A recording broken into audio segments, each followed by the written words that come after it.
Death, Noah Vines found, was not what he had been expecting.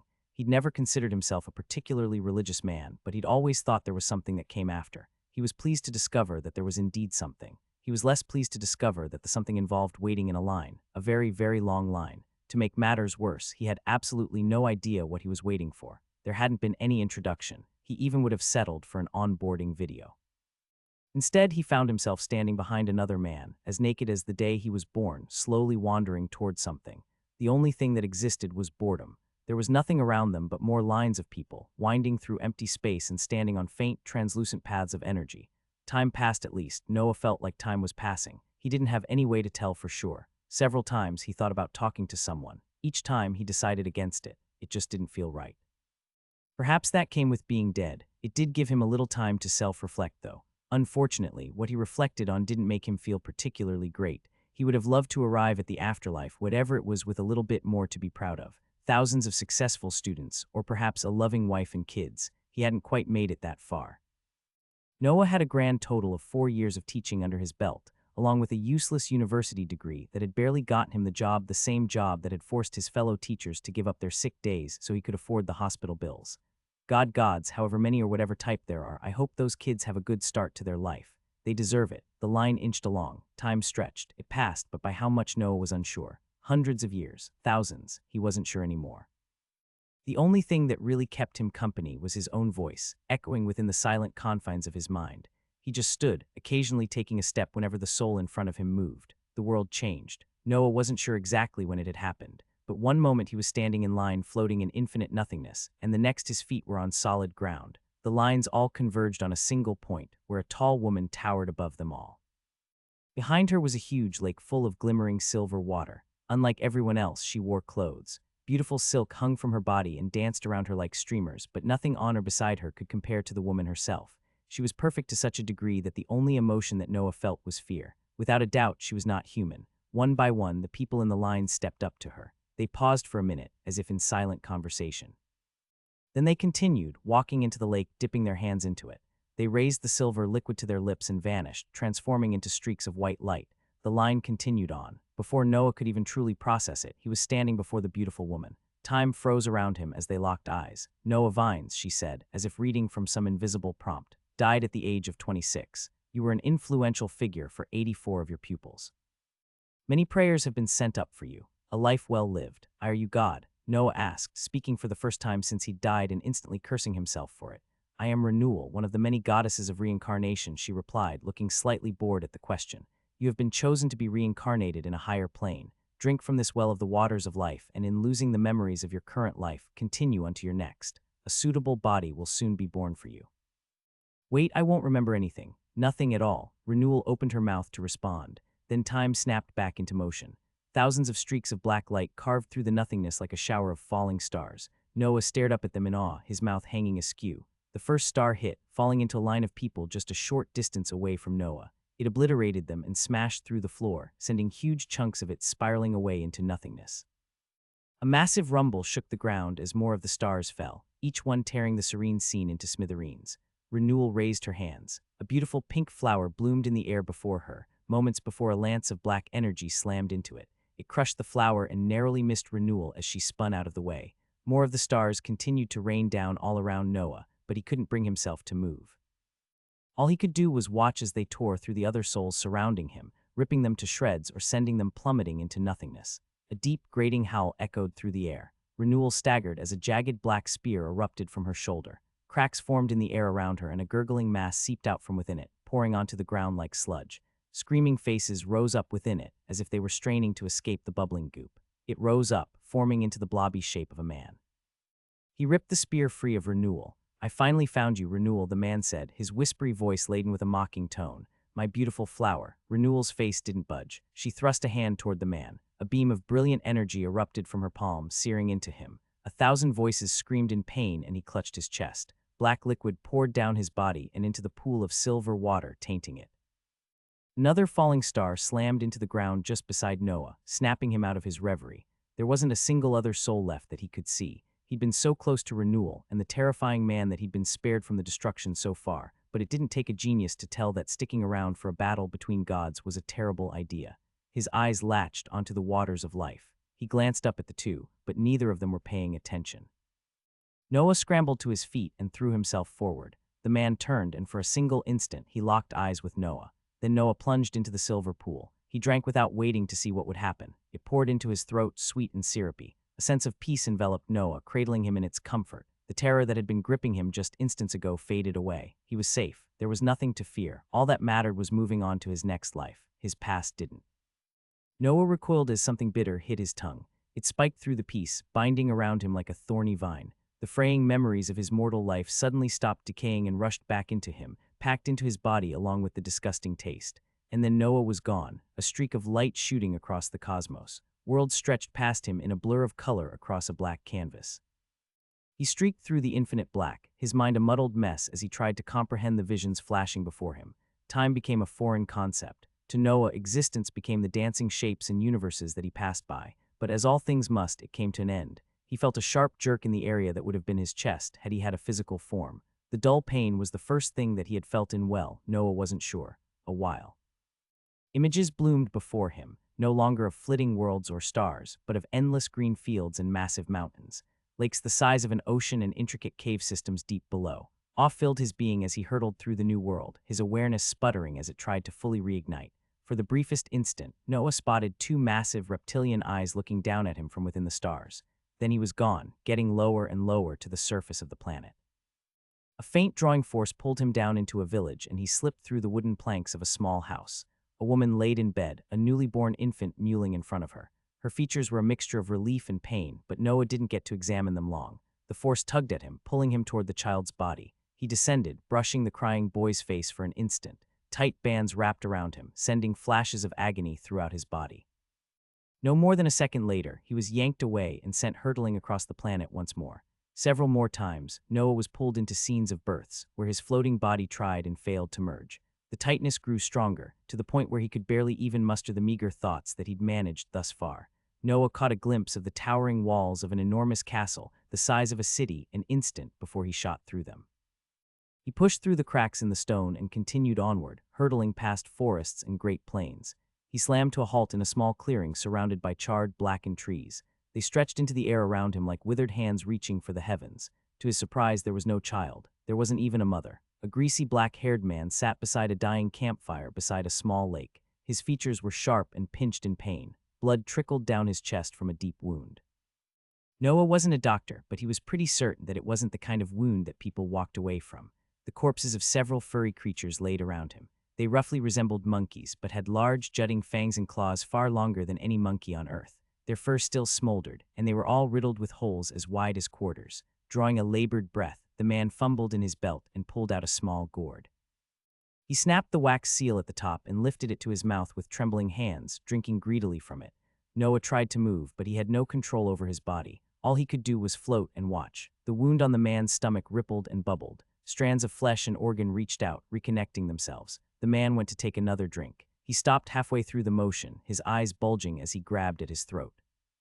The bottle slipped from his hands and fell to the ground, liquid spilling from its mouth. A sharp tug pulled on Noah's navel. The man glanced up just as Noah was yanked downward and into his body. Ice rushed through Noah. It felt as if he'd been plunged into the freezing ocean. A scream split through his thoughts, but only later did he realize that it hadn't been his voice. Noah drew a ragged, desperate gasp for air, and it worked. Noah froze.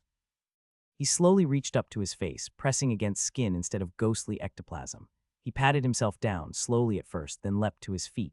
His foot landed on a patch of bloody mud and he lost his footing, slamming onto his back with a loud crash. Pain flashed through him, but he didn't even register it. Noah scrambled on all fours over to the lake and peered into it. What stared back was the man's body, but no traces of his wound remained. Gods above, Noah muttered. His head throbbed and he grimaced. He ran his hands along himself again, just to make sure he could still feel. I'm alive. I'm alive. Noah burst into hysterical laughter and slapped himself across the face just because he could. He had a physical body again. Sinking down into a small ball beside the lake, Noah continued to laugh until tears streaked down his cheeks. He was alive. The bout passed, bringing considerably less joyous emotions with it. I thought I was supposed to lose all of my memories and be reborn, Noah said, staring at one of his pale hands. The voice that emerged from his mouth wasn't his, though it wasn't all that different from it. Neither of those seemed to have happened. A shudder ran through him at the thought of the terrifying creature that had attacked Renewal. Whatever it was, he never wanted to see it again. but possibly worse, someone had been inhabiting this body before his arrival. Did I just murder someone? Or did I just watch them get murdered and take advantage of it? Noah asked himself, swallowing nervously. He crawled over to the gourd the man had drunk from and picked it up. A small piece of parchment was tied to its lip with tweed. To Noah's surprise, he could read the words on it perfectly, despite knowing full well that they weren't English. Evidently, some of the man's memories were still bouncing around in his head. That might have explained the throbbing headache. Something sharp poked into his chest. Noah reached up, pulling a small metal badge with the words Magus Vermal carved into it from a slot in his jacket. He tucked it into his pant pockets with a grimace. Judging by the man's expression moments before he died, Noah was pretty sure that this potion had done more than just heal him. From the looks of things, it actually did more to kill him. Whoever this guy was, he had some enemies. Tough luck, man, Noah muttered. The line isn't too bad when you get used to it, though. Hope things go better for you next time around. He gave it a hesitant sniff. The gourd smelled like honey and cinnamon. Noah carefully set the gourd back on the ground, making sure not to spill any of its contents on himself. Just because it didn't seem to be affecting him anymore didn't mean it wouldn't work again if he got more of it on himself. Well, this certainly isn't anything like monkeys on Earth, Noah said, studying one of the dead monkeys. Now that he had an actual pair of eyes to look through, he was even more certain. The dead monkey's eyes were bloodshot, and its fur was so matted that it could have been armor. There was no word to describe it other than monster. He pushed himself off the ground, standing on shaky legs. Strangely, Noah felt no panic or fear. He'd spent more than enough time coming to terms with his life when he was waiting in line for the afterlife. If gods existed, it wasn't hard to extrapolate that monsters did as well. More importantly, something had seriously injured the previous owner of Noah's body, and he wasn't sure if it was still around. An image of a towering, furry mass flickered through Noah's mind. He paused, trying to bring it back, but the memory was already gone and it certainly wasn't one of his. What the hell was that? Noah muttered, rubbing his eyes. Is that what gored this vermal guy before I got around to him? I hope not. I don't want to be anywhere near that thing. A shadow passed over Noah's head. He stared down at it as it eclipsed him, passing far into the campsite. His lips pressed thin. Ah, of course, it's behind me. He turned around and came face to face with the fattest, ugliest monkey he'd ever seen. The monster towered nearly twice his height and had long, gangly arms that ended in disproportionately long clawed hands. Its eyes were small and beady, and fangs jutted out of its mouth in every which direction. If someone had taken a rabid orangutan and shoved a bunch of extra teeth into its mouth before driving its face into the wall half a dozen times, then it probably would have been this thing's mother. Hello there, Noah said, lowering his gaze as he desperately tried to dig through his old memories of Earth to recall what to do when one came face to face with a predator. Avoid smiling. Don't make eye contact. Give a firm handshake and talk with confidence. Wait, that last one might be for an interview. LinkedIn articles didn't prepare me for this, I don't think. The monkey screeched. Its awful voice tore through Noah's ears like a rusty saw. He clapped his hands over his head and spun, sprinting away as fast as his legs could carry him. Screw the rules. Those are for bears, not the goddamn Sasquatch's hillbilly son. Heavy thumps behind him marked the monkey as it charged after him, but Noah didn't dare waste the time to glance back at it. He was fairly sure it was gaining on him, but the jagged trees surrounding the clearing could slow it slightly. Out of the corner of his eye, Noah spotted a massive gangly claw hurtling toward his head, jagged claws glistening in the light of the setting sun. Panic flooded through him. His body moved of its own volition. His hands rose into the air and white lines danced in the air before him, forming a strange pattern. A streak of wind ripped out from his palms. It bit into the monkey's paw, carving a deep cut into it and pulling a pained screech from the monster's lips. Noah stumbled as energy rushed out of him. He stared at his hands in disbelief, overwhelmed for a moment. I just did magic. I can do. 4 huge claws slammed into his head as the monkey swung its other hand at him, carving down through his body and cutting the rest of Noah's sentence as short as his life. It was his first death on this new world, but it would be far from his last. Screaming in agony, Noah's soul split apart from his body. The desecrated corpse pitched to the ground, its top half cut into ribbons. He stared down at it, the pain fading now that he no longer had a body with which to feel. Well, shit, Noah said. That was fast. Invisible energy tugged at his chest, pulling him away from the world. Noah sighed. Oh well, so long as there are other places to revive, I already know what's going to happen. What's a few thousand more years of waiting? Something wrapped around his throat. Noah's ghostly eyes bulged, and he choked something he hadn't thought actually possible for a spirit. A black ribbon materialized around his neck, leading back off into the clearing. The force pulling him away from the world vanished as the black ribbon yanked him back down to the world. Pain erupted throughout him once more, and his eyes snapped open, drawing in a ragged gasp and clutching a hand to his thundering heart. He was in a body once more. His head slammed like an entire orchestra had been trapped within it. Noah groaned in pain, unable to even move from his spot. It was several minutes before he gathered the energy to push himself upright. There was no sign of his clothes. He was completely naked. Noah staggered upright. A heavy fog hung around his mind. Even though the pain started to recede, he was in the same clearing. The gourd of poison still sat on the ground where he'd left it. In the all-too-close distance, Noah could hear crunching noises from the direction of where he'd run. Swallowing heavily, Noah crept up to the pool of water and peered inside it. The face of the man whose body he'd stolen looked back at him. He'd kept it somehow. Unfortunately, the clothes didn't seem to be part of the package deal. I came back to life, Noah whispered to himself. He touched his face just to make sure it was there. Roar split the forest behind Noah and he paled, launching himself into the lake. He swam down as deep as he could go and latched onto a stone at the bottom, holding onto it for dear life. He wasn't sure how long he waited there. Time had lost most of its meaning during his stay in the afterlife. Noah didn't dare release the rock until his lungs burned so much that he could hardly feel them and shadows danced before his eyes. His body barely managed to propel him back up to the surface of the lake. He gasped for air, slumping over the edge as his lungs desperately pulled oxygen in.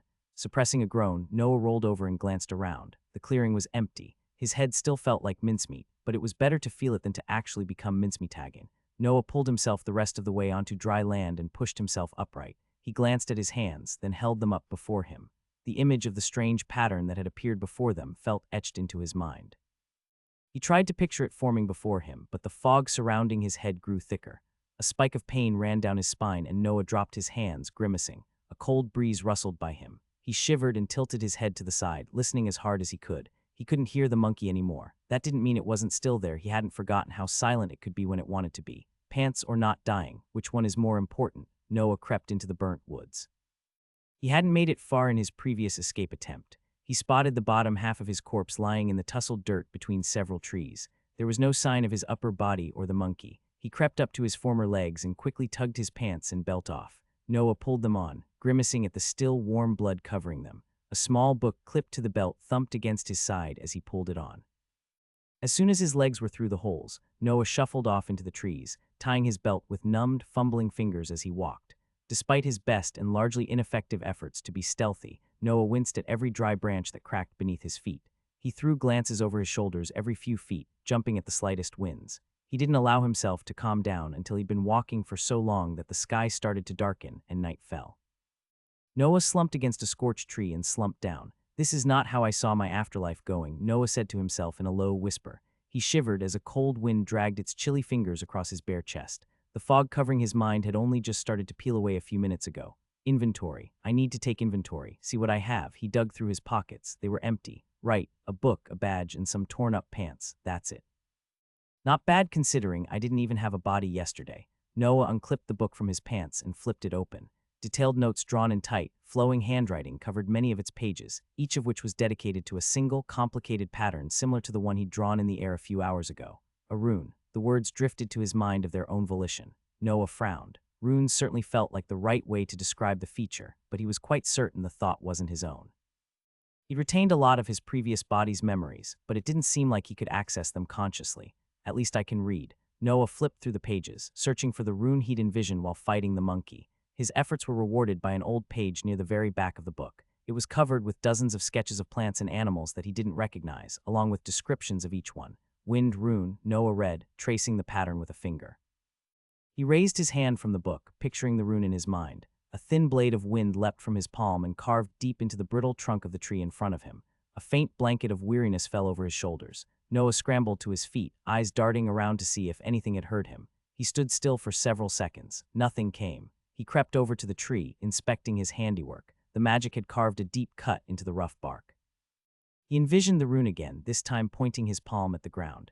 Another blade of wind leapt forth and bit into the earth. The weariness grew stronger, but the fog didn't encroach on his mind again. Okay, brain fog comes from dying. No magic when foggy. Conclusion, don't die. Noah looked up at the night sky. Bright stars twinkled far above, glowing with faint golden light. Despite his situation, he let a small breath of awe slip out from between his lips. It was beautiful. Nothing like the dull, smog-muted stars that he could make out through his apartment window back on Earth. He looked back down at his book, determination etching itself into his features. I need to get to civilization. Noah didn't sleep that night. He just walked, trying to move in a straight line as much as possible. It was as good a direction as any, and the last thing he wanted to do was wander in circles. The crunch of dead and burnt foliage beneath his feet was the only noise in the still night. Windy gusts slithered through the trees, but despite their stark chill, they were nearly soulless. The trees had no leaves with which to rustle.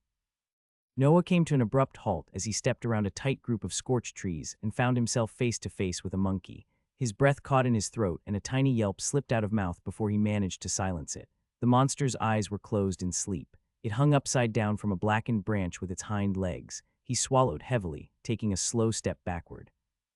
This monkey was roughly the size of the ones that had been lying dead in the clearing when he'd arrived in this world, but that didn't make its claws and teeth any less deadly. A branch cracked beneath Noah's heel. The monkey's eyes snapped open, instantly catching onto him. It hooted, dropping from the tree and landing on all fours. Noah cursed, scrambling backward and thrusting a hand toward it. Wind whipped from his fingertips, and a thin blade of white magic carved into the monkey's chest. It screeched in pain, and blood splattered across the ground from a deep wound. The monster threw itself at Noah, and he threw himself to the ground. It flew over his head, slamming into a tree behind him with enough force to crack the wood. He bolted upright and sprinted in the opposite direction of the monster as fast as he could. Loud whooping yells followed Noah, growing closer at an alarming rate. Noah spun, raising his hands to fire another arc of wind into the monster. He had a pretty good head start on it, so he was pretty sure that there should have still been enough room too. Its face was an inch away from his. Noah screamed, his bolt of magic cutting across the monster's shoulder an instant before its claws dug into his throat, ripping it out. Agony seared through the wound and he choked, gasping for air that wouldn't come. The monkey screeched in victory. It didn't last long. A final arc of wind leapt from Noah's numbing fingertips and caught it in the throat, severing the monster's head from its body. A weak grin flickered across Noah's lips, even as blood bubbled up behind them. "Serves you right," he muttered. A strange feeling of warmth flooded into his body. For an instant, he felt greater than he had before, but Noah didn't get time to appreciate it. Death took him for the second time that day. Noah's soul slipped out from his body. He hovered above his corpse for an instant, but a familiar force started to pull him away within seconds. Noah narrowed his eyes, memorizing his surroundings as best as he could. The pull grew stronger, and then he was hurtling through the forest. Noah focused, keeping track of the trees that whistled past him and taking note of anything that could be used as a marker to orient himself. A few seconds later, reality slammed into him. Cold, wet dirt pressed into his bare back and his eyes snapped open. Heavy fog hung in his mind. His lips felt gummy and dry. Noah grimaced, pushing himself to his feet. He was naked again. The clearing was empty, at least. Noah shivered in the cold night wind. The empty gourd rested just by his feet, in the same place he'd left it. A small frown flickered across his lips as a thought pushed its way out of his muddled mind. Why do I keep coming back to this clearing? He turned in a slow circle, trying to see if there was anything that might be causing him to reform here rather than anywhere else in the world. Aside from the dead monkeys and the empty gourd on the ground by his feet, there was nothing. The gourd. Noah's eyes narrowed. He picked the gourd up carefully. It sloshed faintly, a little liquid still left within it. He studied it for a moment. The gourd certainly didn't look like anything special. He scanned the ground until he spotted the wax seal. He picked it up and carefully pushed it back into place. Noah would have loved to have a pair of pants to hang the gourd from right about now. Right. "You're coming with me," Noah muttered. He looked up at the sky, then located the direction he'd come from. Then he set off once more. There was a pair of pants waiting for him. His second trip through the forest went quicker than the first. He hadn't managed to memorize everything perfectly, but he'd gotten enough of his bearings to retrace his steps. It was several hours, but he spotted his body lying on the ground across from an equally dead monkey. Noah grinned despite the bitter cold. He jogged up to his corpse and stripped it, pulling his pants back on and tucking the gourd into a loop on his belt. Whole once more, he turned in a slow circle. The fog in his mind finally peeled back, letting him think properly again. Unfortunately, the dead forest stretched in every direction for as far as he could see. Rows on rows of scorched, dry trees stood in silent parade arrest for a general that would never come. What the hell was this vermeil guy doing here in the first place? Did he have a death wish? He had to have some way to get out. And then there's that feeling I got when I killed the monkey thing. What was that? No answers came. Noah pursed his lips, then shrugged. Standing still was making the chill even worse, so he set off once more. Noah continued for several more hours, but he quickly realized that there was a bigger problem. Even though he didn't seem to be getting much hungrier, weariness had started to set in. It had taken longer than Noah had expected, but it was relentless in its approach. No more than a few minutes after Noah first realized he was getting tired, he found himself barely able to drag his feet across the dry ground. He staggered up to a large tree, and after a cursory glance in the area to make sure nothing was watching right behind him, he curled up into a ball and fell into a restless sleep. Noah wasn't sure how long he slept. When his eyes cracked open again, the sun hung directly above him. He grimaced, blinking heavily and wiping the crust from his eyes as he slowly stood up. He was absolutely parched, and his stomach rumbled irritably. At least nothing attacked me this time. He reoriented himself, then strode away in search of pretty much anything other than the endless trees. Time passed. How much Noah wasn't exactly sure. The sun was moving overhead, but he had no idea if the days were as long on this planet as they were on Earth. The burning emptiness in Noah's stomach grew stronger with every step, but he had no choice but to ignore it. Trees blurred together as he passed them. Either the forest was getting more uniform, or he was just so exhausted that he couldn't recognize the differences in it anymore. Noah was so distracted as he walked that he nearly bowled straight into a monkey hanging from a tree directly in front of him. Noah caught himself at the last second. He'd managed to come up on the monster's back, and it didn't seem to have noticed him yet. He instantly raised his hands. A blade of wind shot from them, carving straight through the back of the monster's head. It dropped from the tree before it could make a noise, dead. A wave of energy rippled through his body, starting at his toes and rising up until it reached his head. With it came a strong feeling of refreshment. Noah's hunger abated and his parched lips felt just a little wetter. Noah froze, basking in the feeling for a few seconds before it faded away. He glanced around, checking to see if there were any other monkeys in the area. When he found that there weren't, he wasn't sure if he was relieved or disappointed. Somehow, killing the monkeys seems to sate me. Magic, I guess. When I get out of this stupid forest, the first thing I'm going to do is sit down and figure out how all of this works. Before he moved on, Noah's eye caught on the monster's long claws. He paused a moment, then knelt beside the monkey. He gingerly picked up one of its hands, holding a claw like a knife and working out one of the claws on its other hands. It was bloody, grisly work that ended with him covering a good portion of himself and the monkey with rancid blood, but he finally managed to hack it free after several agonizing minutes of constantly glancing over his shoulders to make sure nothing was gaining on him. The claw came out with a finger-length piece of bone attached to its end, which suited Noah just fine. He tested its weight in his hand, then nodded to himself. He'd handled more than a few knives in his previous life, and every single one of them was for cooking, not stabbing people. Still, the claw felt hefty and sharp enough. He set back off through the forest, leaving the corpse in his wake. The monkey was back. Noah pressed his back to a large tree stump, struggling to control his terrified breathing. The huge, lanky monster that had killed him just seconds after his arrival in the burnt forest was somehow right in front of him, and he was pretty sure it had been looking in his direction. Everything had been going so well. Well, I suppose nothing at all was happening other than walking. Nothing is better than something, though. I'm going to count that as well. Didn't particularly matter what he counted as well. What did matter was the slow, uncomfortably heavy breathing of the massive ape as it slowly grew closer. The beast took deep, ragged breaths as if savoring the scent of his fear. Noah's eyes darted around and he searched for any place to hide or trap the creature. Running wasn't an option. He'd already gathered that much. And worse, he'd brought the gourd with him. He'd yet to determine just how long it took to revive. If the monkey was still around when he came back. A shudder ran down Noah's spine. He could end up getting killed over and over again forever. Dying now wasn't an option. He did a quick mental check of what he had to work with. A gourd, his book, a pair of pants, a monkey's claw. He barely suppressed an amused snort that would have given his position away immediately. I'd almost wish for a monkey's paw over a claw at this point. An excited hoot echoed through the dry forest. Noah flinched, but nothing happened. For whatever reason, the monkey hadn't done anything yet. It was close, though. He could smell the stench of its matted fur, like a mixture of sickly sweet earth and weak old feces. Noah's grip tightened around the claw in his hand. He stilled his breathing even further. Okay, on the count of 3, 3, 2. Noah sprinted out from behind the tree, bringing a blade of wind to his fingertips. The monkey jerked upright, standing just a few trees away from him. It spun in his direction, opening its mouth in a shriek. The wind blade carved into its chest, splattering thick blood across the ground. Noah charged the monster, and it reared back. In the back of his mind, Noah noted the move. It was the same one he'd been killed with. He dove to the side, predicting the monster's strike. Its claws ripped through the air where he'd been standing, and he rolled to his feet, lunging forward and driving his makeshift knife into the monkey's chest. The padded fur was far harder to penetrate than he'd expected. His claw bit deep, but not deep enough. Noah cursed, trying to disengage, but he heard the next strike coming before he saw it. He threw himself to the ground, but it was too late. Thick claws raked across his back, tearing apart flesh and snapping bone. Noah screamed in pain. He grabbed the gourd from his side, throwing it into the trees with the last of his strength. A heavy foot crashed down on his head an instant later, tearing his body free of his soul. Noah snarled as his ghostly form was tossed into the air, ties to flesh severed. The monkey grabbed his corpse and lifted it into the air, sniffing curiously at it. Energy gathered around Noah's neck, tugging him into the forest, toward the gourd. A tiny grin flickered across his lips, but it was equal parts nervous. If the revival process took any real amount of time, the monkey might just find him before he was alive again. The only way to know was to find out. He was yanked forward, hurtling past several trees before he slammed back into existence. Noah snapped into being, stiffening to keep the pain groan from escaping his lips. Every part of his brain thumped in protest, and nausea passed over him with such strength that he nearly threw up over himself. Instead, Noah rolled to his feet. Through squinted eyes, he could just barely see the back of the large monkey chewing on something.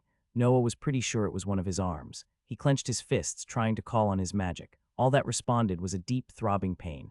Noah gritted his teeth and padded forward, moving as silently as he could as he approached the monster. His dagger laid at its side, discarded. He didn't give himself time to think. He couldn't afford it. Noah sprinted, scooping the blade off the ground and spinning toward the monster in all his naked glory. Its eyes widened and it screeched, tossing his arm aside and lunging for him. Another attack Noah recognized this time, the one that had literally just killed him. He rolled backward, narrowly avoiding the massive claws as they carved through the air above him. It reared back, lifting its paws above its head. Noah lunged, driving his knife into the open wound on its chest. He twisted the blade, then threw himself to the side just in time to avoid the monkey's overhead slash. As soon as its hands hit the ground, he lunged forward and threw all of his weight into the dagger. Something crunched as Noah's shoulder slammed into the monster's enormous ribcage. Bone gave way and the dagger punched deeper, driving into the monkey's heart. It shuddered, and Noah locked eyes with it for an instant. He bared his teeth in a primal snarl, fury and determination swirling in his eyes. All that met them was terror. The monkey pitched back and crashed to the ground, blood pouring from the deep wound in its chest and flowing down its fur to pool in the ground around it.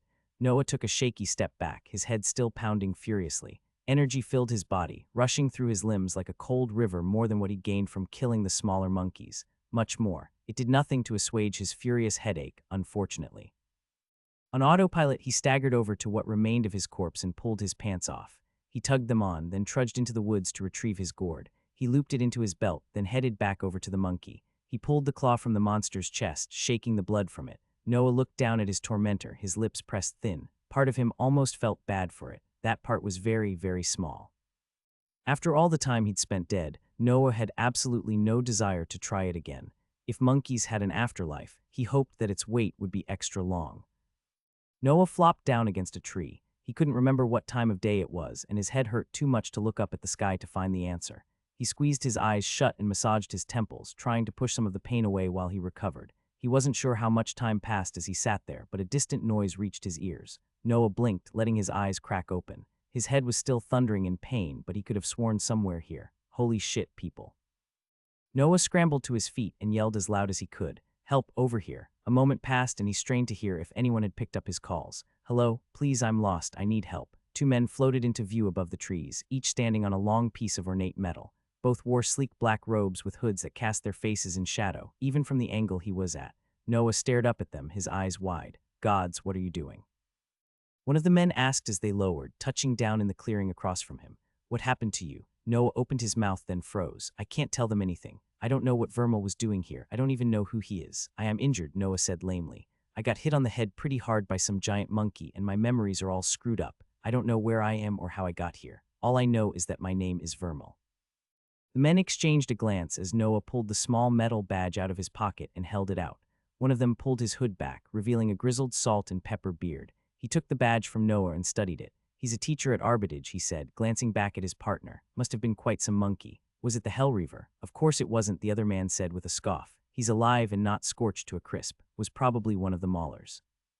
Do you really think he'd be walking around if he ran into that flaming demon? Let me guess. Was it a big ugly bastard about this high? He held his hand up above his head. Noah frowned. No, it was about twice that high. Slasher, the bearded man said, grimacing. Tough buggers. I can see how that might have done some damage. You don't look cut up, though. Didn't you have any healing potions? Noah grimaced and patted his waistband. I don't remember. All I've got is the badge on my uniform and my book.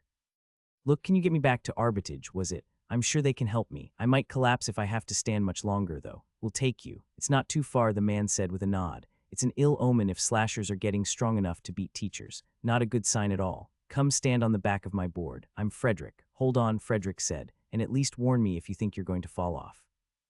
I don't want to have to deal with explaining that one of Arbitage's teachers leapt to his death while I was ferrying him around. Noah grunted his assent. Frederick's partner floated into the air as well, and then they were off, rocketing through the sky just above the burnt treetops. Noah clutched Frederick's shoulders for dear life, squeezing his eyes shut to keep his already throbbing head from imploding. His consciousness fluttered in and out, and it took everything he had to keep his hold on Frederick. Noah wasn't sure how long they hurtled through the air, but it felt like it couldn't have been more than a few seconds. Someone nudged him, and he realized that the howling winds had stopped. He slowly let his eyes open, grimacing at the sudden bright light that pierced into his skull. Noah squinted, raising a hand to block out the sun. They'd landed on the grass before a tall, ornate stone building. Large pillars rose along the sides of the buildings. Statues of monsters clung to them, as if trying to claw them apart during their climb toward the top. The letter T was emblazed upon each of the pillars in shimmering gold, each one roughly the size of Noah's head. Noah squinted at it. Actually, I don't think that's the literal letter T as much as the closest translation to English. Egg, this is just making my head hurt even more. You'll be in good hands, Frederick said. Noah glanced around for any sign of Frederick's partner, but the other man had somehow vanished without him noticing. I suppose that probably wasn't too difficult to do in my current state. Where are we? Noah asked. Arbitage, the fourth bastion, Frederick replied. He saw the blank look on Noah's face and patted him on the shoulder. Don't worry. If there's anything that can be done, you'll be fixed up. Any moment now. A pair of double doors with a chimera carved into them swung open, and a short man strode out following after Frederick's still unnamed partner. He wore plain white robes and carried a small wooden staff in his hand, though he didn't seem to be getting much use out of it. The two of them hurried over to Noah. A frown passed over the short man's features and he slowed, losing nearly all of the panic that had been originally on his face. Magus Vermal, you appear injured. Hi, are you a healer?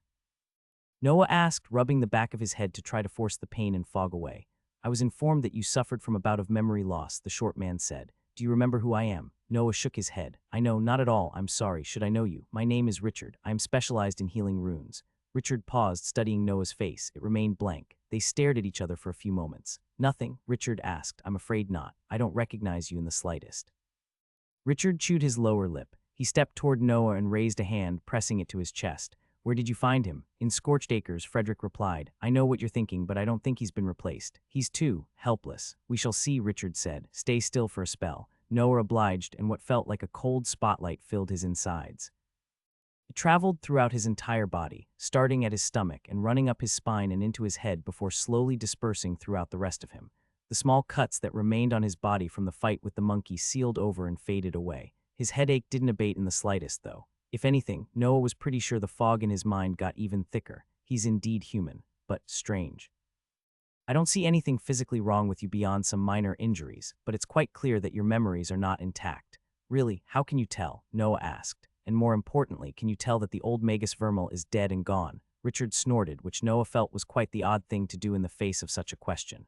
No reason in particular, Magus Vermal. You may simply need to spend some time resting, but there is nothing a healer can do for you. Your mind and body are as intact as they have ever been. If anything, better. Never mind that, Richard said, shaking his head and failing to suppress a small smile.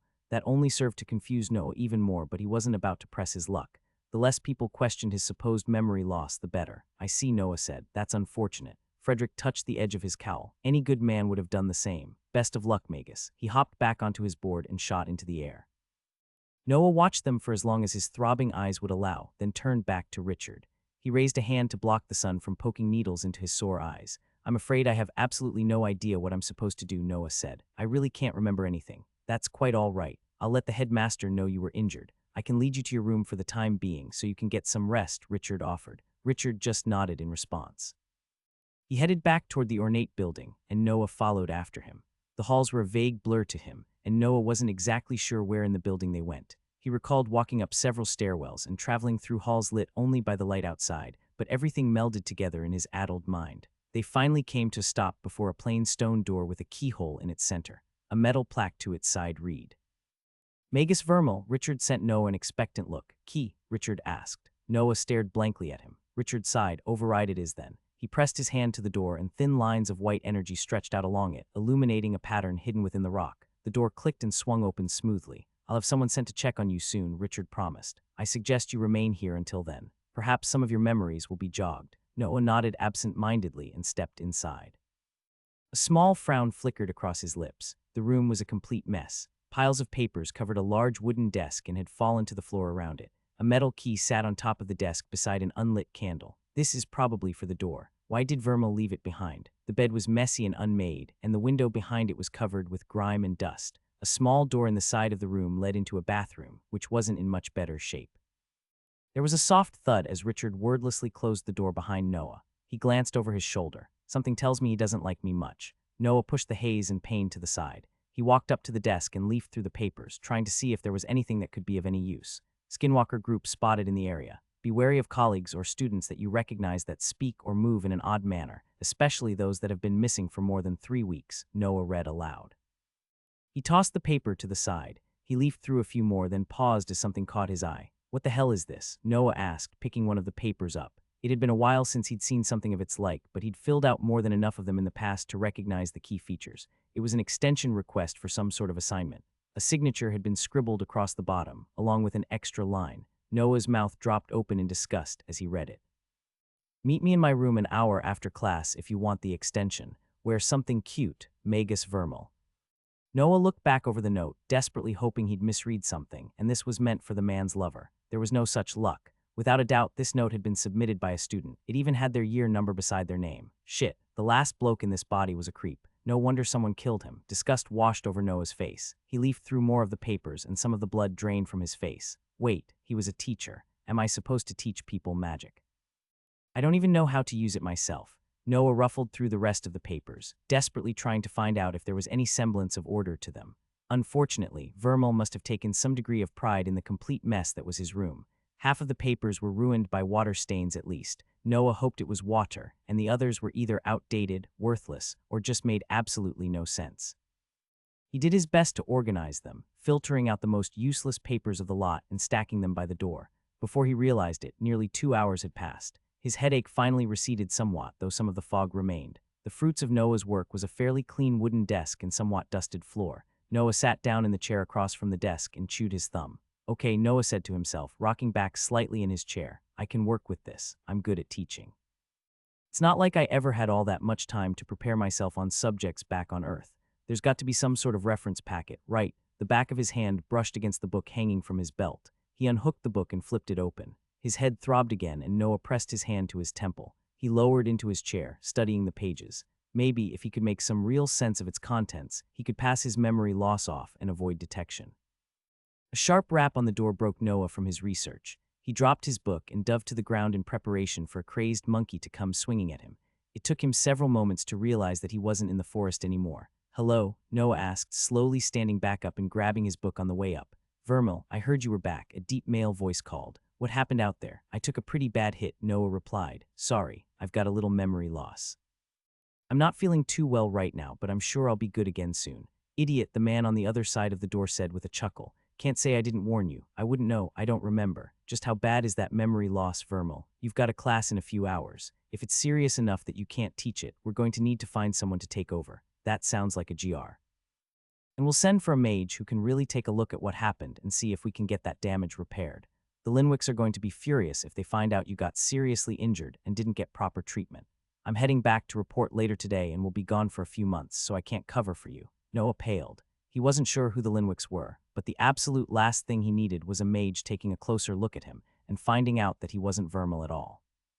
I actually don't think there's any need for that, Noah said, trying to force a casual tone into his voice. I can handle myself. It's just a little bit of memory loss, details and the like, but I've still got the important stuff. When's my class again? Gods, has it been that long since you actually taught? Building G, room 100. You've got an hour until it starts. Make sure, the man rumbled. An hour, okay. It's been so long since time mattered to me in the slightest, but that's not too long. Not too short either, though. The man's heavy footsteps echoed away and Noah let out a sigh of relief. He leaned against the wall and ran a hand through his long hair, bunching his hands up in it as he slid down into a seated position. Okay, I've just got to convince people that I'm actually Vermal, just with some memory loss. From the way Richard treated me, I don't think Vermal had too many friends. That should make things easier. Noah pulled his hands out from his hair. He blinked, then rubbed his fingers together. Grimacing, he stood and headed back to the restroom. But first, I'm going to need a shower. I feel disgusting. The knobs on the sink looked fairly similar to the ones back on Earth, and a quick twist proved they worked the same way as well. Water poured out of the curved faucet, and Noah dunked his head into it, scrubbing at his hair as hard as he could. He finished a few minutes later, grabbing a towel from a hook on the wall and furiously drying his head off. Noah found a spare set of Vermal's clothes in the closet and changed into them before heading back into the main room and sitting down on the bed. Noah picked the leather-bound book up and flipped through the pages again. His time reading had lent him far more information than he'd hoped for, but far less than he suspected he needed. It was like trying to learn math by starting at derivatives instead of addition. Despite that, Noah had managed to pick up a few key facts. He walked over to the desk and plucked a mostly blank page from the piles next to it. Using a quill that Vermal had kindly left sitting in a pool of ink that Noah had cleaned, he started to write what he'd put together. Runes let you cast magic. Already knew that. People can have more than one rune, since Vermal had a whole bunch of them in his book. I am unsure as to if there is a limit to how many you can have. There are probably variations in the runes. I'm unsure as to how this actually changes their function, if it does at all.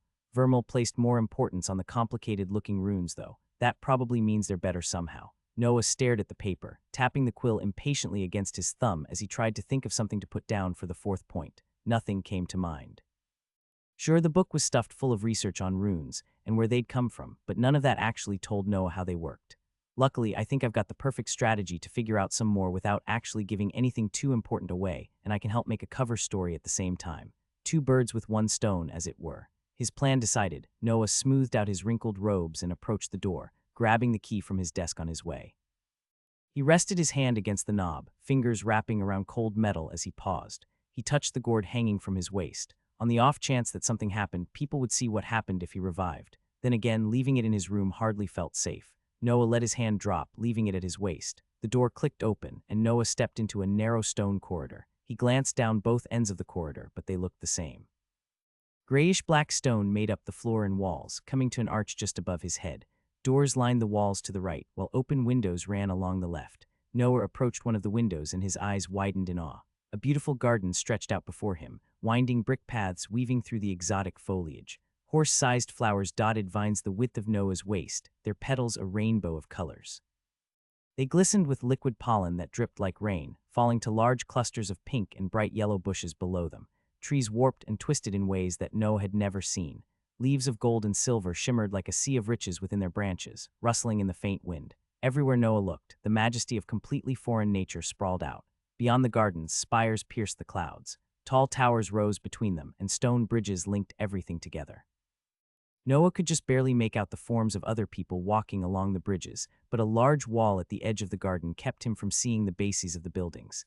He shook his head, pulling back from the window. I'll have time to admire the world later. I need to focus on not getting killed again. I wish I had a coin to flip, Noah muttered. He chose a direction at random and strode off through the halls. To his delight, after turning down several corridors, he came across a small metal board hanging from the wall. It had a miniature map of the building he was in, including a small gemstone that presumably marked where he currently was. Above the map, printed in what Noah was starting to suspect to be the common language of this world, was the letter T. There were a dozen other buildings, all labeled with letters. A small key at the bottom of the map identified the meaning of each one, and the more Noah read, the less it sounded like a school and the more it seemed like a fortress. Distributed throughout the multitude of normal school buildings was an armory, a transport cannon, drill fields, and a multitude of other locations that he didn't recognize. I wonder if every letter has an equivalent to English, or if I'm just somehow translating everything to the closest thing to it. I bet it's the latter, since human brains are fantastic at making things up to adapt to new visual information. After memorizing the map, Noah set off once more. Even with the path in mind, the building was surprisingly difficult to navigate. He'd never considered himself to have either a good or a bad directional sense, but whoever had built this building clearly hadn't been a fan of straight paths. He finally reached an exit after several minutes of walking, and more than a few mistaken turns that ended in dead ends. Noah stepped through it and into the beautiful garden, letting out a relieved sigh. His nose twitched as a myriad of sugary, warm scents entered his nostrils. It was like a bakery that had been mashed with the essence of every fruit in the world and condensed down into a single smell. He ran his tongue along his lips. Food. I want to eat something. He took a step toward the garden, then paused. Food could wait. He was pretty sure his hour was going to run out fairly soon, or had that already happened. Noah pursed his lips, then shrugged. He was probably fine. Noah started down the path, keeping close to the building's wall to avoid getting lost in the thick garden. Especially from ground level, some parts of it were so thick that they might as well have been a forest. Through no small amount of luck, the path he'd chosen led straight up to a large stone circle in the ground. At its center was an obsidian pillar, bearing yet another map.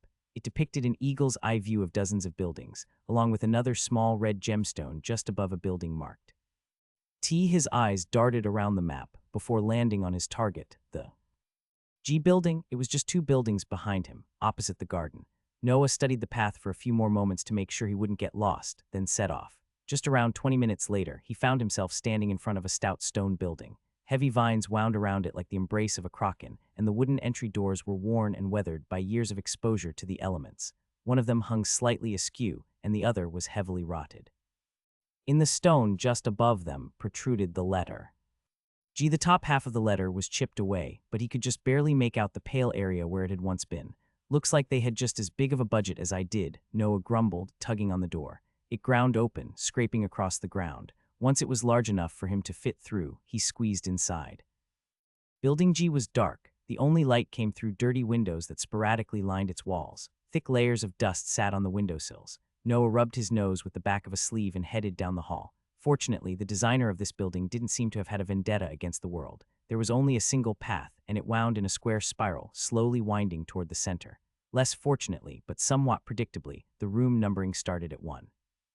By the time that Noah had made it to the 90s, there was absolutely no light left to go by. He walked in the complete darkness, using the wall to guide him. Whenever his fingertips brushed over wood rather than stone, he mentally counted up by 1. There were spots where torches had once sat, but every single one of them was unlit. Noah was contemplating turning back and trying to find a light source when his outstretched left hand hit stone. He felt around, blindly reaching for the wall. They brushed against brittle wood. He was at a dead end, directly across from a door. 100. Noah pushed on the door and it creaked open. A tiny sliver of light descended from the ceiling in the center of the class, where a hole in the ceiling let the sun slip through. There was just enough light for him to make out the shadowed classroom. Old wooden chairs littered the ground, most of them either damaged or completely unusable. Chalkboard hung from the end of the room behind a rotted podium, badly askew. Several long desks sat in the center of the room, covered with a heavy layer of dust. Noah ran a finger across one of the desks, then sighed. He made his way up to the podium, nearly tripping over discarded wood several times, and turned to face his empty classroom. Something tells me my attendance isn't very high, Noah said to himself. He drummed his fingers on the podium, then ducked and searched around for chalk. Beyond broken wood and metal, the ground was unhelpful. Noah sighed. Well, at least I've got a room. I've worked with worse before. Noah scooted a desk over to the thin streamer of light entering the room. He sat down and pulled his book out, flipping through the pages and trying to make sense of the scribbles. And so he waited and waited. A foot scuffed against stone. Warm orange light spilled through the doorway a few seconds before a young woman walked into the room. Her hair was the clearest shade of blue that Noah had ever seen, and her eyes matched. A small ball of flame floated above her hand, lighting the way. She froze, locking eyes with him. "What are you doing here?" she asked. "I believe I'm here to teach class," Noah replied, his eyes locked on the flickering orb of fire. The girl squinted at him. "Vermal, no, yeah, that's me. Who are you talking to, Isabel?" A muscular blonde boy nudged her out of the way and stepped through the doorway. He froze as well, his eyes going wide as he spotted Noah. "Whoa, what?" Noah demanded, looking down at his clothes. "Do I have dirt on my lapel or something?" "I never seen him show up for class," Isabel muttered. "You can't be serious. These are my students. I was expecting children. They're practically my age." "Technically, he didn't," the boy said. "Class was supposed to start 40 minutes ago." Noah paled. "Ah, better late than never, eh? You seem different," Isabel said with a small frown. "What are you trying to play at?" "Nothing," Noah exclaimed. "I'm just here to teach. You'll have to excuse any strangeness. I took a blow to the head while out killing monkeys. I've had some minor memory loss." "Right," the boy drawled. "Sure, well, we'll just be going then." "Nope," Noah said, rising from his seat and sliding his book into its holster. "I've got to teach. And you're going to answer all my questions for me." "You showed up late," Isabel reminded him, "but show up I did, and you did too." "That means I've got to teach for how long does this class go for?" 2 hours, the boy said, narrowing his eyes. "An hour and 20 more minutes then. You didn't even remember how long the class is," the boy pointed out. "While we're at it, I've forgotten your name as well." "Todd." "Great. Isabel and Todd. Tell me, where's the rest of class?" "There is no rest of the class, man," Todd said, rolling his eyes. "Why'd you even bother coming?" "To teach," Noah said, patting the desk. "Well, 2 is better than none. Please sit down." Todd stared at him. "You can't be serious. You're actually going to teach?" "I mean, that's my job, is it not?" "Hasn't stopped you before," Isabel said. "I do not want to be taught by you." "That's harsh," Noah said. "And why not? You're rank 1, Isabel said, as if that were the most obvious thing in the world. "And we are also rank 1s. "I see," Noah said, not seeing at all. "You're literally no more skilled than we are," Todd said. He squinted at Noah. "The only reason you're even employed is because you're part of the Linwick family, man. Look, we had a good thing going. Just keep not wasting our time and we won't complain about how useless you are." "'Kay," Noah pursed his lips. "Linwick again. I'll need to figure out what my association with them is because they're clearly powerful. It would be bad if they found out I stole Vermal's body." "I'm afraid not," Noah said. "As untalented as I may be, have you ever considered that I might have some experience that you may not?" "Not really," Isabel said, crossing her arms in front of her chest. "What's gotten into you? Come on, Todd. Let's get out of here." They turned. Sit down, Noah barked, calling on a voice that he'd often had to fall back on whenever his classes got too rowdy back on Earth. Isabel and Todd spun back toward him, their eyes going wide. What? Todd asked. I have your time for the next hour and 20 minutes, Noah said. Sit down. You're welcome to leave anyway, but then I'll be reporting your absence to the school.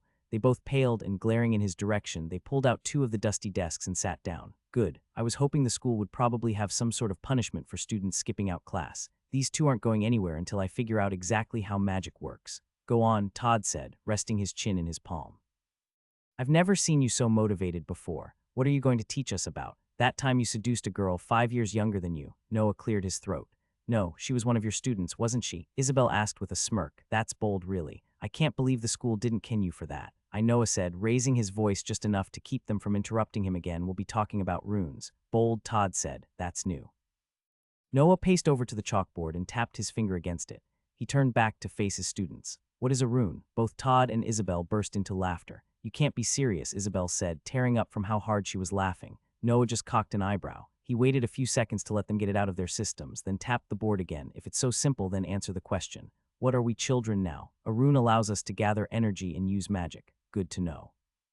And you, Isabel, what do you want? Todd already told you what it is, I see. He's lost it, Todd muttered. I see that neither of you have any idea what you're doing, Noah continued. He rapped hard on the chalkboard and it fell from its hinges, crashing to the ground behind him. Both students flinched. Noah did his best not to look surprised. He glanced over his shoulder, his eyes lighting up as he spotted a piece of chalk that had escaped his attention. Noah grabbed the chalk and put the board back up. You have just given me the most worthless definition possible. I did not ask you what a rune does. I asked you what it is. Isabel opened her mouth, then closed it again. She exchanged a confused glance with Todd. What do you mean? Isabel asked, a tiny amount of the defiance in her voice draining away. You know what a rune does, Noah said. I gather everyone can tell me the definition that you just gave. But what is a rune? We cannot truly utilize a tool until we understand exactly how it works. Take that. I might not know what the hell a rune actually is, but I sure as hell do know that nearly nobody actually understands how things work at their basic level. I don't really know, Todd admitted reluctantly. Neither do I, Isabel said. Does that matter? Noah grinned. A good question, Isabel. Let's talk about magic as a whole for a moment. What can magic do? Anything, Isabel replied. Noah cocked an eyebrow. Anything. There isn't a single limit to it. Seriously. Well, it can't bring back dead people, Todd said. At least I've always heard that. Fantastic, Noah said, nodding. So it cannot do anything. It has limits. And it most certainly can bring back dead people. I guess, Isabel said. So what? Well, if something has a single limit, would you not think it has more? Even if it does, how does that matter? Because if you don't know what you can't do, then you don't truly know what you can do, Noah said. He tapped his chalk on the board to emphasize his point. And the beginning of understanding stems from knowing the most basic building blocks of what you're working with. So answer your own question, why does knowing what a rune is matter? So we know what we're capable of, Todd said slowly. But nobody knows what runes really are. You can't be implying that you do. Good to know. Runes are still subjects of research. Anyone who says they know exactly how something works is either a liar or delusional. There is always something more to learn, Noah said. He flipped his book open and picked a page at random, sketching the rune from it onto the chalkboard. When he turned back to his students, they were both leaning forward in their chairs, their eyes as wide as saucers. Is that your rune? Isabel stammered. You just drew it. It is a rune, Noah allowed carefully, trying to figure out what exactly he had just done. And it was in my book. You're just letting us look at it. For free? Todd asked, his mouth hanging askew. The job of a teacher is to inform his students, is it not? Someone must have hit him on the head, Isabel whispered, but the room was so quiet that Noah still heard her perfectly fine. No whispering in my class, Noah said instinctively. He had no idea how long it had been since he'd last taught, but evidently some things had stuck around. And yes, I was hit on the head. Isabel jerked back to her seat. Sorry, there's a little respect. That's more like it. Now, Noah said, tapping his rune.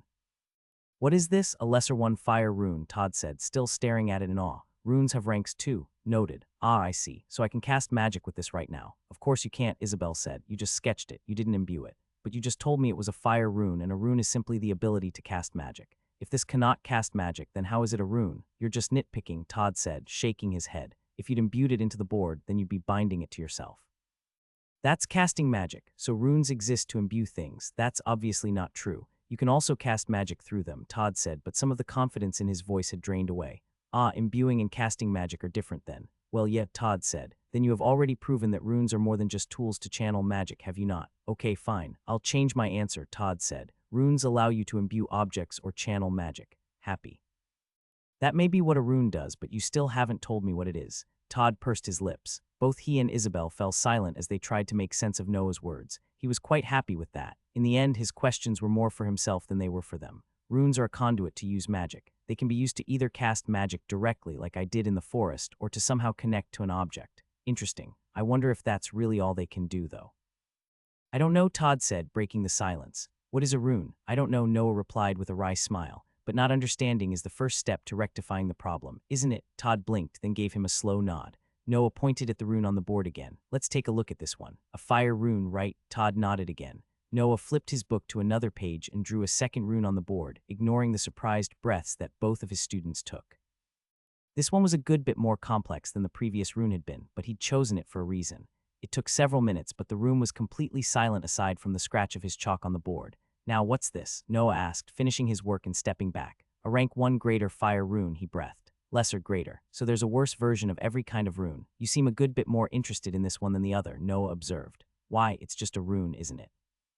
And the same one at that. It's not the same, Isabel exclaimed. How could you say a lesser quality rune is equally as good as a greater one? I'm just going off your own definitions, Noah replied with a shrug. Why would quality matter? Higher quality runes mean you can draw more magic and have better control over it. They also store more energy, though they take longer to refill. They're also a lot harder to draw, Noah observed. Wouldn't I be better off just drawing a bunch of slightly worse runes? Of course not, Todd said, as if it were the dumbest question in the world. His eyes darkened. You only get 7 every rank. Having a bunch of terrible runes will result in your abilities being seriously crippled. Aha, there we go. 7 runes per rank, and I'm rank 1 right now. I guess the rank of the rune correlates with the rank of the person. So if I can get rank 2 runes, I can get to rank 2. Simple enough. It seems to me that runes are a lot more than just magical conduits, Noah said, raising an eyebrow. Don't you think? Todd and Isabel both slowly nodded. Their earlier annoyance was still there, but a nice portion of it had been replaced by genuine confusion. Perhaps it wasn't quite interest yet, but that could come in time. Runes are a foundation, I guess, Todd said. The better runes you get every rank, the better runes you can combine them into at the next level. They also gather the energy you get from killing monsters. Once you combine your runes, you're stuck with them, though. That's why it's so important to make sure you know what you're doing before you commit to moving to the next rank. I think you don't sound very cert. A grin traced across Noah's face. You're learning. Well, you haven't been much of a teacher before, Todd muttered. Better late than never, Noah said with a wry smile. Why don't you think on this for a little? Bring me an answer next class. Until then, let's move on. Keeping in the same vein, how do you access your runes? And this is the only question that really matters right now. How many runes did Vermal actually have access to? He had way more than 7 in his book, which means there's some form of selection process. You just imagine sinking inside yourself, Isabel said after a few moments. She paused, then frowned. I think. Maybe there's more to it. Todd didn't even bother answering. He looked lost in thought, trying to figure out what angle Noah was trying to get at. Sorry, I don't have any deep lessons here, only ulterior motives. I guess that's a lesson if you think about it, just not one I'm about to tell them about. Perhaps we should take some time to look again. Gaze with the eyes of an inquisitive child who has no idea what they look upon, Noah said, interlacing his fingers and leaning against the wall. Go on, seek out your runes and tell me what happens when you finish. I will do the same. Both Todd and Isabel closed their eyes, their breathing stilled and their heads lowered as if in deep meditation. Noah sat down at a desk, chewing his lower lip. It was one thing to talk, but it was another to just feel magic. He closed his eyes. Right, magic, runes, where would those be? Noah's brow creased slightly in concentration. He pictured the runes he'd drawn on the board, but nothing happened. Pursing his lips, he dug deeper inside of himself, trying to see if something felt magical. Some part deep inside himself didn't expect to find anything. After all, he'd tried to meditate more than a few times in his life. Sure, there was no doubt in his mind that magic existed, but even if he was in someone else's body in another world, it was another thing to actually do said magic himself. There should have been nothing to find, just his own company and silence. Instead, there was more. A tiny marble deep in the core of his consciousness. It felt like a slightly sore thumb, completely unnoticeable until he was focused on it. But now that he was, it was impossible to ignore. Energy bloomed in the darkness. Even though Noah's eyes were closed, he could see. In the endless black of his mind, glowing sigils carved themselves through the air. One by one, they slammed into him like a punch to the gut, forcibly announcing their presence. The first 5 of them were wind runes. They were formed of swirling white and blue energy that cut through the shadows like sun on a cloudy day. The runes were exactly the same as the rune that had materialized before him in the monkey forest. All of them were lesser, according to what Vermal's book had said. The next 2 runes were considerably more complex. Instead of white and blue, they glowed a dull gray. Noah recognized these from the book as well ash runes, so I've got 5 wind and 2 ash. The wind runes aren't very good, but the ash ones seem to be. I wonder if I can upgrade or change the wind runes. God, there's just so many things I need to find out. What if? Noah staggered as a wave of force slammed into his chest and constricted around his heart. Primal fear welled up in his throat, and his hands shot up to his throat as an invisible force tightened around it. In the air above him, black lines infused with faint purple light slithered across the sky. They formed into one final rune, hundreds of times larger than the other 7. The sheer force of its presence threatened to crush Noah beneath its weight, but he gritted his teeth and refused to let himself fall. The rune finished drawing itself, and its meaning slipped into Noah's mind as he instinctively translated it. Sunder. A tremor ran down Noah's spine, almost as if the rune was glad that he'd recognized it. The overwhelming force pulled back, but the enormous rune remained in the air above him. More than anything else, it reminded him of the monster that had attacked the waters of life and renewal. I wonder if that's the reason I keep getting new bodies when I die. Noah swallowed. He peeled his eyes away from the massive rune above him. A few tiny specks of light at the edges of the darkness around him caught his eye. Noah mentally willed himself toward them. Small portions of what he assumed to be his mind had chipped and broken away, revealing an empty white void. A faint buzzing noise filled Noah's mind as he grew closer. He stopped, squinting at the strange scene. They filled him with a sense of wrongness, like something that should have been there was missing. As he watched, a single speck of darkness reappeared at the edge of one of the white chips, sealing over a minuscule portion of it. He let out a faint sigh. Whatever the damage was, it was healing just very, very slowly. Noah peeled his eyes away. He wasn't sure how much time had passed, and it would be awkward if he was zoned out through the rest of class. The darkness faded, and he opened his eyes to find himself standing in the classroom once again. His students both stared at him with rapt attention. I'm sorry, I got caught up, Noah said, gathering himself and straightening his lapel. How did your experiences go? It just felt like looking at my runes, Isabel said, glancing at Todd. He nodded. Yeah, but never mind, Todd muttered. That's quite all right. Please continue to ponder on your runes in your free time before next class, Noah said, slipping back into his teacher voice. Now, one last question for today. While we're on the topic of runes, let's discuss why having good ones is so important.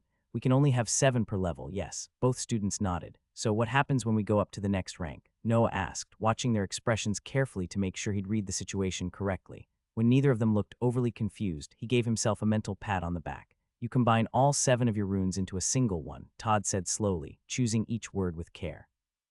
Or you try to, I guess. If you succeed, you get to become the next rank and can start making runes of that rank from scratch. That's how you go from general runes like fire or wind to specialized ones. But if the combination doesn't work, your runes can shatter, Isabel added. Then you'll be permanently crippled until you can fix them, which can take years. It's why combinations that actually work are guarded so closely. I see. So let's summarize what we know, Noah said.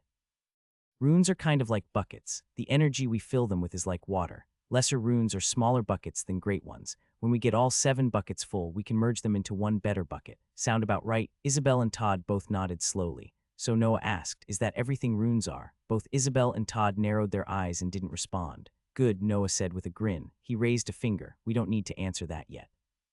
We've had a great discussion so far, and I don't want to overload anybody. Let's call class here for today. When we reconvene, we'll resume our discussion. Todd and Isabel both blinked. Isabel squinted at Noah like he'd grown an ear from his forehead. Okay, she said, drawing the word out. Just how hard did you get injured? You're nothing like what you were. Noah cleared his throat. That's hardly relevant. I think I quite like myself right now. Yeah, me too, Todd said under his breath. You almost seem respectable. Noah shot him a sharp glare, and Todd just shrugged in response.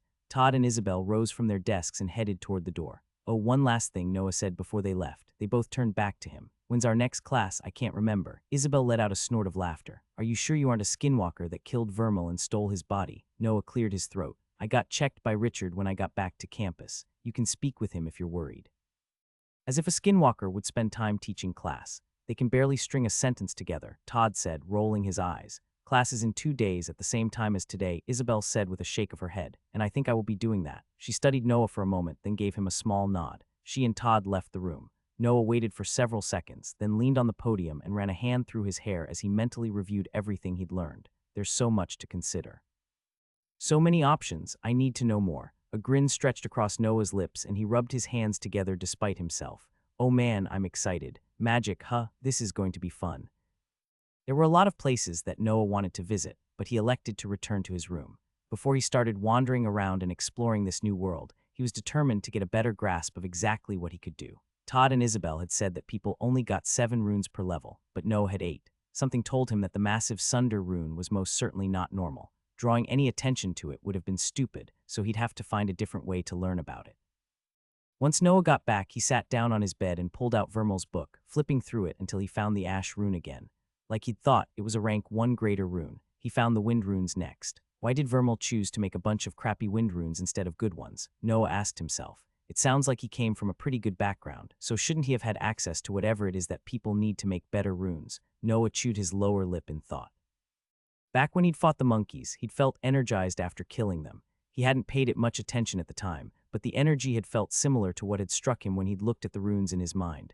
That must have been what Todd had meant about getting energy from killing monsters. He closed his eyes and reached into himself again, descending into the darkness of his mind. With a rush, runes sprung up all around him. Their energy slammed into his psyche once more, but he was ready this time. Noah pointedly avoided looking up at the enormous rune he knew was floating above him, instead studying the wind runes before him. As he focused on them, he realized that even though they were all the same rune, they felt slightly different. 3 of them shimmered with the exact same intensity of light, but the other 2 felt emptier. The light coming from them was a few shades lighter, and the pressure they emitted wasn't as strong. Still, the 3 that felt full didn't show any signs of evolving or getting stronger. Noah turned to the ash runes. Now that he was looking for it, he could almost instantly tell that both of them were nearly empty. Despite that, they felt dozens of times stronger than the filled wind ones. Noah nodded and let his consciousness pull back, returning to the real world. Okay, he said to himself. Killing monsters is one way to get more energy in my runes. Lesser runes are easier to fill, but they're weaker. That means if I want to get stronger, I need to get rid of all my lesser runes if possible. Then I need to fill up my runes with energy and figure out how to combine them, and also find out if wind and ash is actually a useful combination. Noah grinned. It was nice to have a goal beyond, avoid getting killed. There was still far too much that he didn't know, but at least he could start to make out a path through the trees. He leaned back and his hand brushed against the gourd at his waist. The smile flickered and faded. Shit, Noah muttered. I completely forgot someone tried to murder this dude by giving him a poisoned healing potion. That probably meant that they'll give it another run when they realize the potion didn't do its job. He sat, staring at the wall and pondering, for a total of 5 seconds. Then he shrugged and hopped to his feet. I'll deal with that when it comes. I couldn't even begin to figure out how many enemies Vermal had, so for now, the best strategy will just be to keep an eye on anyone trying to offer me snacks. Until then, it's time for some science experiments. Noah extended his hand, picturing the ash rune in his mind. Gray lines traced through the air above his palm, interweaving and twisting together to form a complicated pattern in the air before him. Wind magic, I get. You cut things up, maybe fly around. But what am I supposed to do with ash? Blow dust at people? Actually, for that matter, how does magic work at all? I get that runes give access to it, but can I literally do anything I want within its domain? Noah imagined a cloud of ash swirling up from his hand, but nothing happened. He didn't even feel any draw on the magic. He pursed his lips and lowered his request to just a few grains, but it met a similar result. After a few more minutes of trying to figure out how to work the rune, he shelved the idea for the moment. There were still more urgent things to investigate. Noah dismissed the ash rune and pulled up wind in its place. With a single mental command, the air above his palm started to churn. Thin wisps of white energy swirled in a tight sphere. It dissipated, and a light wind rustled Noah's hair as he directed it through the room. Noah's grin stretched wider, and he pictured the energy picking him off the ground. His clothes rustled, but nothing happened. Noah's tests caught the stacks of papers he'd so carefully put together several hours ago, tossing them all across the room with a single, misplaced gust. His grin flickered, and he let his fingers drop, releasing the magic. He cursed, but his eyes lit up as another idea struck him.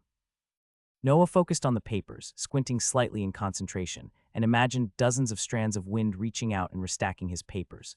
Some of them started to rustle. They shifted, lifting into the air and flying through the room, mostly in the direction that he'd pictured, and nothing. The wind he'd been manipulating dropped away, vanishing without a trace along with the rune floating above his hand. Noah blinked as papers fluttered down all around him. He envisioned the wind rune again, and it sprung to his palm instantly. Tilting his head to the side, Noah repeated his command. This time it worked, albeit not nearly as well as he'd hoped. The wind was anything but accurate, and instead of forming several discrete and neat stacks of paper, he made a raggedy pile in the corner. A minute later, that rune vanished as well. Noah's eyes narrowed. He imagined the rune once more, and it appeared on command, as if playing a game of hide and seek. Noah gathered a ball of wind above his palm and waited. Approximately a minute passed, and the rune vanished once again. Noah called the rune forth once again and repeated the exercise. This time it barely got to 20 seconds before the wind vanished. Another attempt got to 18 seconds on the dot. Noah pictured the rune once again, a sneaking suspicion already building in his mind. No rune formed above his palm. He could envision it perfectly in his mind, but the magic stubbornly refused to do anything more. He shifted his mental request to ash, and the rune appeared instantly. Noah let it fade away, pursing his lips in thought. 5 wind runes. 3 attempts lasted around a minute. The other 2 didn't last as long. So each rune is an individual power source, and the ones with less energy in them last less time. That means that someone that really wanted to specialize in using wind would have to have more wind runes, or they'd run out. Noah let several minutes pass, then tried picturing a wind rune again. It flickered to life in his palm, but it sputtered out almost immediately after using a tiny gust of wind. Attempts to call it again met with failure once more. Okay, so recovery does start pretty quickly, but it'll take a little time to get the energy back. It's like the water in the bucket refills back to the point that I had it filled up to in the first place. Noah knelt, adjusting the mess of papers in the corner of the room until it was roughly symmetrical again. It was nowhere near the level of organization he'd had before his experiments had started, but at least it wasn't as much of an eyesore anymore. He sat down, chewing his lower lip as he tried to process everything he'd learned. There was a lot, and it wouldn't be something he could come to a conclusion on in a single day. In addition to learning exactly what he was capable of with his current runes, he needed to figure out how to replace the inferior wind runes and what possible replacements and combinations would work. On top of that, there was the Sunder rune. That one might have priority. Maybe it'll give me some hint as to what keeps reviving me when I die. I'm going to be royally pissed if I just go up and die permanently out of nowhere. I do not want to wait around in line for the next 1,000 years and end up losing my memories. Perhaps there's a library that I can reference. Noah stood and strode out of the room without a second glance. He headed through the halls of the tea building and out into the evening air. The sun was well on its way to dipping below the horizon, but there was still more than enough light to see by. He made his way back to the map of Arbitage's campus and searched through it. Within a few minutes, his efforts were rewarded and he spotted the library. It was nearly at the center of the school's campus, several buildings away from where he currently was. No time to waste, Noah said to himself, setting off along the road toward it. Tall, intricate buildings lined the road alongside him. Many of them sported massive statues or detailed carvings along or emerging from their walls. Students and teachers became more numerous on the streets, heading from building to building and clogging the roads up as they stopped to talk. Noah plastered a confident, slightly irritated look on his face that he'd learned from years of trying to push through hallways. He kept his gaze firmly fixed in the direction he was going and walked at a brisk stride. People stepped out of his way, clearing a path through the campus. Even though Noah knew it was ridiculous, every single time someone seemed to give him anything more than idle glance, the back of his neck prickled. Despite his reservations, Noah drew up to the library uncontested. The massive building blocked out the sun completely, standing easily 6 stories tall. It had an enormous sloped roof supported by plain stone columns. A wide staircase led up to dozens of small doors lining its entrance. Students and teachers alike poured in and out of the building. Noah blended into the crowd, walking up the stairs and through the doors. The inside of the library smelled like paper and lilac. He'd expected such a large building to be musty, but it was surprisingly refreshing. Before him, rows upon rows of bookshelves stretched into the distance. On either side of the entrance were 2 long counters. What he presumed to be librarians sat behind the counter. Many people headed past them and into the library proper, but a large number of students had gathered near the counters, making long lines for most of the librarians. There was a section at the very end of one of the counters where the lines were much shorter, and many of the librarians weren't helping anyone. Several men and women in robes identical to Noah's stood in the area. A sign hung from above it, identifying it as a teacher-only zone. Ah, teacher privileges. I wonder if we get free coffee here, or if administration wasted that budget on the football team and are making us pay for it. Either way, no lines. Perfect. Hello, Noah said, walking up to a short male librarian with a large bald spot and receding hairline in the teacher section. I'm looking for some reference books. I'd be happy to help, the librarian said with a professional smile. What kind of references? Something basic on runes, Noah said, watching the librarian's expression carefully to make sure nothing he said seemed ludicrous. Intro level, specifically on combinations or modifying the runes someone has. The librarian raised an eyebrow and opened his mouth to answer, but a sharp burst of laughter from behind them interrupted him. Noah turned as a ginger-haired woman roughly his age lowered her hand from her mouth, still grinning. 3 gold bars glistened on the left shoulder of her uniform. She had features that Noah had never seen on Earth. Her skin was like smooth, waxy bark and her eyes had a crescent curve to them. She was beautiful, but in a haunting manner that immediately set Noah's hair on end. A metal plate, matching the one Vermal had carried, had the name Magus Moxie inscribed on it, and judging by the cold twinkle in her eyes, Noah got the feeling that she didn't like him at all. You can't be serious, Vermal. The Linwick family has fallen farther than I thought if this is what you're resorting to. Do you really think Arbitage is just going to give out rune combinations for free to a rank one? Noah's eyes narrowed and he crossed his arms, registering distaste in the woman's voice instantly. Whoever Moxie was, she didn't like him. Using Linwick resources for something as unimportant as this would be a waste, Noah said, throwing on his best poker face. Why would I need their time when I have all the references I need here? Moxie blinked, caught off guard for a moment. She recovered quickly, leaning against the counter and raising an eyebrow and smirking. That's a new take from you. Still stupid, but I guess even you're not stupid enough to keep banging your head against wall for too long. I don't think you're going to have any luck finding useful combinations in the library when you're at your rank, but who knows? Maybe you'll find a new way to blow girls' skirts up. Good God, I hate this dude. Would it have been that difficult to be semi-decent? No wonder everyone hates me. What am I even supposed to say to that? An old hobby in poor taste, Noah said. I am seeking better pastimes. For the second time, Moxie blinked. She squinted at Noah, then glanced at some of the other teachers in the area almost as if checking to make sure they'd heard the same thing. She rolled her eyes and pushed away from the counter. Nobody's stupid enough to buy that, baby Linwick. You're a disgrace to your family. She strode away. Noah cleared his throat and shot a glance at the librarian. So about those books. Right here, sir, the librarian said, extending his hand. Energy sparked between his fingertips and gathered into a small point before his palm. It expanded, forming into a spinning disk of green and yellow light. He reached into it, then pulled out 2 thin volumes and placed them on the desk before Noah. I'm afraid this is all you have access to at your current rank. You may keep them until someone requests for their return, the librarian replied. Those particular copies are not in high demand. I suspect you will be quite all right. Noah thanked him again and headed out of the library, doing his best to ignore the gazes piercing into his back from the other teachers. Was that the person that tried to kill me? Why do I have so many blasted enemies? And I seriously need to find some information about the Linwicks. The trip back to his room went smoothly, and Noah spent the next day hunched over the books. To his mild annoyance, Moxie had been right. The information they had in them really was scarce. If he'd been literally anyone else, Noah suspected they would have been entirely useless. However, to him, the minuscule amounts of information within their pages was like water in a desert. Even though the books were quite short, Noah went through them several times each, just to make sure he hadn't missed anything important. By the time he finally peeled his eyes away and looked out the window, evening had fallen. Soft, bluish-purple light washed over the buildings outside and illuminated the plants in a ghostly glow. Noah blinked several times, then rubbed his eyes and rocked back in his chair. He grabbed the paper he'd been taking notes on and pulled it closer. His quills scratched against the paper as he modified them with what he'd learned. Runes both store and let you cast magic. People can have 7 runes. Once they're all filled with energy, you can try to combine them. The resulting combined rune has the strength of all the other ones, so combining crappy runes gets a crappy evolved one. Failing to combine runes is bad. Don't fail. Ways to fail: impossible combination, insufficient strength, rodents, lack of willpower. Once you combine your runes, you go to the next rank and can form runes of that rank without having to start over from the previous one. Unknown as to how many total ranks there are. There are definitely variations in the runes. Runes are ranked low and high quality. There are significant differences between ranks in basically every aspect. The actual combinations for runes that work are closely guarded. People will probably get angry at me if I go around asking them about them.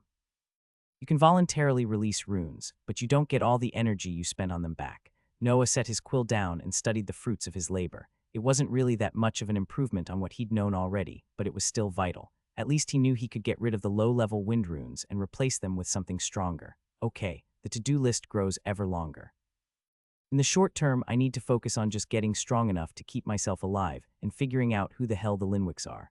I don't think I'm going to have as much trouble with the class as I feared, but the other professors are an entirely different issue. Noah stood up and started pacing around the room. For some reason, walking in circles seemed to help the mental juices flow better. Part of Noah wished that Vermal had at least a few friends that he could have plied with questions, but the other part was thankful that nobody seemed to care about him in the slightest. A yawn slipped out of his mouth. Time for step 1 of my master plan, sleep. Noah rubbed his nose with the back of his hand and wandered into the bathroom. Mercifully, Vermal actually had a toothbrush and a stone tub of paste beside it that Noah hoped was toothpaste. He brushed his teeth and headed over to the closet, rifling through it. It was full of the exact same outfit, over and over. Noah rubbed his chin. Well, at least he was consistent. Noah pulled his jacket off and draped it over a wooden hanger in the closet. A loud knock rang out on the door. Noah froze midway through pulling his shirt off. He slowly turned toward it, not making a noise. Maybe they'll think I'm asleep. The handle clicked and the lock wiggled, turning over. Noah silently slipped up to the door and grabbed the lock, twisting it back shut. The door rattled and there was a short pause. He grabbed the lock as it started to turn again, keeping it from opening. Someone shook the door, then let out an annoyed curse. A burst of force slammed into the lock, twisting it out of Noah's grip. Noah dove to the side as the door slammed open. He rolled to the side and tried to jump up, but he hit his head on the edge of the windowsill. Noah let out a slew of curses and doubled over. He looked up through squinted eyes as someone stepped into his room and stepped right onto the pile of papers near the door. They lost their footing and went down with a loud crash. Several seconds passed as Noah stared at the bottom half of the intruder. He straightened and stepped around the door to get a better look. "Oh shit," Noah muttered. A woman in her early 40s laid on the ground, a pool of blood expanding around her head where it had stuck the ground. She wore teacher robes, but he didn't recognize her, not that he would have recognized most people. Noah nudged her leg with his foot. She didn't budge. "Are you okay there?" Noah asked hesitantly. There was no response. He knelt and pressed his head to her heart. There was no beat. Noah ran his hands through his hair and suppressed a groan. "Shit, seriously, how incompetent can you possibly be?" Loud thuds echoed from the end of the hall. Noah bolted upright, but it was too late to try to hide or move the body. "Shit, shit, shit, they're going to think that I..." Moxie dashed down the hall, a shimmering green blade floating in the air before her. Her eyes flicked down to the corpse below Noah, then back up to him.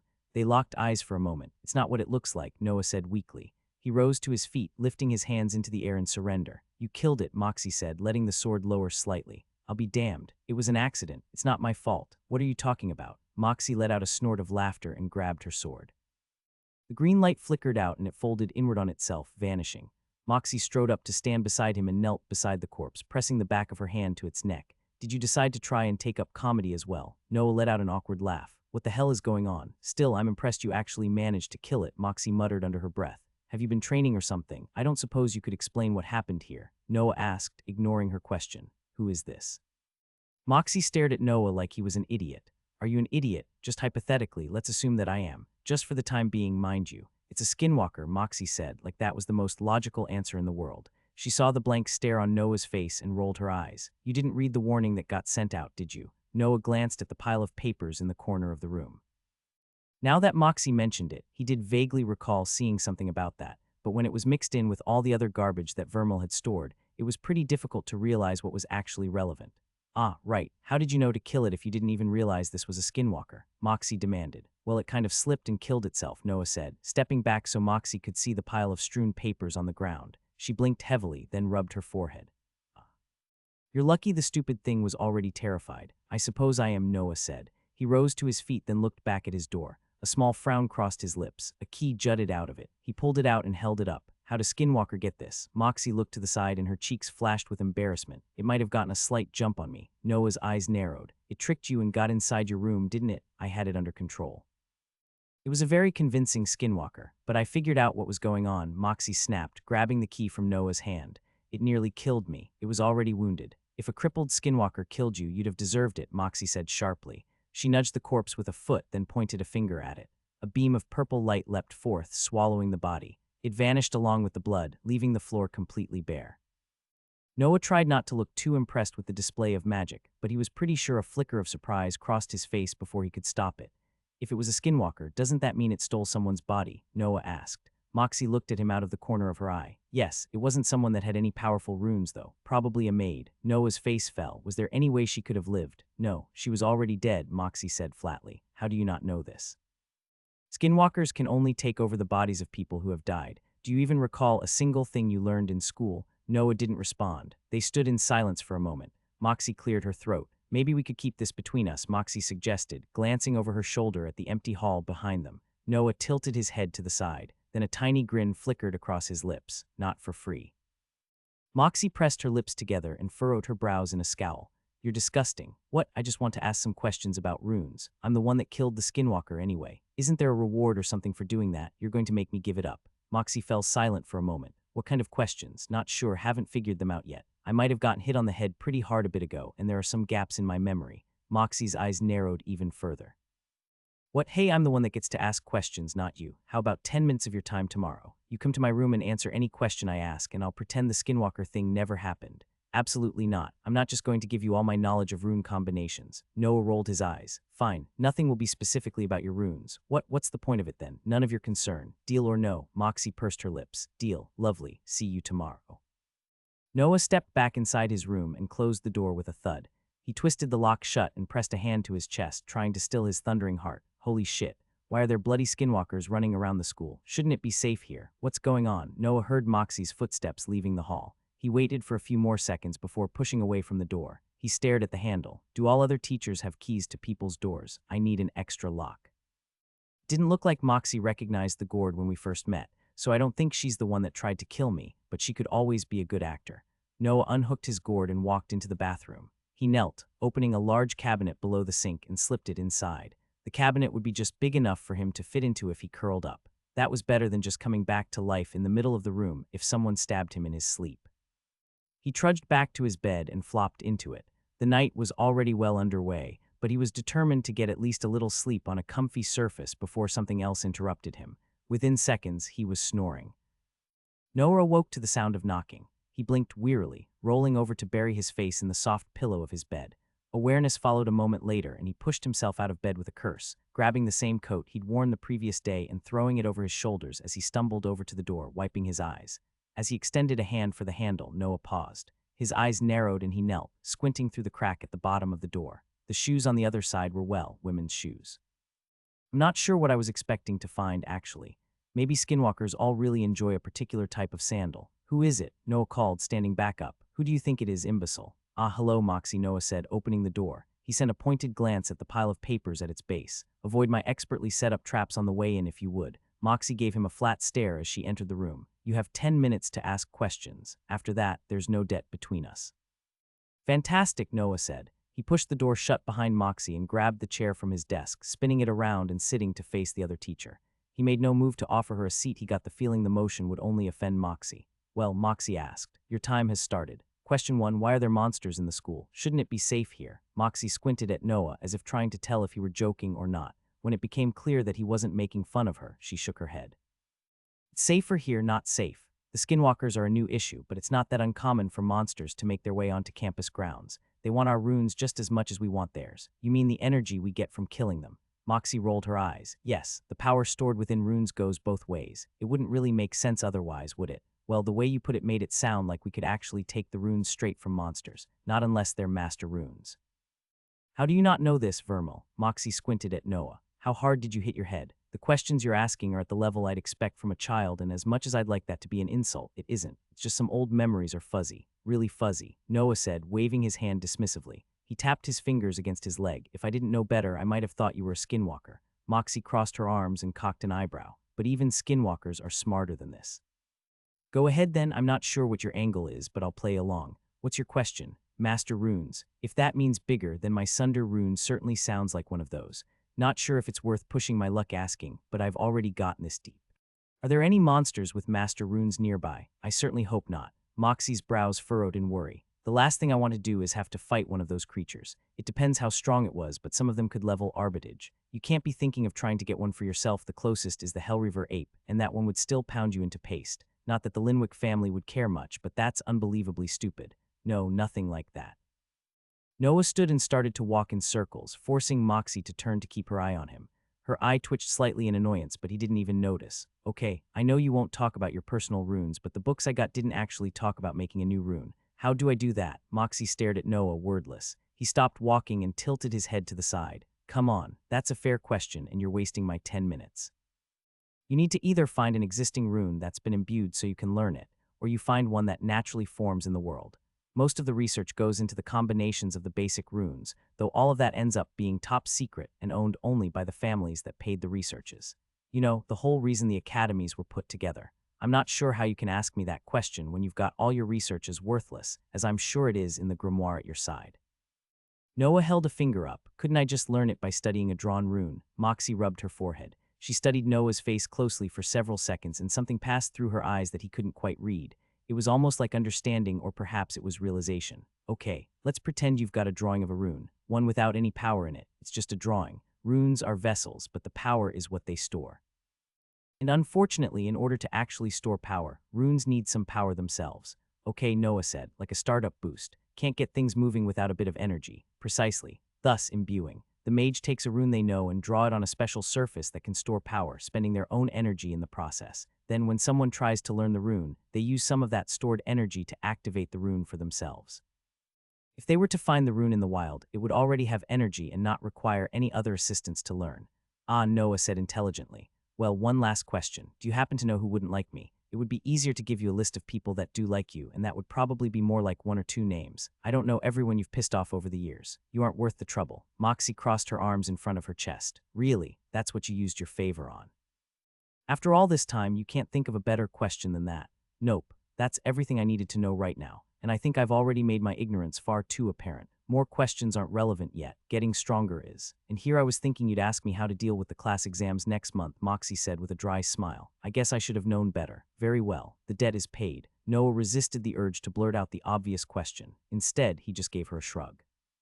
Be quite fine. Is that why you came back from the testing ground severely injured and missing some memories? Aha, so that's what Vermal was doing. He opened the door and gave the hall a pointed glance. Moxie studied him with a bemused smile, then walked outside. Don't forget no mentioning that skinwalker anywhere, Moxie warned. And if you don't have the memory of what happens when you piss me off, I strongly suggest you work on getting it back. Noah closed the door without gracing her with a response. He let several minutes pass, then opened it again. Moxie was gone. Noah turned back, grabbing his gourd from the bathroom before heading out. He sought the map pillar out once again, scanning through the buildings when he reached it, if he recalled correctly. Ah, there it is, transport cannon. That sounds like the least safe way to possibly get anywhere, but I'm sure it's better than it appears. The building in question was a tall tower at the edge of the main ring of campus buildings. Noah set off in its direction, and he spotted it long before he reached it. The tower loomed over its surroundings, made of thick metal beams, and a winding stairwell open to the elements that led up to a small, enclosed lift. The lift ran the rest of the way up its center to a huge cubicle room at the top. A turret made of bronzed metal emerged from the top of the cannon, pointed skyward. It scraped through the clouds, only occasionally making itself fully visible to anyone below. A small line stood in line at the base of the cannon when Noah arrived. One by one, a worker directed them up the stairwell. Noah fell in line behind the others. The line moved quickly, and he was at the front within a few minutes. Head on up, the worker said, pushing a strand of black hair out of her face and yawning with boredom. The operator is ready for you. Massive trees, dozens of times thicker than anything he'd ever seen on Earth, reached into the sky and dotted the campus. Their huge branches stretched over and through buildings, casting shade with multicolored leaves. Winding paths ran throughout the campus, almost in an artistic pattern. As Noah stared at it, he realized the paths strongly resembled the flowing lines of runes. Keep it moving, please, the worker called up at him from below. Noah cleared his throat and tore his gaze away, hurrying up the rest of the stairs. He entered the lift, which was really just a metal grate cube, and the chains suspending it rattled to life. It clunked up, quickly accelerating in speed, before finally rattling to a stop within the top of the tower. There was a large hole in the wall where the turret of the cannon connected to the room, and Noah could see the sky through it in the distance. Papers and maps hung from every wall, and a flickering lantern hanging from the ceiling illuminated a wizened man sat behind a wooden desk and hunched over a book the thickness of Noah's forearm. Noah stepped out of the lift, and it rattled down behind him. A trapdoor fell shut on the section of the floor it had come through with a loud bang, jerking the old man away from his book. Ah, Professor, he said, brushing out his white beard to reveal a name tag that read, Tim, where can I send you today? It only took one look at the man and the surroundings to tell that the man probably loved his job. The corner of Noah's lips quirked slightly. Perfect. It's been a while since I've used anything like this, Noah said conversationally. How exactly does it work? I'm fascinated. As he'd guessed, Tim's eyes lit up. Ah, you must be new to Arbitage. This is the travel anywhere in no time tower.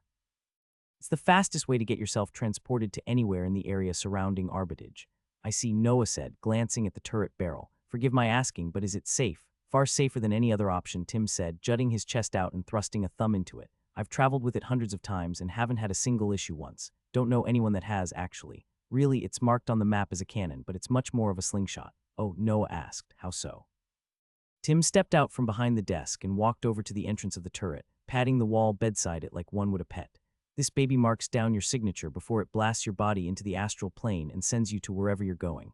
Then, after exactly 24 hours have passed, it yanks you back. No chance of getting lost or anything. That sounds very safe, Noah lied. But only 24 hours, Tim nodded. Yeah, it's a bit of a drawback for if you're trying to do anything long-term. I wouldn't recommend it for excursions or long hunts, but it's great if you're just checking an area out for a class or simply looking for one specific thing. Much faster than flying out and back. That's a fair point. As much as I'd love to talk, we do have a bit of a line below, Tim said. Where are you headed? Noah scanned the maps on the walls, coming to a stop on a section of burnt-looking trees several blocks away from Arbitage. He swallowed. Nothing was going to get accomplished sitting around, though. He pointed at the map.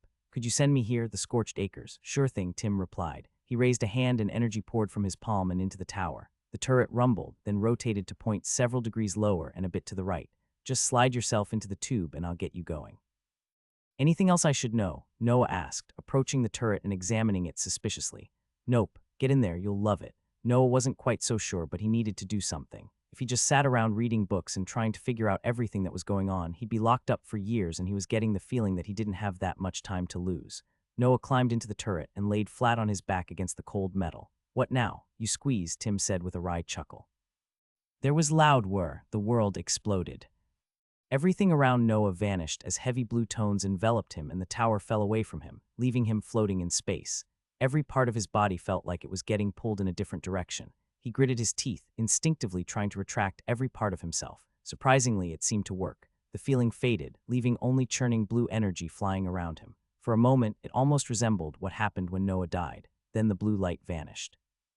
Dry dirt pressed against Noah's cheek. The ends of his fingers and toes tingled, but the feeling quickly faded away. He opened his eyes and rolled to his feet. Scorched trees poked up all around him. A wave of panic rose in Noah's chest, but he crushed it and pushed himself upright, grimacing at the cracking twigs beneath his feet. I've got nothing to fear. Pain is temporary, and the cannon thing will bring me back by tomorrow. That means I've got 24 hours to practice whatever I want to, without having to worry about someone showing up. Noah turned in a circle to get his bearings, ready to throw himself to the side at the first sign of a monkey. All that greeted him were rows on rows of blackened, spindly trees. An involuntary shudder ran down his spine at the sight of them again. He gritted his teeth and pushed the feeling away. Death held no power over him anymore. Even if his magical connection to the gourd wasn't actually permanent, he'd seen the afterlife. Presuming that renewal wasn't the only goddess of reincarnation, there was always another chance. No, it wasn't death that scared Noah. It was inactivity. The mere idea of sitting around in line for hundreds or thousands of years again filled him with such distaste that he couldn't put it into words. I'm not going back there. Renewal was at least evenly matched against whatever that monster was. If I can get that strong, I'll never have to worry about having to wait around forever again, and that starts with fixing this god-awful foundation that Vermal slapped together. Noah hopped up, grabbing a low-hanging branch of a tree and pulling himself up with an undignified grunt and more than a little difficulty. He bounced a few times to make sure the branch would hold his weight, then leaned back against the trunk and turned his attention inward toward his mind and the runes waiting for him within it. A pool of black bloomed before his vision, swallowing him and taking his senses away from the faint breeze and the smell of ash in the forest. 7 glowing runes shimmered to life around Noah, floating in the expanse of darkness like torchlights. Pressure bore down on him, vibrating and warping the air like heat waves around him. Instinctively, Noah knew that the force should have crushed him, but instead it caused nothing more than mild discomfort. Noah focused on the least filled of his 5 wind runes. There was no doubt in Noah's mind that he had to replace it, but with what, he wasn't certain. Vermal's book had quite a few runes in it, and many of them were greater. That made his decision to use 5 weak runes rather than some of the better ones even more peculiar. Noah would have loved to ask Vermal what he'd been thinking, but that wasn't a possibility. Aside from the vague memories that had been popping to the surface and helping him read, there didn't seem to be much of Vermal left. And judging by what everyone thought of him, Noah got the feeling that might not have been a very bad thing. He extended his palm and the weakest of the wind runes floated through the air. Static energy danced across Noah's palm and tickled his fingertips as his hand came in contact with it. The rune pulsed with a strange heartbeat that sent its magic rushing through Noah's body and back into it. He drew in a slow breath and let it out, focusing on the connection between the palm of his hand and the rune. The book he'd taken from the library had been far from exhaustive, but even it had had enough information for this. Noah felt the connection to the rune in his mind. He could sense the power within it, waiting to be bent to his will. Noah pulled his hand back, and a shimmering strand of energy followed him back, affixed to his palm. Raising his other hand, Noah swung it down through the strand. A clean note rang out through his mind. The strand fell away from his palm and cracks raced through the glowing rune, covering its entire surface within seconds. Small parts of it fell away, shattering as they hit the ground, and beams of light burst free from within it as the energy poured out. A large chunk of the rune snapped off and crashed to the ground, exploding like a dropped Christmas ornament. There was one final flash. A profound sense of loss flooded Noah's body, and the last of the light faded away. There was no trace of the rune. Just an empty space where it had once been. All the energy that had been stored within it was nowhere to be seen. According to the book, it had dissipated into the ether. A complete waste. Noah let his hand drop. That's that. Better to start from scratch with something that's actually useful. It might take a bit to catch up, but I'd rather be delayed than permanently set back. The other 4 wind runes floated at the edges of Noah's vision. He considered them with a small frown, then shook his head. I'll start with one for now, but which one? Noah let the darkness fade away and opened his eyes. Mercifully, he was still sitting in the tree. No monkeys had crept up on him while he'd been distracted, and after a few moments of squinting through the branches, Noah was confident that nothing was about to attack. He pulled his book out and flipped through its pages. Vermal really had gotten quite the collection of runes. There were dozens upon dozens, although the majority of them were low quality. Those were dismissed immediately. They probably had some use, but they weren't what he was looking for. The flame runes caught his eye and a tiny chuckle slipped out of his lips. I guess I know why Todd and Isabel were so surprised when I showed them this. I don't really see what the point of guarding runes is, though. It's not like I lose strength by showing them it. Bunch of greedy bastards in this world. Noah thumbed through the pages. Fire was interesting, but it felt like it didn't have the versatility he wanted. Fire was good for destroying things and cooking food. In addition, something told him that the more unique his runes were, the stronger he'd be. Things didn't get much more basic than a fire rune. Still, Noah kept them in mind. Even if he didn't plan to specialize in it, fire was a great catalyst. Maybe taking one of the runes would be advantageous at one point. Noah spent nearly an hour flipping through the runes that Vermal had gathered, muttering to himself under his breath.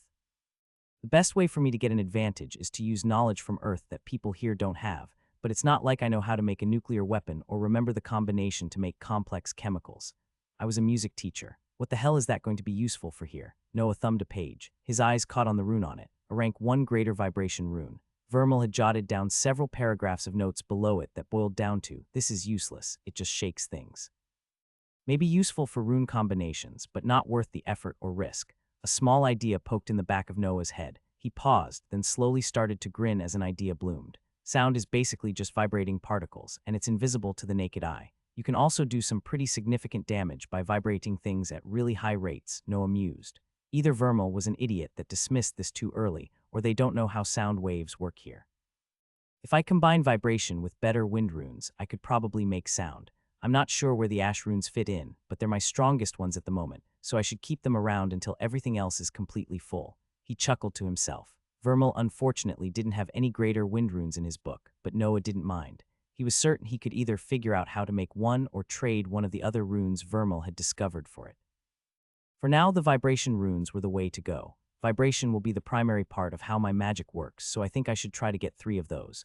Then I can upgrade 2 wind runes and keep the 2 ash ones. That seems like a reasonable guess, or at least a starting point. He studied the rune on the book, then set it down and sank back into his mind space. The stark lack of his 7th rune greeted him, an empty, unlit void waiting direction. Noah pictured the vibration rune from the book, pressing his lips together as he struggled to recall every single detail of the complex drawing. Nothing happened. Noah pursed his lips. He opened his eyes, then looked down at the book again. He picked it up, running a finger down the rune. A faint tingle met his skin. Ah, there's magic in the actual rune itself. Let's try this again. He closed his eyes once more and repeated the process. This time, glowing white lines traced through the darkness, slowly winding around each other and forming into the image that he'd envisioned. Noah waited until the lines stopped moving, then let his concentration drop. The rune melted away and disintegrated within moments. Noah ground his teeth and hopped back into the real world, scanning over the book again before returning to his mental space and giving it a second shot. That attempt went largely the same. Noah gave it several more tries, returning to his spot in the tree to double-check the rune in the book. It was one thing to look at it, but perfectly recreating the rune was surprisingly difficult. Noah wasn't sure what try he was on when something finally changed. The shimmering lights were sharper this time, more defined and confident. As he released his direction over the magic, the rune thrummed. Energy prickled along Noah's skin, racing along his entire body. He shuddered in distaste as it zipped around his eyeballs and through his skull. It coursed down his spine and he gagged, but the sensation had already faded. Noah scrunched his nose in distaste. His annoyance was quickly replaced with a smug smile. Floating in the air before him was the vibration rune. It was completely useless and empty at the moment, but he'd done it. He'd made a rune. The dark expanse fell away and Noah opened his eyes to the scorched forest, laughing. He held his hand out, picturing the rune. It appeared above his palm, so dull that he could barely see it in the daylight. Noah let the rune fade away and tucked his book back into its holster. Only thing to do now is get some energy and figure out just what I can do. Noah swung his leg over the branch and dropped to the ground. Dry wood cracked beneath the balls of his feet and he straightened up, brushing his clothes off. Now, to find some monkeys. It's time to get a little revenge. Finding monkeys proved fairly easy. That didn't come as much of a surprise, as Noah had practically been drowning in the mangy monsters when he'd first been shunted into Vermal's body. After just a few minutes of creeping through the trees, he spotted a red-furred monkey hunched over the blood-splattered carcass of another monkey. savagely tearing into it and ripping large chunks of flesh free. It shoveled them into its mouth, letting out an incredibly uncomfortable combination of moans and grunts as it fed. Noah didn't even bother to hide his disgust. He stopped in his tracks, keeping a few trees between him and the distracted monster, and channeled one of his wind runes. An arc of energy swirled between his fingertips and leapt out, scything past trees and connecting cleanly with the back of the monkey's neck. The monster pitched forward and fell prone on top of its meal, the stump of its neck pumping blood out onto the ground. A rush of energy slithered through Noah's veins and up his spine. Noah immediately brought forth his vibration rune. It flickered, indistinguishable from what it had looked like before. If killing the monkey had done anything to make it grow in strength, he couldn't see the results. Lovely. I sure hope these things aren't endangered, because I think I'm going to be killing quite a few of them. Noah closed his palm. No matter how many he had to kill, at least it was better than sitting around and doing nothing. That was one thing he'd never do again. Better to try and fail than to be stuck wasting even more time. He knelt by the dead monkey and used one of its hands to saw at a claw. A few minutes later, he ripped it free with a grunt. Noah wiped the blood off on the monster's thick hair and hefted his makeshift dagger, nodding to himself. It was time to hunt. 5 more monkeys met similar fates and fell to Noah's wind runes. He was tempted to test out Ash, but wind felt like a much better tool for his current opponents. If it ain't broke, don't fix it. Hours ticked by as he stalked the denizens of the forest, and the sun trekked through the sky, making for the horizon. Noah's streak of good luck finally came to an end as he reached a small clearing in the burnt trees shortly after midday. Something had ripped the trees in the area apart and thrown them all to one side, leaving jagged stumps protruding from the ground everywhere. 4 small monkeys sat in a semicircle around a huge one that Noah recognized all too well from its enormous claws and butt-ugly face. A slasher. The same monster that had killed him several times shortly after his arrival. A mixture of fear and anger mixed in his chest, and Noah instinctively ducked behind a tree, pressing his side to the brittle bark. He waited a moment before peeking out again. The monsters didn't seem to have noticed him. The slasher just stood before its smaller fellows, grunting unintelligibly and occasionally waving its hands around. Are they intelligent? That's an unsettling thought. Might take a moment to get over that. Okay, I'm over it. Bastards went for me first. Enjoy waiting in line, assholes. Noah flexed his fingers. He unhooked the gourd from his waist and padded back in the way he'd come for a minute, hiding the gourd at the base of a large tree before returning to the clearing.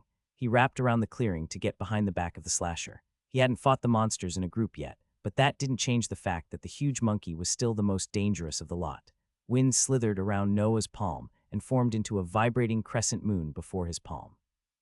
He took aim and let the spell fly at the monkey. Not waiting to see if it connected, he formed another disc and launched it before dashing back into the trees. A raged screech followed by a gurgling howl told Noah that his attacks had struck. Thundering footsteps followed by a loud crunch gave the additional information that they hadn't struck quite well enough. Noah swore under his breath, pumping his legs as hard as he could as he dipped and dove through the forest. Trees cracked and shattered behind him as the monkey gave chase, hollering in fury. It was gaining on him. Noah couldn't help but feel a sense of déjà vu as the distance between them steadily closed. He could hear the calls of the smaller monsters growing closer. Noah caught a flash of one of them swinging through the trees to his side. He spun, firing a blade of wind at it. The monkey dropped to the ground, dodging the attack, and lunged for him. The smart move would have been to dive to the side or try to avoid the blow. That was likely what the monkey had been expecting. Instead, Noah stepped toward it and whipped his elbow up into the monster's nose. It let out a screech and staggered backward, momentarily stunned. Noah slammed his palm into its face and unleashed a blade of wind point blank. Blood sprayed and it fell back without another noise. Energy flooded into Noah, but he was already running again. 3 more monkeys. 2 small ones and 1 wounded slasher. Noah spun behind a tree, raising his hand and firing a blade of wind just as the slasher barreled clean through a thin tree, sending fragments of wood flying everywhere. Its furry neck was matted with blood and its beady black eyes burned with hatred and pain. The monkey opened its mouth, revealing rows of jagged yellow fangs, and let out a howl. Noah's spell caught it in the chest, carving a thick wound across it. It screeched and lunged at Noah. This time, Noah got the feeling that trying to punch the monkey out would just result in getting shredded to ribbons. He dove away, landing in an awkward roll. Something popped in his arm and he swore in pain. Noah rolled over, raising his other hand defensively just as the slasher arrived before him. It raised its hands, screeching in victory. I saw the other monster do this too. It's going to slash down with both hands. Noah rolled to the side. Dirt whumped behind him as the monkey's claws slipped clean through it and its palms hit the forest floor. His arm throbbed in pain, but Noah ignored it. He raised his other hand and fired a blade of wind into the surprised slasher's neck. Its cries finally went silent and it crashed to the ground beside him, dead. Noah shuddered, adrenaline coursing through his veins with such intensity that he could hear his heartbeat. Energy filled him and he staggered to his feet, scanning the surroundings. There were still 2 monkeys left, and he still remembered what happened when he celebrated a victory too early. Noah turned in a slow circle, his eyes flicking at every faint rustle of wind through the cracked trees. His chest rose and fell with heavy breaths, and he held his hand before his chest, his teeth bared. "Come on," Noah snarled. "Where are you?" A powerful blow slammed into Noah's back, and he staggered forward. He staggered to the side, but too slowly to avoid a clawed hand as it raked across his back. Noah screamed and fell to the ground, desperately twisting around to see the monkey lunging to rip his face off. Magic swirled, and a blade of wind caught the monster in the neck. Its corpse slammed into Noah, knocking him to the ground. The wounds on his back screamed in pain, and Noah snarled, shoving the creature off him. Numbness crept along his body. He tried to stand, but his legs wouldn't work properly. He slipped in the growing pool of his and the monster's blood on the scorched ground and fell back with a groan. With a feeble, shaking hand, Noah grabbed his makeshift dagger. He dragged himself back across the ground with it, pushing himself against a tree to prop himself up. Every breath came shallower than the last, but Noah kept his dagger raised before him. One more, Noah wheezed. "Come on." Seconds ticked by and Noah's hand dipped. The world grew darker and his vision narrowed to a pinpoint. Strength left Noah's limbs. His last action was to toss his dagger as hard as he could, which, at this point, was just half a dozen feet away from him. A tiny flicker of motion in the edge of his fading eyes was the last thing he saw before he slipped off. Noah's soul peeled away from the body, lifting into the air. He stared down at the bloodied corpse beneath him and scrunched his nose. The final monkey was behind a tree, staring warily at his body. Well, not a bad run by any means. A definite improvement over the previous one. And oh, god damn it, please stop that. Don't eat my face, that's disgusting. The monkey couldn't hear him, and even if it could, Noah suspected that his request would have fallen on deaf ears. Grayish-black energy wound around his neck. Noah didn't even blink as it yanked him away. An instant later, he sat up with a ragged gasp. His head pounded with a violent headache, and the gourd rested on the ground beside him. Noah pushed himself upright using the trunk of the tree, leaving his gourd on the ground. He instinctively tried to call on his magic, but it was for naught. The runes were completely inaccessible for him, and judging by previous experience, they'd remain that way for several hours. Noah massaged his temple and trudged into the forest in the direction of his corpse. Even if he didn't have magic, he needed to get his clothes back or he'd be returning to Arbitage with everything on display. He repressed a pained chuckle. That's one way to get fired. Several minutes later, Noah stopped walking. Loud crunches came from where he died, and he didn't need to use much imagination to know what they were.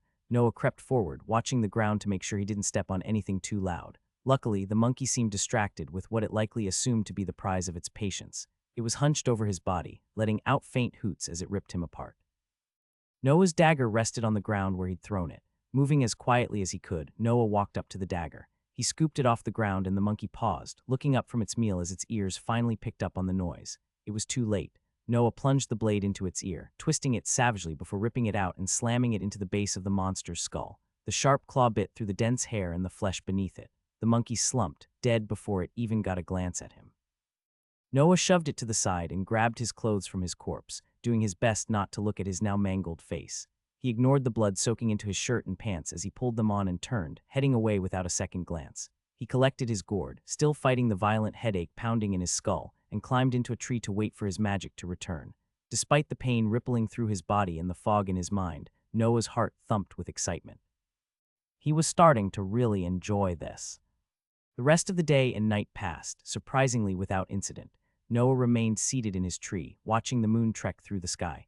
Monkeys hollered in the distance, their cries echoing through the barren forest and distorting with the wind. None of them found him. Noah wasn't sure if it was because they were intentionally avoiding his location after the slaughter, or if he'd just gotten lucky. Either way, the sun rose all the same the following morning. The fog in his head had only just started to show signs of abating when an electric current danced across his skin, running down his spine and spreading throughout his body. Before Noah could even start to wonder what was causing the sensation, a sudden force jerked at the nape of his neck. The world blurred and took on a vibrant shade of blue as he was shunted backward and sent hurtling through space.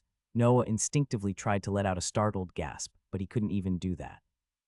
His entire body rebelled against him, and all he could do was sit and watch as the blue current swirled past him.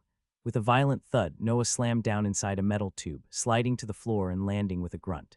He staggered as his feet hit cold ground and he braced himself against the wall, drawing in a deep breath.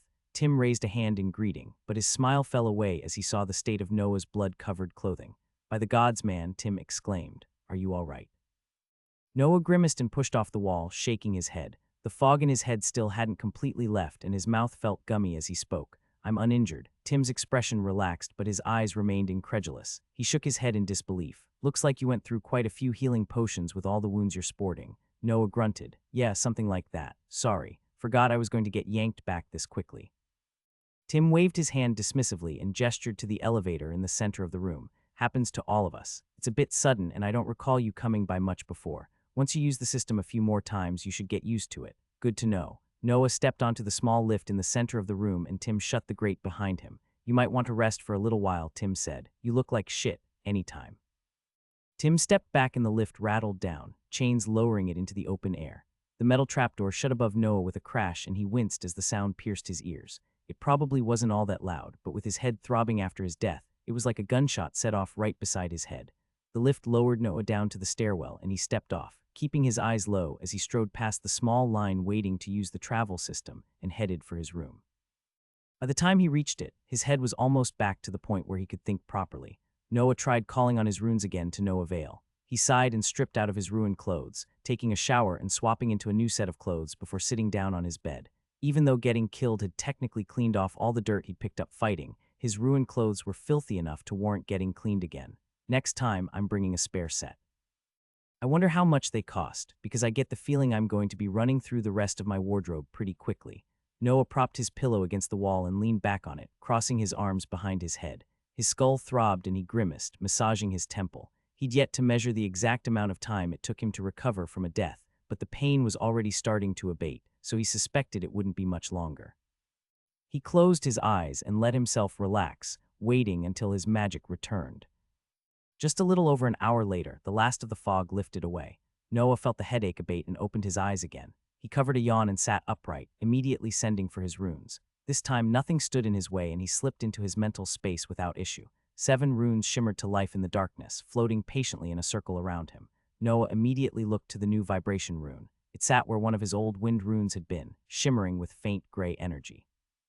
Noah took a step toward it, and a faint resistance pushed back on him, as if he were striding into a soft wind. A grin stretched across his face. His efforts the previous day hadn't been wasted. The other runes had all grown slightly stronger as well. It wasn't a massive difference, but it was noticeable. His grin faded away as he considered the vibration rune. He didn't know exactly how much power it would take to fill it to the point where it could be combined properly, but the light coming from the rune was so dim compared to the others that he suspected it probably wasn't even 1% of the way to its max capacity. Noah risked a glance up. The Sunder rune loomed above him, filling the sky and humming with energy. It wasn't as difficult to look at as it had been the first time, but the pressure washing off what he could only assume to be a master rune still made his legs tremble with effort to keep himself standing. It would probably be pretty stupid to try and do anything with this. I don't know what it does or how it works. All I know is that it's probably the reason I come back to life when I die, and even that isn't certain. Noah swallowed. There was something tantalizing about the power stored within the massive rune. As if responding to his attention, it started to lower. Noah couldn't bring himself to pull his eyes away as the rune floated down until it was just above his head. It was beckoning him, asking him to reach out. Noah obliged it. He extended a hand and brushed a fingertip against the thrumming lines of energy. There was a burst of static in Noah's ears, and his entire body buzzed with static electricity. The world went white, then there was nothing. Noah floated in the emptiness, unable to move or even see his own body. All he could do was observe. In the white, a dark form materialized. A spear formed first, followed by a muscled body made of pure void. The man that had attacked Renewal when Noah had been waiting at the Watchers of Life. Noah couldn't even flinch back. Luckily, the man didn't seem to be aware of his presence. He extended his jagged black spear, and more color bloomed around him. Grass sprouted up beneath the man's feet, and a hulking monster with jutting teeth and brilliant red skin molded out of the ground before the man. Its skin was protected by interlocking chitinous plates, and it stood twice as tall as the man. With every breath it took, a rattling hiss slipped out from its armored body. Its mouth opened in a clicking screech, and it leapt to bite at the man. He didn't budge. He barely even seemed to notice the monster was attacking him. With the smallest of motions, he shifted his spear and pointed the tip at the monster, which charged chest first into it. A faint clink rang out through the nothingness. The monster froze in place. A black line carved through it from head to toe and denied even the chance for a final screech of defiance. It split in two. The two halves of the monster collapsed on themselves. Its armor plates clanged to the ground around it, along with a pile of teeth and claws. A curl of smoke rose up from where it had stood, materializing into 7 glistening runes. Noah desperately tried to lean forward to get a better look at them, but he couldn't budge. The man examined the runes, then paused as something caught his attention. He raised a hand and one of the runes floated closer to him, giving Noah a glance at it. Insected armor. Before Noah could even try to memorize it, the man flicked his hand. His spear carved through the rune, shattering it. Noah's disappointment died in his chest. His eyes widened as from the fragments 7 new runes formed, each pulling away from the wreckage of the original rune, and every single one of them brimmed with energy. That must have been a combined rune. Did he just split it apart without damaging any of the individual components? The man reached out and plucked one of the runes from the air. He flicked his hand, and the other 6 shattered, blowing away in strands of dark smoke. Noah could have sworn at the man.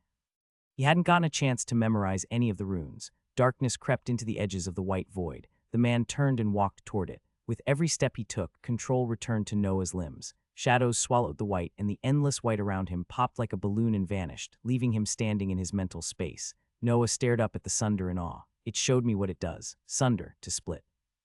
It split the monster apart into its components, but I guess only the parts that the user wanted. But more importantly, it can split runes apart. Doesn't that mean I can combine runes with any combination I want to test, then split them if the combination doesn't work? I don't have to worry about finding an existing combination or risking failure. I can test them infinitely. Noah suppressed a maniacal laugh. If Moxie knew about this, she'd rip her hair out. What need did he have for his stuffy fake family's rune combinations when he could research them indefinitely on his own? He had to test this. Noah extended a tendril of thought toward the Sunder rune. A brilliant blast of energy slammed into him, throwing him from his mental space and knocking him to the ground. Every single part of his body trembled like he'd taken a dip into an electrical current. He tried to move, but it felt like every single one of his nerves had fried. For the second time, all Noah could do was lay there and stare. The ceiling swirled above him as his eyes unfocused. Time ticked by. If Noah hadn't been so used to sitting around and doing nothing from his stay in the afterlife, it would have been infuriating. It was nearly an hour before any sensation returned to him. Noah's toes wiggled, followed by his fingers and the rest of his body. He slowly sat up, rubbing the back of his head with a grimace. At least he didn't have a headache this time. Okay, got it. No fiddling with the master rune yet. There's way too much power in it. I need to be way stronger to even try to handle it. Still, when it comes time to combine my runes, this is incredible. If I understood Moxie right, I need to keep this power completely secret. Combinations are the key to forming a unique form of magic, and I can test them as many times as I want. But for now, even if I can't mess with Sunder. Noah summoned the vibration rune to his palm and studied it. The wind rune had been easy enough to use, but the ash rune still stubbornly refused to do just about anything. He chewed his lower lip in thought, then touched a finger to his pillow. A faint tremble ran through it. Noah raised an eyebrow and drew on more of the rune's power. The pillow flopped around as if someone were throttling it. A few seconds later, the energy stored within the rune dried up. It vanished and the pillow ceased its motion, falling back to his bed and lying still. Not the most intimidating thing I've ever done, but at least it works, Noah mused. And I think I've had enough excitement for today anyway. So if the wind and vibration runes both work perfectly, then I've got to be using the ash rune wrong somehow. Noah called on the ash energy and felt it rise up in response. He tried picturing a small cloud of ash rising up from his hand, but it once again stubbornly refused to respond. Noah pursed his lips and glanced around the room. His eyes landed on a half-melted candle at the edge of his desk. He strode over to it, grabbing a fire starter beside it and lighting the candle. Noah took a paper from the pile of trash that Vermal had left behind, and after reading it to make sure it wasn't important, set the paper over the flame. The fire quickly took hold, burning a small hole and blackening the paper around it. The flame continued to spread, and the hole expanded, its edges glowing cherry red as more of the paper was consumed. Noah let a little over a quarter of it burn away before he smothered the smoldering paper out with his palm. The flame stung for a moment and gave in, fading away and leaving him with the brittle results of his experiment. Noah shook his hand off and crushed the edge of the paper, letting the soot crumble into a small pile on his desk. Straightening his back, Noah pushed the candle out of the way and called on his ash rune. He turned his attention to the pile on his desk. The ash shifted, swirling up into the air and forming into a swirling sphere. A grin stretched across Noah's face and he splayed his fingers out. The ash twisted between them like a snake, slithering down his palm and forming into a small bird. It fluttered around Noah's head, then nosedived into the desk and exploded into a small puff of smoky ash. Aha, Noah said, unable to hide his pleasure as he rubbed his hands together. He directed the ash back into a small pile, then organized it into several lines. It responded to his thoughts without delay, forming the exact image he pictured in his head. So that's how it works. I can't create ash, but I can control it. Noah flicked his fingers and the ash leapt from his desk, forming into a crescent moon and shooting into the candle. It pattered against the wax, failing to cut through it. Noah pulled the ash back into a pile and pursed his lips. So it's still just ash, even when I'm controlling it, Noah mused. Why doesn't it cut like the wind did? He put the ash through a few more tests, but as far as he could tell, it was just ash. Noah sat in thought for a few moments, trying to figure out why his wind rune was able to cut and do real damage, while what should have been a more powerful ash rune almost felt lackluster. The answer struck him a few moments later, and he grimaced at the realization. It's the amount of energy stored in them. That's why Vermal kept a bunch of weak wind runes around instead of using all the more powerful ones he had in his book. It was easier to just use the weak wind runes than building up to really using the powerful ones. Noah rubbed his forehead, mentally thanking himself for not making the impulsive decision to get rid of all his wind runes at once. If he had, there wouldn't have been any way for him to reliably kill the monsters in the Scorched Acres. Well, at least I found out sooner rather than later, Noah said to himself. He released his hold on his magic and snuffed the candle out. The sun was already well into the sky, and if he recalled correctly, he still had a class to teach today, and he was pretty sure it wouldn't be too long until it started. It would be nice to actually show up before it started this time around. Noah tucked his gourd away in its hiding place beneath the sink and headed out of his room, making for his room in Building G. He reached it just before midday and stepped into the dusty room. It was empty, which didn't surprise him much. Time was still a bit of a rough concept to him, but Noah was pretty certain there was still some time left until the class was meant to start. Considering his students had barely even bothered to show up last time, he didn't get the feeling that they planned on getting here early. That was fine with him. He still wasn't sure exactly what he was meant to be teaching them. There hadn't been a lesson plan in all the papers that Vermal had kept around on his desk, but the exam that Moxie had mentioned very likely had something to do with it. Noah settled down to wait. He watched the sun crawl across the sky through the dirty window, his eyes tracing the rays of light as they danced through the dim room. He flipped through Vermal's book, mostly just to take a cursory glance at the other runes in it and see if he'd missed anything too important. Feet scuffed against stone. Noah looked up, closing his book with a snap as Isabel stepped into the classroom. She looked mildly surprised to see him sitting in front of the chalkboard. Todd followed her in, covering a yawn. He flopped down at a desk in the back of the class without saying a word. "Welcome back," Noah said, rising to his feet. "I forgot to ask this last time around, but why are there only 2 of you? What's that supposed to mean?" Isabel asked. "Shouldn't I have more students? Do you not remember? Just humor me." "It's just us," Isabel said with a shrug. "Nobody else got saddled with you. We're just unlucky, small class sizes. More like a mentorship or an apprenticeship than a proper professor, but I had some friends in higher academia that only taught classes of a few kids. I think it's been so long I can hardly remember." "Well, that's lovely," Noah said with a sigh. "We'll get around to them when the time comes, I suppose." "How did the homework I assigned you go?" "Didn't do it," Todd said promptly. "It doesn't matter in the end. Magic is magic. Who cares how it works?" Noah just looked to Isabel. She cleared her throat. "I thought about it a bit, and I don't know," Isabel admitted. "I couldn't really think of what runes really are beyond what we already discussed. They're just runes, can't you just say?" "Nope," Noah replied, stretching his hands over his head. "I don't know either." Isabel and Todd stared at him. "What?" Noah asked. "I told you already. If it was easy, then we'd have the answer. I don't think most mages you run into are going to have that answer. It's something we have to determine for ourselves." "Then what was the point of wasting our time by telling us to think about it?" Isabel demanded, crossing her arms. "It was to make you think," Noah replied. "We're going to move on to a slightly different topic today. Are you aware of what happens in a month?" Both Todd and Isabel paled a few shades and glanced away, avoiding his gaze. Todd looked down at his hands, suddenly finding them the most fascinating things he'd seen in years. "Yes," Isabel said. "The test, right?" "The test," Noah confirmed with a nod. "We'll have everything together before it starts," Todd said, lowering his voice. "Don't worry about it, man. It won't be a problem." Noah's eyes narrowed. Something about the way Todd had spoken didn't sit right with him. He'd seen that shifty look in students' eyes before, and it was never a sign of anything good. "What exactly do you mean by that?" Noah asked. Todd pressed his lips together. "You know, so we don't have to do it." "What? How do you plan to pass the test if you don't do it?" Isabel stared at Noah like he'd grown a horn between his eyes. "Because we aren't going to do it. That's the whole point, isn't it? You haven't taught us anything aside from one class the day before yesterday, but you can't make us all fail the exam or arbitrage will be breathing down your neck. So, you want me to just lie and say you passed? Well, that's literally what you told us we'd be doing when the semester started," Todd said dryly. "I'm not sure why we'd think anything else. As I said, we'll get the materials you need to justify the effort it'll take you to fake the results. A bribe. Vermal was going to make them bribe him to not take an exam. Every time I learn more about this guy, the more of a scumbag I realize he was." Noah leaned against the chalkboard and sighed. "Plans have changed." "We're not doing that." Isabel and Todd both shot to their feet. What, you're actually going to make us take it? Isabel asked aghast. We can't, why not? Noah asked. That test ends up seriously injuring students that actually have good teachers, Todd said. How do you think we're going to each kill a powerful monster when we don't even have that to back us up? We'll die. Literally. Remind me of what you're required to do to pass it again, Noah asked. We've got to kill a slasher, Isabel said. Seriously, you don't even know what the test covers. How do you expect us to pass it? We're both just going to get killed and you'll be at fault. Noah let out a relieved sigh. For a moment, he'd thought the test was actually going to be hunting a dozen of the monsters or something even more ridiculous. Just that. You can do that, no problem, Noah said. It's just a slasher. A good hit to their neck takes them out, and their movements are really predictable. They're fast, but if you get the jump on them and work together, I can't imagine it would be that impossible. Both Isabel and Todd glared at Noah. Their anger turned to nervousness when Noah didn't back down from his stance. Easy for you to say. You're not the one that has to kill them, Todd said. Can you even fight one yourself? I don't see how you're going to protect us when you're literally the same rank as we are. Slashers might not be the strongest monsters in the Scorched Acres, but they're far from the weakest. False confidence isn't going to do anything when they tear your throat out.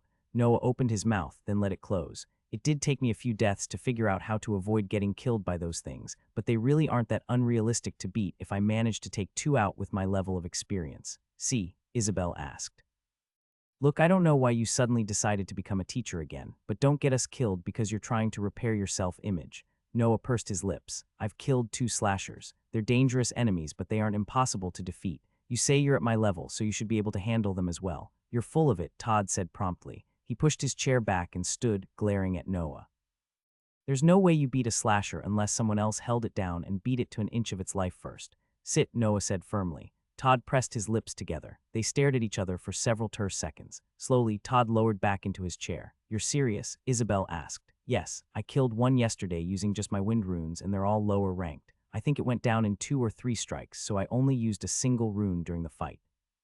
You're both confident you're at least as strong as I am, aren't you? Isabel grimaced and looked out the window, avoiding Noah's gaze. Please don't do this. I don't care what you're planning, but I don't want to die. If you want to start becoming a good teacher, start with the next class. We're already screwed. Don't get us killed as well. Noah drew in a deep breath and let it out slowly. He couldn't deny that Isabel's suggestion was tempting. He had more than enough on his plate already. Surviving while making sure nobody figured out his true identity wasn't exactly a simple task. Ignoring his class and letting them cheat their way through everything until they were someone else's problem would certainly lighten his load, and it was clearly what Vermal had been doing for quite some time. I won't fail my students. I don't care if they aren't even technically mine. Vermal screwed these kids over, and I'm going to make that right. It's my duty as a teacher. No, Noah shook his head. I'm sorry, but I'm not going to do that. I apologize that you had to deal with my incompetent teaching in the past, but there will be no more of that. I won't be letting you leave this class without the proper abilities to defend yourselves in the future. You're going to get us killed, Todd said flatly. I swear on my life that I won't. Noah pressed a hand to his chest. I'll die buying you time to escape the monster if need be. Once they get a kill, they focus on eating it instead of attacking other threats. At least I'm pretty sure they do. The monkey seemed pretty distracted eating my corpse.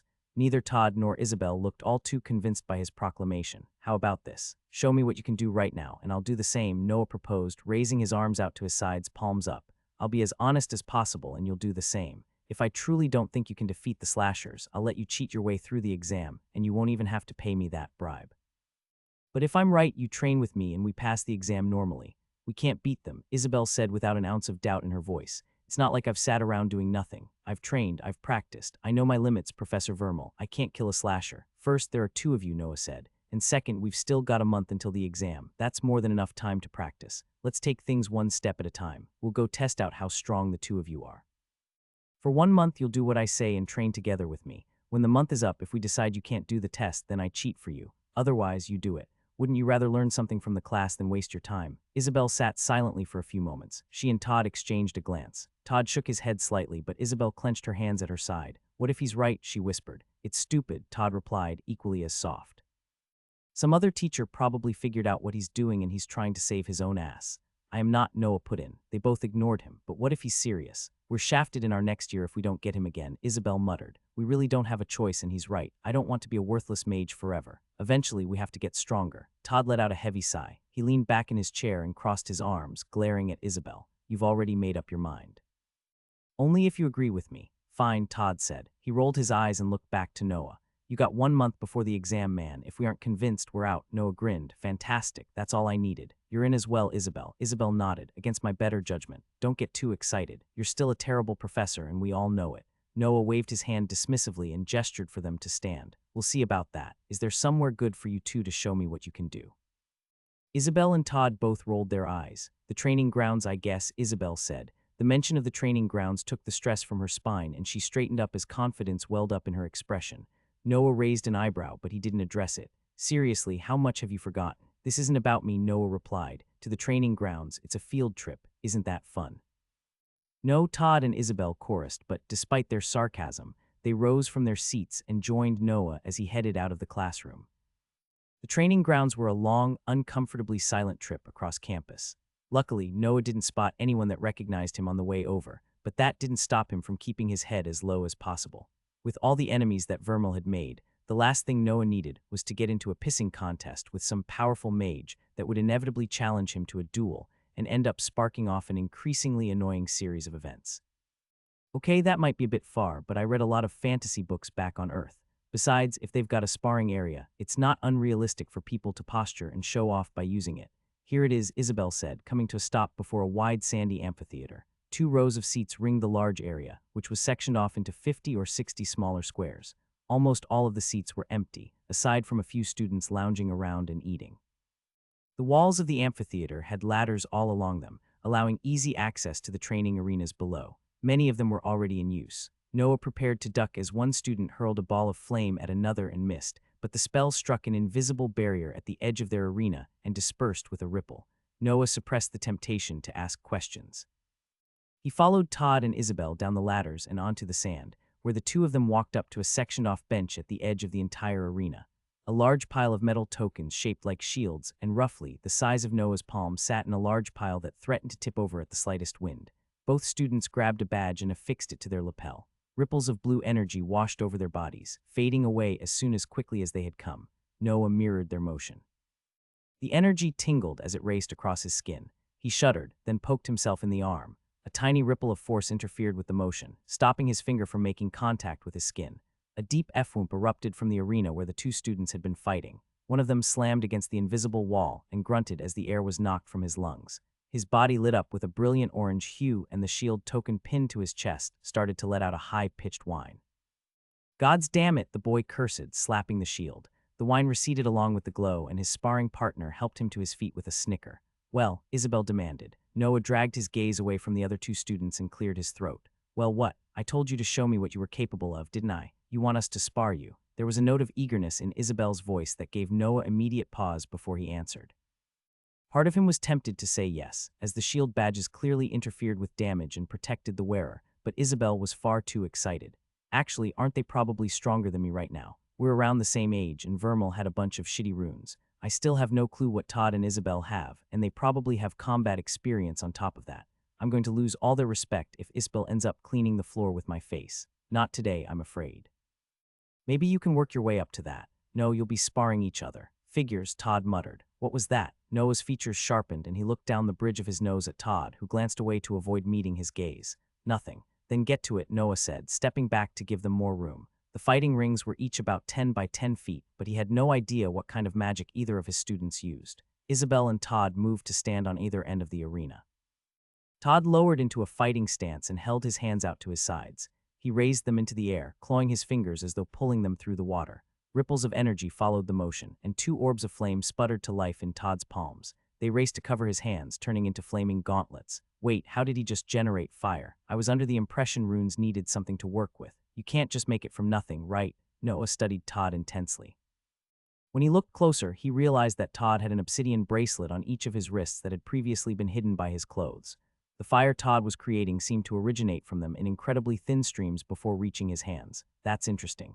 He's got something that generates the fire for him. Maybe a basic flint and steel that's somehow activated by his runes. Interesting. That's clever." Unimpressed, Isabel gently placed her hand against her chest.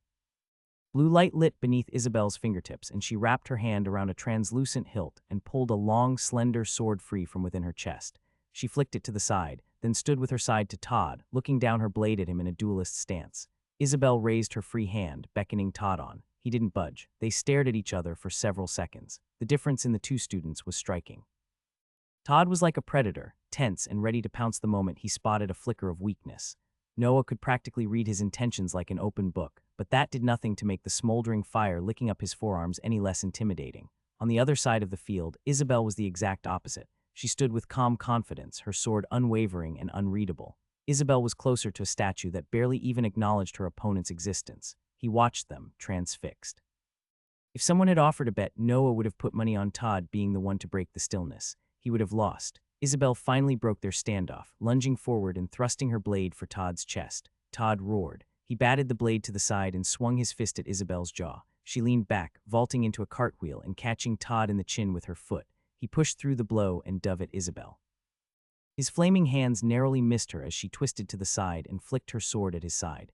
Fire erupted around Todd in a small sphere, slamming into the sword and throwing it back. Instead of trying to hold onto it, Isabel released the weapon. It flipped through the air and vanished. Isabel stepped forward and thrust her empty hand toward Todd's back. Midway through the strike, her blade rematerialized in her grip. Todd desperately contorted his body and managed to get his left hand in the path of the strike. Fire bloomed from his palm and Isabel staggered back as their magic collided with a clean, humming note. Todd slammed his fist into the ground and a ripple of fire erupted from the impact zone, roaring toward Isabel. Her blue armor rippled, indicating the spell had struck her, and a faint yellow glow covered her body. Isabel pressed her lips together in fury. Her sword snapped out like a striking snake. Todd moved to block it, but her sword abruptly vanished. Her hand passed by Todd's harmlessly, and she spun it around just as the blade reformed. It scored across Todd's side. He swore as his badge lit a faint orange and let out a warning hum. Isabel didn't wait for it to finish. She flicked her hand again and slammed the sword back down into the side of his neck. His body lit with a brilliant red light and a warning hum rang through the arena. Damn it. Todd slumped to the ground, letting the flames covering his fists sputter out.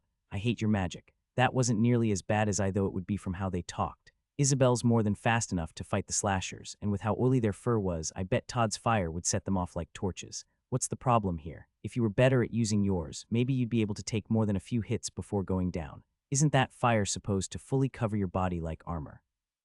My runes aren't strong enough to power that, and look who's talking, you don't even use magic. That's literally just a sword. No, it isn't. Yes, it is. Noah cleared his throat. They both looked to him, glaring. Good enough for you? Isabel asked as Todd pushed himself back up to his feet and pulled his badge off with a disgusted sigh. Yes, I'm not really sure what the issue is, Noah admitted.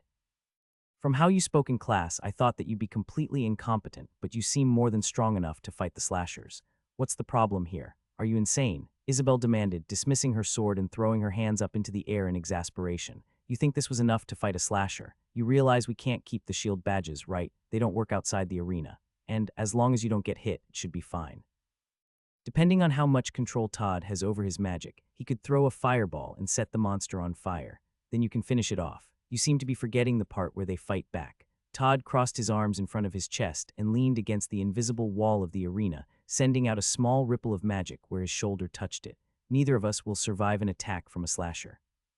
Sure, we might get lucky and kill one, but I don't want to bet my life on a test that I've got a 50-50 chance of surviving. Right, dying, forgot about that bit. Noah pursed his lips and fell silent, thinking. Isabel must have taken that as admitting defeat because she pulled her own shield badge off and tossed it onto the table with the others. Look, you've got good intentions, but Todd is right. I'm not going to die for this. What if I could prove that we could beat the slashers normally? Noah asked. I believe you've promised me a month. You still think it can be done? Isabel raised an eyebrow. I'm not convinced you've ever seen a slasher. They're fast, faster than me, and they don't have magic, Noah pointed out. He paused for a moment, then tilted his head slightly to the left. Right, is that a trick question? Todd asked. Noah didn't reply. He just mirrored Isabel's expression, raising his eyebrow and giving them a small smile. Todd rolled his eyes. They don't have magic. They're not the Hellreaver. Not even this cursed school would send second-year students after a great monster. Noah clapped his hands together. Isabel and Todd both started, then glared at him. Then you've got the advantage. Here's the deal. For the next 5 days, I want you and Isabel to practice as hard as you can against each other. Do everything you can to get stronger. Meanwhile, I am going to go prepare a lesson plan, Noah continued, completely ignoring Todd's complaints. You'll have 2 days to rest after your 5 of practice. Then I'm going to take us all on a quick trip to the Scorched Acres, and we're going to train against the monsters there. Todd added his shield plate to the pile and squinted at Noah. You're serious. Your solution to us not wanting to get killed is to go get us killed earlier. I'm a professor. Don't you think I can handle myself? No, Todd and Isabel said at the same time. Bah, I'll bring the head of one of them back with me as proof then. How's that? The two students exchanged a glance, momentarily at a loss for words. Noah beckoned encouragingly. Finally, Isabel sighed and gave him a curt nod. Fine, but we hide and don't press any further if things look bad. I'm not dying for you to prove a point. Deal. Noah extended a hand. Isabel stared at it, wrinkling her upper lip in distaste. Noah wiggled the hand. Sighing, Isabel reached out and took it. They shook and Noah turned to Todd. He did the same, muttering in annoyance under his breath. Happy? Isabel asked. Not yet, but we're getting there. Enjoy your week. Don't skip out on practice, and you know where to find me if you need advice. What kind of advice could we possibly get from you? Todd asked. The only thing you've really done is ask us questions that you don't even know the answer to yourself. Noah shrugged in response. He raised his hand in farewell and strode away from the arena, leaving Todd and Isabel staring at his back in befuddlement. All things considered, he was pretty pleased with how the day had gone. Now he just had to make sure he could actually uphold his promise, but first, the discussion about the Hellreaver had gotten his attention. The monster also had a master rune, just like what he suspected Sunder was. If he could find more information on it, even just a little, maybe it would help answer some more questions about his own magic. Noah was loath to spend any more time in the library than he needed, though. After all the years of waiting in line, every part of him longed to do literally anything else now that he had the beginnings of a baseline for what he could do. Instead of giving in, Noah trudged over to the library and found a librarian, conveying his request to a librarian. Unfortunately, or somewhat fortunately, according to Noah's heart rather than his brain, the only informational book about the Hellreaver ape had been checked out. With that in mind, Noah set off toward the transport cannon. There was no good reason to wait any longer if the library wasn't going to be of any immediate help, and he was secretly glad for it. No library meant more things to do and less standing around. He had some more monkeys to hunt. Noah appeared in the scorched acres with a pop. He'd headed back to Tim and his cannon after leaving the arena, only stopping at his room to grab his gourd and a spare set of clothes which now hung at his side in a small travel pouch that was slung over his shoulder. Shaking the last vestiges of confusion from the teleportation off, Noah shook his head and scanned the area for monkeys. He could hear them hollering in the distance, but there didn't look to be anything in the immediate area. Noah tossed the bag holding his clothes into a tree. It missed spectacularly, flopping back to the ground a few paces to his side. Noah glanced over his shoulder, glad that nobody had seen that happen, then grabbed his bag and chucked it into the air. This time his throw was more accurate and the strap hooked on a protruding branch. He nodded to himself and mentally marked the spot before heading into the forest in the direction of the calls. His goal was twofold. First and most importantly, he needed to get stronger. He had 4 more wind runes to replace, and all of his new runes would have to be filled with energy. He didn't dare risk replacing another rune until his vibration rune was at least slightly useful, though. Second, he needed to figure how to help Todd and Isabel each defeat a slasher, preferably without getting ripped in half in the process. Noah paused as the hoots grew closer, rubbing his chin. There would be time for more thinking later. Noah placed his gourd in the shadow of a tree and called on his magic before creeping forward. A group of 4 smaller monkeys sat in conference around a pile of bloody scraps, grabbing and scratching at each other to try to get the biggest piece. Noah wasted no time in sending a blade of wind into the nearest one. He got a second spell off before the first connected, and 2 of the monkeys crumpled to the ground, dead, before the others even realized he was there. The remaining 2 screamed in fury and spun toward him, their beady eyes burning with hatred. Blood still dripped from their mouths as they charged at him. Their high-pitched screeching dug into Noah's ears, but he didn't let it distract him as he fired another wind blade off and threw himself to the side. The unlucky monkey slammed into the tree behind Noah with a crunch, its throat slit. Blood and spittle flying from its lips, the final monster snagged a branch and redirected its motion, throwing itself at Noah. It was considerably faster than him, but he knew where it was going. Noah reared back and swung his fist with all the might he could muster, charging it with power from his vibration rune. His knuckles connected with the monkey's flat nose. Bone crunched and it slammed into the ground, tremors rippling through its body. Noah brought his foot down on the monster's head before it could lunge at him again, killing it. He shook his hand off, only pausing to shudder as a wave of energy flooded into him. Not bad at all. They're really starting to get predictable. These things just charge in a straight line at me. Actually, the slashers kind of did the same thing too. That's kind of odd. Shouldn't there be a little more variance in their behavior?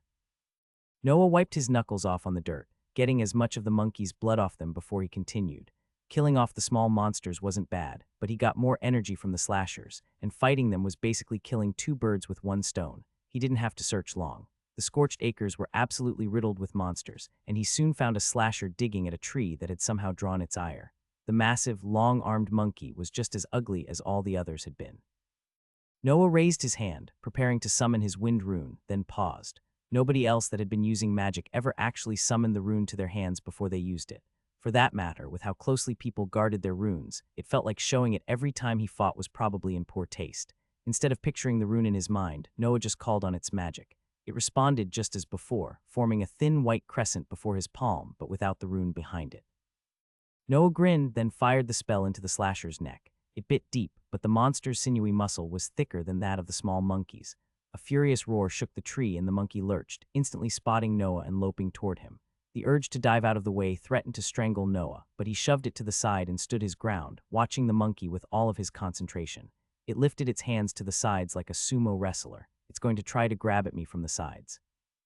Noah dropped to the ground. The slasher's hands flew over his head, catching nothing but air, and he dove between its feet. He hit the ground in a roll and nearly slammed into a tree on the way up, but he managed to catch himself and spin around. The slasher was already on top of him, its hands raised into the air above its head. Again with the overhead attack, Noah lunged to the side, staggering as he tripped over a root, but caught himself in time to send a wind blade into the slasher's side. It tore into the thick fur and blood sputtered from the wound. The slasher howled in fury and swiped at Noah. And that's the horizontal attack. Noah rolled forward, rising to his feet right in front of the slasher's chest. He raised his hands and fired a wind blade straight into its throat. The cut bit deep enough to connect with the other injury he'd inflicted on the monster at the start of the fight, severing its head entirely. He jumped to the side as the slasher crashed to the ground, dead before it landed. Noah's heart thumped furiously and energy coursed through his veins. A huge grin crossed Noah's face and he leaned against a tree to catch his breath. I don't get why they're all fighting the same way, but it's not that hard to react to moves when I already know what they're going to do. It's almost as if the monkeys all went to the same training camp. I wonder if there's a drill sergeant monkey around here somewhere. Noah snickered to himself. After he'd gathered the rest of his breath back, he knelt beside the monster, grimacing slightly at the thick stench surrounding it. It had been easy to forget when he was fighting, but it really did smell rancid. A claw should be just as convincing as its head, Noah decided. I have one of those already, but two can't hurt. Noah spent a few minutes removing one of the slasher's claws, then cleaned it off and stuffed it into his pocket. He left the monster feeling more pleased than he could recall in quite some time. Barely any time had passed since his arrival, so Noah recollected his gourd and set off to find more monsters to kill, and he found them. With his steadily growing understanding of how they fought, Noah found every fight easier than the last. Several times he ran into the monkeys so quickly that he used up the reserves in his main wind rune and had to fall back to the second or third ones, but he always took a break to recover his energy after getting that far. The last thing he wanted to do was ruin his clothes because he'd run out of strong wind magic and have no way to fight back against the monsters effectively. Time passed, and the day quickly turned to night. Noah continued his hunt, bolstered by the refreshing energy that greeted him after every kill. He was already remarkably bad at keeping time after his years spent in the afterlife, and this wasn't helping in the slightest. Noah grew more confident with every fight, which only pushed him to fight harder and seek out more foes. It was an addictive cycle, especially when he didn't have to deal with the agony of wounds. That was, of course, when Noah's luck ran out. He had just finished the last stragglers in a group of small monkeys off when he spotted a monkey staring at him from behind a tree, though the word monkey was starting to feel more and more like a stretch. Its eyes were comically large, bulging out of its head like those of a frog. Two curling fangs jutted out from its lower jaw, and its knuckles dragged along the ground behind it as the creature stepped toward Noah, its tongue lolling out from its mouth. "You're one ugly bastard," Noah muttered. This monkey didn't even have any claws that he could see. It would have been fairly close to human had it not been for its impressively ugly face and long arms. Noah readied a wind blade and took aim at its throat. He fired the spell and the monkey ducked. It grabbed a rock from the ground and with a furious holler lobbed it at Noah. The rock streaked through the air like a bullet and slammed into Noah's forehead. He crumpled to the ground, and his soul launched out of the corpse before it could even hit the ground. Noah stared down at his body as the wide-eyed monster loped up to it and slapped him in the face a few times before ripping him open like a ripe banana. Noah gagged. God damn it. He embraced the rope of energy that tightened around his neck. And that's a good reminder to me. I'll take it as a lesson. That's how easily Todd and Isabel are going to get killed if I don't properly prepare them. I can't treat this like a game. They don't have second chances like I do. Then he was flying, trees flitting through him as his soul was dragged back to the gourd. His body reformed around him, and Noah sat upright with a groan, massaging his forehead and grimacing as sharp, burnt sticks poked into his naked backside. A violent headache pounded in his skull, worse than many of the ones he'd had before. Noah pushed himself upright, still cradling his head, and grabbed his gourd. That was humiliating. Damn, Noah muttered, leaning against the tree and looking up into the sky. Night was already starting to fall away, and the morning sun had started to peek over the edge of the horizon. I'm going to kill that thing the next time I'm here. Noah waited for a few hours, then trudged over to where his corpse should have been. His entire top half was missing along with one of his legs, but the monkey had tossed his torn-up clothes to the side in a wet, bloody pile. Grumbling in pain, Noah grabbed his grimoire and wiped it off. It must have been enchanted somehow, because the blood came off remarkably easy. He located his daggers and scooped them up as well. Clutching the book in front of his legs, Noah made the walk of shame over to his spare clothes. He'd ventured deeper into the woods than he'd thought, but mercifully managed to reach and change into them just a little under 30 minutes before he was pulled back to arbitrage, headache and all.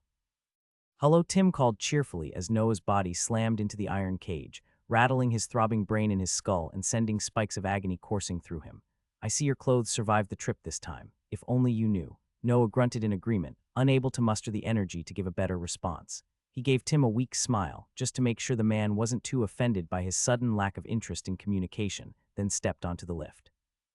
His head thumped its anger at his death the entire way back to his room, intensifying with every loud noise or bright light. By the time he finally stumbled into the room, it felt like he'd had a migraine for at least a month. Cursing under his breath, Noah stumbled into his bed and buried his head under his pillow, muting the faint chirps of the birds and distant conversation from below his window. He screwed his eyes shut and focused on the rhythm of his heartbeat, using it like a lifeline to try and pull himself out of the pain. It didn't work too well, but he couldn't think of anything better to do. Noah remained there for several hours until the pain finally started to abate and he was able to take grasp of his facilities once again. Noah slipped out of bed and took a detour to his bathroom to splash cold water on his face. He ran his hands through his hair and sighed, leaning on the sink and resting his head against the mirror. "Idiot, you let yourself get too cocky." He pressed his lips together and pushed back. There was no point promising himself that he'd avoid it in the future. It had been a painful reminder, but his advantage had been hammered back into his head. The monsters were deadly, but he had infinite chances to fight them.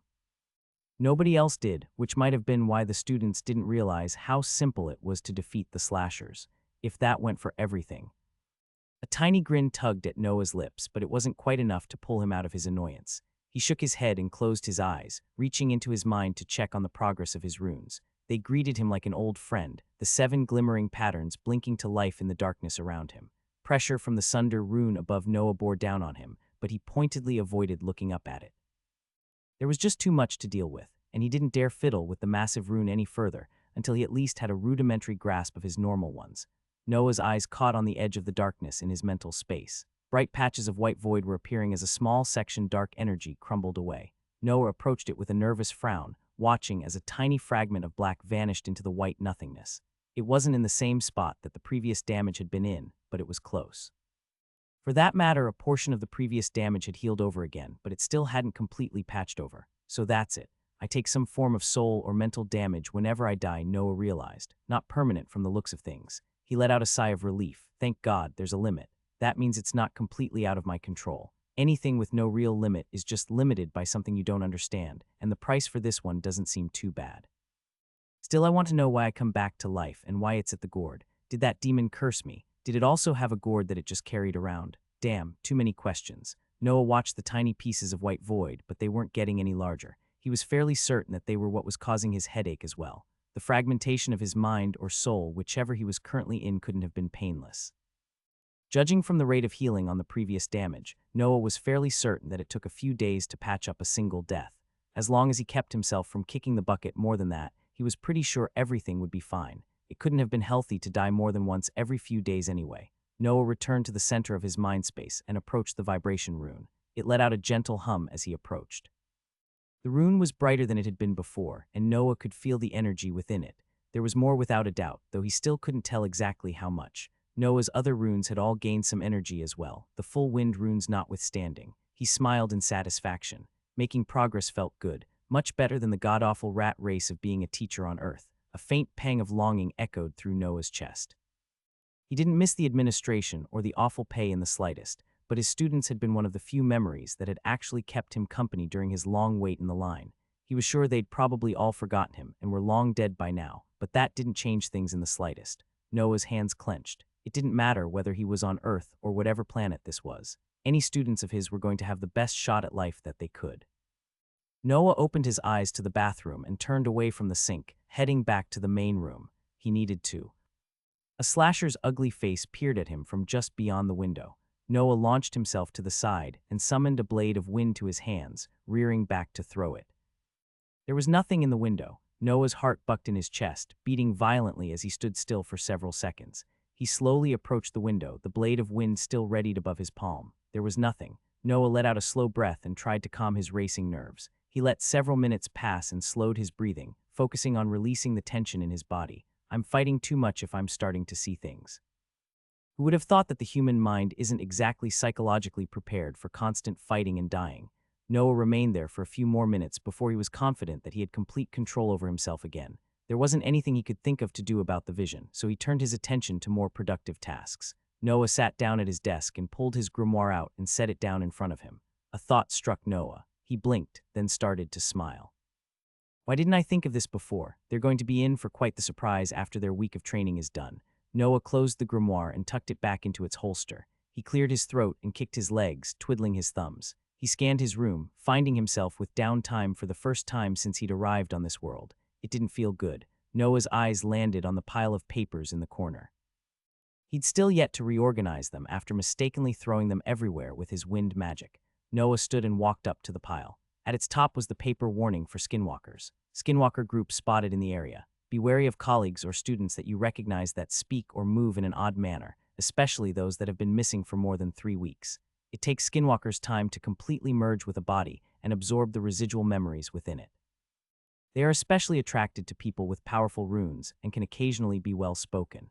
Take extreme care when running into anyone that makes you feel uncomfortable or who simply seems off. Skinwalkers are not especially dangerous after they have been discovered, but they are insidious killers that often have more kills than vastly more deadly monsters.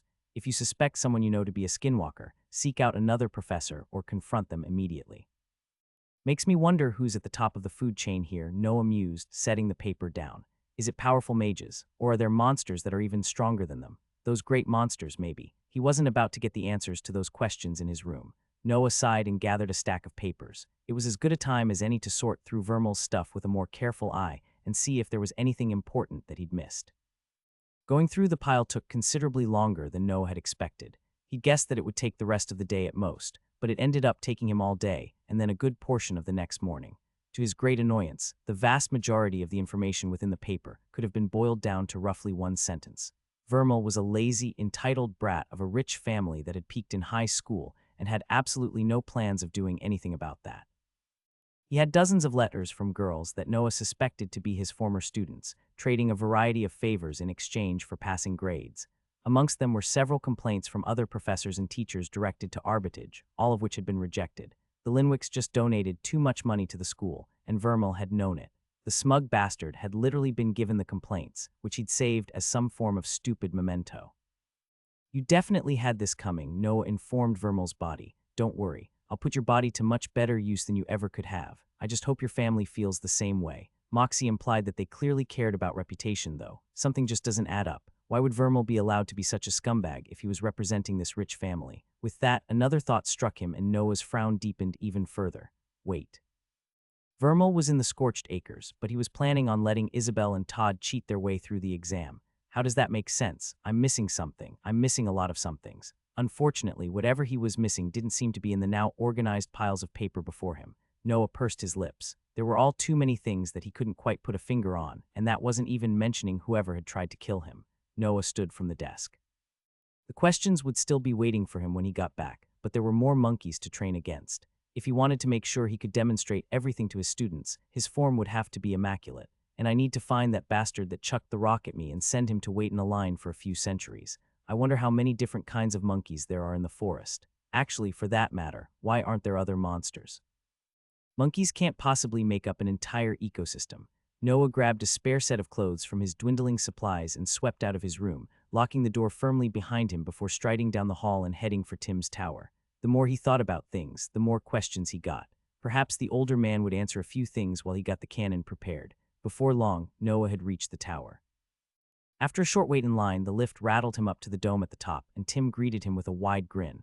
Hello there. You've been using the travel anywhere and no time system quite a bit now. It's damn useful, isn't it? It is, Noah agreed. I've been doing a lot of preparation for the exams next month at Scorched Acres. Dedicated bloke, you are. You giving the monkeys the good old 1-2. Doing my best to, Noah said with a chuckle. At least someone is, Tim said, rolling his eyes. Same place then? Yeah, same place. What do you mean by that, though? Don't the other professors go there a lot as well, especially as the test gets closer? Noah asked. Tim let out a snort. Certainly not with me, but I've ferried a few students to it. Most of the time people don't really go down there, I see. It ain't just that the monkeys, Tim said with a panicked wave. There's also that great beastie in the area, the Hell Reaver. Expand on that, Noah asked tentatively. You know the great monster, Tim said, holding his hands out to his sides, then frowning as if disappointed by his inability to properly show how large the monster was. The giant ape thing. Nobody wants to run into that, and we still have the test in the forest, Tim shrugged. It doesn't go after students, not enough magic in 'em. Also, the thing is usually asleep. As long as you don't go too close to it, you're fine. Noah opened his mouth, then closed it. If that was really the case, it wasn't exactly a terrible idea. Powerful animals on Earth were usually pretty territorial as well, so if the Hellreaver kept other strong monsters away, it might have actually been beneficial. Might have been. He wasn't convinced. Interesting. I never thought about it like that. There was a loud clunk as the cannon aligned itself. Tim gave Noah an expectant look, and Noah climbed into the tube. Say, do you know why the forest is just full of monkeys and nothing else? Noah asked before Tim could fire him off. We corralled them there a few years back. It's how the forest got scorched. Nothing else can survive, and they just eat each other, Tim replied with a chuckle. You really are new, aren't you? It was huge news a few years ago. Tomorrow, Tim agreed, tipping an imaginary hat to Noah. Energy swirled and prickled at Noah's skin before enveloping his body. The world snapped into shades of blue, and Noah was launched into the ether and sent hurtling toward the scorched acres. Over the course of the rest of the week, Noah died 4 times. Each one was to the gangly, bug-eyed monkeys that he dubbed chuckers. They all lived deeper into the forest than the slashers and small monkeys, and each death was disappointing at best. He got farther in every fight, but the monsters were just so much faster than everything else he'd fought. With that on top of their penchant for hurling rocks, they made deadly enemies. Several times, even when he wasn't at the scorched acres, Noah could have sworn that he saw the cursed monsters lurking in the shadows of his room and watching him from beyond the window. The visions didn't seem to have any rhyme or reason to them, and Noah had absolutely no idea what to do about them. As such, he did a technique he'd mastered back on Earth. When his school had cut off his health insurance, he ignored the problem and convinced himself that it would sort itself out on its own. By the end of the week, Noah managed to claim victory over the chuckers a single time. That didn't bother him in the slightest. Every single fight, Noah gained more understanding of the monsters. He lasted a few seconds longer and did more damage. Each fight was a learning opportunity and nothing more. After all, he didn't need to win every fight. He didn't even need to win most of them. He just needed to win one. When the first chucker had finally fallen before him, Noah couldn't bring himself to do anything but laugh. The monster had given him more energy than even the slashers had, though not by a huge margin. There would have been a time where Noah might have considered waiting for an even fight because of honor or some other equally misguided notion, but that was before he'd been brained by a rock a few too many times in a row. The only thing he cared about now was learning more about how the monsters fought before he went down. More than anything else, Noah had come to one conclusion. Magic was incredible. As far as he could tell, the runes could control anything directly related to them, limited only by his creativity. The more difficult his desires were to replicate, the more energy they took. But even as he grew stronger, Noah found himself lacking. More often than not, Noah's death was a direct result of his inability to make his body move the way he needed it to.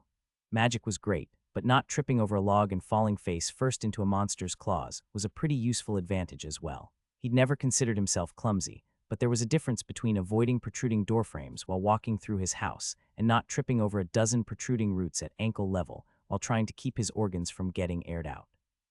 Despite his trouble with the chuckers, Noah hammered the method of fighting slashers down to a fine science.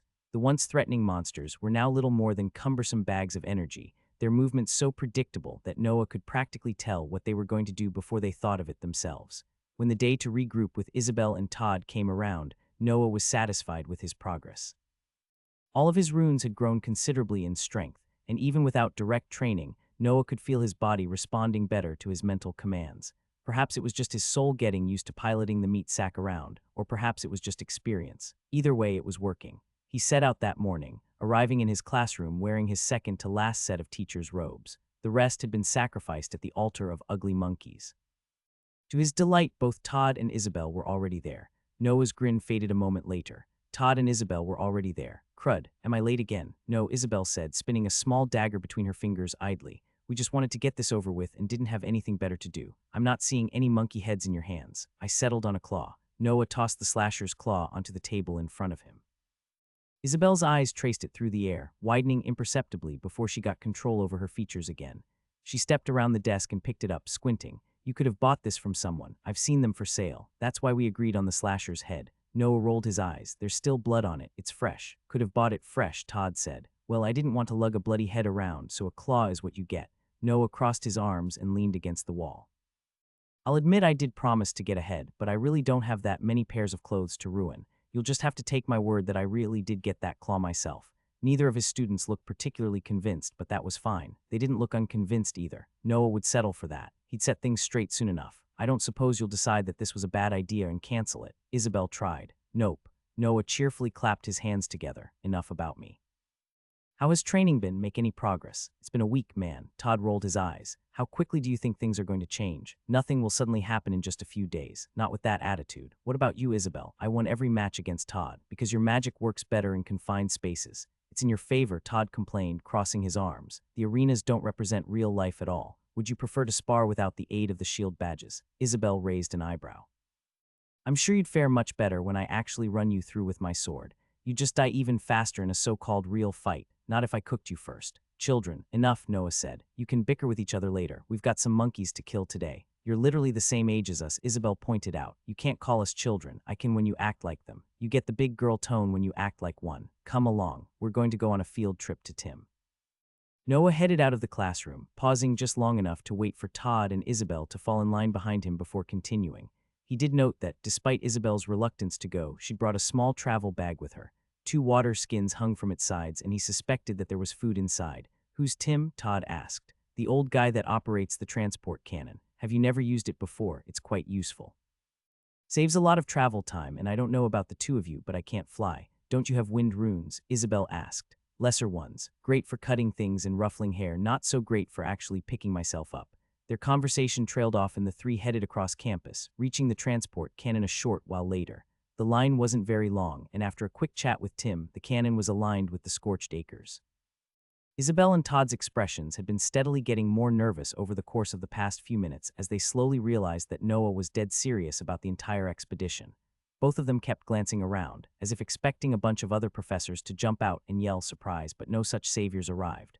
Follow in after me, you two. Don't dally too long. Noah gave an appreciative nod to Tim before he climbed into the cannon. There was a brilliant flash, and then he too was gone.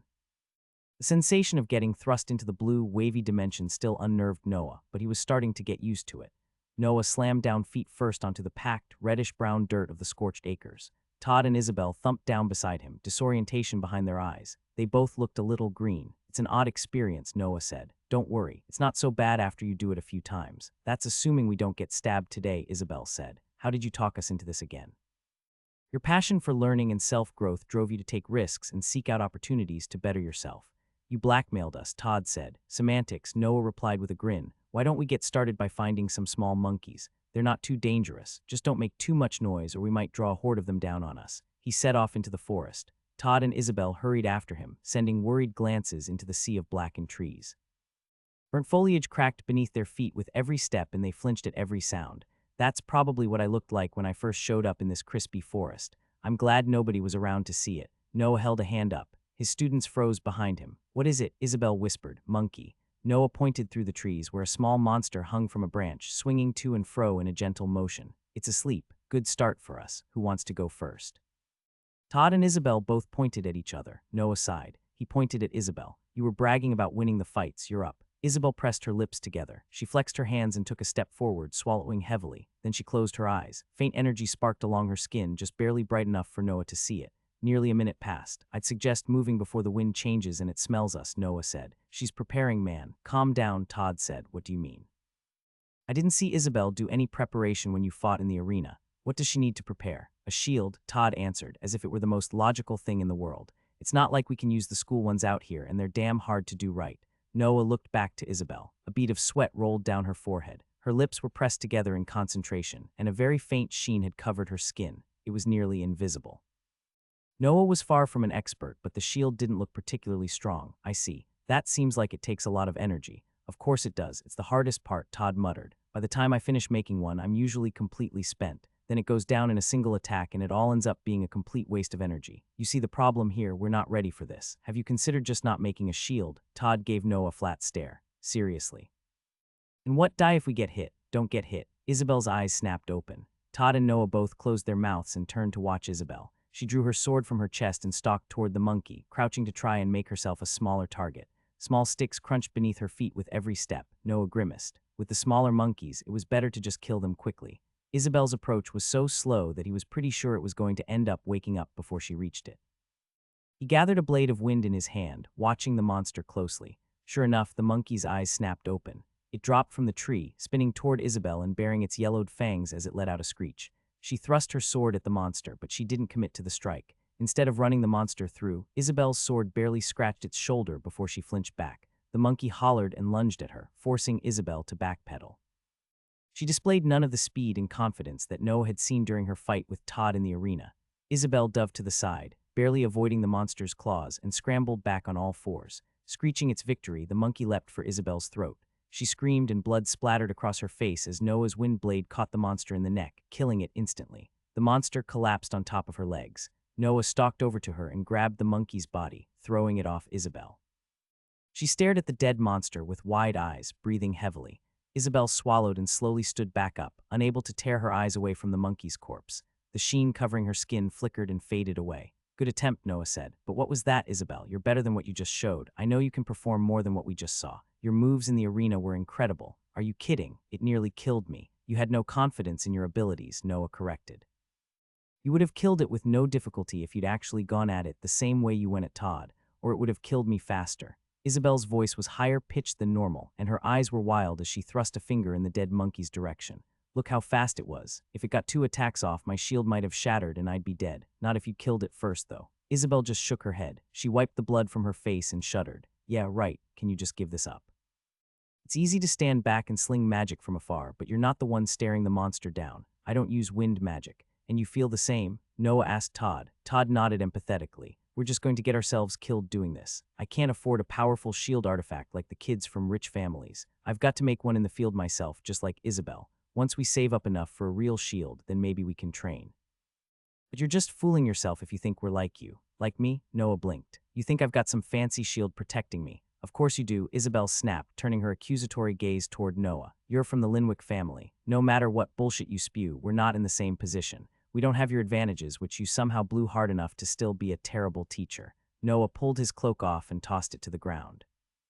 His shirt followed it down, and the cold wind bit at his bare chest. Noah turned in a circle so they could see his entire upper body. I don't have a shield. You've just got it in your pants, Todd said. Noah raised an eyebrow. You want me to take them off too? Please don't, Isabel said quickly, but her face had gone paler than it had been before. But why in the world did you come here without your shield? Are you an idiot? What if the monkeys try to kill us? That's kind of their whole thing, Noah replied in a baffled tone. What are you talking about? You could have fought them with the shield. Now they'll just kill us if they show up, Todd hissed. He thrust a finger into Noah's chest. Are you trying to get us all killed? Noah batted Todd's hand away. You thought this would be safer because I'd have some shield that would let me act like some form of living wall to the monsters. Obviously, Todd snapped. There's no way you would put yourself in a dangerous position, but you've clearly completely lost your mind. A howl echoed through the forest, and all 3 of them snapped their mouths shut. Sticks cracked, and a large, clawed hand wrapped around a tree across from them, crushing it with a crack. A slasher stepped into view, its flat nose flaring. Isabel and Todd stared at Noah with wide, terrified eyes. We're going to die, Isabel whispered. Should we run? Todd asked, keeping himself extremely still in what was likely the vain hope that the monster hadn't noticed them yet. Don't bother. Slashers are much faster than humans, Noah said. Both of you, please watch closely. I don't know who taught you up until this point, but they've completely failed in their role. It was you, Todd muttered, but Noah was already walking toward the slasher. The monkey's beady eyes fixed on him. A globule of drool rolled down the side of its mouth and dripped onto its chest. It let out a furious screech and charged, smashing through a thin tree and reaching out to grab Noah. He ducked, letting its hands fly harmlessly over his head, then glanced back at his students. Isabel and Todd had both pressed their backs to the trees. Their faces were masks of horror. It was clear that neither expected him to survive the fight, and there was no way they'd actually be paying attention to anything he said. Noah sighed. The monkey raised its hands into the air and brought them down for him. Dodging the attack, Noah slammed his fist into the monkey's side and unleashed his vibration rune. It screeched in pain, staggering back as a wave rocked through its body, vibrating it so violently that its teeth cracked together. Noah saw the opportunity to send a wind blade into its throat and kill the monster, but he intentionally didn't take it. A roar echoed through the dry forest, and the slasher whipped a massive, clawed hand at Noah's chest. He rolled toward the monster, allowing the strike to pass harmlessly overhead, then slammed his fist into its chest, vibrating it again. The slasher stumbled into the tree behind it, cracking its trunk and sending it smashing to the ground. Noah sent a wind blade into the monster's chest and it screamed, clawing at the wound and piercing him with a furious, dull-eyed stare. "Come on then," Noah said, beckoning the monkey on with a confident smile. Huge claws carved through the air for his neck. Noah leaned back and the wind from the slasher's strikes ruffled his hair. Noah straightened back up and sent another blade of wind into the monster, this time taking it in the neck. Its scream turned into a gurgling gag, and Noah put it out of its misery with one final wind blade. He looked back at Isabel and Todd, taking a single step to the side just before the slasher crashed down, falling where he'd been standing. Energy poured into him from the slasher, but he didn't let it show on his face. Two odd stares met his eyes, sheer disbelief mixed with shock on Isabel and Todd's faces. Noah couldn't deny feeling just a little bit smug at their expressions. After all the times the slashers had killed him, it felt nice to the hunter. "See, you don't need a shield if you don't get hit." Noah rejoined them and grabbed his clothes from the ground. He pulled his shirt back on and threw the jacket over it, straightening the lapels. "How?" Isabel asked. "You really didn't use a shield?" "I believe I already confirmed that. Did you see any colorful magic on my skin?" "No, but—" "No shield," Noah said firmly. "I'm not saying shields are bad, but if casting one is crippling you to the point where you literally can't fight anymore, then it's only holding you back. Aren't you scared you'll get hurt?" Todd asked. "What if you die?" Noah shrugged. It would have been pretty disingenuous to say he feared death. Fighting made his veins pump adrenaline like nothing else. After all those years waiting in line, it was like huffing a drug straight from the source. "Then I die. I'm not scared of pain, though. There are healing potions to deal with that. And did that fight look very painful for me?" Isabel shook her head. A small light of hope sparked in her eyes. "So you're really strong enough to take out monsters without ever getting hurt. How much strength have you been hiding? I've always thought you were a worthless, greasy lecher."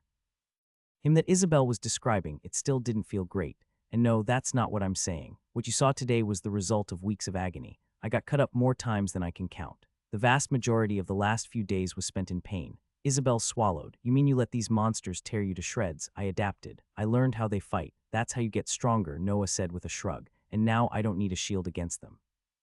When I fight an opponent in the future that's similar to them, I'll probably be better off against that one as well.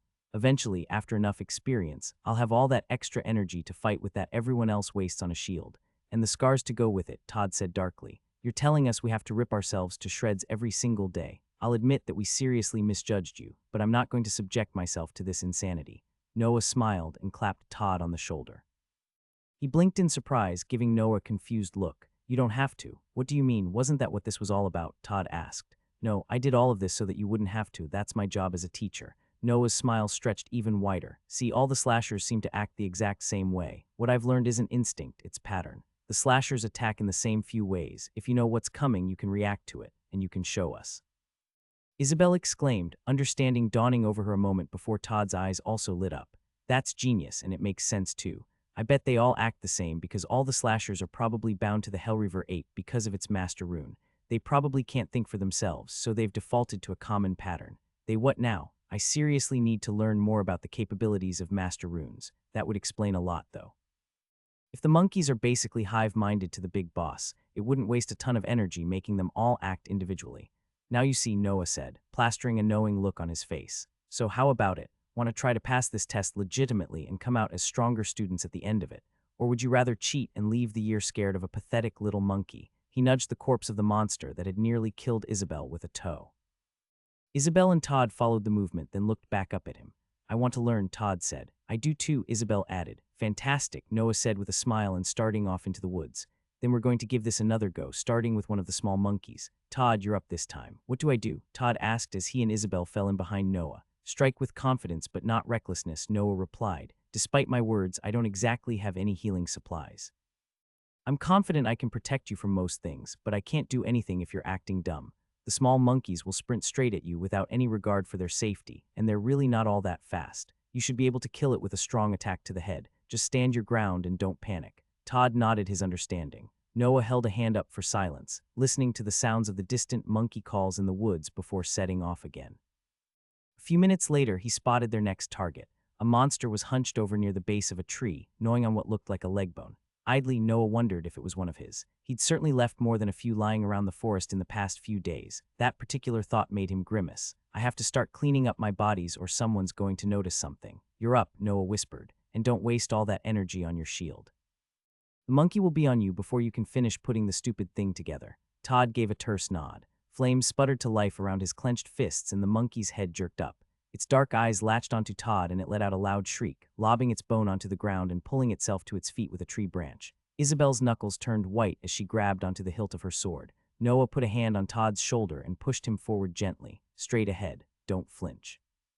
You mentioned having a ranged attack when talking with Isabel. Use it before it gets within arm's reach of you, or I'm going to intervene. Todd grunted his understanding, not taking his eyes off the monster. The monkey bared its teeth and hooted, launching itself from the tree branch and charging them. Todd lifted his hands and drew in a deep breath, taking aim. It reminded Noah of his first fatal wind blade. A small smile crossed his lips as Todd roared and thrust his hands forward, sending a lance of orange flame into the charging monkey. The spell enveloped the monster's head. In an instant, the flame leapt across the monkey's entire body, lighting up on its greasy hair. It let out a screech of pain, giving up on the charge and desperately batting at itself to no avail. The fire spread with terrifying speed, consuming the monkey within mere seconds. It crumpled to the ground, charred to a blackened crisp. Isabel and Todd stared at it. Noah clapped Todd on the back. There you go, Noah said. Was that so difficult? Why didn't it dodge? Todd muttered. Because it's stupid, and I bet that strategy probably works on a lot of people. Nobody's natural response to getting charged by a terrifying monster is to stand their ground, Noah said. That's the benefit of knowing your opponent. Isabel's gaze lowered. Noah flicked her in the shoulder. Don't feel bad about failing your first time around. You fight in much closer range, and you didn't have any reason to believe in me yet, nor did you have the advice I gave Todd. Life isn't a single run, you know. You've got more chances. Get it on the next one. Isabel raised her eyes and nodded. Yeah, you're right. Can we go find another monkey? You took the words right out of my mouth. Let's go, kids. We've got some training to do. This time, neither of them corrected him. Now Noah roared. Isabel thrust her sword at the monkey hurtling toward her. Its lips were peeled back in a furious snarl and its claws outstretched, reaching to claw her to shreds. Isabel's sword was longer. Its tip slid clean into the monster's head, impaling it like a gristly, overcooked shish kebab. A very smelly one. That particular thought made Noah grimace. Perhaps it was wiser not to relate the disgusting monkeys to food items, especially ones that he liked. Luckily, the monkey had no such worries. It was busy being dead. Its arms swung by its sides from the momentum of its jump, but no life remained within its eyes. Isabel flicked her sword and the monster slid off, thumping against a tree before sliding to the ground. I did it, Isabel exclaimed, spinning to look back at Noah and mistakenly splattering some of the blood from her sword. Todd lurched back to avoid it and glared at her, but Isabel ignored him. So you did, Noah said, taking care not to let the relief show on his face.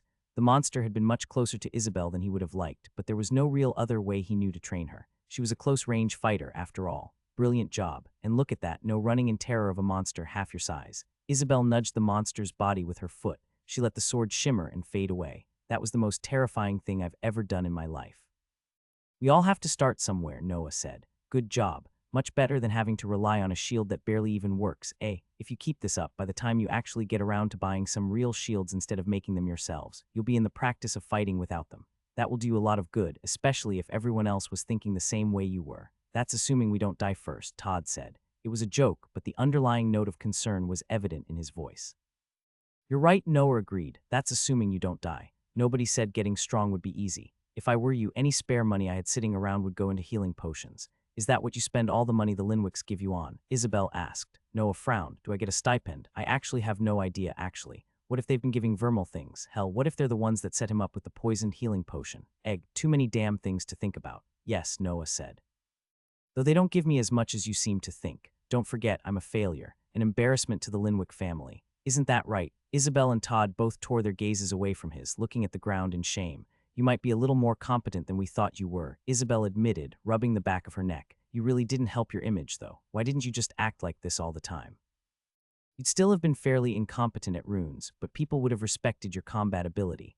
Ah, yes, the whole rank thing in combining my runes. I'm working on it, Isabel, and it would be wrong to make you and Todd feel too bad about insulting me. I'm pretty sure a lot of what you knew about Vermal was correct. I had a bit of an awakening. We can't all be lazy sloths forever. Noah clapped his hands together and his students jerked their eyes back to look at him. Now isn't the time for this. We have quite some time left to practice, and I'm not wasting any of it. Our goal for today will be to hunt more small monkeys and build your confidence. If you haven't each killed 5 of them by the time we get pulled back to Arbitage, I'm giving you extra homework." Isabel and Todd grimaced. Noah smiled to himself and continued into the forest with them close on his heels, each scanning the trees as they passed in search of prey. For most of that day and through the night, everything passed completely according to Noah's plans.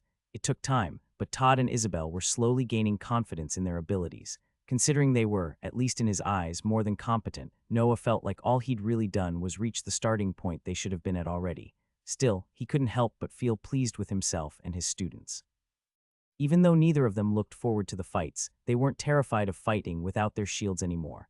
Todd had the definite advantage between the two. His ranged attacks and the monkey's penchant for charging to their death in a straight line made the entire exercise one of confidence rather than actual skill, and he performed perfectly. Isabel was considerably more cautious, and for good reason. Noah watched every fight she took intently, a wind blade waiting to let slip at his fingertips every second the monkeys still drew breath. She only needed to be saved once, when her foot caught on a root and she tripped over herself. Even then, Isabel had rolled to the side, and Noah was fairly certain she would have dodged the monkey's attack had his spell not taken its head off. He'd feared the event would impact her willingness to continue, but was elated to find that Isabel just gave him an appreciative nod and fell back in line, waiting for Todd to take his turn on the next monkey so she could try again. Twice, the group ran into slashers. Noah dispatched them with brutal efficiency, taking a few moments to demonstrate their attacks to his students. As much as he wanted to rush them on and get them killing slashers, he knew all too well the danger of the monsters.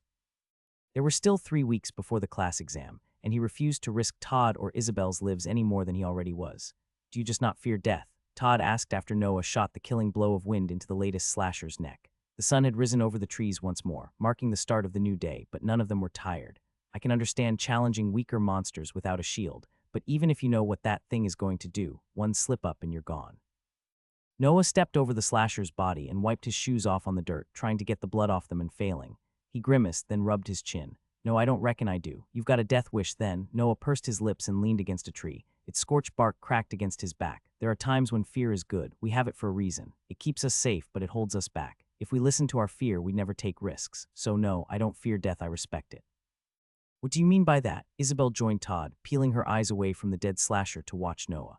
"Isn't that the same thing?" "No," Noah shook his head. "Death is an inevitability of life. I understand this, but I don't live life waiting for my death. It happens when it happens. I don't want it to happen earlier than needed, but I won't let it impact how I live. Thus, I will do my best to ensure I don't die, but I won't fear it." Neither of them responded. Noah could see their minds working through their eyes, processing his words and trying to match them to the man that Vermal had been. Noah suppressed a chuckle. "It feels a little disingenuous for me to go around talking about death, all things considered." Isabel opened her mouth to ask a question, but they all froze as something just out of their line of sight crackled. Noah frowned and pushed away from the tree, turning toward the noise. The early morning light broke as it hit the tree branches, illuminating 2 large, bulbous eyes watching them from the shadows. A cold hand constricted around Noah's heart. "What the hell is that doing here? We aren't that deep into the forest." "Isabel, Todd, you need to leave," Noah said softly, keeping his tone as even as possible. "Right now. What are you talking about?" Todd took a step toward Noah. "Now, go back the way we came and get into a tree. Don't make noise, don't fight. Don't come back no matter what you hear." Isabel followed Noah's gaze and her face paled. She grabbed Todd's hand and pulled him in the opposite direction. "What about you?" Isabel whispered. "I'll deal with this and come meet you when I'm done. I'll find you." Isabel swallowed heavily and continued to back up. Her heel landed on a large twig and it snapped, the crisp sound echoing through the forest like a gunshot. The chucker screamed. Noah could barely see it at their distance, but he knew all too well how good the bug-eyed monkey's aim was. He lunged in front of Isabel. A loud crunch split the air as a rock slammed into his chest, shattering his sternum. Noah felt pieces of bone explode like shrapnel and tear through his body. "Professor, I told you to run," Noah roared. Pain tore through his body and the darkness bloomed at the edges of his vision, threatening to usher him into the abyss. It would have been sweet relief. It would have meant that his students would be the next to die, and they wouldn't be coming back. Noah gritted his teeth and shoved the abyss to the side. He grabbed his gourd and travel bag and threw both to the side, boosting the toss with all the wind magic he could muster and sending them hurtling through the trees. Bones ground and popped in his chest at the sharp movement. He hadn't thought it was even possible for the pain to get worse, but he was proven wrong. His vision blurred and Noah caught himself on a tree, clutching onto it for dear life. The sound of Isabel and Todd's panicked retreat faded in his ears, but he wasn't sure if it was because he was losing consciousness or that they were getting farther away. The chucker loped closer. Its eyes latched onto Noah. Cracked lips peeled back in a victorious, hungry grin. the chucker ready to second stone. If I die now, I won't have magic to kill this bastard. Isabel and Todd won't be able to survive it. Noah matched the hideous monkey's snarl and reached desperately for his runes. The chucker launched the stone. It blurred through the air, moving so fast that he couldn't even trace it. The monster was close enough to him that even if he could have seen the attack, there was no way for him to dodge it in time given his injuries. Noah's magic responded to his call, but it wasn't wind that came forth. The cracked trees around them groaned as all the scorched, blackened wood was forcibly ripped away. Clouds of swirling ash snapped into solid black spikes in an instant before Noah, erupting before him like a bolt of jagged lightning. The spell tore through the ground and the stone vanished within it. A flicker of what might have been surprise passed through the chucker's enormous eyes before the spikes of ash tore through it. Ash slammed into the trees behind the monster, tearing through several of them before the magic finally lost its steam and came to a stop. Noah's chest popped as he drew in a ragged breath, staring at the thick, spiked structure of ash that had ravaged the ground before him. Then he pitched forward, the last vestiges of strength in his body spent. One of the jagged spikes went clean through his head, killing him instantly. Noah's soul ripped free of his body just as the ash structure fell apart, dumping his corpse unceremoniously to the ground. Even dead, Noah could have sworn that adrenaline was still pumping through his veins. Before he could have too much time to think, Noah felt the siren call of the gourd envelop him. A noose tightened around his neck, and a powerful yank sent him hurtling through the trees. Noah slammed into his body unceremoniously. He groaned, instinctively wincing as he drew breath.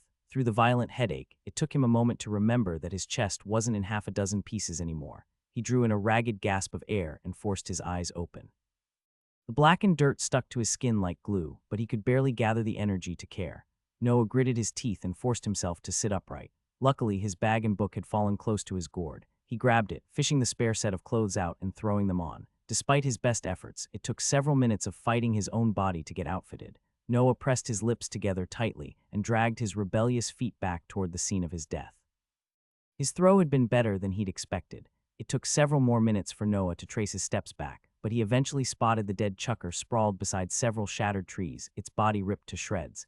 He stepped over the monster, unable to even bring his gaze up, and stumbled over to his body, to where his body should have been. Noah blinked. He forced himself to lift his head, then slowly turned in a circle. All that met his eyes were trees. There was no sign of his corpse. Noah scoured the ground as best as he could through the pulses of dizziness that ravaged his mind.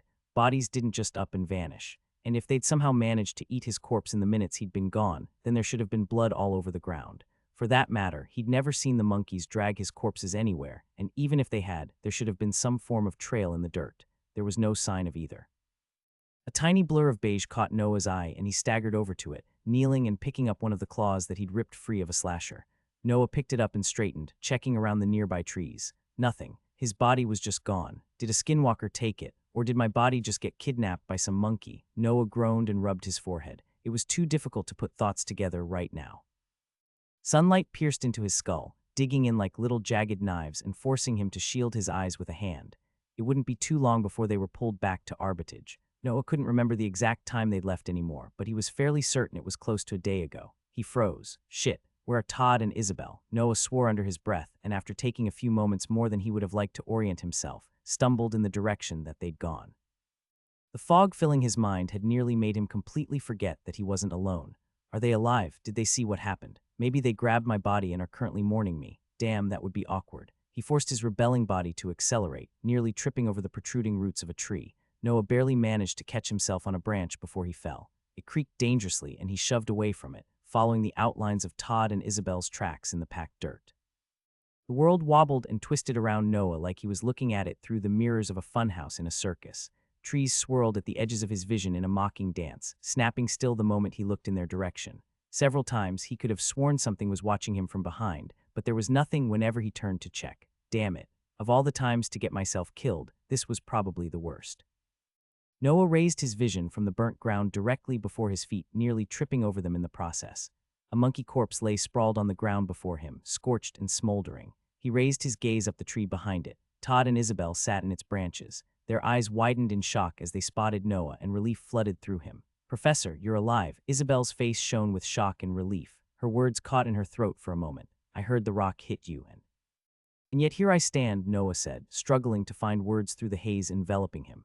He shook his head in a futile attempt to shake the fog away. "Never mind that. What happened after you ran? We didn't turn back, just like you told us to. A monkey saw us running and gave chase, so I fried it," Todd said. He didn't bother hiding the pride in his voice, and Noah gave him an approving nod after taking a second to process his words. Well done, literally.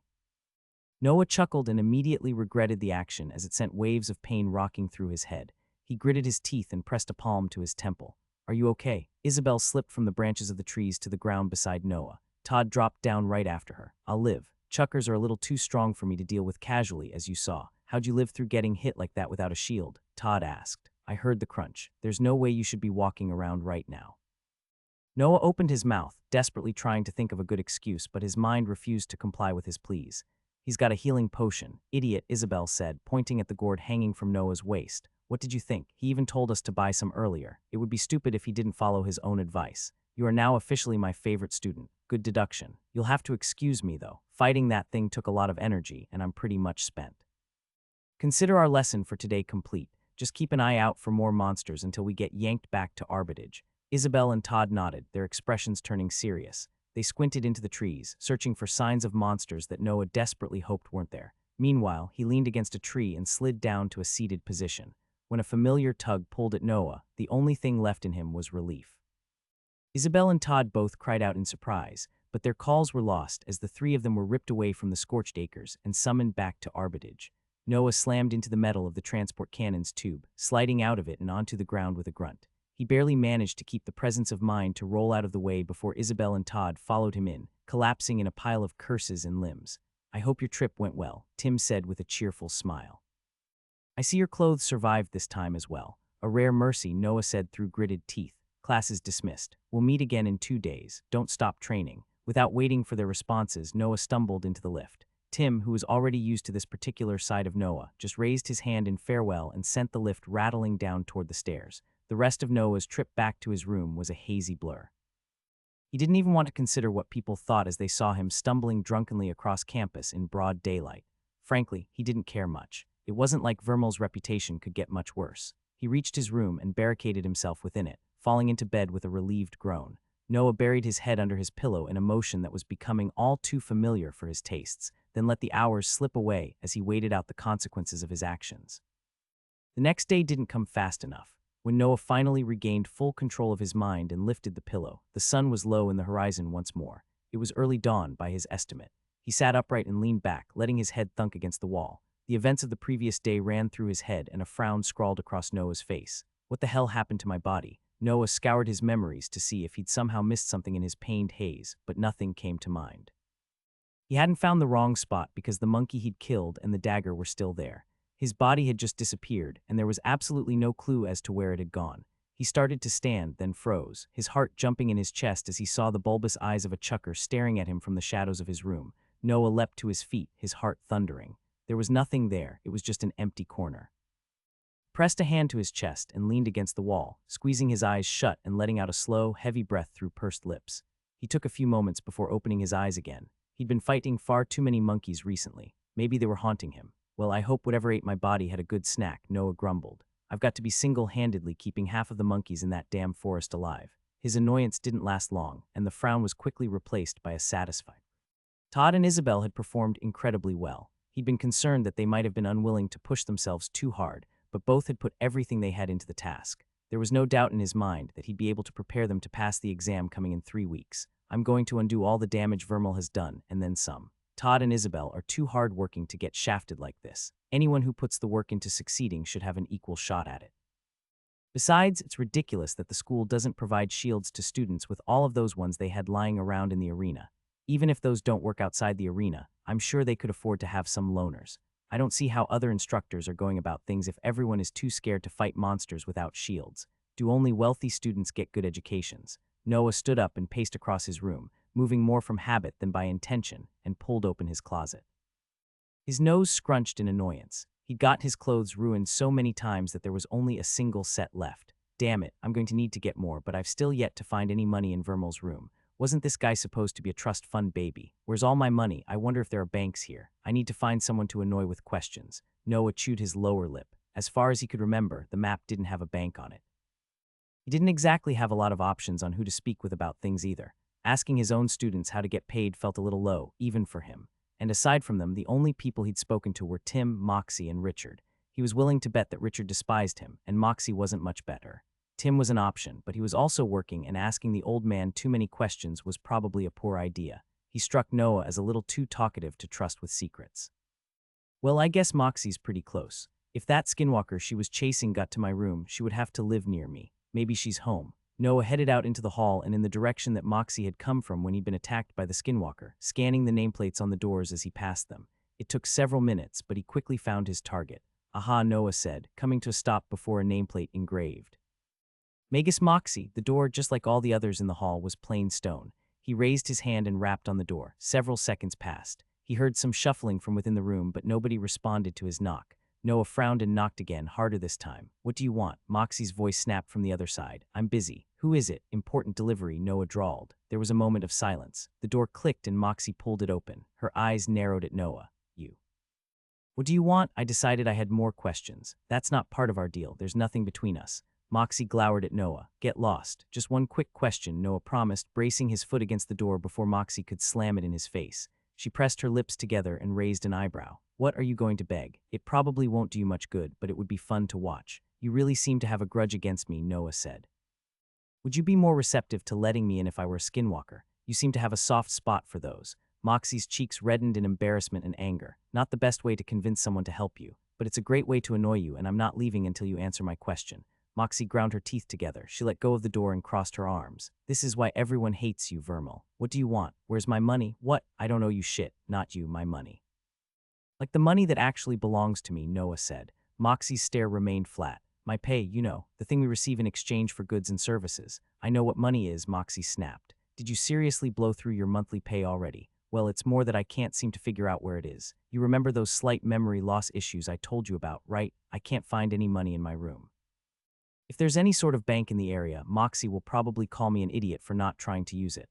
You lost your money, Moxie said flatly, or you spent all of it, and now you're trying to make excuses as to where it went. No mention of a bank. Good thing I didn't bring it up then. I guess people just keep their coins sitting around in their rooms, which begs the question, why didn't Vermal have anything? Wasn't he supposed to be rich? Yup, you got me.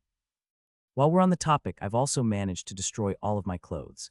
Do you know where I can get more made? Moxie stared at him. When it became clear that Noah was serious, she ran a hand through her hair and let out a heavy sigh. How incompetent can you be? Do you want a demonstration? I'll pass. What do you want from me, Vermal? You'll get paid again at the start of the month, which is in a week. How about a loan? Noah offered. You can't be serious. You're asking me for money. Really? A loan? I'll give it back, Moxie glared at him. And you ask me, of every single person you could have approached, you come to me. Noah looked to either side, then shrugged. I guess. You're just that trustworthy. I'm too scummy to get anyone else to speak to me. Only you've shown me such pity, and I must beg to take advantage of it one more time. Your kind, giving reputation precedes you. Besides, you're strong enough to beat the money out of me at the start of the month if I don't pay you back. Moxie rolled her eyes. Please stop. I'm going to throw up if I hear any more compliments come out of your greasy mouth. Fine, I'll give you enough to get by if you promise to leave immediately and not bother me again. Deal, aha. The good old ego stroke never fails to succeed. Deal, Noah said, extending a hand. Moxie stared at it distastefully, then turned and slammed the door in his face. It reopened a few seconds later, and she tossed a small leather bag at Noah. He snagged it, and Moxie made a shooing motion. Get lost. You got what you wanted. Now he couldn't even think on what he actually needed the money for. No, things were different here. Killing monsters gave sustenance through their energy, and he discovered a free teacher mess hall a few days ago, between his trips to the Scorched Acres. That meant he could spend money on whatever he wanted to, and right now, Noah needed some new clothes. Noah strolled down the campus streets, walking without a deadline or pressing goal for the first time since his arrival. It wasn't like the clothes were going to all run out of the shop before he got there, after all. He savored the brief respite, enjoying the smells of freshly baked bread and savory meat rising up from the street vendor carts that dotted the corners of some roads. Students gathered around them and sat on tables lining the road, talking and eating cheerfully. It was peaceful. A stark contrast to the blood and ash that had been his life for the last few days, and the infinite nothingness that he'd wasted hundreds or thousands of years in. He smiled to himself. He joined the line at a vendor selling meat pies and fished a coin out of the pouch that Moxie had given him. It was golden, with a silver trim along its edge. One face of the coin was engraved with Arbitage silhouette, and the other had a rising or setting sun, Noah couldn't tell which. The line shrank quickly, and he soon arrived at the front. Noah held the coin out to the portly vendor and gave the man his best grin. One pie, please. He wasn't sure how much money the coins were worth, but if the man looked offended at the offer, Noah had quite a few more to add to his pay. Luckily, the merchant took the coin without a word. He dug into his apron and pulled out 9 pure silver coins that were a little smaller than the gold one. dumping them into Noah's outstretched palm before sliding a pie over to him. Much appreciated, Noah said, sweeping the silver coins into his pouch and snagging his pie from the table. The merchant grunted, not even gracing him with a response. Noah took no offense to that he hadn't seen the merchant speak to anyone in line ahead of him either. He'd gotten quite a few coins in exchange for what he'd paid, which meant Moxie had given him a significant amount of money.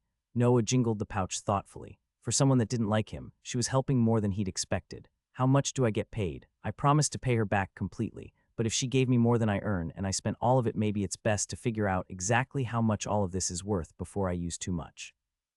I got 9 coins back, so it's probably a safe bet to assume the pie cost 1 silver. How much money is food worth again? I can't remember. I feel like 1 set of clothes is probably worth 20 meals maybe. That seems like a good trade. And if I get paid monthly, I'd expect to earn enough food to eat 3 times a day at minimum. That adds up to 90 silver or around 9 gold, assuming months are the same length here as they were on Earth. Moxie gave around 20 coins, so more than the absolute bare minimum I'd expect per month. Much more money than I'd need to last a few days. That's fishy. I'm going to have to make sure to spend as little of it as possible. Noah wandered through Arbitage's busy streets, content to enjoy listening in on passing conversations and appreciate the well-kept flowers and trees lining the sides of the roads. Eventually, his wandering led him to the shopping district. After peering through the windows of several stores, Noah found what he was looking for. A small bell attached to the door jingled as he entered a shop. Rows upon rows of mannequins greeted him, arranged in neat lines along the right side of the room. There was a large mirror along the entire back wall, and several lanterns hung from the ceiling beside it, completely illuminating the wall. At the left side of the store were several doors and a counter, behind which sat a short woman hunched over a bright red garment. A tall student stood across from her on the other side of the counter. He had the broadest shoulders Noah had ever seen and stood 2 heads taller than him. His hair was short and his features sharp. The door closed behind Noah, but neither the seamstress nor the student turned to look in Noah's direction. That was perfectly fine with him. He walked down the rows of clothes, then stopped as he spotted a section near the middle that was full of professor uniforms that matched his. Noah examined them, looking for a price tag or some indication of how much they cost. He found nothing, and something told him that didn't mean he was allowed to pick up whatever he wanted and stroll out of the store. The doors to the side of the counter led to small, enclosed rooms. Each door had a mirror on its back, clearly marking them as changing rooms.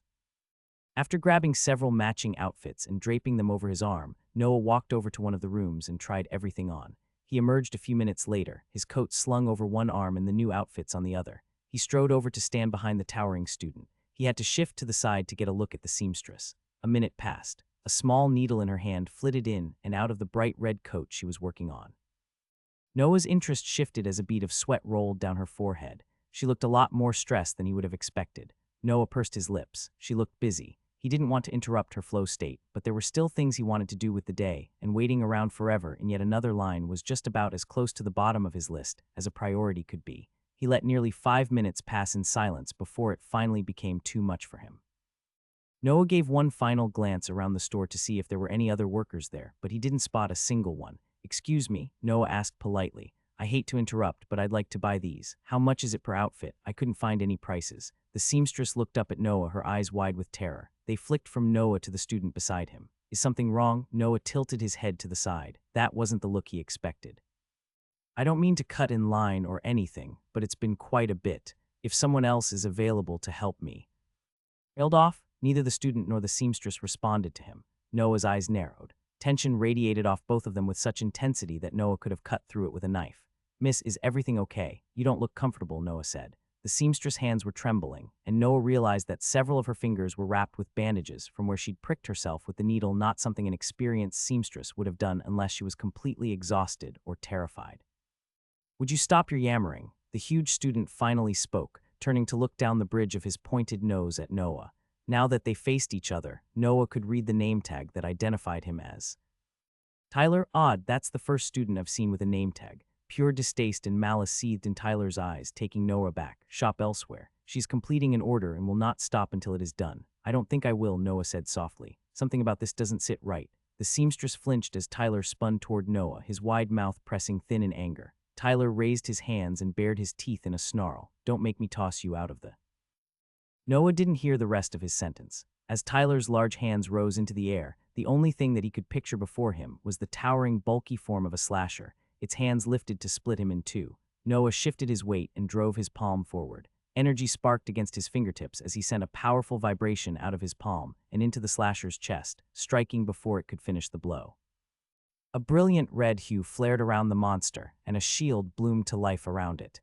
The slasher was gone. Tyler stared up at him from where he'd fallen on the ground, his hands raised defensively before his face and his shield burning with desperate light, cracks spiderwebbing throughout it. His eyes were wide in terror.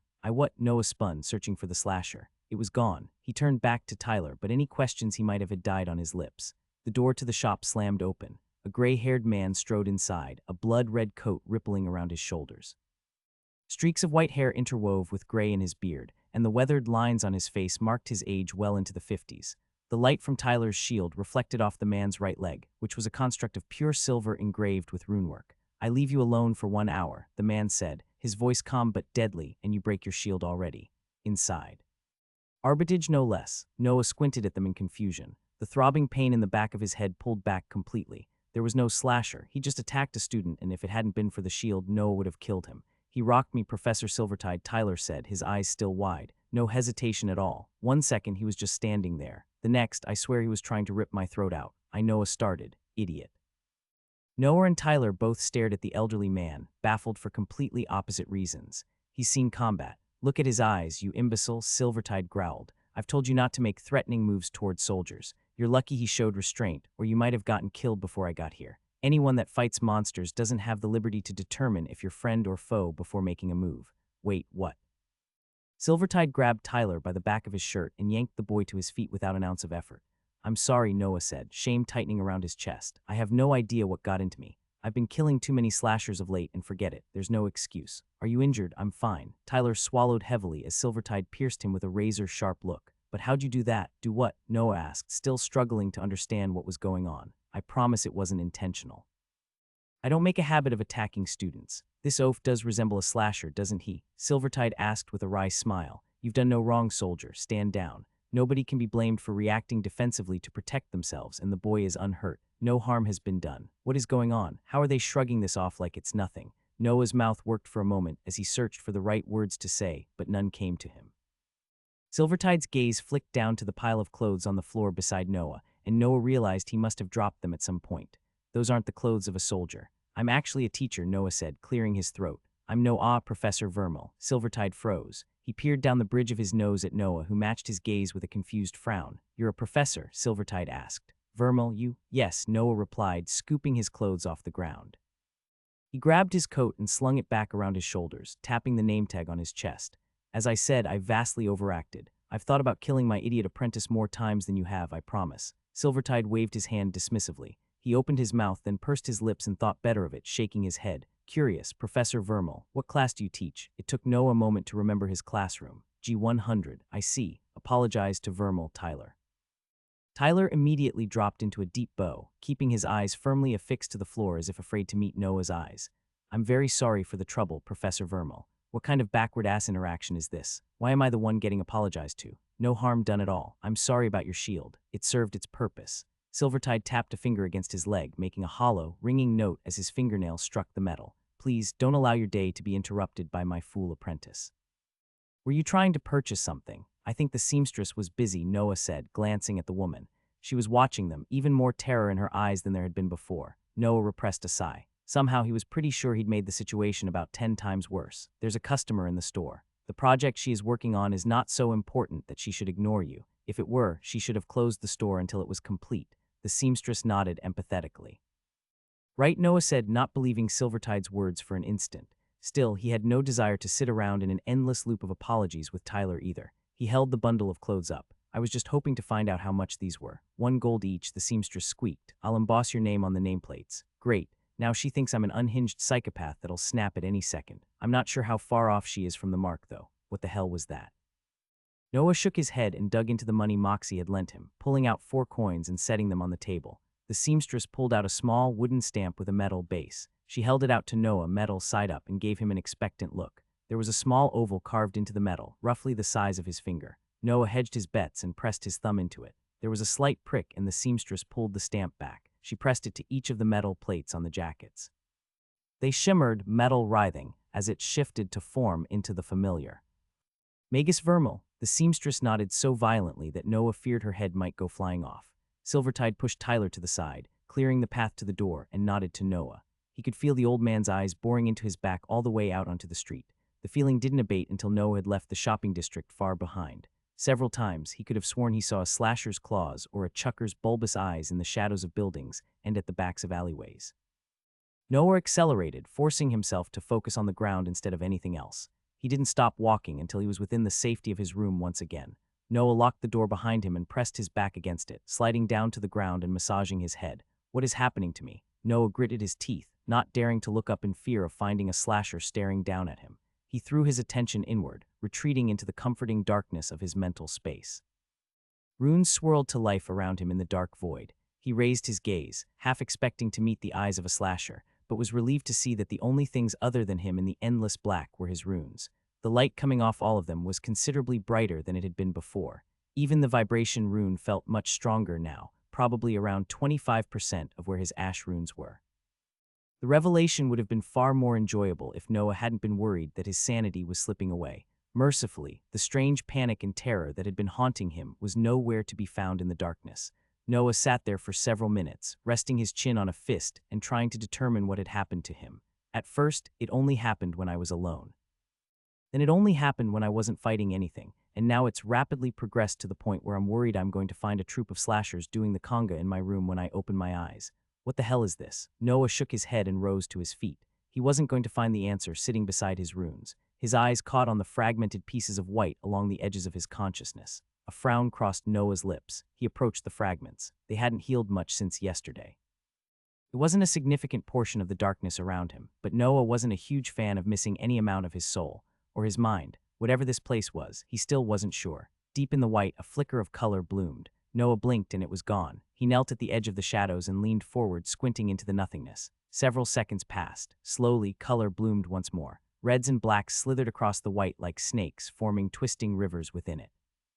Noah leaned even closer, trying to figure out what the image was. Detail came slowly, washing out like water over canvas. A dot of black formed in the center of the red rivers. Then it twitched. It was an eye, and it was looking straight at him. Noah drew in a startled breath and fell back onto his ass, scrambling away from the void. His heart hammered in his chest, and he tripped over himself, stumbling back to his feet. He dared another look into the white, but it was blank once more. He pressed a hand to his chest and let out a slow breath. What the hell? Noah muttered. There is absolutely no way that was supposed to be there. Shit. It was only as big as the cracks, though. That confirms it. The visions are due to the soul damage I'm taking. Either it's linking me to whatever that thing was, or it's making it easier to access my mind, or something like that. I need to stop dying for a while until this damage heals up a bit more. He gathered himself and, after spending a few more moments to examine his runes and build his confidence, sent himself back to the real world. Noah's eyes opened. His room was empty, devoid of any visions to haunt him. Noah trudged over to his bed and fell into it. I'll take the rest of the day off and try to relax. Then it's back to killing monkeys. I'll need to be more aware these next few days to make sure a chucker doesn't get the jump on us again. As long as I see them coming, I'm pretty confident I can avoid getting killed. At the rate of healing I had before, this whole thing should blow over in a few days. The day passed without incident, and before Noah knew it, the sun had set and risen once more. He awoke to the warm sunlight filtering through the window and onto his face, warming it.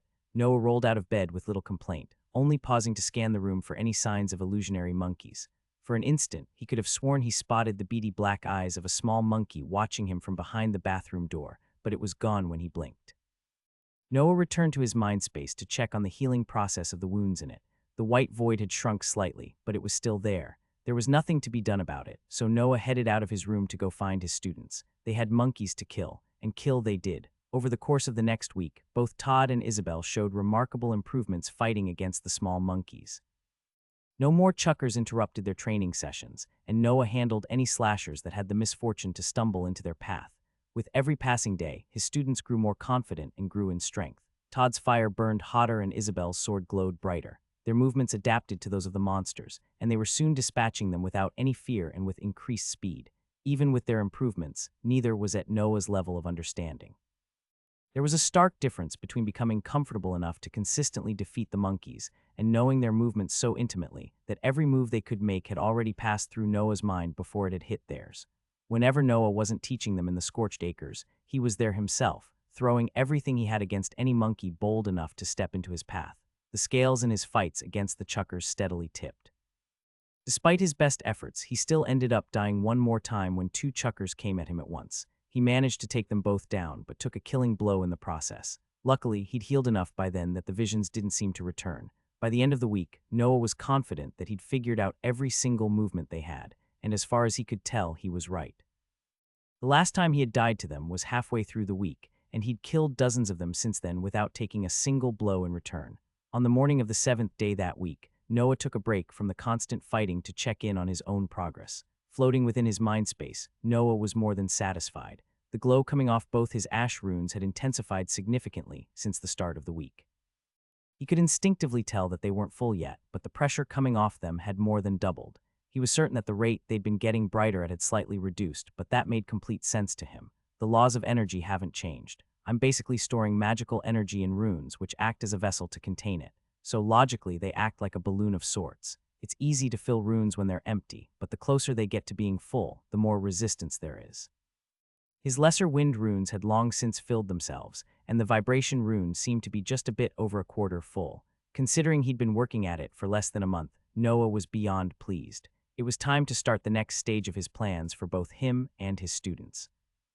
Noah headed out to his classroom. The shadows occasionally slithered at the edges of his vision, but it was much better than it had been in the previous days. They were almost completely gone. There had been no incidents since he'd run into Tyler in Silvertide. Isabel and Todd were already there when Noah arrived. They sat in the front row, using the light of a small ball of fire above Todd's finger to study the pages of a book. Both glanced up as Noah entered. "Am I late again?" Noah asked.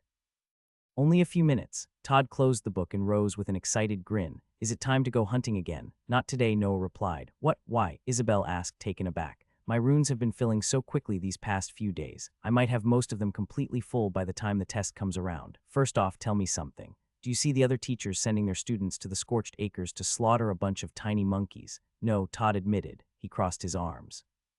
"There isn't enough magic in the monkeys to be worth killing them so much, but how does that matter? Lesser runes don't take nearly as much energy to fill as greater ones do." That confirmed a suspicion that had been tugging at the back of Noah's mind for the past week. The rate that his students had improved at was indeed high and matched up with the fast rate of growth related with weaker runes that filled faster. They were great for short-term strength, but Noah could feel firsthand the enormous difference in strength between his greater ash rune and the lesser wind ones. His students had only been killing the small monkeys, but they'd nearly matched his growth, which meant they were either fighting more on the side or were about to run out of potential. "What rank are your runes?" Noah asked. Todd and Isabel's eyes narrowed. A mixture of shame and anger mixed in their faces, answering Noah's question before either of them could speak. "Why's it matter?" Todd crossed his arms. "That's got nothing to do with the exam, just because we don't have." "You've misunderstood me. That wasn't a rhetorical question, but you don't need to answer. I already know. You've got lesser runes." "What of it?" Isabel snapped. "Not all of us get lucky enough for our parents to give us high-quality ones and forget buying them. Our best option is to combine a weaker rank 2 rune, try to save up money, and then suffer through the soul damage of removing something so heavily bound to us and hope that nothing is permanent. Getting greater rank 1 runes is too expensive. If you combine lesser runes, you end up with a lesser combination. Keeping it means your potential is damaged. Removing it means there's a chance of permanently damaging your soul and once again your potential, because removing a rune you used energy to combine is a no-no." "So what? Do you think we don't know that?" Isabel asked, pressing her hands against the desk and leaning forward. "What are we supposed to do?" "If I could hit rank 2 or 3, then start saving money to copy down 1 greater rune from there, I'll be better off than most of the people I know. That glimpse of a greater fire rune you gave us is more than most ever see, and it's still nowhere near enough to really learn it. Even if it's just rank 1, it's completely inaccessible to most people. We can't all get the resources of a noble house," Todd added, looking away and failing to hide his disappointment. "Let's just keep practicing."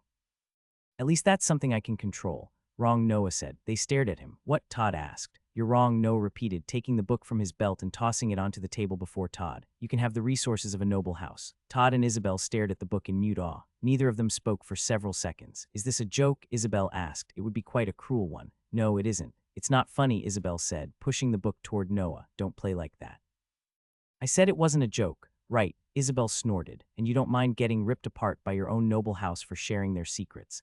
The Linwicks aren't known for their kindness." "Oops, didn't know about that. I suppose it makes sense in a twisted way. If the runes and their combinations are so valuable, the ruling class wouldn't want them getting out easily. You said it yourself some time ago," Noah said with a dry smile. "I'm not a very good Linwick." Isabel swallowed. With every second that passed, it became more apparent that Noah wasn't joking. "You're serious?" Todd asked in little more than a whisper. "We can look through this, more than look through it. I expect you to find a rune in it and study it until you can replace one of your lesser runes with a greater one. But what about the Linwicks?" Isabel asked. "If they find out, you'd be in a lot of trouble. Are you going to tell them?" Noah asked Isabel, raising an eyebrow. "No," is Todd.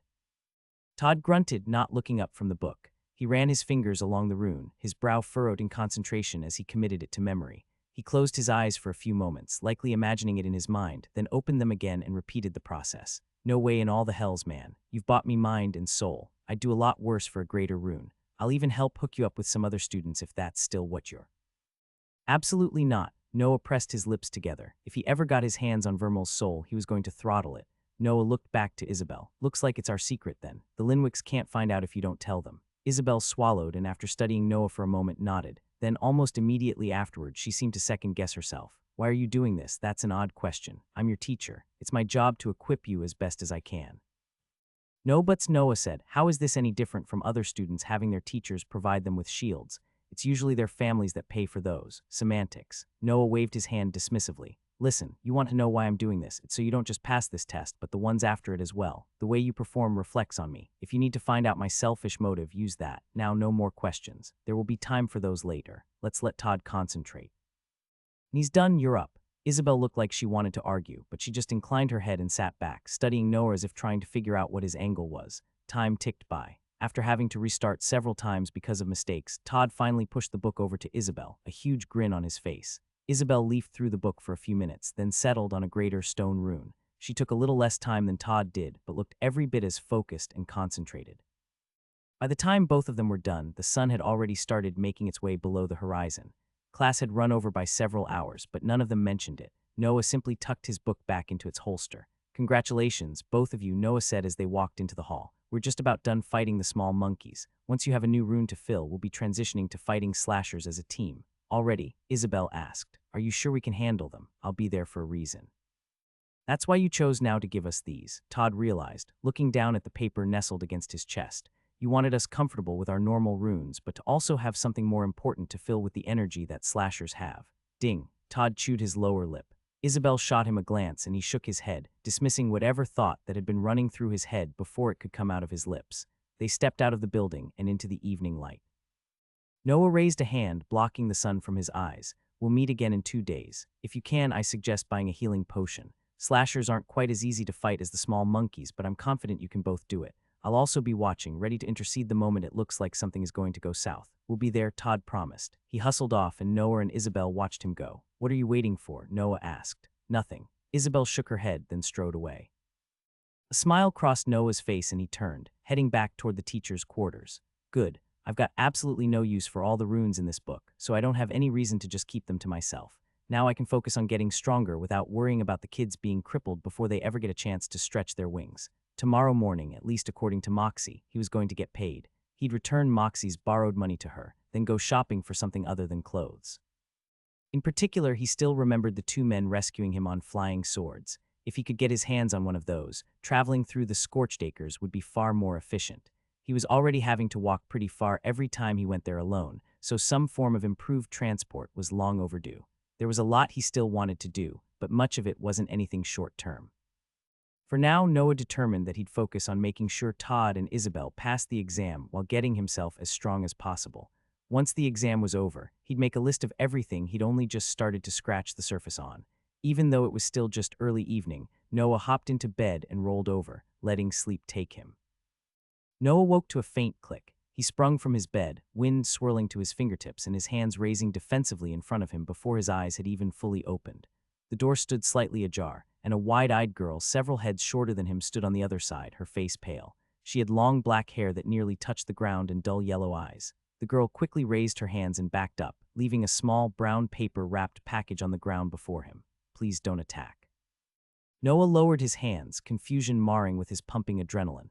What are you doing? How did you open my door?" "I'm delivering your mail," the girl stammered, pointing at the package on the ground. "I'm sorry. You had it listed that couriers could enter your room to deposit any packages. I'll be sure to update things immediately." I'm sorry. Please don't hit me." Noah let his hands drop and dismissed the magic. "Crap, I'm sorry. I won't attack you, I swear.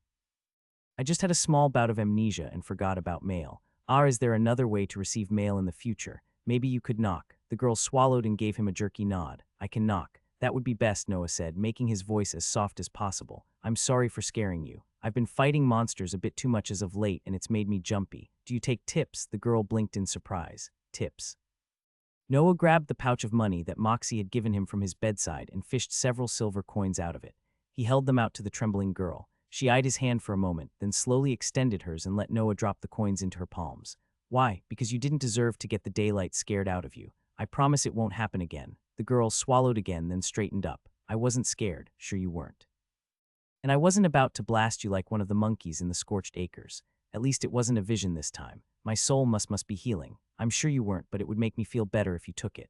Think of this as a bribe, Noah said, hiding a laugh. I'm no magus vermal. You wouldn't want to make me feel bad, would you? Noah walked up to the door, moving slowly to avoid startling Amy, and picked the package up.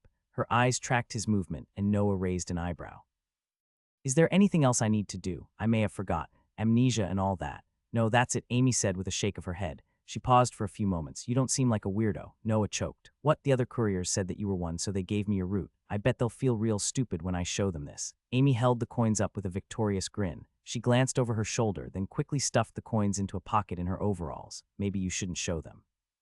If they sent you to meet someone bad, wouldn't they be mad that they didn't get paid? Amy blinked. Oh, I didn't think about that. Maybe keep the money to yourself, Noah suggested, trying to pretend that his reputation hadn't somehow preceded him with literal children. If even they knew Vermal was strange, there might really be no saving face with the general public of the school, and if they cause you any problems, you come tell me. That money's yours, okay? She bounced down the hall and vanished around a corner. Noah shook his head and shut the door behind her. He hooked a finger into the package and tore it open, revealing a small pile of golden coins. Noah counted them out and his eyes narrowed. There were 10. Moxie had given him twice that. If he'd gone through everything, he wouldn't have been able to pay her back. There was always the possibility she was rich and had no idea how much money he earned, but Noah wasn't so sure that was the case. Was she trying to get me into her debt? Noah shrugged to himself. It was irrelevant now. He tucked the coins into his pocket and threw his cloak on, taking a moment to fruitlessly try to tame his curly hair before giving up and striding over to find Moxie. He drew up to her door a minute later and rapped on it. A few moments passed and it creaked open, revealing Moxie's irritated face. What do you want? It's too damn early, Vermal, is it? Noah asked, peering past Moxie to look through her window. The sun had barely just started to rise over the silhouette of the school behind them. Whoops. Well, this won't take long. I'm just here to pay your money back. Oh, you have it all. Moxie's expression tightened imperceptibly. If Noah hadn't been watching for it, he would have missed it entirely. What? Moxie asked. Do you want a written letter of congratulations for doing the bare minimum? Feel free. You know where I live. Make sure to kiss it before you slide it under my door, though. Otherwise, it might get tossed. I get too much fan mail to keep the boring stuff. Moxie slammed the door in his face. Noah smirked and set out for the market. Despite his outward confidence, suspicion bubbled. Moxie had just risen several spots in his very short list of suspects of who might have tried to kill him. I'm pretty sure she just tried to set me up, but it's not like she knew I'd come to her for money. Maybe she's just taking opportunities to be petty. Always possible, but I'm going to need to keep my guard up around her. Noah remained lost in thought during the rest of his trip into the market. Before he knew it, he was standing before a shopfront and peering through the window, still moving on autopilot. He blinked back into awareness and shook his head. Moxie was right. It really was early. He scanned the windows of nearby shops, but his search didn't last long. A large storefront with dozens of swords and weaponry displayed in its window quickly caught his attention. A rusted metal sign swung in the gentle morning breeze above the door, identifying the building as Bilber's Blasted Bee Weaponry. Noah stepped inside the store and was instantly greeted by the smell of ozone and gunpowder. He scrunched his nose, letting the door thunk shut behind him, and took in the store. True to its name, weapons covered every single surface. They littered the floor in large piles and hung from the walls, many shimmering with energy. Several of them had paper wrappings around the hilt or blade. A strikingly short man that didn't even come up past Noah's hips sat on a tall stool, polishing a sword with a stained rag and whistling to himself. His stool had a ladder leading up to it on the back and put him above Noah's eye level. Hello, Noah said. Would you be Bilber? Damn right I'm Bilber, the man said, looking up from his project. And you're a greasy little twig with no sword. Trying to fix that, that's one way to get a sale. Not sure how effective it is, but it's a way. Depends. I'm looking for a flying sword, Noah said. You have any of those? Any sword can fly if you throw it hard enough. Noah stared at Bilber. The short man burst into snorting laughter that never gets old. Yes, you stringbean, I've got flying swords. You see that beauty on the wall behind me? Bilber twisted and pointed his sword up at a large golden plaque hanging behind him. It was trimmed with a silvery white metal, and a beautiful sword was suspended upon it. Blade was made of a pitch-black material that strongly resembled obsidian, and it was studded with deep red rubies. The hilt twisted up in a flourish, and the pommel was wrapped in golden thread. It's beautiful, Noah agreed, and almost certainly out of my budget. It's only 5,000 gold, Bilber exclaimed. You're a teacher, aren't you? What rank are you, cheapskate? 3, 4, 1. Bilber stared at Noah, his smile fading away. What, I'm rank 1. Is that a problem? And you're not rich? Afraid not. Bilber let out a heavy sigh. Lovely. What's your budget, Twig? I can already tell this is going to be a waste of my time. How about something that costs less than 5 gold? If glares could kill, Noah would have dropped dead on the spot. He matched the man's look without flinching. No matter how irritated Bilber could look, it was nothing compared to the fury that the beady eyes of a slasher held. Bilber broke their standoff first and glanced down. I've got some beaters. Nothing great, and it might not fly too hot, but it'll fly. 2 gold. That's exactly what I'm looking for. Noah rubbed his hands together. Let me get one of those. Wait, if you've got cheaper swords, what about shields? Bilber pierced Noah with a flat glare. The cheapest one I've got is 400 gold, and it's failed more times than it's worked. It's for testing. Right, never mind. Back to the swords then. 2 gold, you said. You sure? Bilber asked. When I say they don't fly well, I mean it. I'd sell you one in a heartbeat, but I'm not giving you a refund if you don't like it. They won't cut out on me mid-flight, will they? No, nothing like that. More like it'll jerk around, have a bit of an attitude, that kind of thing. It'll get the job done, but it just won't be a fun ride. Noah shrugged. He could deal with that. If the sword wasn't malfunctioning, as long as it got him around the forest faster, it would be a valuable investment. That's fine. I'll take one. Bilber tossed the sword he'd been polishing into a pile of scrap metal. It landed with a screech and a crash, and Noah winced. He could practically hear all the work Bilber had put into the sword go up in an instant. Entirely unbothered, Bilber slid down the ladder on the back of his towering stool and stormed across the ground up to a pile of rusted weapons. He dug through it, tossing them to the side until he spotted one that caught his fancy. The sword in question was nearly more rust than metal. It was a solid copper color with a plain blade and pommel. It didn't even have a hilt. Noah gave it a suspicious glance. You're sure that'll fly if you throw it? Noah's glare silenced Bilber before he could finish the sentence. Bilber cleared his throat. Yeah, it'll fly. Not great, but it'll fly. 2 gold. Imprinting runes isn't easy, Twig. Noah pulled 2 gold coins out and held them out to Bilber. Bilber grinned and snatched them, then offered up the sword in response. Noah carefully took the blade, holding it before him like a torch. Is there a sheath that comes with this? No. Noah grimaced. How do I use it? Bilber, who was halfway back up the ladder to his stool, squinted through the bars at Noah. Seriously, you can't use a flying sword, just humor me. You stand on it, and assuming you were smart enough to have a wind rune or something else that enables flight, you imagine flying. Bilber spoke as if his answer were the most logical thing in the world. Any more questions? Want me to show you how to tie your shoes? Let's put a rain check in that. Pleasure doing business with you, Noah said. He raised a hand in farewell and got a rude gesture involving a middle finger in response. It's good to see some traditions have somehow manifested themselves on both Earth and whatever this new planet is. Some things never change. Noah exited the shop and stepped out into the street. The sun was still barely starting its trek through the sky. Tim would already be at his usual spot, of course. He'd been there every time Noah had come to use the transport cannon. I've still got some money. Should I buy something else that'll be useful or save up? Then again, I don't even know what I actually need. Potions are a waste for me, as are shields. Guess there's no point spending money without knowing what I need, though. His path decided, Noah set off to find Tim, excitement bubbling in his chest. It was time to practice and to kill monkeys. Does my door have a sign on it somewhere asking you to stop by? Moxie asked, squinting at Noah from the tiny crack she'd opened her door by. What do you want? Not all that much. I was just thinking about ways I could improve, Noah drawled. And you're the most exemplary example of a teacher I know. More like I'm the only other teacher that's willing to speak to you, and that patience is already running thin. Just tell me what you want. Noah shrugged. Fine, I want to shadow your class. Moxie blinked. She studied him for a moment, then opened the door a little more. Why, so I can learn what you do, Noah replied. I've been slacking for too long. If I'm going to do right by my students, I need to catch up on a lot of stuff, including the proper way to instruct them. And more importantly, I can learn more about what I'm supposed to be teaching. Fighting is clearly part of it, but is it everything? Moxie didn't respond for a few moments. Then she sighed. I suppose I can't refuse a request like that. If you're hoping to get your hands on any of our runes or combinations, you're going to be sorely disappointed. Today's lesson is pretty boring. It's not going to matter all that much for your own students. That's totally fine with me. It's about the style, so we don't teach the same things. Is Arbitage even a school if the curriculum isn't standardized? It feels more like a pure research institute that just happens to assign professors to students. Actually, that's literally just a shitty college with too much research money. It's the same damn thing. Just don't be disruptive, Moxie ordered, stepping back and out of view for a moment. She reemerged with a bag slung over her shoulder. And don't interact with my student Emily. I won't have you bothering her. I won't say a word to her, Noah promised. Moxie shook her head. Whatever, you're already here, so we might as well go. She stepped out, locking the room behind her before setting off down the hall. Noah jogged to catch up with her. Moxie didn't seem to be in a particularly talkative mood, so they remained silent throughout their walk. Noah wasn't sure if he was surprised or not to find that Moxie didn't take him to the G building.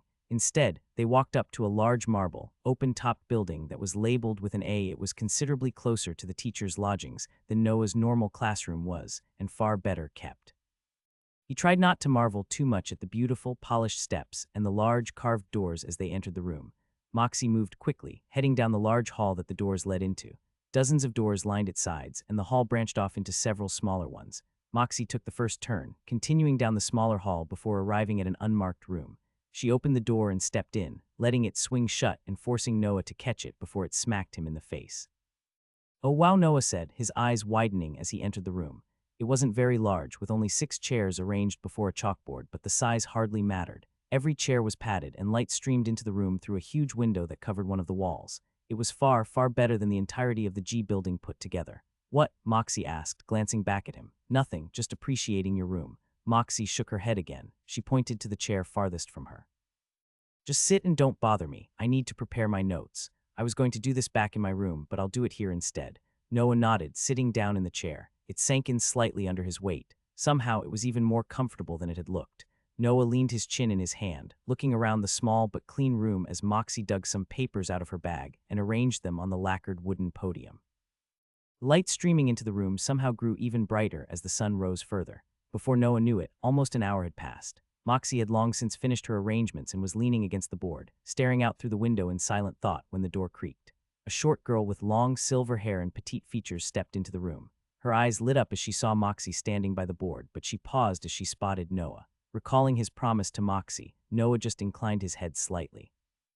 "Don't mind him, Emily," Moxie said promptly. "He's sitting in, just for one class." "Okay," Emily replied, making her way over to the chair on the opposite side of the row and sitting down. "Are we going to be doing runework again?" "Not today. Don't think I forgot about you failing that written test so quickly." Emily's face paled. "But that was just boring stuff, none of it actually applied to you." Moxie's eyebrow arched. There was a noticeable shift in her stance. Noah couldn't place exactly what it was, but she'd suddenly gone from the sarcastic woman that he recognized into the pose of a professor. Exactly what a professor looks like, I couldn't say, but she looks like one. "Just because you aren't in another person's situation doesn't mean it doesn't apply to you," Moxie said, picking up a piece of chalk and tapping it on the board behind her. "Understanding how others work is what allows you to properly carry yourself as a noble." Emily's eyes fell and her shoulders slumped slightly. "Okay, no okay, just improve," Moxie said with a shake of her head. "Do you recall what the first question on the exam was? I can get it if you—" "I know I got that one right," Emily said, perking up slightly. "It was about who can use runes right. The answer was everyone. The question was how do beings use runes, and it was an essay question. You wrote one sentence, but it answered the question." "No," Moxie said with a sigh, "it didn't. Even if I ignore the part of the question that said it was an essay, you're missing the point. There are 2 key aspects to be addressed. How did you get your runes, Emily?" "My parents gave them to me." "Right," Moxie said. "So were you born with runes?" "No, of course not. Nobody is. That's true for humans, but not for all species," Moxie said gently. She drew a line on the chalkboard, drawing a stick figure on one side of it. "Humans are born without runes, which gives them the potential to gather any combination of 7 they want, but many monsters are actually born with runes from their parents," Emily exclaimed. "Yeah, I remember now. After I basically told you," Moxie said with a laugh. "But yes, some monsters are born with runes that are already bound to their soul. While they can remove them, just like we can, having runes bound to you that early makes it very, very difficult. So even for the monsters intelligent enough to realize they want to remove a subpar rune, many of them can't. Why don't you expand on that, since you're suddenly remembering things?" Emily paled. She cleared her throat, her eyes darting around the room as she thought. "A soul damage. A little more, please. What relation do monsters have with runes that humans typically don't?" "Oh, it's because they're more closely tied, right? Monsters' runes tend to affect their physical forms more, modifying their appearance, while humans keep our runes within our soul." Moxie grinned and nodded. She drew a very rough drawing of a monkey on the other side of the board. "Damn, she's actually a pretty good artist." "Exactly," Moxie said. "Monsters often manifest physical attributes of their runes because of how much they depend on their runes. That can often make them comparatively stronger than humans of the same rank, but that tends to be balanced out by—" Moxie trailed off, waiting for Emily to finish the sentence. "Lower intelligence. Oftentimes, yes, but that isn't the reason. It's the effect." Monsters are less intelligent because beings tend to evolve optimally. Monsters are stronger in their base forms than humans are, so there was less need for them to be intelligent. Humans, on the other hand, cannot get stronger unless we form powerful rune combinations. That meant most of the really dumb ones died off. Moxie sent a quick glance at Noah when she said the last sentence, giving him a quick smirk. It didn't feel as malicious as it almost did teasing.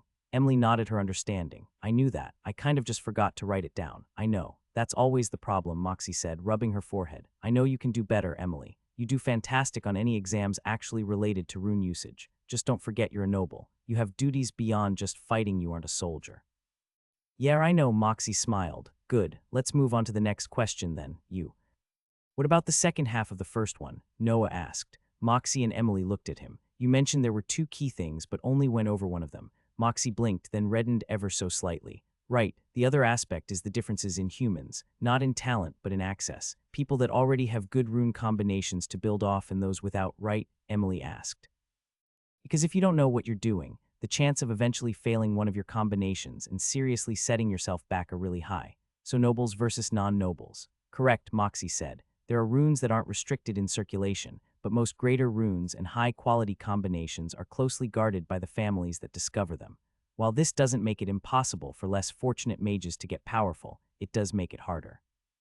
Never underestimate an opponent, but keep the differences in your situations in mind. Someone with imperfect rune combinations will run out of energy quicker than you, and if you're both using the same type of magic, you'll be able to cut them off of their powers easier because your rune puts off more pressure than theirs. Emily nodded her understanding. Moxie turned back to the paper on the desk. The next question on the exam was the proper channel to request a new rune combination through, Moxie said. You left it blank. I can just ask Mom, Dad. Moxie sighed. Yes, but that can't be your actual answer. There are still ways that these things have to be done, Emily. Emily scrunched her nose. Can we go to the next question? To Noah's surprise, Moxie obliged. The rest of the questions on the exam weren't of all that much interest to him, though he did listen in case there was any important information. Most of them were just about the proper people to speak to when Emily wanted something or another, but just about every one of Emily's answers had been asking her parents. Still, Noah had gained some vital information from the conversation that he hadn't even been planning on earning. Arbitrage really wasn't just about fighting.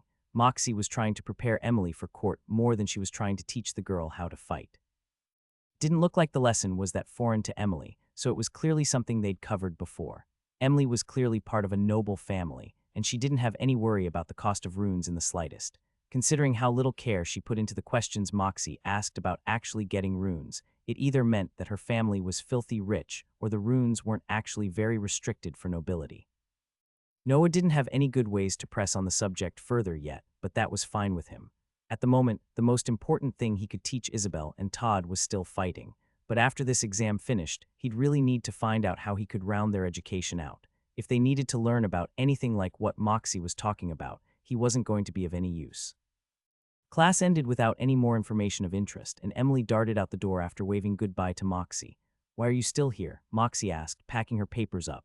Really? Moxie asked, glancing at him in surprise. Ah shit, I'm supposed to be part of a pretty big noble family, just a different perspective on things. Noah shrugged, rising to his feet and heading over to the door. He opened it and paused, glancing back at Moxie. It was nice. Glad to be of help then, Moxie said.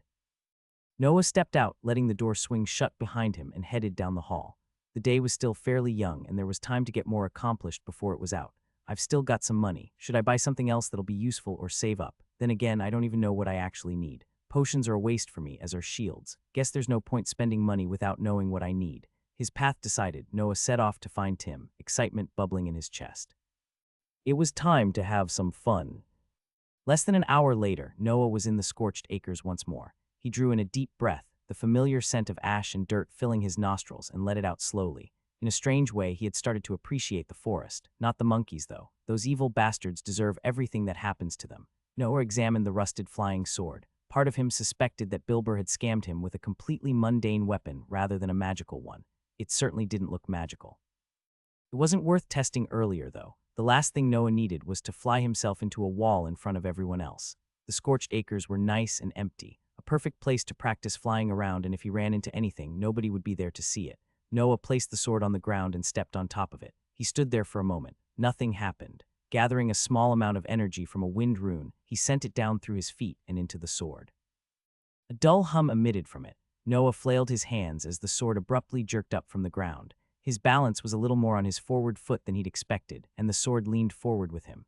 As soon as the tip pointed toward the ground, the sword lurched forward. It slipped out from beneath his feet and buried itself in the trunk of a tree with a loud crack. He managed to land on his feet, avoiding a painful fall, and glared at the sword. Well, at least it works. He stalked up to the tree and wrapped his hands around the sword's handle, yanking on it with all his might. It ripped free of the tree and he staggered back with a curse. Noah tossed the sword back onto the ground and lowered his center of gravity before activating it again. This time he focused on maintaining his balance as evenly as possible. The sword hummed once more and raised a foot into the air. It wobbled beneath Noah's feet, but didn't go flying free. A grin crossed Noah's face. He let himself lean forward ever so slightly. The sword shuddered beneath him. For an instant, Noah feared it would zip off, but he managed to keep his footing as it shot forward. His hoot of excitement was short-lived. The sword, along with him, crashed into a tree with a loud crunch. Noah fell to the ground, landing hard on his back. He cursed, cradling his nose and rolling to his feet. He grabbed the sword and ripped it out of the second tree, sending a pointed glare at it before tossing it to the ground and stepping on once again. A now familiar thrum emerged from the blade and it lifted into the air. Noah leaned forward, this time keeping his eyes ahead of him. The blade shot off, whistling past a tree. He leaned to the side and it jerked to follow his motion, putting him right in the path of another tree. Noah's eyes widened and he quickly shifted to the other direction, overcorrecting and nearly driving face first into a large, burnt trunk. He threw himself off the sword. It slammed into the tree and he rolled, rising to his feet beside the tree and the still quivering blade embedded within it. Noah let out a slow breath and brushed the dirt off his clothes before pulling the sword out. Well, at least it's simple in concept. Noah tossed the sword back to the ground. And kind of fun, provided I can stay on the thing for more than a few seconds at a time. Let's see how high this thing can go. Several hours and an embarrassing assortment of bruises later, Noah found himself hurtling over the treetops, the wind whipping his hair and a massive grin on his face. He repressed the urge to let out a holler as he tore across the sky, moving so fast that the air stung his eyes. Noah zipped around in a tight circle, nearly giving himself vertigo as the sword jerked downward and sent him hurtling at the ground. He dove off, rolling to his feet and thrusting his hands into the air like an acrobat.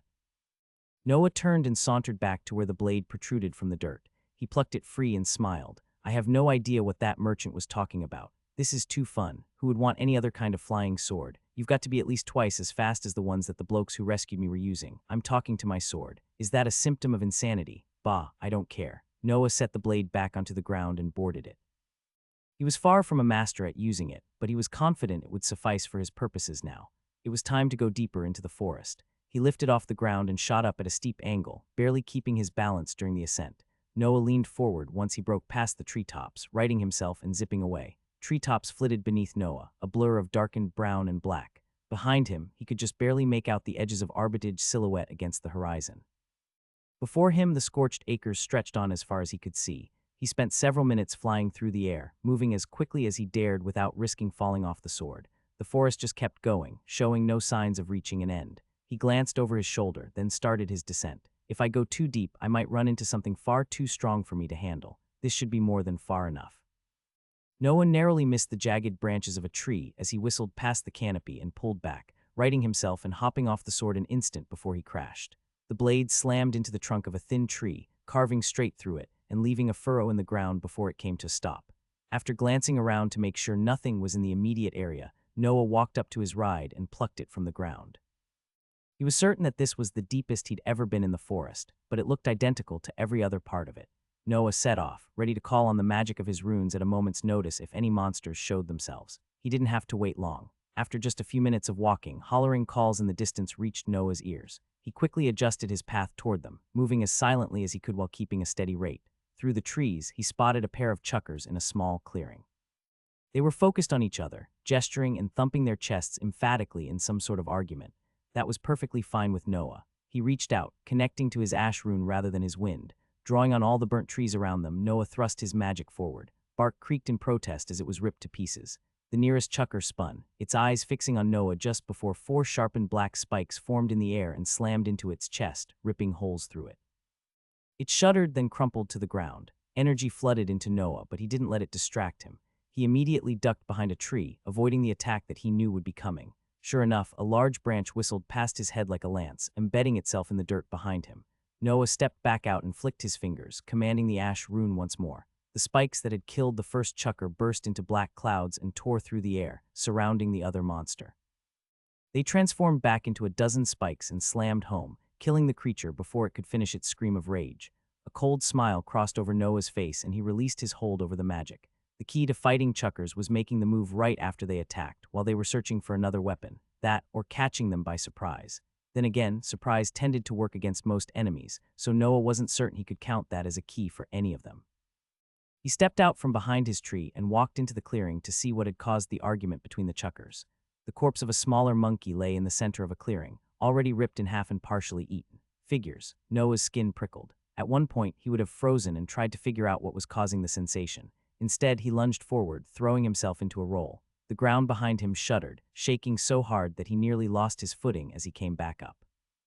Spinning, Noah brought his magic to bear and came face to face with a black-haired monkey that was just slightly taller than he was. It straightened back up, flexing its fingers and snarling in disappointment. It was the closest to humanoid out of all the other monsters he'd seen so far, and its hair was so close in color to the ashy trees that Noah had completely missed it. The monkey snarled, revealing several rows of tiny, sharp teeth in its mouth. Paired with a bulbous, pointed nose and thin, half-lidded eyes, it looked vaguely goblinoid in nature, kind of like a cross between a shark and a monkey. A shanky, that's what this is called. Whoever invented this thing has some serious problems. Noah hopped back, keeping his distance and watching the monster carefully. He was pretty sure that he could have killed it with a sudden ash attack, but he restrained himself. A new opponent was more than just a kill. It was a training opportunity, and it wasn't one he was going to waste. "Come on then," Noah said, beckoning to the shanky. "Let's see what you've got." The monster snarled, spittle flying from its lips and splattering across the ground. It obliged Noah, charging at him. Noah hopped back and the monster matched his movement, lunging to bite at him. Noah sent a pulse of wind out from his palms. It slammed into the shanky and sent it rolling across the ground. The monster flipped to its feet and charged Noah again, not missing a beat. Fast recovery and good reflexes. Better than anything I've fought yet. No apparent ways to do serious damage other than its teeth, though. Noah sent a blade of wind at the monster's arm. It twisted, avoiding the spell. It kicked dirt at Noah, forcing him to raise his hand defensively to avoid getting blinded. Noah threw himself back.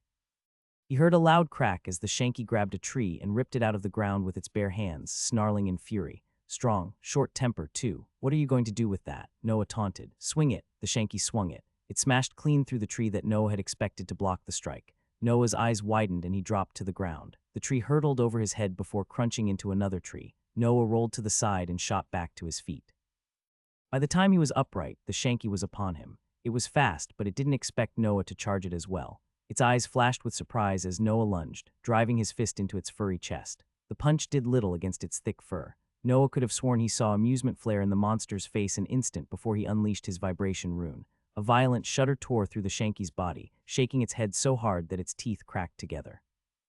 Noah fired a wind blade into the monster's neck. It bit deep into the fur, but it failed to cut through. He cursed and set off a blast of wind between himself and the shanky as it snapped forward, trying to bite his neck. The wind sent him tumbling back and pushed the shanky several feet away. Noah sprung back to his feet and called on Ash. Several jagged spikes formed in the ground before him, jutting up into the shanky's path as it sprinted at him. It vaulted over the first, grabbing onto a low-hanging tree branch and swinging for Noah, screeching in victory.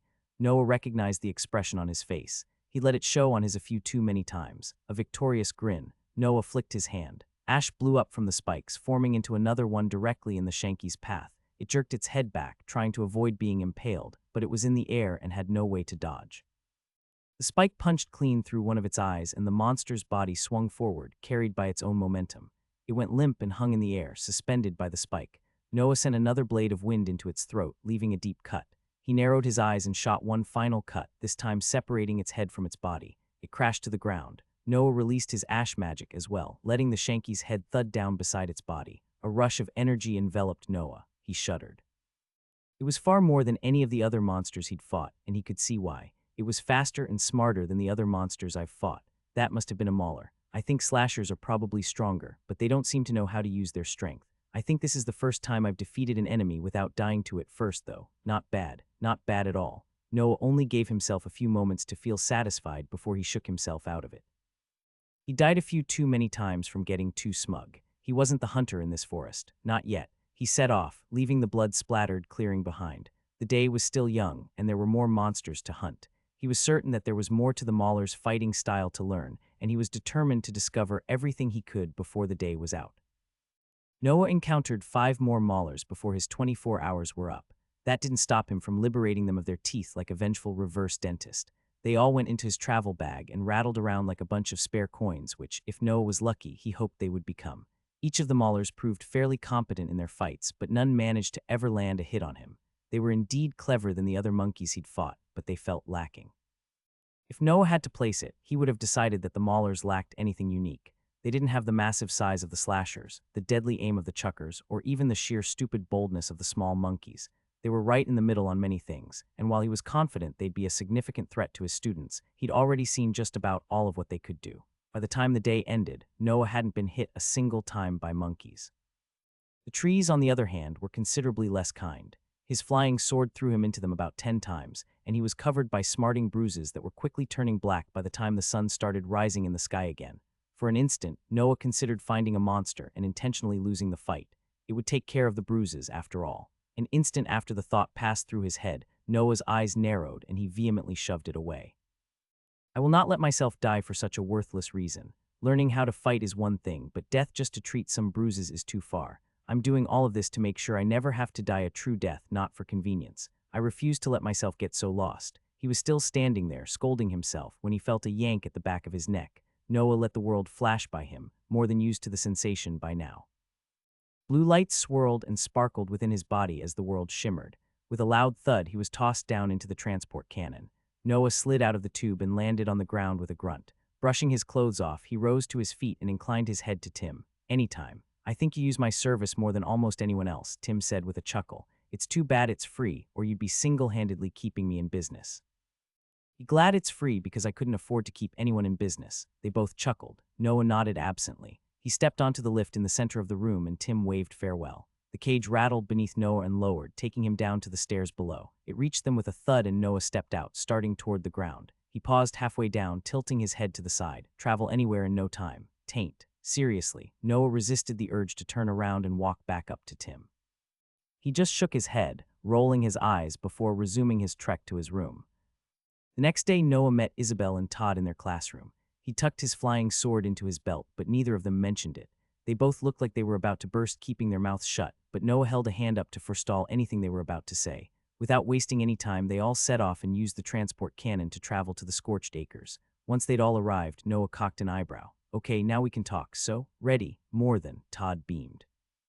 His smile faded a little. "The greater fire rune is completely empty, though. I'm weaker than I was before, technically." "Same," Isabel said. She patted a small gourd hanging from her hip. "A healing potion, too." "Oh, right," Todd said. "I've got one of those, too. They're so expensive, though. I wasted like 2 weeks of pay on it." "It'll be worth it when it keeps your guts from spilling out," Isabel said. "Quite right," Noah said with a nod. He patted his own gourd. After all, it had technically been a healing potion. A poison one, but still a healing potion. "I've got mine as well. Don't go anywhere without it. Either way, it's time to get started. There's a slasher waiting to meet you both. Shouldn't we kill some of the small monkeys before we move on to slashers?" Todd nervously shifted from foot to foot. "I mean, we've only got 6 runes to work with right now." Noah cocked an eyebrow. "How long do you think the fight is going to go? You shouldn't need to use up more than 2 runes, even if they're lesser ones. You've done something seriously wrong if you get all the way to 6. Isabel swallowed. For a moment, Noah expected her to add something to aid Todd's request for an extension, but she just shook her head. "I think Vermal is right. I want to pass the test, and we've seen all the moves that the slashers do already. I think we can do this, but what if? Don't want to sit around while the other students just keep getting stronger." Isabel set her jaw and clenched her hands at her sides. "Let's go find a slasher." Todd pressed his lips together. Then, after a moment, he nodded. Noah grinned and gestured for them to follow, setting off into the forest. The distant howls of the monkeys echoed through the trees. Noah had gotten so used to them that he'd gotten decent at recognizing which screech belonged to what monkey. He angled toward the calls of a slasher. A few small monkeys spotted them through the trees, but Noah dispatched them with wind slashes before they could even begin to charge. A few minutes later, they spotted the slasher. It was hardly trying to hide. The bulky monster was pacing around a small clearing in the forest, hooting to itself as it chewed on a furry limb. "There it is. Ugly bastard," Noah said. He put his hands on Isabel and Todd's shoulders. "All right, kids, you know what to do, right?" Isabel gave him a firm nod. "Yes, Todd." "I'm ready, I guess," Todd said, trying and failing to sound confident. Isabel and Noah both looked at him and he scrunched his nose. "I said I'm ready. Fear is wisdom, but letting any emotion control you is folly. Go, Noah said, pushing them both forward gently. I'll be watching to step in if you need it, but I'd prefer not to. Isabel and Todd exchanged a glance. They nodded, then stalked toward the slasher. The massive monkey hadn't noticed their approach yet, as Noah had angled them downwind of it. It wouldn't be long, though. Sure enough, once they grew near the edge of the clearing, the slasher froze. It raised its head, sniffing the air and lowering the arm it had been eating. Flames sputtered to life along Todd's arms and Isabel dashed forward. Despite his own words, a flicker of fear sputtered in Noah's chest. He removed the flying sword from its spot in his belt and set it on the ground, putting one foot on it but leaving the other on the dirt. He readied Ash, prepared to kill the slasher the moment it looked like Isabel or Todd might be in mortal danger. Isabel took the lead, darting ahead of Todd. She drew her sword from within her chest with a battle cry. The slasher roared and raised its hands into the air as she approached, malice glinting in its ugly, beady eyes. Downward slash, dodge to the side. Isabel threw herself to her left, rolling across the ground as the monster's massive claws carved through the dirt where she'd been standing. A bolt of fire leapt from Todd's hands and struck the slasher in the face. It screamed, more in surprise than pain, and the fire sputtered off its skin, not taking hold. Isabel came up from her roll and thrust her sword into the monster's stomach. It bit into its flesh, penetrating several inches before thudding to a stop. The slasher whipped a hand at her side. Down, Todd screamed. Isabel dropped, releasing her sword's hilt and falling flat on her face. The claws passed over her head and Todd rushed forward, unleashing a torrent of fire from his outstretched palms, passing over Isabel and enveloping the slasher. It roared, raising its hands defensively and staggering back. Todd met Isabel's eyes and gave her a curt nod. He clenched his hands into fists, cutting the flames off, and Isabel launched to her feet. She charged forward and drove her shoulder into the hilt of the glowing blade, pushing it deeper into the slasher. Its pained cry split the air. The slasher reached down to grab Isabel. She skipped back, ripping her blade free of the monster's stomach, and Todd sent another blast of fire into the monster's face to keep it from pressing the advantage. Noah watched the fight with growing pleasure. His students were doing fantastically, far better than he'd expected. Sure, their individual attacks weren't fantastic, and Isabel wasn't targeting any fatal areas, but they were holding their own. He watched them with a hawk's eye, his fingers twitching every time the slasher readied an attack. Isabel weaved in and out, avoiding the slasher's attacks and jabbing at it with her sword. She couldn't quite reach the lumbering monster's neck, and Todd's spells weren't doing nearly enough damage to kill it, though he'd singed the slasher quite badly. After dodging another downward slash, Isabel changed her strategy. She leapt off the monster's palm, rearing back to thrust her blade up through its chin. The slasher's eyes glinted and it whipped a hand at Isabel. Cracks split the air. A spike of ash ripped free of the nearest tree and slammed into the slasher's palm, pinning it to the ground. Another spike drove up from the sooty ground, passing in front of Isabel and punching through the monster's neck. Isabel's momentum carried her into the already dead slasher, but the fight was already over. She pushed away from it, dropping to the ground and breathing heavily. She looked back at Noah with wide eyes. Good attempt, Noah said, trying not to let his words show how hard his heart was beating.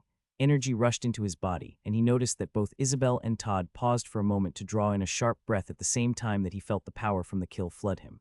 We must all get energy since we work together. I wonder what regulates that. Is it how much damage we did? Now isn't the time to ask, but I'll have to look into that. Now don't forget that slashers can do more than one attack in a row. Any enemy can. You aren't taking turns here. Slashers aren't the fastest monkeys in the forest, but they're still faster than you are. Make sure it's put itself in a position where it can't attack you when you make a move. Now, what can we improve on? Noah asked, clapping his hands together. Both of you. I was too hasty and got cocky after I dodged its first few attacks. Isabel reddened slightly in embarrassment. If you knew what I did the first time I cast magic, you wouldn't be nearly that embarrassed. I wasn't distracting it enough, Todd said. My magic didn't have enough power behind it, so it wasn't able to get through the slasher's defenses as well as the smaller monkeys. If I had more energy, it would have burned alive. Correct, but the way you say that makes me think you believe the only solution is to use your greater rune, right? Todd tilted his head to the side. I mean, yeah, how else would I do it? Noah called on his ash magic. The spikes holding the slasher up collapsed, dropping the corpse on the ground as a cloud of soot floated over to him and formed into a tube. Noah held it up in front of Todd. Do you have a water skin? Todd blinked, then nodded. He pulled a small flask out and handed it to Noah. Noah put the tube in his mouth, grimacing at the ashy taste, then poured the water into it and blew. It trickled out of the end, somewhat unimpressively, and splattered onto the ground. Todd stared at him like he'd lost his mind. Now, I'm not going to change anything about how hard I blow, but I'm going to narrow the tube, Noah said. The inner diameter of ash shrunk, turning into a thin straw. He poured some water into his mouth, then put the tube in before blowing. A thin jet of water arced out of the tube. Todd's brows furrowed, and Noah took the ash from his mouth, licking his lips in distaste. He handed Todd's water flask back and smiled. Pressure is force divided by area. The force is constant and you want the pressure to go up, so what do? Area has to go down, Todd said, a flicker of understanding appearing in his eyes. An area is the size of my flames, Noah grinned. You're saying that if I focus my fire from large blasts into smaller attacks, it'll do more, Noah shrugged. He crouched and pried the claws off the slasher, tucking them into his back before straightening. Noah offered some to Todd and Isabel, but they both shook their heads. He shrugged. I'm not sure if it'll do more, but logically, that's the result I'd assume. You're expending a lot of energy making big blasts, but they don't seem to have as much strength as you'd want. So if you were to make them more concentrated, I'd assume that they'd do more damage too. Todd pointed a finger at a tree. A ball of flame formed at his hand, then condensed into a pinpoint. It leapt forth and slammed into the ashy wood, burning several inches into it in an instant. Shit, Todd muttered. You're right. I don't think one of my fireballs would have done that. Not yet. How didn't you think of that before? Isabel demanded, then looked back to Noah. What about me? Do I get a secret too? I've seen people do that before, so it's not really a secret, Todd said with a frown. But I never really thought about it, to be honest. I didn't realize why they did it. I still want something. What happened to thinking of it on your own? Todd glanced at her out of the corner of his eyes, an excited grin on his face. Isabel ignored him. Nothing as interesting as Todd, Noah admitted, rubbing the back of his head. But try to aim for vital areas when you attack. With slashers, you already know what they're going to do, so there's no need to try to injure them before taking them out. It's much more efficient to just go for a killing blow when they give you an opportunity. That's much easier said than done, though, so I'll tell you what will help. Practice, so shall we go find another slasher? It was Todd who spotted the next slasher. He pointed it out with an urgent thrust of a finger through the trees. The slasher in question was leaning against a tree, its eyes closed and its chest rising in slow, heavy breaths. Noah gave Todd an approving nod, then gestured for them to go after it. After all, no part of the exam said that they had to defeat a slasher that was awake. Besides, the energy they'd gain for their new runes would still be useful. There was no reason to make things more difficult than they had to be. Isabel drew her sword and glanced at Todd. He gathered a small sphere of flame above his hand and they crept forward. Noah watched their approach, magic bubbling at his fingertips. Unlike the previous monster, they were upwind this time. Noah was fairly certain that it would wake up before they grew close enough to strike, but warning them would reduce the effectiveness of the lesson. Just because the slasher was sleeping didn't mean it was harmless. Sure enough, the monster's eyes snapped open. Todd and Isabel both jumped as it launched itself to its feet and let out a furious roar, its eyes latching onto them instantly. Todd thrust his hand forward and fired a thin stream of flame out, but the movement had been too panicked and inaccurate. It shot past the slasher's shoulder and burned a hole through the tree behind it. The slasher charged. Isabel raised her sword and lowered her stance, moving to stand in front of Todd and draw its attention. The tactic worked and the slasher bore down on her. It slashed out at her with a hand and she dropped to the ground, rolling in the direction of the strike and lunging up to drive her sword into its knee. Magic flared as the blade punched through the slasher's fur. It roared in fury and lifted its hands to bring them down on top of Isabel. She yanked on her sword, but it didn't budge. Isabel cursed and released the blade, allowing it to dematerialize. Throw yourself between its legs. That would be the fastest way to get to safety. Isabel jumped back instead. Noah pressed his lips together. He didn't blame Isabel for trying to keep her distance. It was instinct. Unfortunately, that instinct meant that the slasher didn't have to turn to follow Isabel, so it still had its eyes on both her and Todd. Another stream of fire erupted from Todd's fingers, but the slasher ducked under it. It lunged for Isabel. If its leg hadn't been injured, it might have reached her. Instead, it stumbled slightly as it put weight on the injured limb. That bought Isabel just enough time to scramble backward, narrowly avoiding its grasping claws. The slasher crashed to the ground with a scream of pain. Todd fired another thin stream of flame. This time it caught the slasher in the back of the neck. It screamed in pain, thrashing and raising a hand to try and block the fire. Rancid, sickly smoke rose up from the wound. Isabel, go. Todd yelled, stepping forward and keeping the stream of fire trained on the monster to keep its hands occupied. Isabel nodded and darted over to the slasher's back. Her blade shimmered back to life in her hand. The slasher struggled even harder as she approached, nearly catching Isabel in the chest with a thrashing leg. Noah shifted forward, moments from intervening, then let out a relieved sigh when he saw the attack miss. Isabel jumped onto the slasher's back and drove her sword down into its neck. It bit deep into her target, and she levered the blade, widening the wound. A shudder rocked the monkey, and with a final snarl, its limbs collapsed and it went still. Todd dropped his hands, allowing the stream of fire to sputter out. He doubled over, gasping for breath and bracing himself against his knees. Sweat poured down his brow, and his hands shook with exertion. He and Isabel shivered as energy from the slasher's death passed into them. Noah walked up to join them, crouching to liberate the slashers of their claws. It wasn't like the monkeys needed them anymore. Fantastic. That was a huge improvement. Obviously a few things that didn't go exactly as planned, but you're learning. It just died, Isabel muttered, looking down at her sword. We did that, would have died faster if I didn't miss 100 times first. Todd straightened up and wiped the sweat from his brow. Despite his words, he was grinning, but we got the bastard. And it gave so much more energy than the smaller monkeys, especially when the professor isn't stealing half of it. I most certainly did not steal anything. I saved your asses. Isabel and Todd burst into laughter, and Noah joined them. The sense of relief and excitement that his students were feeling was one that Noah knew well. If an outsider had been observing, Noah was certain they all would have looked quite odd, doubled over laughing above the corpse of a massive monster. How are your runes doing? Noah asked after they'd gathered themselves again. Have enough energy to keep going. I used more than I would have liked, but I've still got more than enough, Todd said. What about you, Isabel? Barely anything. My magic doesn't take much energy to upkeep. Then let's get a move on. There are more slashers waiting for us, Noah said with a grin. They killed 4 more slashers that day. Noah added their claws to his ever-growing collection. None of the fights were perfect, and Noah had to intervene on 2 of them to prevent an injury. He wasn't willing to risk either of his students getting hit when it meant there was a solid chance that they wouldn't get back up from it, even with a healing potion. The rest of their time in the Scorched Acres was spent killing the smaller monkeys. No chuckers bothered them this time around, and they returned to Arbitage the following day without trouble. Noah dismissed his students until the day after next, then returned to his room. He did find it mildly amusing that, after arriving in an entirely new world, he spent all his time either in a burnt-down forest or shut inside a tiny box, but there was too much to do. Once things settled down and he and his students weren't in immediate danger, Noah promised himself that he'd actually spend some time exploring the world. There had to be more to it than ugly monkeys. Noah cast his attention inward, checking on his runes. They were filling at a steady rate, though it had slowed down a little. His vibration rune was finally about where his ash runes had been when he'd first gotten them, and maybe even a little farther. As for the ash runes themselves, they were brimming with strength. They'd still grown from when he'd seen them last, and Noah instinctively knew that there was more room for them to improve, but they were likely just a week or so of continued growth away from being full. To Noah's delight, when he went to check on the white particles of damage at the edges of his mind, he found that a significant portion of it had healed.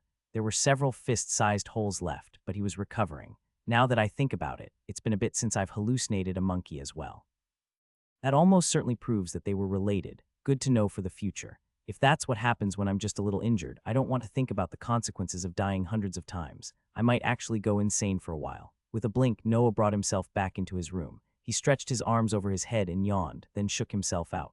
The past few days had been surprisingly tiring, but focusing on his students had been a great way to keep himself distracted.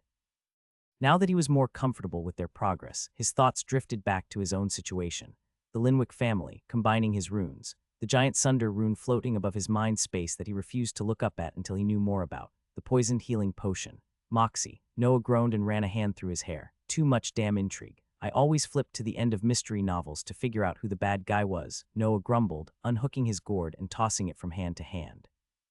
I suppose I could go read about the Linwicks in the library. I bet there's some information there, and I should really try to figure more out about my supposed family. Or I could go test my vibration rune out in the Scorched Acres. It's gotten a lot stronger, and all I've used it for thus far is shaking the hell out of monkeys. It definitely does more than that. Noah crossed his arms and thought for a few moments. 2 very viable options to do before his next meeting with his students. He did have a pretty good understanding of what his wind and ash runes could do, so it wasn't like he couldn't defend himself with his magic. All the monkeys he'd run into thus far in the Scorched Acres weren't a threat. That did make one of the 2 options considerably lower priority. Then again, magic was fun. Good argument, me. Magic it is, Noah said with a cackle. He rubbed his hands together and strode back to find Tim for the second time that day. Learning about the Linwicks could wait until he got back. You sure come here a lot, Tim drawled as Noah stepped out of the lift and raised his hand in greeting. It's faster than flying myself. Safer too, Noah said, not arguing with that. I guess it's not my place to ask, but I've never seen a professor spend as much time in the Scorched Acres as you do. Is there something going on? Noah walked up to the turret and leaned against the wall, looking back at Tim. Not really, just training. There are a lot of monsters there, you know. I'd reckon so. Just that's a whole lot of training. Is that not the point? Tim tugged on his beard and frowned. Yeah, I guess it is. Just makes me wonder why the other professors rarely use my services. I'd have thought that at least one more would be doing what you are. Noah shrugged. I'm sure we've all got our own methods and strategies. As long as we get results, right? It was Tim's turn to shrug. Suppose so. Same as always. Actually, I was wondering if you could lower the time I'm out. Maybe 12 hours if that's possible. I just want to test some things out and it probably won't take an entire day. Sure, I could do that for you, Tim replied. 12 hours it is. All ready. Have a safe trip, Tim called. Noah didn't get a chance to respond. Energy erupted and the cannon fired, blasting him into a world of swirling blue. Noah was so used to the sensation that he barely even noticed any discomfort. He just enjoyed the twisting shades of blue as they whipped past him. And then, before he knew it, Noah was in the scorched acres. He blinked, somewhat surprised to find the world in more than one color again, then shook his head. Pulling his flying sword from its spot in his belt, he tossed it onto the ground and stepped on. It jerked forward, nearly ramming Noah into a tree before he adjusted its direction at the last second and directed himself into the sky.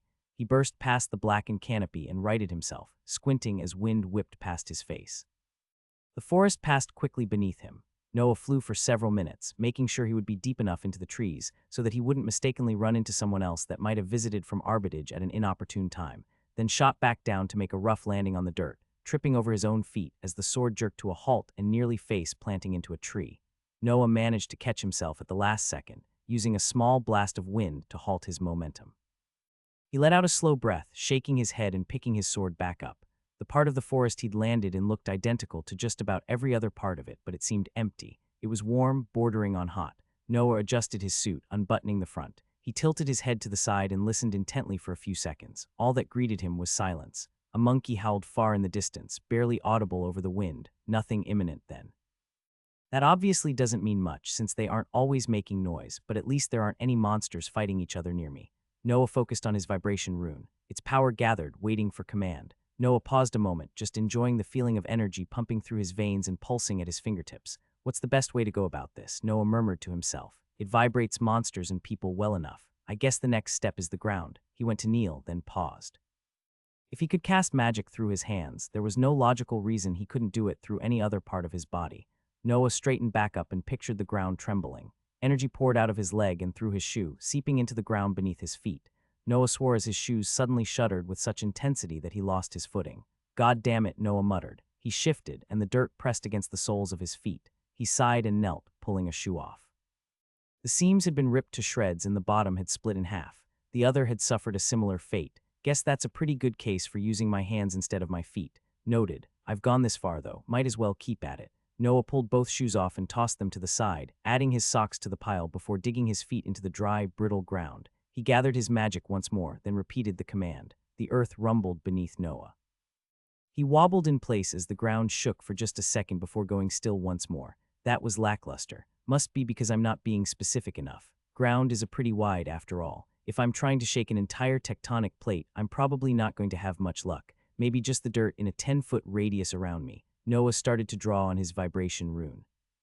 He wasn't sure exactly how much magic to use, but he didn't want to overshoot things and end up either wasting the energy or calling too much attention to himself.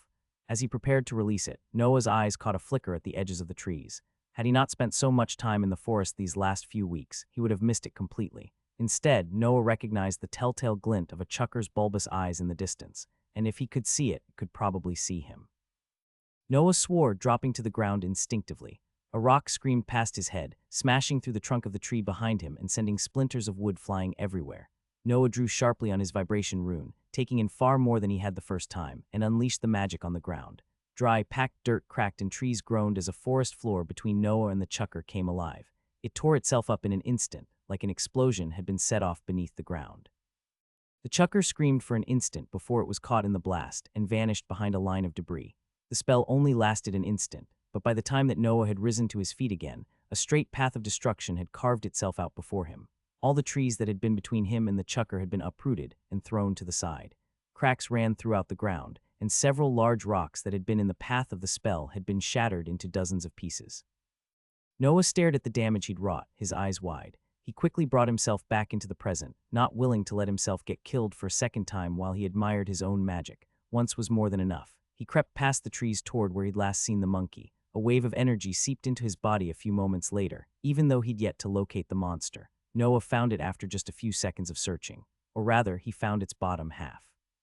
The rest of the monster had been crushed beneath a large tree that had fallen in the wake of his magic. Noah winced. Rough way to go out, bud. Sucks. I'll leave your fingers intact as apology. He reached for his vibration rune. Nothing answered. Noah pursed his lips in annoyance. All the energy in it had been spent. Since it was a greater rune, it would probably be at least an hour before it completely regenerated.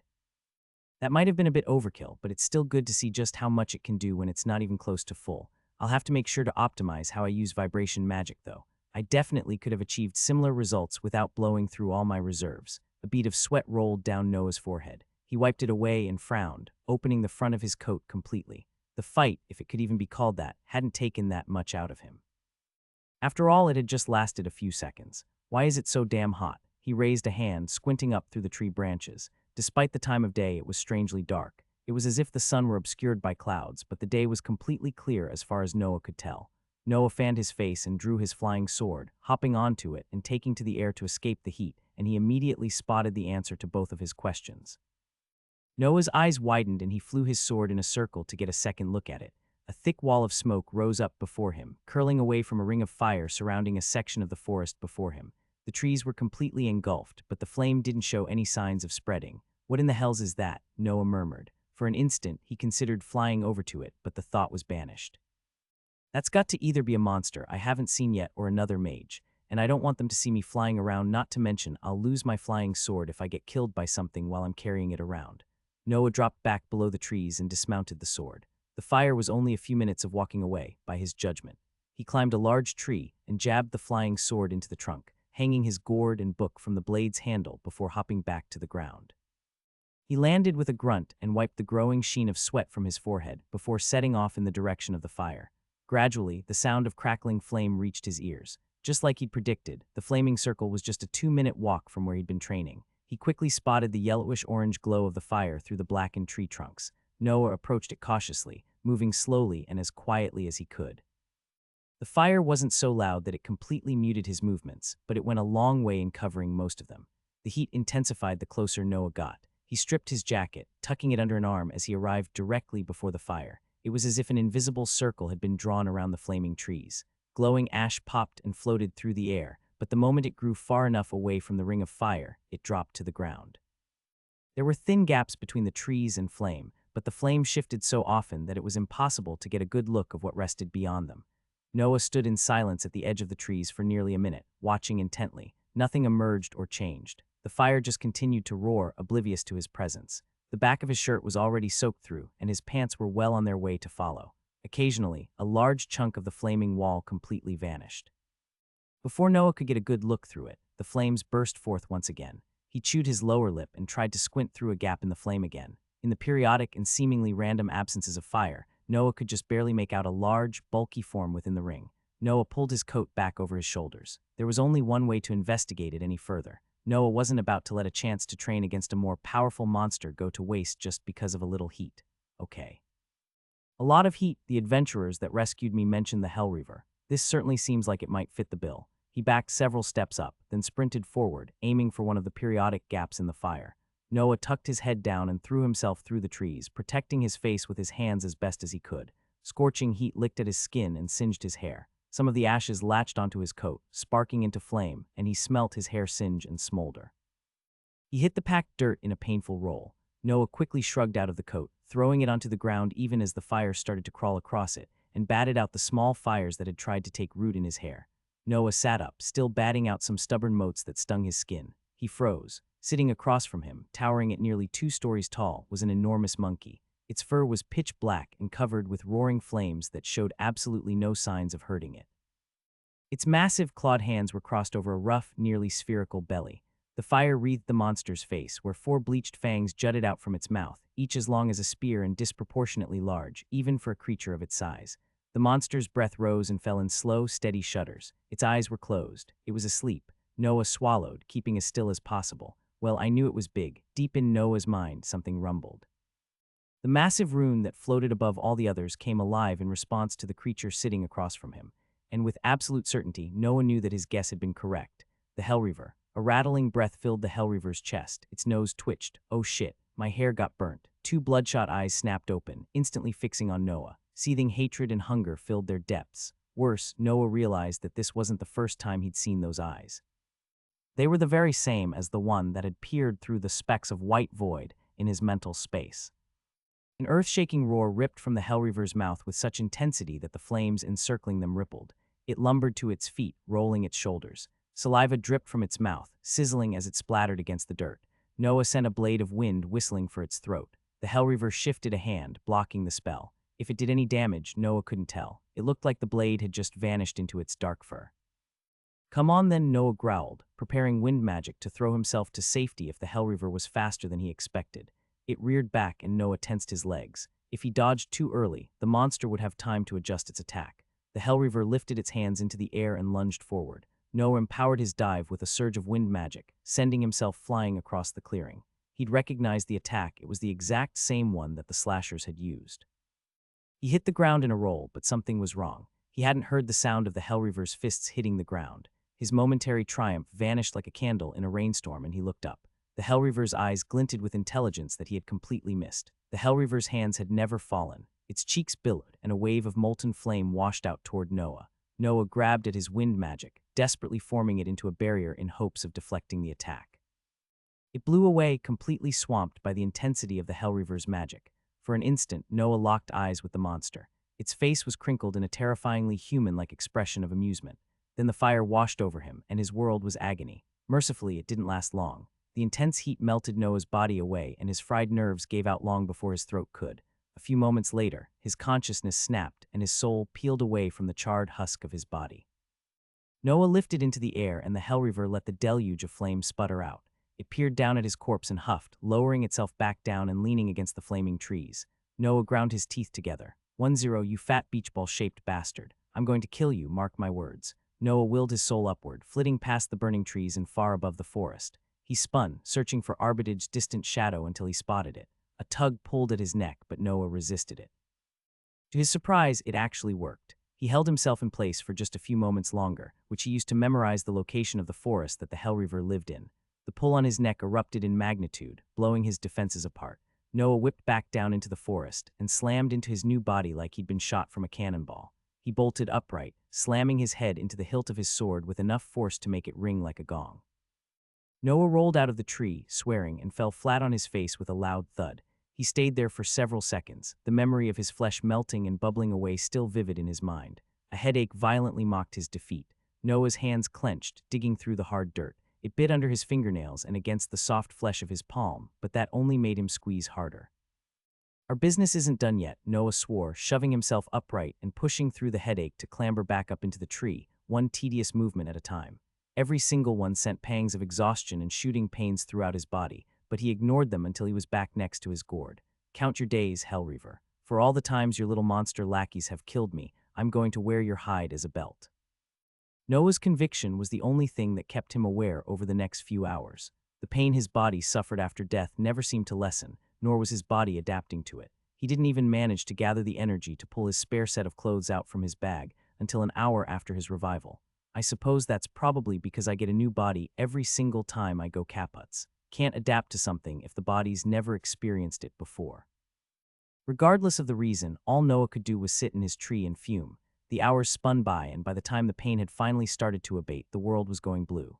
Noah slid back into Arbitage, his behind banging against the metal turret as he arrived. He grimaced, just barely starting to regain the ability to have rational thoughts, and slipped to the floor. Welcome back, Tim said. How did it go? Get that training in? Yeah, I suppose so. I hate those monkeys more than I can put into words.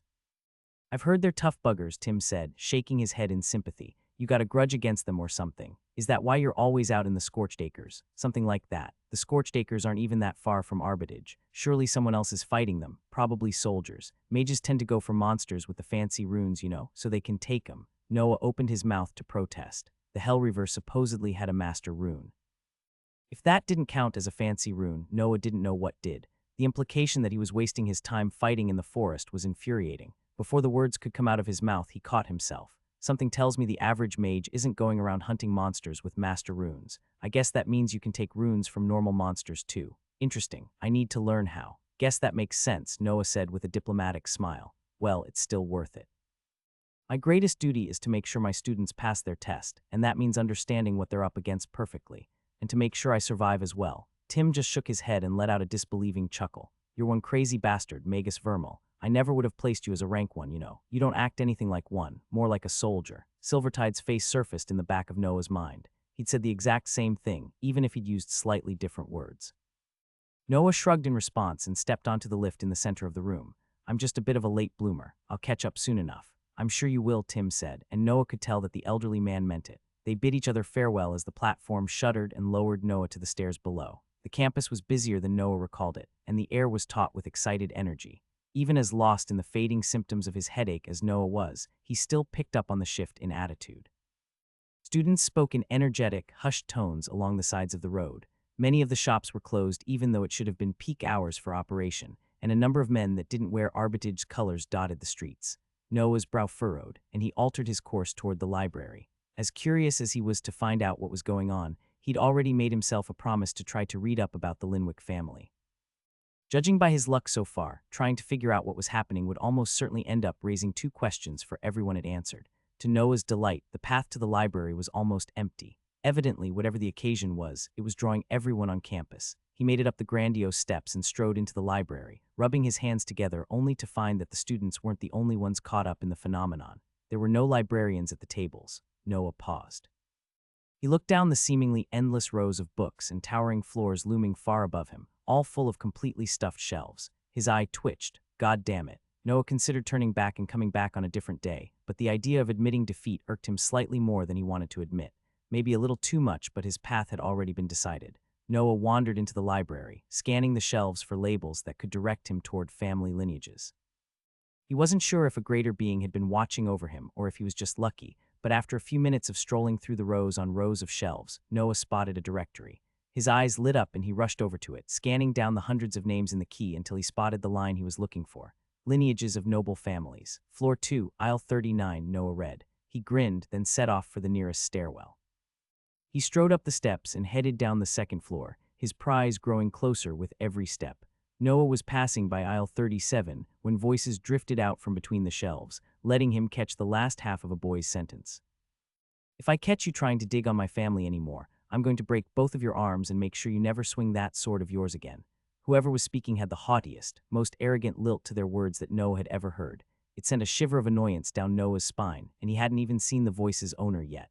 Noah stepped out into the aisle. A boy stood across from him, a thick book tucked under his arm and a malicious scowl plastered across his sharp features. He tied his light blonde hair behind his head in a ponytail and had a golden earring dangling from his right earlobe. It matched his black and golden clothes, which were covered from head to toe in runes.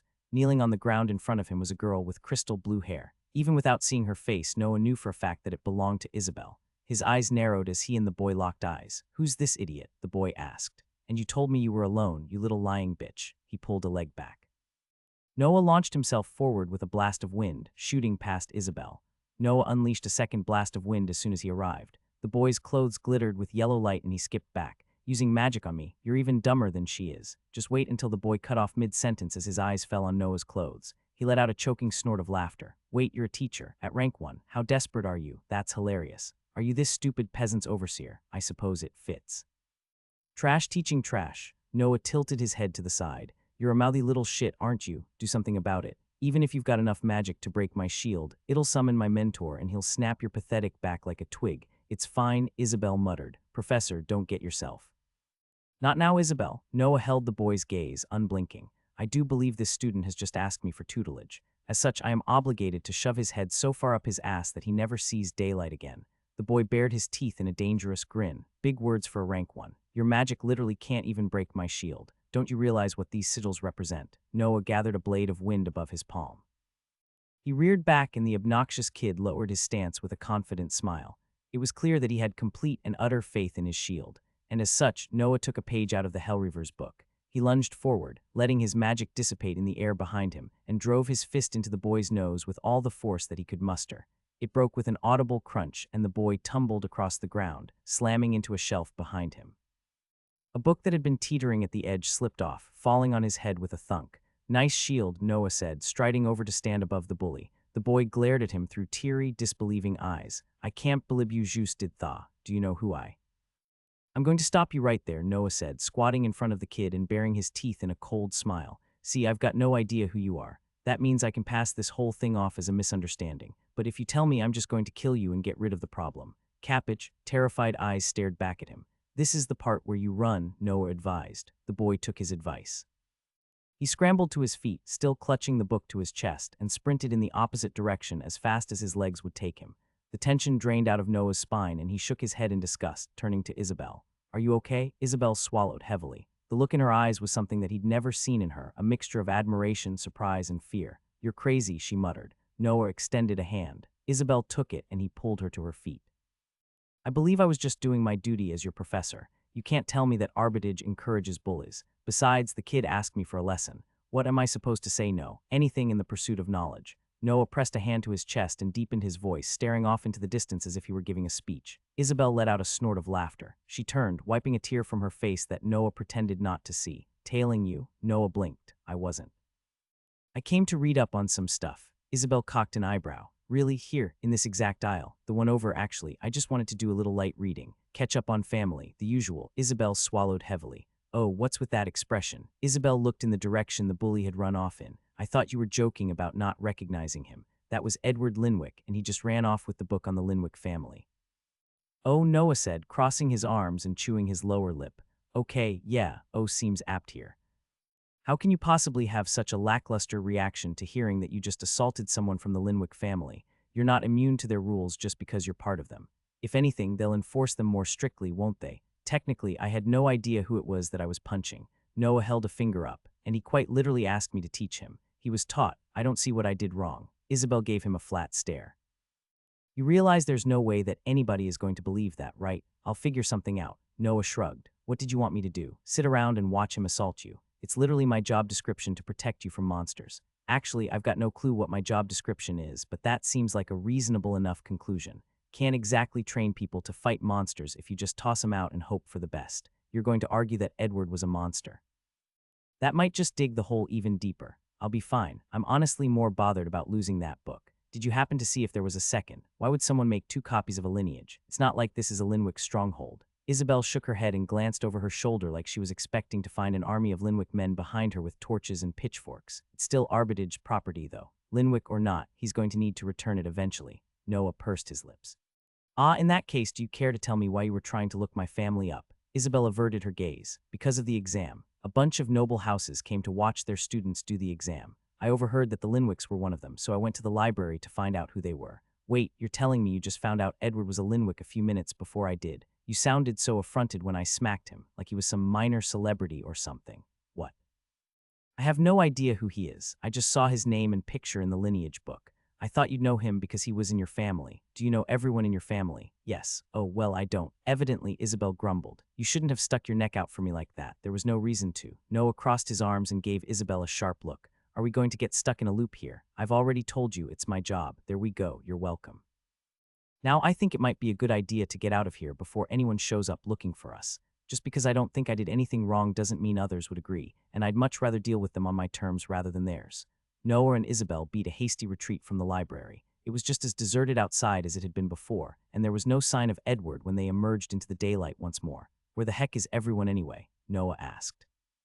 "They're all sucking up to the noble houses, trying to get in," Isabel replied, a bitter note in her voice.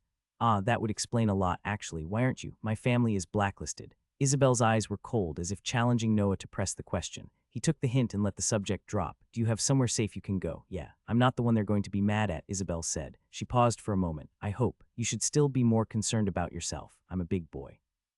"I'll be fine," Noah gave her a dismissive wave. "Shoo, I'm not meant to be teaching class today, remember. I expect to see you tomorrow at our normal time in the classroom. Don't be late. You're the one that's always late." Noah strode away, raising his hand in farewell. As soon as Isabel was out of sight, he grabbed his flying sword and jumped onto it, tearing across the streets for his room.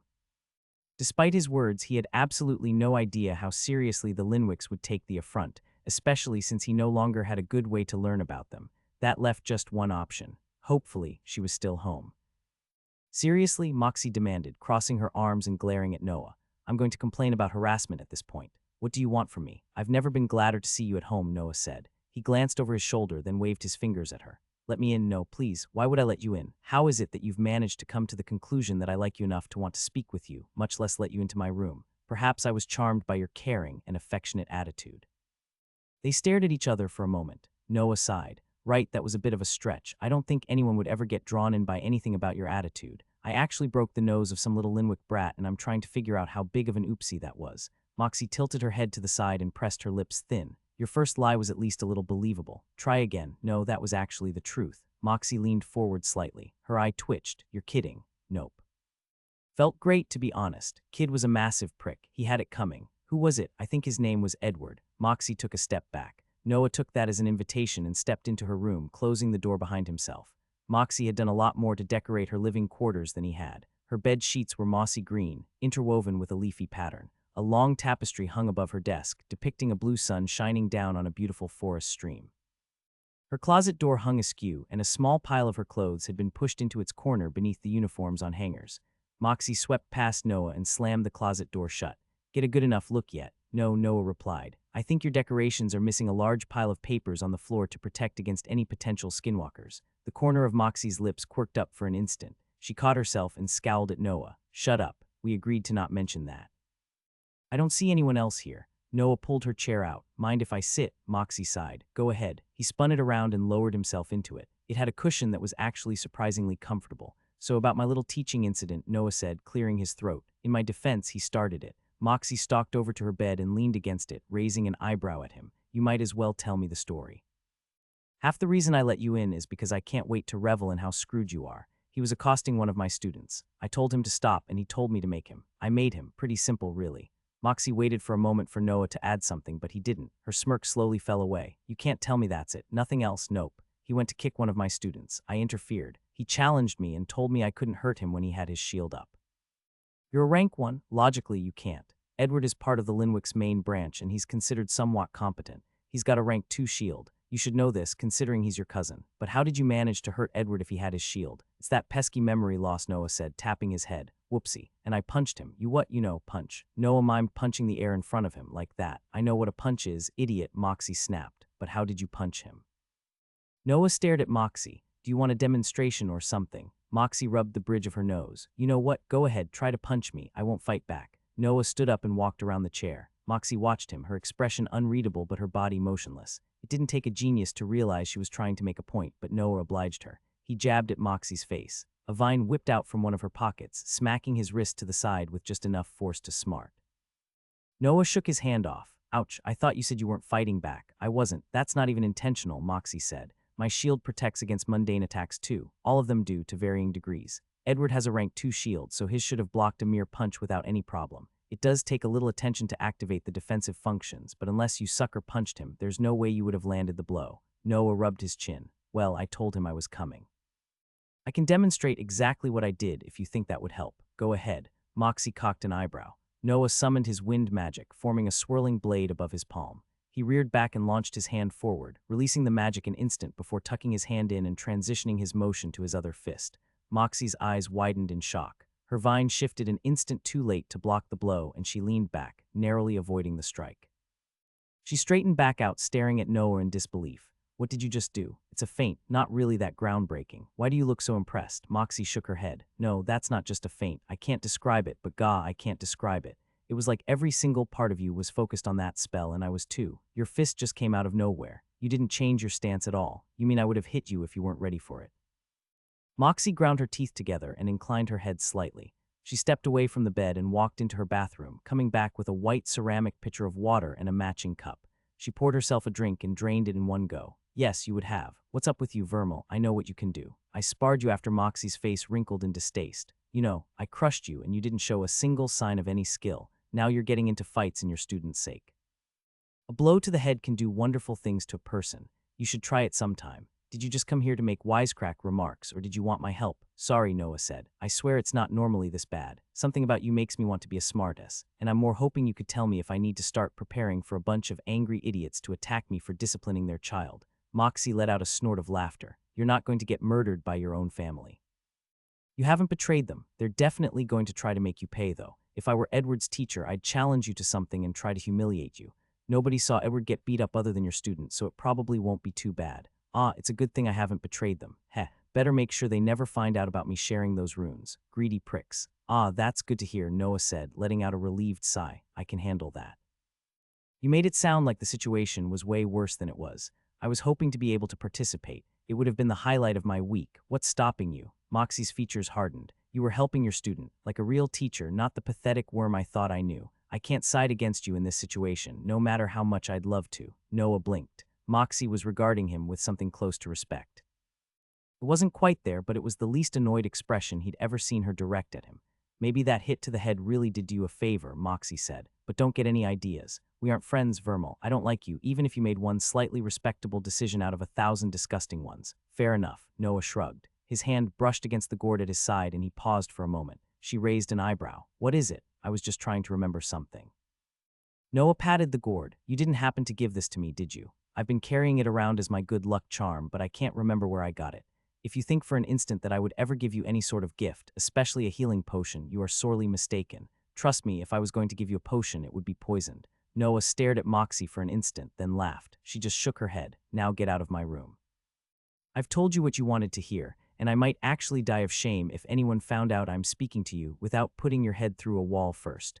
That just about confirms it. I don't think Moxie was the one that tried to poison me, so who was? Noah laid low the rest of the day. He kept his gourd hidden in his bathroom and sat on his bed facing the door, ready to draw on his magic to defend himself at a moment's notice. Even though he'd stopped seeing visions of monkeys as of the last few days, the added stress didn't help and he twitched every time people walked past the door outside. Surprisingly, nothing ever happened. The day came and went, and night arrived. Once the sun set, Noah quickly lost patience with sitting around waiting for something to happen and went to sleep. What's the worst that could happen? I get assassinated. PSH. If they give me a few weeks, I'll end up killing myself a dozen times trying to take down the Hellreaver. The night passed, and Noah was even more surprised to wake the following morning, his rest completely unbothered by the events of the previous day. He laid in bed for a few moments, then grunted and rolled out. Maybe that brat's teacher didn't like him all that much more than I did, Noah said, chuckling to himself as he pulled his coat on. There were still a few hours until it would officially be time for class. He sat down at his desk and grabbed a notebook, spending the time jotting down all his observations on magic and its uses so far so he could reference them in the future. After all, it's not like anyone can actually read anything I write here. I'm probably the only person in the world who speaks English. Even if other people here came from Earth, their memories would have been wiped. I've got a perfect cipher. Noah put his quill away when the sun started to shine aggressively through his window, its position in the sky reminding him that he still had some students to get to. Noah blew on his papers to dry the ink out faster, then pushed his chair back and headed out of his room. He poked his head out the door cautiously, but nobody was waiting for him in the halls. Noah moved at a brisk pace, leaving the teachers housing and cutting across campus toward Building G like the previous day. This area of the campus was deserted. Everyone was probably still trying to suck up to the noble houses and get themselves a spot. Noah suppressed a laugh. He wasn't sure if it was good or bad timing, but at least it probably meant that the nobles had better things to do than deal with him. When Noah arrived at his room, Isabel and Todd were already waiting for him.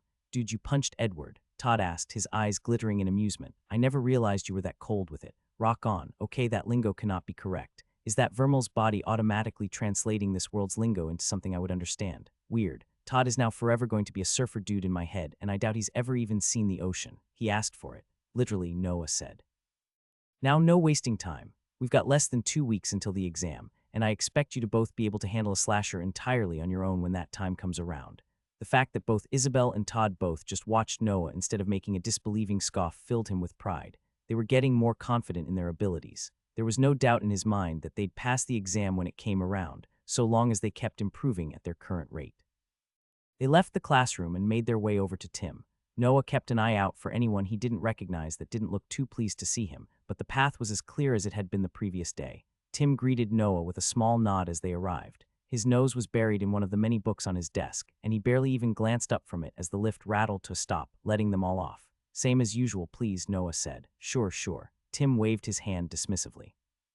He poked his head over the top of his book. "I already knew you were coming. You always do. It's honestly pretty predictable. Highlight of your day, eh?" Noah asked with a chuckle. Tim let out a loud laugh. "Indeed. Everything is already set up, Master Linwick. I hope you and your students find the trip very informational." Noah's grin flickered. He locked eyes with Tim. There wasn't a single speck of the amusement that he'd come to associate the tower operator with in his eyes. He was deadly serious. The hair on the back of Noah's neck stood on end. Tim said I was predictable. I don't think he was joking. "Is someone here? Are you getting in?" Isabel asked. "You first," Noah replied softly. "And Todd next. You're both more than strong enough to defend yourselves before I get there." Isabel shrugged and climbed into the turret. There was a whump and she vanished, transformed into a streak of blue energy. Todd headed after her. As he was climbing in, Noah tilted his head slightly to the side and flicked his eyes toward the transport. Tim shook his head so slightly that Noah would have missed it if he hadn't been paying attention. He desperately wanted to search the room to see if someone was hiding there, but the look in Tim's eyes gave him pause. chances were Tim was probably safe. There was no reason for anyone to bring him into things, but if they'd tracked Noah's movements, then they might have known how frequently he used the transport cannon. That meant they knew he'd be showing up in 24 or 12 hours, tired from training. It felt a little over the top to track him down with the cannon, though. It wasn't like they couldn't have found out where he lived. Noah didn't dare bring Tim into things any further, though. If his suspicions were right, then Tim was already putting himself at risk by trying to give any warnings at all. Noah just inclined his head slightly. "You too," Tim replied. Noah climbed into the tube. Taking any action other than what he normally did could put Tim at risk. He laid down, pressing his back to the cold metal, and let out a slow breath. Then the world turned blue and he was gone. The ground greeted Noah hard, and he swore as the transport cannon deposited him right on his butt. He rolled to his feet beside Isabel and Todd, who were watching him expectantly. Noah glanced around. There was always the chance that someone had been waiting for him in the scorched acres rather than sitting around for him to pop back out. He tilted his head to the side, trying to listen and see if he could hear anything, but all that his ears found were the distant howls of the monkeys. "Is something wrong?" Isabel asked. Noah didn't respond immediately. He scanned the trees around them, but he couldn't spot anything that caught his attention. "I wonder if my vibration rune could sense somebody breathing." "That's a vibration, right? But it would also mean I'd need to get the feedback somehow, since I'm not physically touching them. I can't use both vibration and wind magic. I need to combine them for that to work. It's still worth a shot, though." Noah concentrated on his vibration rune, trying to will it into picking up vibrations around him. Almost instantly, Noah could pick up the thrum of his own breath running through his body, but nobody else's. "Come here for a moment," Noah said, ignoring Isabel's question. She blinked, but walked over without hesitation. Noah put a finger on her shoulder. The ripple of her breaths lit up immediately. The more he focused on them, the more the rippling energy actually appeared before his eyes. It took the form of white wake marks that passed along her body and vanished as soon as they reached her fingers.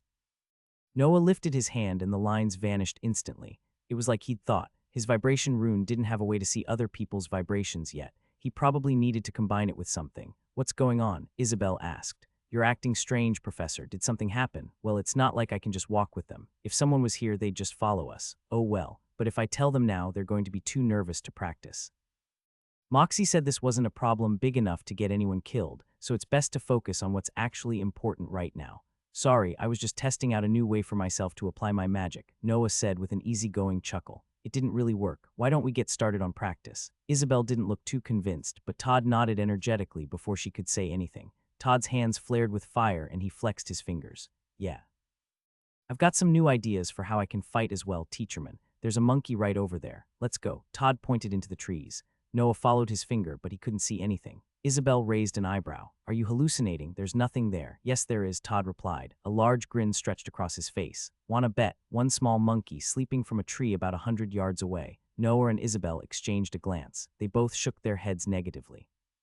"I'm not betting against anyone this confident," Noah said with a chuckle. "Lead the way then. If you're that confident, then I want to see it." Todd shrugged. He crept off in the direction that he'd indicated. Noah and Isabel followed closely behind him. He was right. Just like Todd had said, a little under 100 yards away, a small monkey hung from a tree sleeping. Todd shot a victorious smirk back at them. Noah gestured at the monster and flicked his fingers. Beam of fire shot from Todd's hands, burning straight into the back of the monster's neck and killing it instantly. It collapsed to the ground with a soft thump. "How'd you know?" Isabel demanded. Todd preened, puffing his chest out. "I can't go around sharing my deepest secrets with you, Isabel. That costs money, you know." Isabel glared at Todd. "Come on, seriously, fine, fine. I was thinking about how Vermal showed how using our magic creatively was more effective, you know. One of my runes is a heat rune. It's pretty close to fire, but technically weaker since I can't actually do things with fire itself, just temperature. I thought it was pretty worthless, but people are warm, right? So are monkeys. You use the heat rune to see locations that were hotter or colder than others," Noah realized. "So you can see things that put off too much or too little heat much farther than your normal eyes could." "Exactly." Todd rubbed his hands together. "Well, it's more feel than see, but pretty much. I know how much heat there is and the general area it's coming from, so I can figure out what I'm looking at." "Pretty impressive, no?" "It is," Noah said enthusiastically. "Brilliant job, and great timing too. Were you reading my mind or something? That means nobody was watching us here, or you would have noticed them." "You know what else this means?" Todd asked. "You've burned out your compliments," Isabel warned. "You aren't getting any more. It means I can start practicing hunting on my own. I'll know if there are slashers so I can avoid them and focus on fighting monsters I can handle alone." Noah and Isil both blinked. "Are you sure?" Isabel asked nervously. "I mean, it's one thing if the professor is here, but..." "We've got 2 weeks," Todd's smile faded. "And it was you who told me we needed to work harder yesterday, Isabel. and that was after you beat me in a sparring match. Not other way around. I've got a healing potion. If I stay fairly close, it's a good way for both of us to train at the same time. It is Noah allowed. Isabel spun toward him, but Noah held a hand up. But let's save it for later in the day. We should focus on hunting slashers first, okay? Once we've done that, you can do some solo hunting. I've got a flying sword, so if things go wrong, you can call out and I'll be there in a few seconds. Todd and Isabel both reluctantly nodded. Great, Noah said. So Todd, you've just elected yourself as our tracker. See any slashers nearby? Todd scrunched his nose in annoyance. I made a mistake by telling you about this, didn't I? Let's call it a learning opportunity. Noah grinned. Go on then. This way, Todd grumbled, raising a hand and pointing to their east. I feel like a bloodhound. Look like one too, Isabel said, punching Todd in the arm and snickering as they set off. 6 slashers met their ends that day. Isabel and Todd both did brilliantly, impressing Noah even further. It had only been a few days since they'd started fighting the larger monsters, but both had adapted brilliantly, even without the threat of constant death that had pushed Noah. He only had to step in twice, and one of the times turned out to be unnecessary, as Isabel had avoided the attack that he'd thought would hit her. Noah was almost completely confident that she and Todd would be able to handle a slasher if they worked together, even without his supervision. Even if they had to fight alone, he suspected that they'd still come out on top, but it wasn't quite something he wanted to test yet. There was still time to practice before the exam, and he wasn't about to lose a student because he got impatient. In between every slasher fight, all 3 of them spent time training their magic. By the time that the 6th slasher went down, it was already well into the night. Luckily, the energy from killing the slashers was more than enough to cure their weariness. All right, Noah said. Great job, both of you. Seriously. Todd, if you want to go out and hunt on your own, I think I'm comfortable with it. We've got some good training in today. Just don't go too far and don't be afraid to call out if you need help. I'll stay with Isabel for now. Todd pumped a hand in the air. Yes. Sounds good, teacherman. See you after I've stomped a dozen more of these hairy buggers. Isabel watched Todd leave with a nervous frown. Noah put a hand on her shoulder. Don't worry, he's going to be fine. So are you, I know. Isabel let out a sigh. Logically, I know, it doesn't help though. What if he slips or something goes wrong? I won't lie and say that's not possible. But a bird can never fly if it doesn't leave the nest. I want to do everything I can to teach both of you properly, but if I baby you, your growth will be stunted. I am completely confident that both you and Todd can handle the small monkeys, and Todd can actually see the slashers coming. Even if one gets the jump on him, he's grown a lot. He'll hold his own until I get there to help. That doesn't make me worry less. Then let's distract you with some training. Getting some extra solo energy will help fill your runes up anyway. There should be some monkeys to hunt in the immediate vicinity. Isabel nodded reluctantly, and they set off. Half a dozen small monkeys fell to Isabel's sword over the next few hours. After every fight, Noah pointed out any mistakes she'd made, though there were fewer with every fight, if any at all. The few that she did make were almost certainly because her attention was still on Todd's safety, but none were significant enough to do anything more than scare her back into paying attention. You'll have to get used to it, Noah said as Isabel dispatched the monkey she'd been fighting, flicking her sword to free it of blood and sliding it back into her heart. Get used to what? Fighting while you're worried about someone. I'm not that worried. I just don't want my classmate to get killed. I forgot about it once he left. It's hardly my problem. Noah raised an eyebrow. Logical answer if you meant a single word of it. Isabel glared at him. What do you want me to say? You don't have to say anything, but that doesn't change the fact that you're going to need to get used to fighting while other people are at risk. That's how things are, isn't it? If you get distracted, you're going to put them at more risk because they'll have to try to save you. Todd's just my classmate. I don't care that much. Right, more words without meaning. They're wasted on me because I really don't care. I'm here to help you and Todd both grow as much as possible.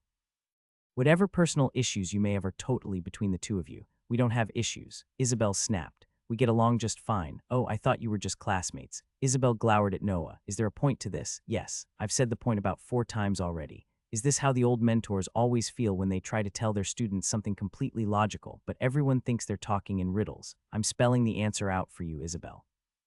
Stop being defensive of something that doesn't need defending. Not from me. Isabel's shoulders fell. She looked down at her feet. How am I supposed to just stop caring? I don't recall saying you needed to stop caring. I said you have to get used to it, Noah corrected. The best way for you to protect others is to make sure that you can protect yourself. And right now you can't. Isabel let out a huff of air. A few seconds passed before she gave Noah a small nod. Okay, I see what you're saying. Doesn't feel very easy though. If I still had anybody I deeply cared about, I don't suppose it would be easy for me either. Luckily, everyone I ever loved is long dead and probably distributed between a bunch of different planets with no memory that I ever existed. Nobody said it was. Heroes wouldn't be well regarded if they were just the average Joe. But I'm serious. Just focus on yourself right now. Trust that Todd is capable enough to do the same. Then you can worry about keeping each other safe once you've gotten stronger. Isabel started to nod, but she paused halfway through and narrowed her eyes. We're just classmates. After this year, we probably won't see each other again. I'm not trying to get stronger to protect him, I just don't want people I know to die. Right, Noah replied. That's why you two were hanging out when you were skipping my class. It was convenient. Noah rolled his eyes and waved for Isabel to follow him. Sure. Whatever helps you sleep at night. I am far less concerned about the love interests of children than I am making sure that said children don't get themselves pancaked by an angry monkey. It's still kind of weird that you call us kids when you're no more than a year or two older than we are, Isabel said, keeping pace with Noah as they headed through the forest in search of another target. Does it just help establish your spot as a teacher or something? Oh, did you read a self-help book? That would explain why you suddenly changed so much. Now there's a thought. Let's leave it a mystery. I've always been a fan of characters with motives that were difficult to discern. They're so intimidating, yet strangely alluring. More like annoying, Isabel muttered. Noah stopped walking, holding a hand up to keep Isabel from passing him. She froze, following his gaze to a furry form hunched over between the trees. A chucker. Noah's eyes narrowed and he held a hand to his lips, grabbing Isabel firmly by the shoulder and pushing her behind a tree. They were still downwind of the monster, but it was odd that it hadn't noticed them while they spoke. From what Noah had seen, the chuckers were some of the most perceptive monkeys in the forest. He summoned the ash from the trees around the crouching chucker. Trees creaked in protest as clouds of swirling soot ripped off their branches and solidified into a spike slamming straight through the chuckers back and into the forest ground beneath it. The monster flopped, its limbs bouncing around without direction. It didn't react in the slightest to the blow. Noah frowned. Stay there, Noah said, advancing on the monkey. He drew up alongside it and nudged the monster in the side with his foot. It didn't flinch. Noah hooked his foot under the monster's taut ribcage and flipped it over. A curse slipped out of Noah's mouth and he stepped back despite himself. The chucker's face had been completely ripped off. There was just ragged meat and bone, still wet with blood but not soaking. Noah had died more times than he could count, but the sight still made bile churn in his throat. He grimaced and glanced around the trees to see if anything else was watching them, but all he found was burnt wood and wind. What is it? Isabel poked her head out from behind her hiding spot. Something got here before we did, Noah replied, squatting beside the monster and studying it closer. I wouldn't try to get a look unless you want nightmares. Whatever had killed the chucker had managed to avoid hitting any vital organs or anything other than its face, really. Noah's brow furrowed. There weren't any wounds other than its missing face. What kind of predator rips something's face off and then leaves it lying around? One that kills for sport, Noah answered his own question. He rose to his feet. We need to go get Todd. I don't like unknown variables. Do you think he's all right? Isabel asked nervously. She followed Noah's advice and averted her eyes from the monster, not getting a good look at what had happened to it. What if he got ambushed? Relax. He wouldn't have gone down quietly, Noah replied. We know the direction he went, and I've been keeping track of the sounds of his fights while you were practicing. Let's go. Noah set off at a brisk pace, and Isabel matched it, her face creased with concern. They moved quickly through the forest as Noah retraced his steps. Noah hadn't lied to Isabel. He was confident that Todd would have at least made noise if something had surprised him, and he'd been keeping close tabs on the boy. Sure enough, after another minute of walking, Noah heard Todd's victory cheer followed by a thump as something crashed to the ground. Isabel heard it as well and let out a relieved sigh. Told you, Noah said with a chuckle. They stepped through the trees into a clearing, where Todd stood before a dead monkey, a confident smile on his face. The smile slipped away, turning into a baffled stare as he locked eyes with Noah. It only took Noah an instant to understand why. Standing beside Todd, a rapidly fading grin on his face, was a man wearing a professor's jacket with a little metal tag that read Magus Vermal at their chest, and he looked identical to Noah. Noah's mind spun at a mile a minute. He locked eyes with the other version of him. It was like looking into a three-dimensional mirror. Every single thing about him was the same except he didn't have the grimoire or gourd. For several seconds, nobody said a word. They just stared at each other. Scenarios flashed through Noah's mind as he desperately tried to figure out what was going on. The memory of a single paper flickered through his mind, and all of a sudden, everything clicked into place. Skinwalker, that's what happened to my body that went missing a few weeks back. I was right. What in the hells? Todd asked, looking from Noah to the fake standing beside him. What's going on, Professor? Isabel asked, pulling her sword from her chest. I'd like to know the same question. Neither Noah nor his copy responded. They were locked in a standoff, each watching the other with trepidation, waiting to see what they would do. For some reason, the copy of Noah looked just as surprised and nervous as he felt. If I tell them this is a skinwalker, then I have to explain how it got my body. That means my secret is completely out. I can't let that happen. A thought struck Noah. It was so absurd that he nearly burst into laughter on the spot, but the situation was too serious for him to let his guard down. Todd was right next to the skinwalker, and Noah wasn't certain how fast it was. Noah cleared his throat and smiled. Ah, that's a little embarrassing. Everyone stared at him. What are you talking about? Isabel asked, her voice edged with fear. This is actually a special project I've been working on, Noah said through a forced smile. I've got a somewhat unique combination of runes, see. Didn't you wonder why I was so confident leaving Todd on his own? God, I really hope that skinwalkers are intelligent. He strode toward the skinwalker confidently, keeping his eyes locked with it, an unspoken warning emanating from him. Noah drew up alongside his clone and threw his arm around its shoulder. This is my clone. Todd and Isabel stared at them. A slow, uncomfortable grin passed over the skinwalker's face and it gave them a thumbs up.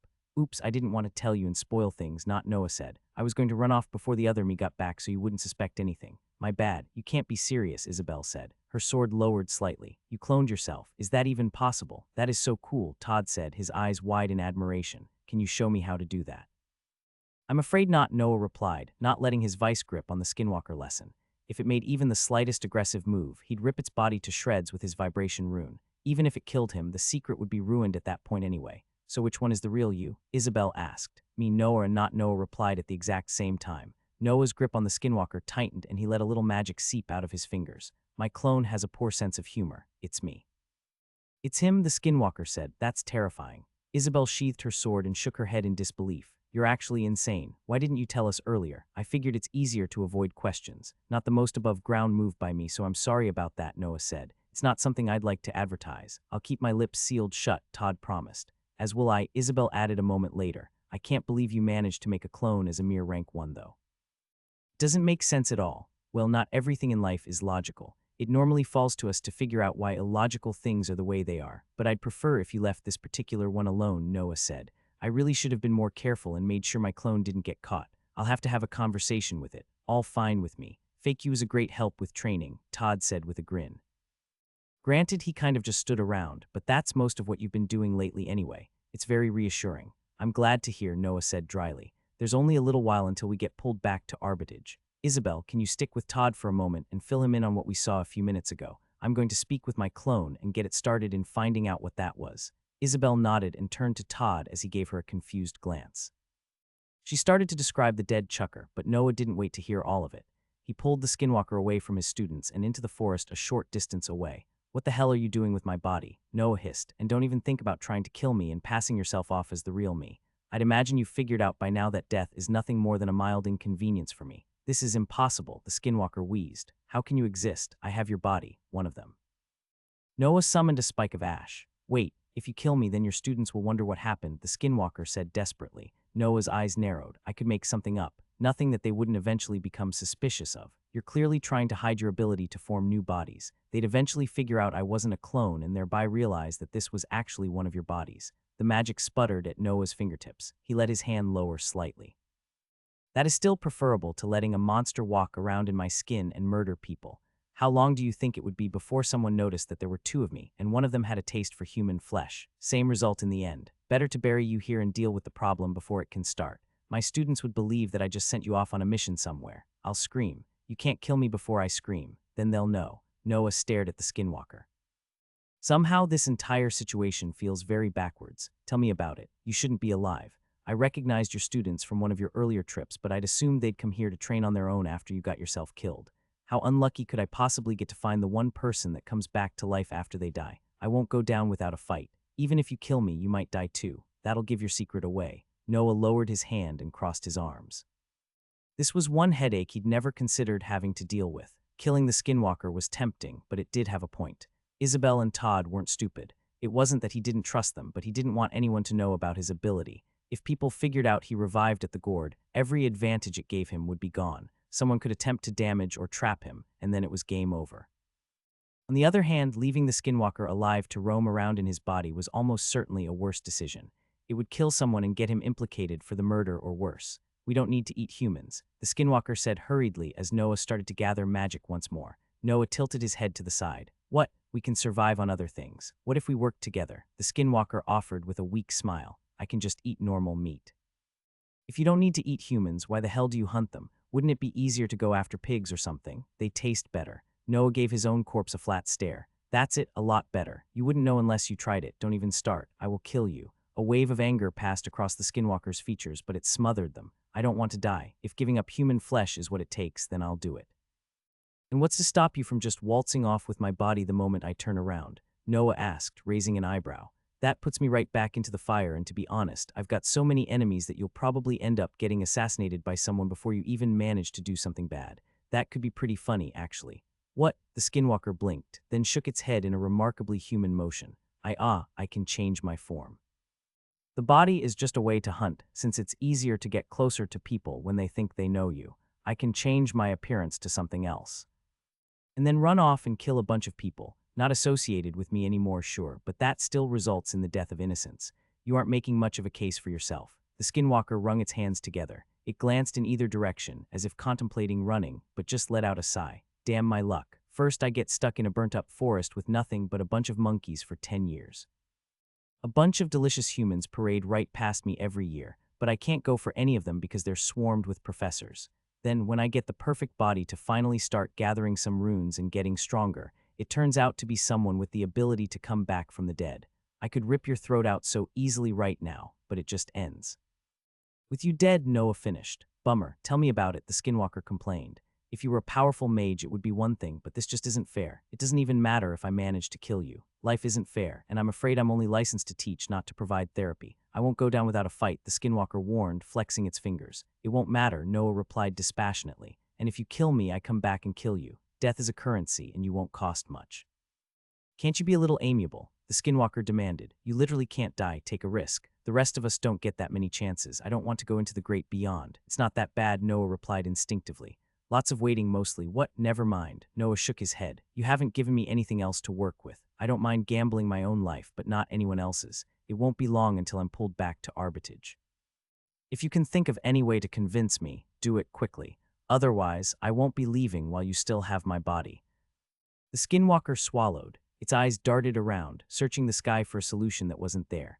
Noah tapped his hand on his thigh, watching the sun in the sky above them. He and Isabel had been hunting and practicing for several hours, so it wouldn't be long until they were pulled back to arbitrage, and he still needed to warn his students that there might be people waiting for them on the other end.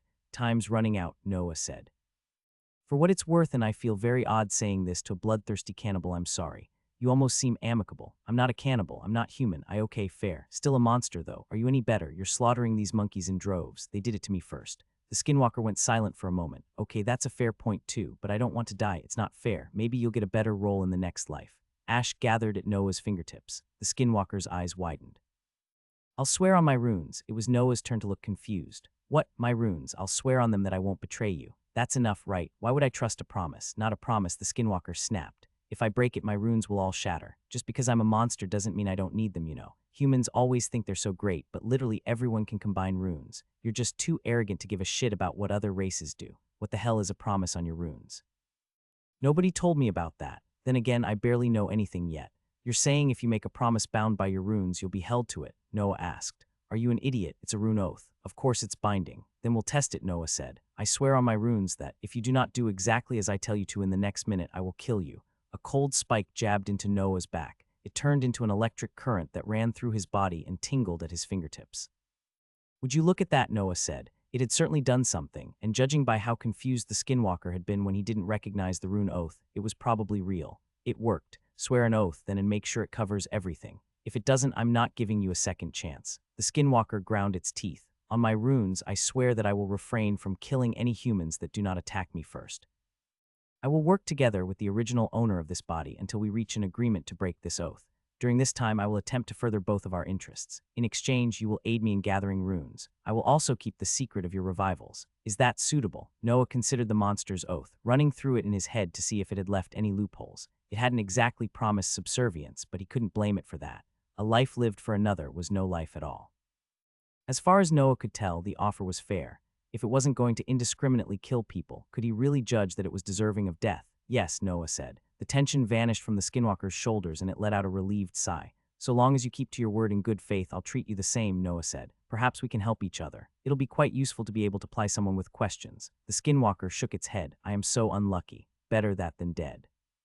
Agreed, it said quickly. I guess we're partners then. I never thought I'd be working with a human, nor I with a skinwalker. Then again, the world's been doing a good job of keeping me on my toes as of late, Noah said. For now, stay in the scorched acres. I'll be returning tomorrow should everything go to plan. We will speak further then and I'll bring you some new clothes so you can get out of mine. I want those back, actually. They were expensive. The skinwalker scowled. Can't I pick out my own?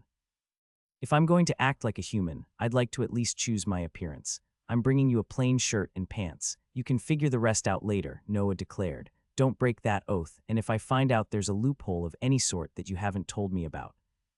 You're killing me, I get it, the skinwalker finished. You better have some good runes for me. You have no idea, Noah replied, turning his back on his body and heading back to meet up with Isabel and Todd. He and the skinwalker had been talking quietly, so hopefully his students hadn't overheard anything that they shouldn't have. Fortunately, Todd and Isabel were both locked in a tense discussion when Noah came back to the clearing. Todd noticed Noah's approach first and glanced up, nodding to him. Do you think the monster was a monkey, or a human? Isabel asked. Probably a skinwalker, something that hunts for sport, Noah replied. I don't know what it was, and I don't think we'll be around to find out today. There isn't too much time left before we'll get pulled back to Arbitrage. Isabel tilted her head to the side. Why do you sound worried about that? Because I have reason to suspect that we may have people waiting for us when we get back. The little incident that Isabel and I had with Edward may be about to catch up with me. What? Are you sure? Isabel asked. How do you know? Why didn't you say? Just take my word for it. And I didn't want you to be worried about things like this instead of training, Noah said. Either way, neither of you should get involved in it. I spoke with someone and I'm pretty sure it won't actually be dangerous, but I don't want you getting involved any further. It's always possible I'm overreacting. But if I'm not and there's someone there, let me do the talking, okay? Isabel and Todd gave Noah nervous looks, but after a few moments they both nodded their understanding. If you're sure, Todd said, but if they try to fight, we can help. Absolutely not. I can handle myself. What are the rules on attacking a professor? Do you really think you'd be able to get away with that, especially when the professor is part of a rich family? So are you? Isabel pointed out. Noah raised an eyebrow. Barely. Isabel sighed. Okay, I just hate that you're only involved in this because of me. It doesn't feel right that you're the one that has to deal with the consequences of my actions. As far as I recall, it wasn't your fist that connected with his face. Noah chuckled. We've discussed this enough. My clone is out looking for whatever monster might have done that to the monkey, so don't worry about that either. Once we get back to Arbitrage, just return to whatever you were doing as quickly as you can and stay away from any more nobles. Once the exam is done, they'll get out of our hair. If you're sure, Todd said. He squinted up through the treetops at the rising sun. Are you sure that we're about to get pulled back, though? Noah nodded. Yeah, it should be any second now. 2 hours of sitting around awkwardly later, Noah felt his body fall apart into blue particles. His sigh of relief was lost in the wind as the taint Noah still shuddered every time he thought of the transport cannon's actual name yanked him through space back toward the tower. Well, they can't blame me for being off about the time. Part of learning is finding out that your teacher is awful at figuring out what time of day it is. Noah moved his hands to protect his head a moment before they thumped against metal as he arrived in the tube. He slid out of the turret and rolled to his feet, drawing on his magic, but the only other person in the tower was Tim. Isabel and Todd arrived in rapid succession after Noah, and Isabel barely managed to scramble away before Todd landed on top of her. They clambered to their feet and glanced around nervously. Maybe I read Tim wrong. Welcome back, Master Linwick, Tim said, stressing the last word of the sentence. Definitely didn't read him wrong. Tim frowned but nodded. Yes, it can. My 2 students here didn't believe me when I said that. Noah put a hand on Isabel and Todd's shoulders. They don't think the campus counts as part of that area. Do you think you could give them a demonstration and send them to somewhere on campus? Like, I don't know, maybe the dining hall? What? Todd asked. Why would? Isabel elbowed him in the side. Todd sputtered and glared at her. Tim blinked. A flicker of a smile passed over his wrinkled features. Yes, I think I could do that. Would you like to join them? No, I believe I may have some business to take care of, Noah replied. Just the 2 of them. Are you sure? Isabel asked. No backing out of it now. Shouldn't have argued so much. The turret shuddered as Tim rotated it. It thudded to a halt in its new direction, and Tim gave them a thumbs up. All ready and targeted at the dining hall. At your leisure. I've got it set for an hour and a half. Isabel gave one last look at Noah as he stepped onto the lift in the center of the room. Noah raised a hand, then nodded to Tim. The platform shuddered and chains clanked as it lowered, taking him down to the stairwell below. Those 2 were empty, and Noah was starting to second-guess himself again when he stepped to the ground and looked up. A middle-aged man with a sharp beard and neatly kept hair stood before him, a cold glint in his gray eyes. His uniform had 4 golden bands running along its shoulders. Beside him stood Edward, boasting a grin so smug that Noah nearly gave him a second teaching experience on the spot. To his surprise, the 2 of them weren't alone. Moxie leaned against a building just beside them, watching through half-lidded eyes with a lazy grin. Vermal Linwick, the middle-aged man said, his voice as coarse as sandpaper. I hear you have had an altercation with my apprentice. I'm afraid I've got no idea what you're talking about. An altercation implies there were 2 equal parties. What happened was that Edward requested a lesson and I provided it. a lesson that involves striking my apprentice in the face. He specifically requested it. I obliged his request. Don't play games with me, Vermal, the man spat. You aren't even part of the main branch. You've let your ego run unchecked for far too long if you think you can hit Edward and bluff your way out of it. See, this is a problem, Noah said. You know my name, but I don't know yours. You appear to have forgot to wear your name tag. You don't know who Magus Allen is, Edward asked. You really must be hiding under a rock to ignore the rest of the world. Did getting surpassed by everyone else in the family hurt that bad? About as much as your nose did, I'd presume. I see what you were talking about, Edward Allen said, adjusting the cuffs on his sleeves. Vermal has sprouted an ego that far eclipses the dirt foundations of his position. Noah's smile fell away. I'm afraid I've lost my patience with your apprentice, Magus Allen. He was actively insulting one of my students. Normally, I'd leave such arguments to them for resolution, but he went to strike my student when she was not fighting back. I find that unacceptable, so I intervened. Allen's scowl flattened. His gaze shifted down to Edward, whose smug smile froze solid. He's lying, Professor. We were just talking, and my fist just happened to be in the space where your nose was. I had no idea you'd walk into it, especially with a shield. It's depressing, really. Vermal, Allen snapped. Control your tongue. And Edward, we will speak of this, extensively. For the time being, Vermal has still brought affront to you, and through you, me. It was not your place to discipline my disciple, Vermal. Noah rolled his shoulders. I didn't realize you were going to stop him from hitting Isabel. Or were you going to bow and ask her forgiveness had I not intervened? The way I see it, I've saved you the humiliation of having to apologize to a girl beneath your station. Allen's eyes narrowed. He studied Noah closely for several moments. Edward gaped at him. Professor, you can't possibly mean to just forget this. He punched me in the nose. It broke. Allen pressed his lips together so tightly that they turned white. I am now left with a sour taste in my mouth, but the family rules are very clear. An affront to Edward's honor cannot be ignored. It was not your place to intervene. Noah curled his lip in distaste. Let's get on with it then. What do you want? A duel, Edward exclaimed. Noah's kept his face identical as he called on his magic, drawing on all the energy his vibration rune had to offer. The moment Allen made a threatening move toward him, he prepared to unleash the entirety of the spell into the man. He doubted that would stop the professor, but he didn't expect it to. All it had to do was distract the man for long enough for Noah to run him through with his flying sword. A duel is not appropriate for this level of insult, Allen said with a scowl. The incident was not witnessed by anyone other than the two of you and Vermal's student. Bring her here. No, I'm sorry, Allen asked. I believe I said no. I will not be involving her in this. She did nothing to require her presence. She's the reason I got punched, Edward said. No, you're the reason you got punched, Noah corrected. I will not be getting her. You refuse a direct order from a superior. Allen's words grew colder. Are you certain? Noah shrugged in response. He adjusted his stance, watching Allen closely for any signs of aggression. I'm afraid that this is becoming a conflict of interests, Noah interrupted. As a teacher at Arbitage, it is my duty to ensure my students can learn unobstructed. Bringing my relationship to the Linwicks into this will interfere with my duties. As I am currently an acting teacher, I must choose those duties first. Allen's eyes narrowed. You place great importance on your apprentices. Very well. If you wish to act a fool, I will oblige you. As this argument started between our apprentices, why don't we let it end with them as well? During the exam in the coming weeks, they will both attempt to defeat as many slashers as possible. The winner is the one that kills the most on their own. How does that solve anything? Noah asked. Those with strength are in the right. If your student wins, Edward will admit that he was mistaken and will drop this issue. If he is victorious, then she will apologize to him. Noah pursed his lips. No, I'm sorry, Allen asked, his eyes bulging. My student is already in the right and stands to gain nothing from this. If we win, you give us a greater rune from your collection. Why would I possibly agree to such a deal? This argument is not worth a greater rune, Allen spat. Ah, you're that confident Edward will lose then. What, Professor, I'm not going to lose to gutter scum. She probably doesn't even have anything other than lesser runes. I'll give you a greater rune from my own collection if we lose, Noah offered. I already have all of yours. You took them from the family, Allen said. It's been a while. I've learned some new ones. Allen studied Noah's face for several moments. Edward glared at Noah from beside the older professor. Very well, Allen said, shaking his head. I agree to your terms. Lovely. It was wonderful catching up with you, Noah said. If you don't mind, I've got a lot to accomplish. Are we done here? Allen put a firm hand on Edward's shoulder and gave Noah a curt nod. We're done. They strode off. Noah watched them leave, then let out a slow sigh and closed his eyes. Only once they were out of sight did he allow himself to release the energy he'd gathered from the vibration rune. When he opened his eyes again, Noah jumped. Moxie was standing in front of him. God, woman, make a little noise when you sneak up on me. Scared Vermal, I nearly blasted you into a bunch of quivering little bits. Moxie snorted. Right, because you walk around channeling your runes. Moxie trailed off, noticing Noah's expression. You were channeling your runes, Noah shrugged.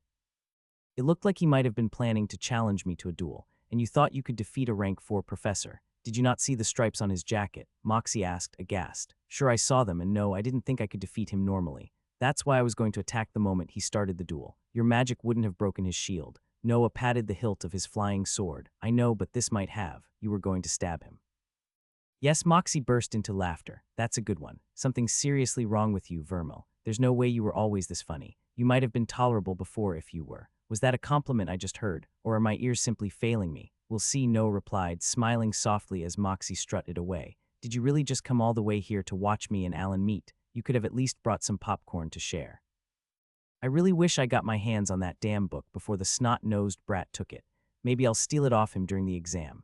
Noah chuckled to himself and took off, heading for his rooms. He had some more thoughts on magic to work through before the day was over, and he needed to make sure to get a good night of rest before he went back to the Scorched Acres the following day to meet his new Skinwalker ally. Noah returned to his room without any further incidents. He locked the door behind him and slipped out of his coat, tossing it into his closet before sliding into his desk and grabbing his notes. The rest of the day flew by as he scratched away, jotting down his observations and plans for the future.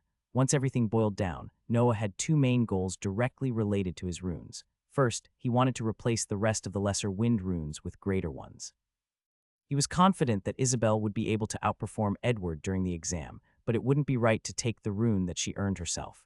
Thus, he needed to find a way to get his hands on a greater wind rune on his own. Second, once he got his runes replaced, he needed to fill them completely and finally get around to combining them. He had no idea if his current plan of having 2 ash, 2 wind, and 3 vibration runes would actually allow him to combine them into something functional, but Sunder made it so that he didn't have to worry about an invalid combination at all. At worst, it would just be a waste of time as he got energy for a new rune. He could deal with that once he actually got the right runes set up, since he still needed to replace 1 more wind rune and upgrade the other 2. Noah jotted down some ideas for how the ratios might affect the combinations, but in the end, he was just guessing. I'd love to get an example of a combination someone else has done. That would help a lot. Until then, I'll just focus on filling my current runes up. Something tells me the Hellreaver has a lot of energy if it's got a master rune. I want to replace my wind runes before I kill it so I don't waste any energy on a useless rune. Noah remained at his desk through the rest of the day, but he got little more accomplished. He found himself zoning off, sometimes for several hours at a time. Even after several weeks alive again, it was easy for him to just drift off whenever he wasn't actually doing something. The night came and Noah went to bed when he realized that no more light was coming through his dirty window. He still needed to clean it, but didn't quite care enough to get around to doing it. And no more than a few hours into it, Noah jerked awake in his bed in cold sweat. His chest felt tight, like steel bands were constricting around it. A massive eye stared down at him from the ceiling, burning with malice. He'd recognize it anywhere at this point, the Hellreaver. It's just a vision. Ignore it and it'll go away. A second passed. 2. The bands around his chest tightened. Noah hissed in pain, calling on his runes instinctively as he tried to push back against the invisible force. To his surprise, it seemed to work. The vision of the eye above him started to fade and the bands lessened. Noah gritted his teeth and pushed back as hard as he could. There was one final squeeze and then the vision flashed with fury and vanished. Noah sat upright, gasping for air. It took him several moments to gather himself again. That wasn't a vision. The Hellreaver realized, I'm alive. Shit, this isn't good. Can it just do that whenever? How does it even have access to my mind? Did all that soul damage somehow form a link between us, or is it all the monkeys I've killed? Damn, doesn't matter. There's nothing I can even do about it now. The exam is too soon. I'll just have to manage. The Hellreaver didn't try anything again that night, but Noah slept poorly. None of the other visions had actually affected him, and this time around he hadn't even had severe soul damage. The Hellreaver is screwing with me. When the sun rose the following morning, Noah was already out his door. Instead of setting a course for Tim, Noah stopped by the markets to buy the cheapest set of clothes he could find. They resembled his normal outfit, but with considerably less flair and quality, and had been clearly made for training rather than teaching. He managed to get a deal for a set that only cost a single silver, which he happily took before turning and walking in the opposite direction until he was in the large, open gardens near the tea building.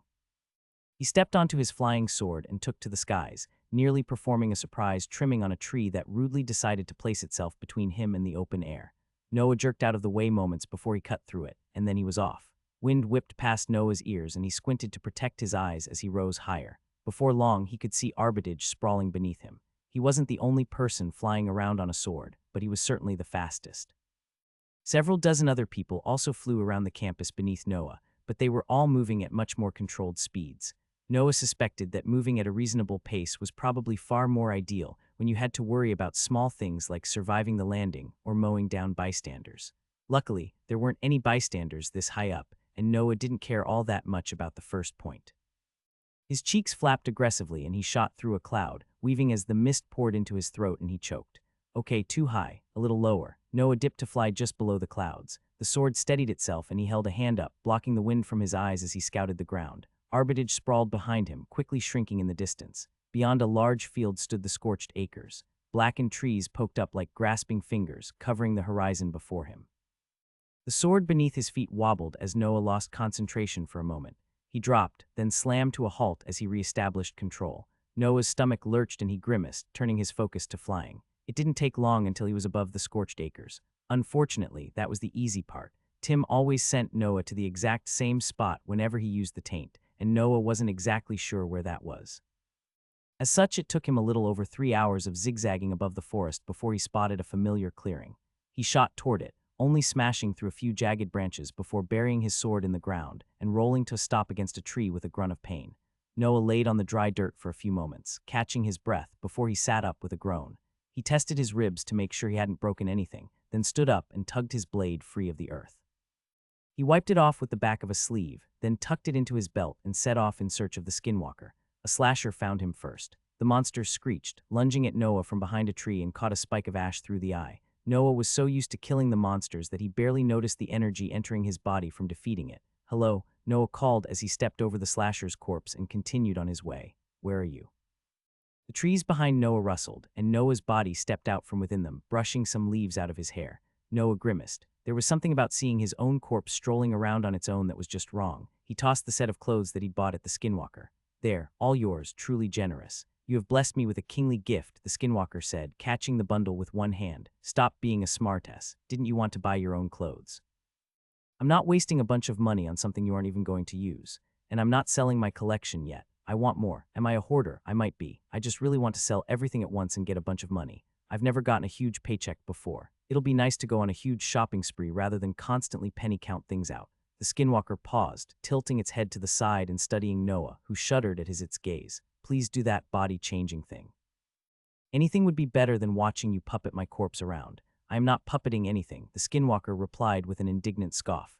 "I spent weeks consuming your body and memorizing every single detail so that I could recreate it perfectly. That is better. I'm not sure why." Noah frowned, but seriously, new appearance. "Please, before I have to make some bullshit up for somebody else. I can't shake the feeling that you're more than just a normal Skinwalker. What happened to being barely able to hold a conversation and fairly stupid? I wonder if there are greater Skinwalkers." The Skinwalker let out a dramatic sigh. It stripped out of Noah's clothes and changed into the new ones. Noah had to admit the Skinwalker really did get every single part of his body correct. "What kind of body do you want me to take on? As long as it's within reason, I really don't care," Noah said. "It's your body, and do you have a name? If we're going to be working together, I'd rather think of you as more than just a Skinwalker." The Skinwalker blinked. Its face was unreadable as they stood, watching each other. "What?" Noah asked. "Nothing," the Skinwalker replied. "I do not have a name. We are solitary by nature. Typically, I would take on the name of the person who I had consumed. When someone dies, the most repeated memories are burned into their bodies and we consume them. Names are one of those memories." "Yeah, just like language," Noah said with a knowing nod, "and really strong trauma or feelings." The Skinwalker stared at Noah. "How do you know that?" "I reckon I've gone through more bodies than you have," Noah replied, dismissing the subject with a wave of his hand. "They're just all mine. Technically mine. Sorry, Vermal. You should have been less of a prick. You regain your own memories. How would that even work?" "Let's not address it," Noah said. He wasn't about to explain every bit of how he'd arrived in this world. "You still need a name. Do you want to make one, or should I?" The Skinwalker considered his question for a second. "I like trees." "Okay," Noah said, drawing the word out. "I would like to be called Tree." "That's not a very human name," Noah hedged. "What about a specific tree? That could be a bit easier to make unique." "Leaves. Leaves are more unique and they are part of trees." Noah cleared his throat. "What about Lee, like the first half of leaves?" The Skinwalker nodded. "Lee, that will work." "I'm going to change my body now. If any monsters come, I'd appreciate if you keep them away. We aren't very strong while we're shifting forms." Noah nodded and the Skinwalker hunched over, pressing its hands to its face. A series of loud cracks rang out within its body and its back bulged, bubbling and churning. Noah suppressed a gag. Lee's hair straightened and extended down past his shoulders. There was a sharp snap, followed by a relieved sigh. Lee stood back up and arched back with a yawn. One thing was for certain. Lee hadn't been lying. The Skinwalker hadn't changed its appearance just a little. It had changed everything. Lee's face was softer, the hard lines of Noah's chin turned curved. Lee's formerly dark eyes were now a light blue. His or her, Noah wasn't sure any more lips had filled out and her eyebrows had thinned. What do you think? Lee asked, lifting the ratty shirt and peering down into it. Huh, that's fun. Noah rubbed his forehead. You've somehow made things even more confusing for me. I didn't think I'd be asking this, but do skinwalkers have gender, if you can just change shape at will? Merge, two skinwalkers rip off half their bodies and squish them together to form a new one. Then they reform their bodies. I've heard it's not a particularly enjoyable process. I don't know if skinwalkers have actual genders, but I can't say I was a huge fan of your body. This one seems nicer. That's odd. I could have sworn skinwalkers need the body of the person to transform into them, but Lee's just changing shape at will. I'm going to choose not to take that as an insult, Noah decided. And suit yourself. If you're done, we need to discuss a few things. Do I get to buy clothes after? You need money to buy clothes. Lee stared at Noah with wide, hopeful eyes. He grimaced. Stop that. Stop what? The eye thing. I'm just looking at you. You look like a puppy begging for a scrap. I'm basically broke, you know. Lee scrunched her nose in distaste, letting her features return to normal. Figures. What if we kill someone and take their money? Noah's eyes narrowed. Lee held her hands up. Hey, it was just a suggestion. Don't act as if you haven't done worse. Noah sighed and shook his head. He paused as a thought struck him. Does she have memories of Vermal? That could be incredibly useful. Skinwalkers get memories from their bodies, right? Say, do you happen to have any useful memories? Noah asked casually. Ones that would help you blend in. Lee gave him a disappointed shake of her head. No. Skinwalkers get those from the remnants of the soul that's left in the body, and you didn't leave anything behind. Just a sack of meat. Lovely, I should have guessed. So about killing people for money, if you've done worse. I won't argue semantics. We can try to get you some more appropriate clothes after I fill you in. We need a cover story as to what you're doing with me. You're a teacher, aren't you? Noah nodded. Yes. Why, I could be a teacher as well. I've never tried it before, but I just know I'd be fantastic. I'm not sure I have the authority to hire new teachers, but maybe I could get away with saying I hired outside help, but what would you even teach? I was going to get to this later, but it's a good point to bring it up. What runes do you have, and can you teach anything to my students about them? Lee shook her head. Her hair whipped around and slapped her in the face, and she narrowed her eyes. Made that too heavy. 1 second. Her hair rippled, and though Noah couldn't see any obvious difference in it, Lee nodded in satisfaction. I don't know if humans can use the runes I have. I don't use magic in the way that you do, though I'm capable of learning some of it. What do you mean by that? Lee rubbed her chin. It's been a while since this was explained to me, but before I set off on my own, one of my donators, those are parents in human terms, said that not all human runes work for me. I'd imagine it works in the other direction as well. Noah leaned against a tree and let out a slow whistle. I never even thought about that. So you've got runes unique to skinwalkers. Or just monsters in general. No idea. I don't know that I'd group myself in with other monsters, nor would they group themselves with me. Speaking of, why are we the ones that get labeled monsters? Humans aren't that great. You kill stuff too. Because we're speaking in the human language right now, and every society is going to label their enemies as evil, Noah replied. You can come up with a different name if you want to, but let's stay on topic for now. Can you say exactly what runes you have? 6 shift runes and 1 shadow rune. Shift runes. They're the basis of what skinwalkers use to change shapes, I see. And if someone were to ask you what you taught, what would you answer? You wouldn't be able to say you had the shift runes. This, Lee replied, taking a step toward Noah. Her lips split into a charming smile and she batted her eyes at him. Then she blurred forward, her hands snaking for Noah's neck. Her distraction hadn't actually caught Noah off guard, but her speed did. Despite being ready for her, Lee's foot whipped out and knocked Noah's legs out from beneath him. She slammed him to the ground, pressing her arm against his neck hard enough to restrict his breathing. Noah summoned his vibration rune, but Lee rolled off him as soon as they hit the dirt. She slipped back to her feet and held a hand out. Noah paused for a moment before taking it and letting Lee pull him back to his feet. What the hell was that? I barely saw you. And why the hell didn't the other skinwalker I fought move this fast? They're like completely different monsters. I'm not human, Lee said with a smirk. I'm much faster than you are. Stronger too. That makes me pretty good at physical combat. It's very effective at killing mages that think their magic makes them immortal. So I've heard, at least. I never actually got a chance to test my skills out because I ran into the only mage that can't die no matter how hard I stab him. Lucky me. Noah brushed the dirt out of his hair and gave Lee a once-over before nodding. Okay, yeah, I think people would buy that, especially if you give any demonstrations. I could use some lessons myself, to be honest. Lee's grin turned predatory. I'd be more than happy to demonstrate. I wouldn't even have to be too careful, right? You can't die. I can die, just not permanently, Noah corrected. And I certainly don't enjoy the experience. No using me as a punching bag, not even a little. Only as much as needed to help me improve my hand-to-hand combat skills. If I judge that you're a good teacher, I'll pay you some of the money I earn. You can use that to buy what you want. How's that sound? Lee rubbed her chin, then shrugged. Deal. It's still punching you, so it'll be fun. What about your students? If I judge you capable of working with others without putting them at risk, then yes, them as well. If not, Noah trailed off, leaving the statement open-ended. Lee nodded her understanding. Can we go to arbitrage now, then? Not quite yet. There's one more thing. In about a week and a half, there's going to be an exam. A bunch of professors are going to come to the Scorched Acres with their students and hunt slashers. Yeah, I know what it is. Always made me hungry. Well, I have an inkling that someone might try to interfere with my students, particularly Isabel, the girl. I want you to remain here and keep yourself hidden up until the test. Watch over Isabel and stop anyone that tries to interfere with her but don't help her pass. Can you do that? You mean I have to sit around for another 2 weeks doing nothing? Not 2 weeks, it's less. And you've been doing nothing for a while, haven't you? Here, I'll take you shopping after the exam as a reward. No promises on buying things out of my budget, but keep it reasonable and we can get you some human things. Deal. Lee scrunched her nose in annoyance, then gave a curt nod. Deal.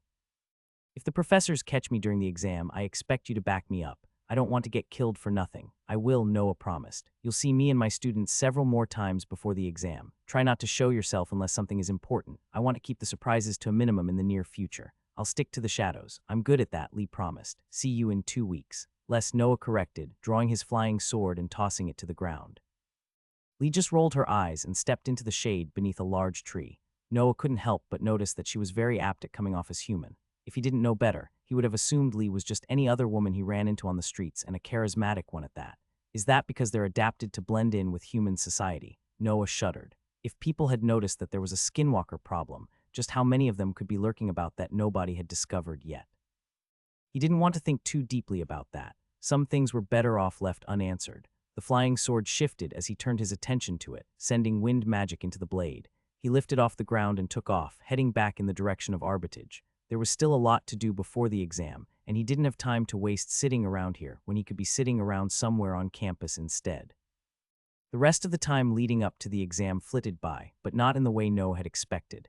Every single night, the vision of the Hellreaver's eye ripped Noah from his sleep. He wasn't one that felt he needed a lot of sleep, but it was starting to get to him. Sometimes, when he looked into the vision of the eye, he could actually feel the Hellreaver's amusement radiating out of it.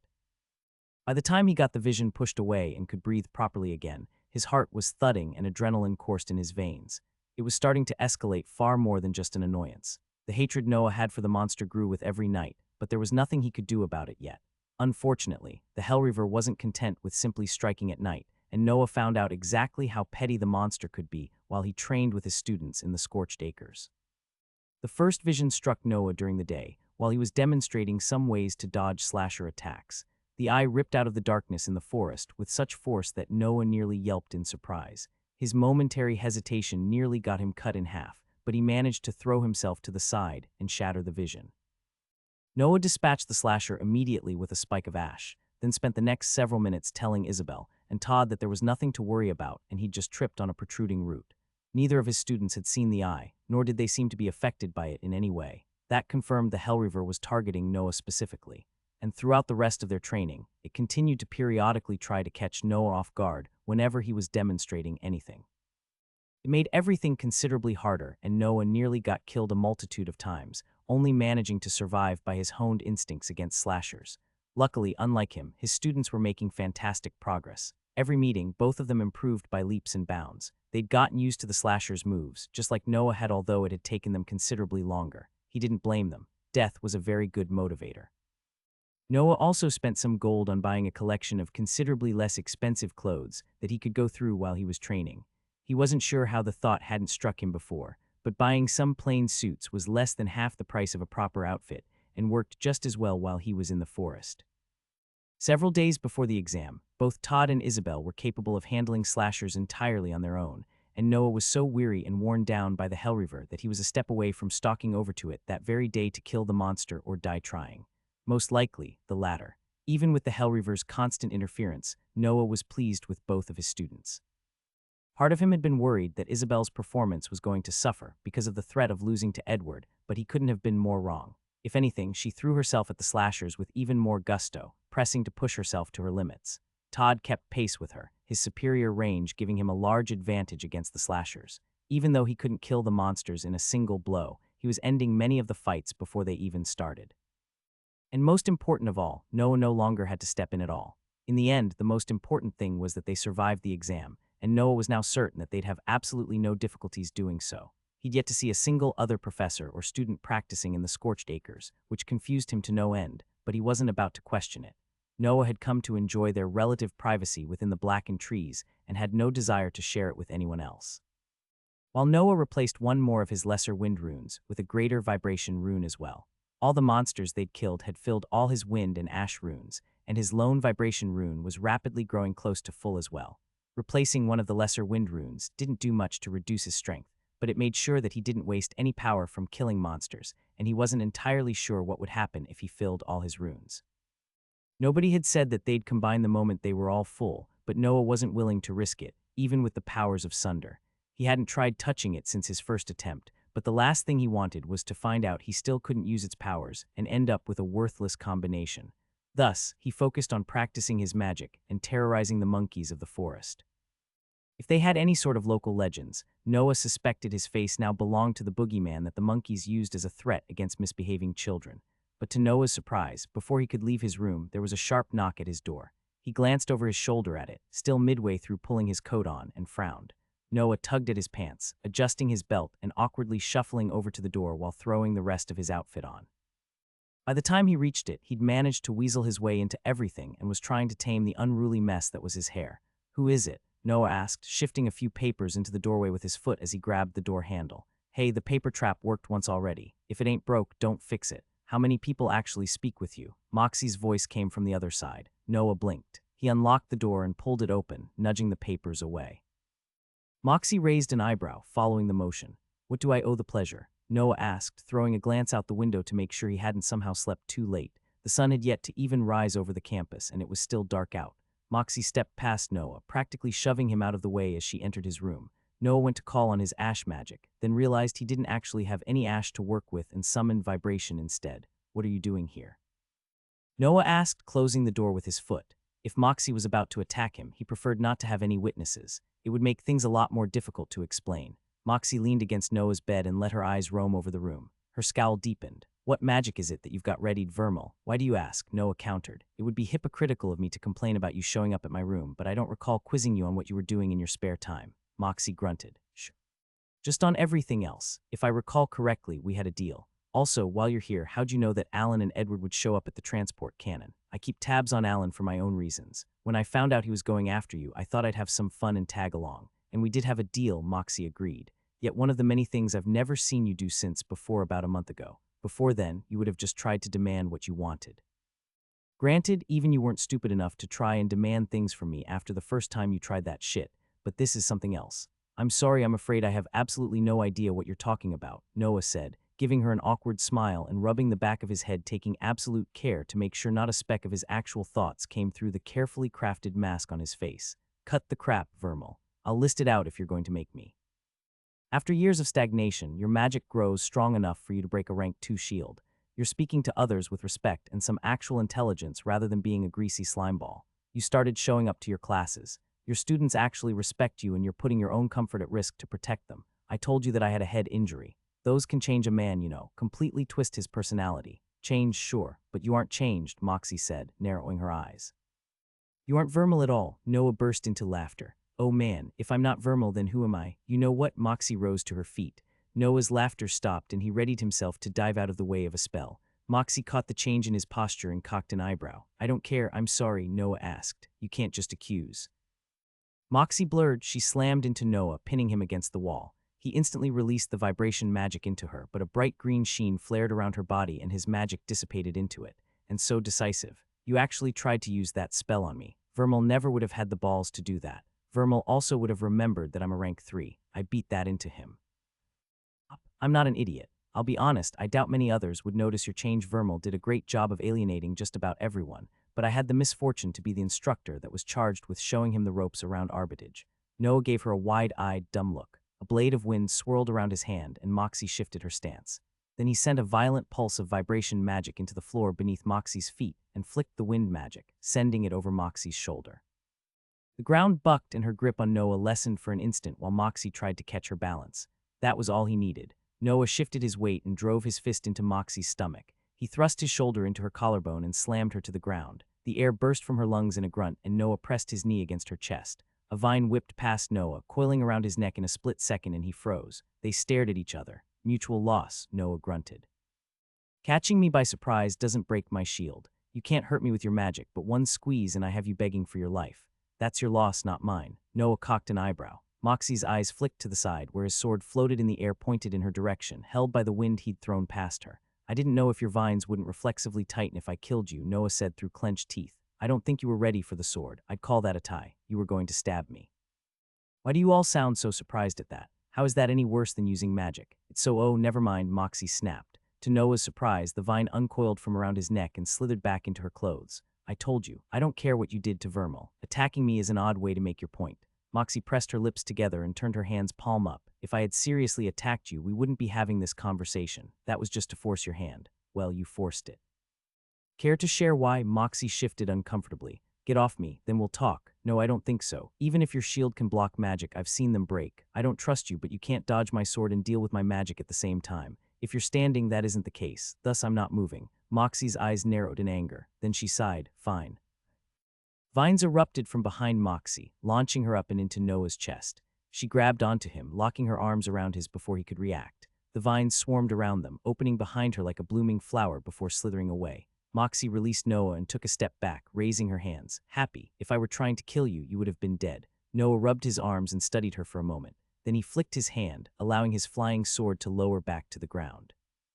I don't have any good way to fight her. She's right. Despite everything I told Todd and Isabel, that shield is really annoying. Is there really that much of a difference between rank 1 and 3? Happy isn't the right word, but I'll settle. What do you want? Moxie dropped her hands and sat back on Noah's bed as if nothing had happened and ran a hand through her hair. Can you just confirm it? For my own sanity. Confirm what? Moxie looked up at him. Just stop. We both know you're lying and it's not going anywhere. You've all but said it already, and I've told you that I don't care about what happened to Vermal. Then why do you need me to confirm anything? Just please. Noah drew a deep breath and let it out slowly. He wasn't sure what Moxie's angle was, but he'd never seen her look that sincere, although he hadn't exactly known her for very long. How about you tell me why you came here? Noah said, crossing his arms and leaning against a wall. Moxie grimaced. Because I looked into your students yesterday, after you spoke with Edward and Alan. Maybe I'm just sappy, but you showed so much faith in them that I almost believed that you could actually win that bet. Almost, how kind of you. Don't get caught on words, Moxie said irritably. I was wondering what students would have been unlucky enough to get assigned to you, or Vermal, rather. So as I said, I looked into it. And Isabel has no last name. Noah stared at Moxie. She'd said that as if it were supposed to mean something to him. Okay, you have no idea what that means. Let's pretend I don't. Her family was blacklisted by the noble houses, all of them, and when I tried to find out why, there was absolutely no evidence. That means someone covered it up. Do you realize how serious that is? Only a very, very powerful person would have the pull to do that. Isabel was assigned to you because she's meant to fail. Don't care, Noah replied flatly. Is that all you came here to tell me? I'm going to teach my students no matter who they are. I came here to warn you that there's no way Isabel will be allowed to pass this exam. Idiot, Moxie snapped. Are you too stupid to realize that the moment it looks like she might succeed, she'll be sabotaged? Noah snorted. Right, you think I didn't think of that already? What? Moxie asked, blinking. We're dealing with a bunch of powerful assholes. Of course they're going to get pissy if things don't go their way. I've already taken steps to ensure Isabel's exam isn't tampered with. Moxie stared at Noah. You knew about her background. Well, I mostly got worried because I thought Edward was an asshole. I didn't realize that blacklisted thing was this big of a deal. All's well that ends well, though. Noah just shrugged. And you really think you can stop what they've got prepared? How much would they prepare? She's a rank 1. So are you, Moxie pointed out. Good, they'll underestimate us. Is that all you came here to tell me? Moxie inclined her head. I don't hate you, Moxie said, pushing away from the bed. You aren't Vermal. Come on. The constant questions about completely obvious things. The complete lack of knowledge on topics that even a child would have known. There is absolutely no doubt in my mind that you aren't Vermal. Just let me hear you confirm it. If you really aren't him, I have no reason to hate you. Maybe I can even help you. Noah studied her face closely for several seconds. Even though it had been thousands of years ago, he'd always prided himself on his ability to tell when a parent or student was trying to bullshit him.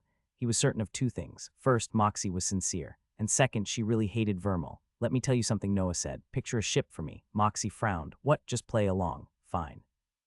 I'm thinking of a ship. Now imagine that ship goes out on an adventure. Its crew fights some pirates. There's a storm. The navigator is drunk and they sail into a rock. Piece by piece, they have to repair parts of that ship and replace old, damaged wood with new planks. Okay, Moxie asked, squinting at him. I don't see how this matters in the slightest. Over the course of many years, this keeps happening, Noah continued, ignoring Moxie's complaint. The sails are torn and swapped out.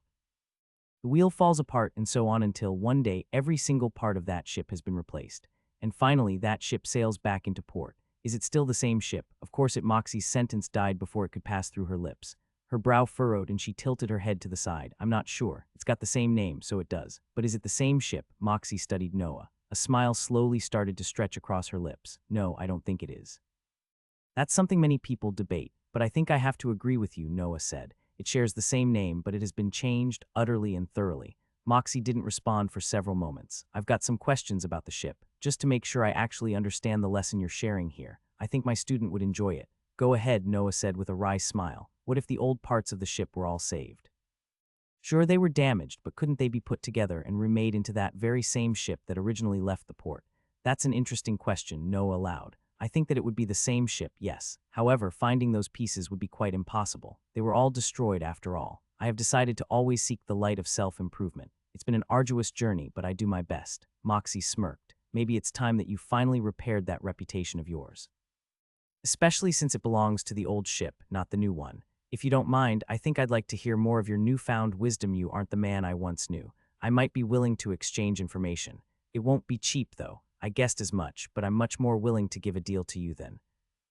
A knock on the door interrupted Moxie. Noah frowned. Nobody ever swung by his room, and now there were 2 people in less than an hour. He grabbed his sword and held it behind his back, walking up to the door and opening it before Moxie could speak. Richard's bored gaze met Noah's eyes. The healer looked every bit as disgruntled and annoyed to see him as he had the first time Noah had arrived to Arbitage. I'm here to collect you for today's exam, Richard drawled. He opened his mouth to say something else, then trailed off as he looked past Noah and into his room where Moxie stood beside his bed, her clothes badly ruffled from their fight. I'm over here, Noah said curtly. Richard choked, then cleared his throat, disbelief clouding his eyes. Right. Report to the transport cannon within the hour. Sounds good, Noah said. Anything else? Richard tore his eyes away from Moxie and swallowed. No. Noah shut the door in his face. Whoops, Noah said, turning back to Moxie. I don't suppose he knows how to keep his mouth shut. Moxie let out a groan. He's the biggest loudmouth on campus. Ah, lovely. Well, at least I won't be fixing my reputation too much. When Noah and Moxie arrived at the base of the transport cannon, a dozen other teachers and 3 times that many students had already congregated in the area. Noah quickly spotted Isabel and Todd standing to the side of the group and approached them. Todd raised a hand in greeting. Then he saw Moxie beside Noah and his eyes widened. He elbowed Isabel and she whipped her head around to look in their direction. Oh crap, are we in trouble? Todd asked. Isabel returned the elbow and he hopped away with a yelp, batting Isabel's hand away. You 2 ready? Noah asked with a grin, ignoring Todd's rhetorical question. They both nodded. We didn't practice yesterday or the day before so we could rest a little bit before the fight. Both of us are good to go. Isabel said with a smile that wasn't as confident as her words. Don't stress things too hard. Just do what you've been doing. This is going to be a piece of cake. What does cake have to do with it? Todd asked. Never mind. Old saying, you youngsters wouldn't get it. It'll be easy is what I meant. Todd crossed his arms in front of his chest. Come on, you're literally a year older than me at most. Maybe 2. I'll accept kids, but youngsters is a bit much. Noah rolled his eyes. You'll live, Todd, and I'll stop treating you like a kid once you stop acting like one. Isabel chuckled, and Todd sent her a mock glare. She shook her head and gave Noah an appreciative smile. I'm not worried about passing the test. That'll be easy. Easy, Moxie asked, speaking up for the first time. Isabel and Todd sent nervous glances at her. Don't intimidate my students, Moxie. I'm not intimidating them, but shouldn't you be making sure they don't get overconfident? Defeating a slasher isn't a simple task. This is a culmination of everything they've learned this far. There's a reason it's one of the most difficult tests in the 2nd year. Noah just shrugged. I've seen what they're capable of. Slasher isn't going to be a problem. Moxie stepped closer to Noah and lowered her voice. If you're planning to kill the slashers for them, you really shouldn't have challenged Alan to anything. He's going to be watching you like a hawk to make sure you don't interfere. Cheat, I'd never do something like that. Isabel and Todd exchanged an embarrassed glance. Moxie shook her head in befuddlement. You actually think you're going to win the challenge against Edward? I don't know, I'm going to try. Isabel set her jaw. Why do you care, Magus Moxie? Moxie opened her mouth. Then she closed it and shook her head. Never mind, I'm going to go find my own students. Best of luck, Vermal. I'll see you once we're in the scorched acres. She strode away, pushing through the crowd and vanishing amid the sea of professor uniforms. Todd watched her leave, then sent a sly glance in Noah's direction. Teacherman, is she? Todd sputtered as Isabel elbowed him. He glared at her and rubbed his side. Save your energy for the test, Noah said with a chuckle. I have complete faith in both of you. Just focus on doing your best. Don't let anything else into your mind during the exam. This is just you versus the slashers. Take revenge for everything they've done. They haven't really done anything other than get killed, Todd said. He laughed, dodging another one of Isabel's elbows. "All right, that was just to me. I forgot." Doesn't matter in the end. They're going to do great. Noah couldn't help but notice that of all the students, the ones that were wearing shields were the most confident. There weren't many of them, and he couldn't see the entire crowd, but it looked like a little under a quarter of the kids in attendance had them. The rest of the hour passed by quickly for Noah, but judging by the way Isabel and Todd were shifting around uncomfortably, it was probably agonizing for them. Professors and students continued to pile into the group, all chattering with varying degrees of worry. "Attention," a sharp voice called. A lanky man lifted into the air, standing upon a flying sword that was clearly far more cooperative than Noah's, considering he had yet to fly into a wall. The man wore a half-cloak that ended just above his waist. It had 6 stitched golden bands running along its back. The talking came to an abrupt halt, and everyone looked up at him. After waiting for a few moments, the man spoke again. "For those of you that do not know me, I am Tenfort, and I will be here as an added measure to ensure our students don't encounter any monsters beyond their ability to handle. All professors will obviously be expected to help should something slip past me, but your main focus should be ensuring that your students are properly evaluated. Please begin making your way up the stairs, but do not leave the area once you arrive in the Scorched Acres until the test officially begins." Tenfort flew back into the crowd as it shifted. Everyone slowly started moving toward the transport cannon and climbing the stairs, one group at a time. It wasn't exactly slow, but Noah couldn't help but wonder why they hadn't just had people enter the cannon when they arrived rather than waiting the entire hour. Unfortunately, he wasn't in charge of the event. As such, he and all the others had to be content with waiting around. It took a little over half an hour for everyone to funnel through the cannon, and then, finally, they were all standing in the Scorched Acres. Tim had evidently changed the location they'd been sent, as instead of arriving in a densely packed forest, they'd materialized in a large, open clearing that had clearly been prepared a long time ago. A large stone pedestal sat in the center of the clearing, and Tenfort had taken residence up on top of it. His eyes were glazed over when Noah and the others arrived, but after a few minutes and once everyone had arrived, he shook his head and turned his attention toward the growing crowd. "As always, professors will be responsible for their own exams. I have ensured that there is nothing more dangerous than a slasher within a reasonable range, but it is possible that other monsters could wander in. It is the responsibility of the professors to ensure that these threats are dealt with should they arrive. With that said, the exam will now begin. Everyone will be pulled back to Arbitage in exactly 3 hours. Several students and their teachers immediately sprinted into the forest, moving before Tenfort had said his last word. Before Noah could even say anything, he spotted Alan and Edward approaching them. "Ready to lose?" Edward asked with a sneer. He had a large gourd slung over his back, and something inside it sloshed around with every step he took. "Your pupil is a snot-nosed brat," Noah informed Alan. "That reflects poorly on his teacher." Alan's eyes narrowed and he turned his nose up. "You would do well to know your place, Vermal. I trust it is acceptable that we keep an eye on each other to ensure that below-the-table activities occur. Just given your history, we wouldn't want any accusations of cheating." Noah bared his teeth in a flat smile that didn't reach his eyes. "I was about to suggest the same. The two of us can stay together and try to keep up with our students. If they get ahead of us, they can bring back any slashers they kill to prove they handled it." "You think they're going to move that quickly?" Alan asked with a scoff. "You're all talk, Vermal." Noah turned his back on Alan and gave Todd and Isabel an encouraging smile. "Get to it, kids. No changes to anything we've been practicing. And make sure to stick close for the first fight.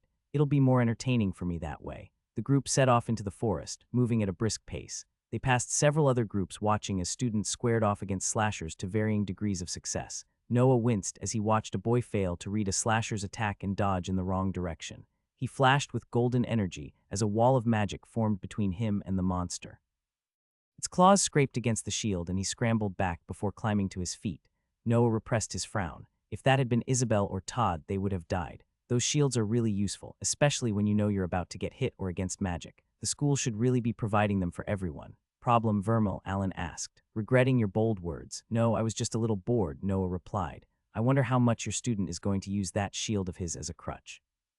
Can he even fight without it?" "He has no need to fight without it. He is a valued member of the Linwick family, unlike you." Noah didn't grace Alan with a response. A howl echoed through the trees in front of him and a second one answered it. Todd and Isabel quickly glanced at each other, then lowered into fighting stances. Isabel drew her sword and Todd's arms erupted in flame. Edward looked back at Alan, who gave the boy a nod. Water poured out of Edward's gourd and swirled around his body like a snake. A second later, a slasher burst out of the trees, its nostrils flared and eyes fixed on Todd, the closest person to it. Todd stepped forward, readying a beam of flame, but Edward sprinted in front of him. He slashed his hand downward and the water followed the motion, carving a bloody furrow through the slasher's chest. It roared in pain, hurt but not severely injured. "That was mine," Todd exclaimed. "Should have been faster," Edward replied. The slasher swung a hand at Edward, who didn't even bother dodging it. It slammed against his cloak, which glittered with golden light and stopped the blow in its tracks. With a yell, Edward thrust his hand forward. The water carved into the slasher's dense fur once more, and once again he failed to achieve a fatal blow. If anything, he'd just made the slasher even angrier. It lunged at Edward, but it was like watching a truck drive into a reinforced pole. As long as Edward expected his attacks, the shield was able to block them, at least to a degree. From what I understand of shields blocking physical attacks, they have to actually use a physical manner to block a physical attack, like Moxie's vines, so the thread must be magically reinforcing itself before he gets hit. Great for body shots, but useless for head shots. As if it had heard his thoughts, the slasher whipped its hand for Edward's head. This time, the boy flinched backward. It wasn't enough. One of the claws nearly carved into his neck before threads spun free of his extravagant robes, catching the claw and yanking it to the side. "Very impressive," Noah said. "As I said," Alan said with a smug smile, "he is a valued member of the Linwick." "Not him, the shield." Alan glowered at Noah, but before he could respond, a tree shattered into fragments as a slasher charged through it. It skidded to a stop across from them and bared its teeth, letting out a furious howl. Noah smiled. "Todd, this one's all you. Edward's a little preoccupied tickling his opponent to death right now, so please make your fight a little more elegant." "With pleasure," Todd replied, cracking his knuckles. Todd placed his hands together, cupping a marble of flame between them. He stretched them apart and the flame swirled, condensing into a spinning red ball. It streaked away, catching the slasher in the eye as it roared. The slasher's roar turned into a scream of pain. Instead of staggering away or processing the pain, it charged. Todd stood his ground, watching the monster with careful eyes. It reared back with both hands and lunged. Noah's chest clenched despite all the training they'd gone through. Todd dove forward, sliding under the monkey's arms and springing to his feet behind it, sending a beam straight into the back of the monster's neck. The magic seared deep into the monkey's fur, burning a hole out the other side, beneath its chin. Surprise flickered in the dim eyes of the slasher, but it wasn't down yet. It spun, lashing at Todd with one claw. Todd dropped to the ground, letting the attack pass over him, then fired one last bolt of fire into its other eye.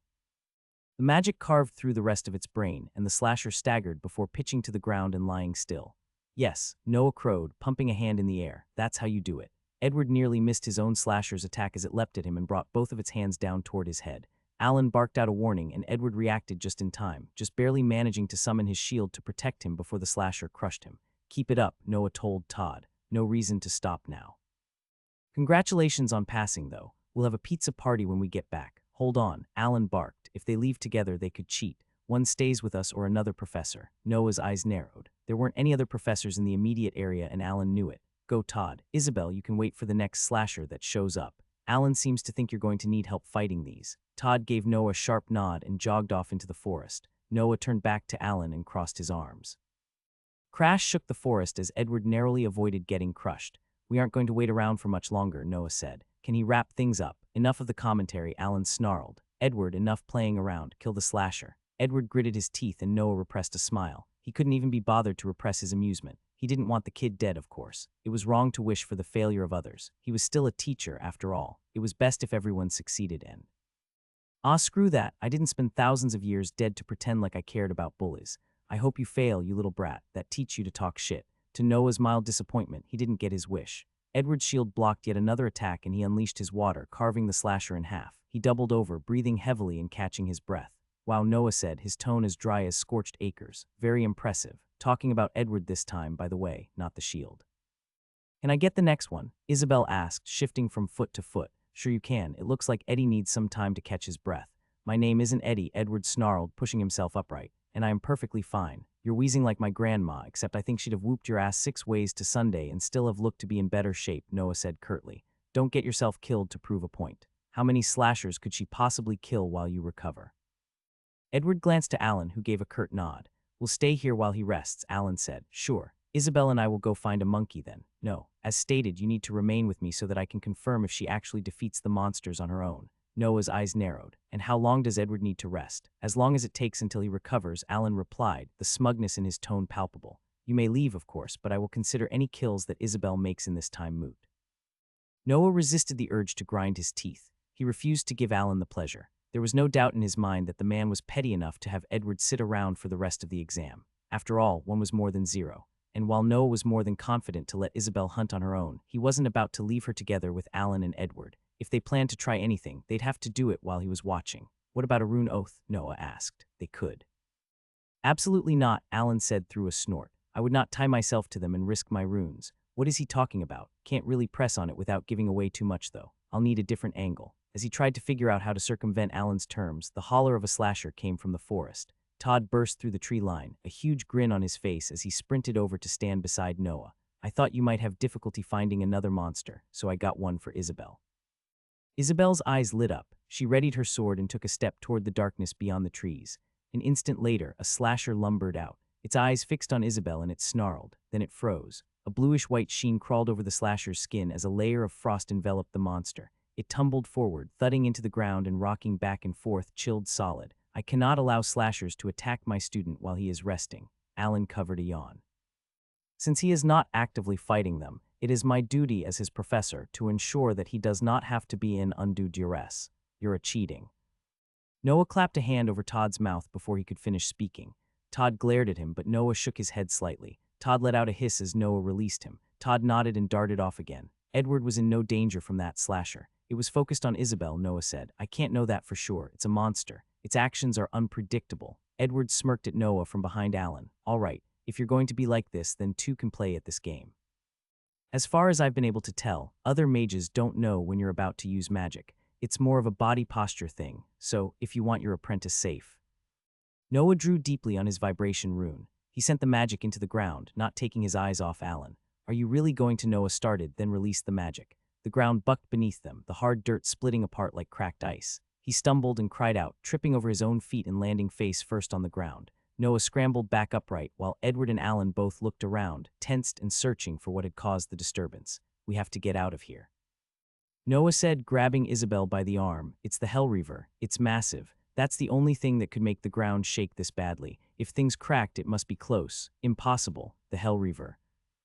Edward didn't wait for Alan to finish his sentence. He bolted to his feet and sprinted in the direction they'd come. Noah had to fight to keep the laugh from escaping his lips. You better follow your apprentice, Noah drawled. Alan snarled and ran after Edward. Noah and Isabel followed after him. As they ran, Noah leaned in to whisper to Isabel. Edward is probably going to try to fight the next slasher you see. Let him do his crap, then just steal the kill.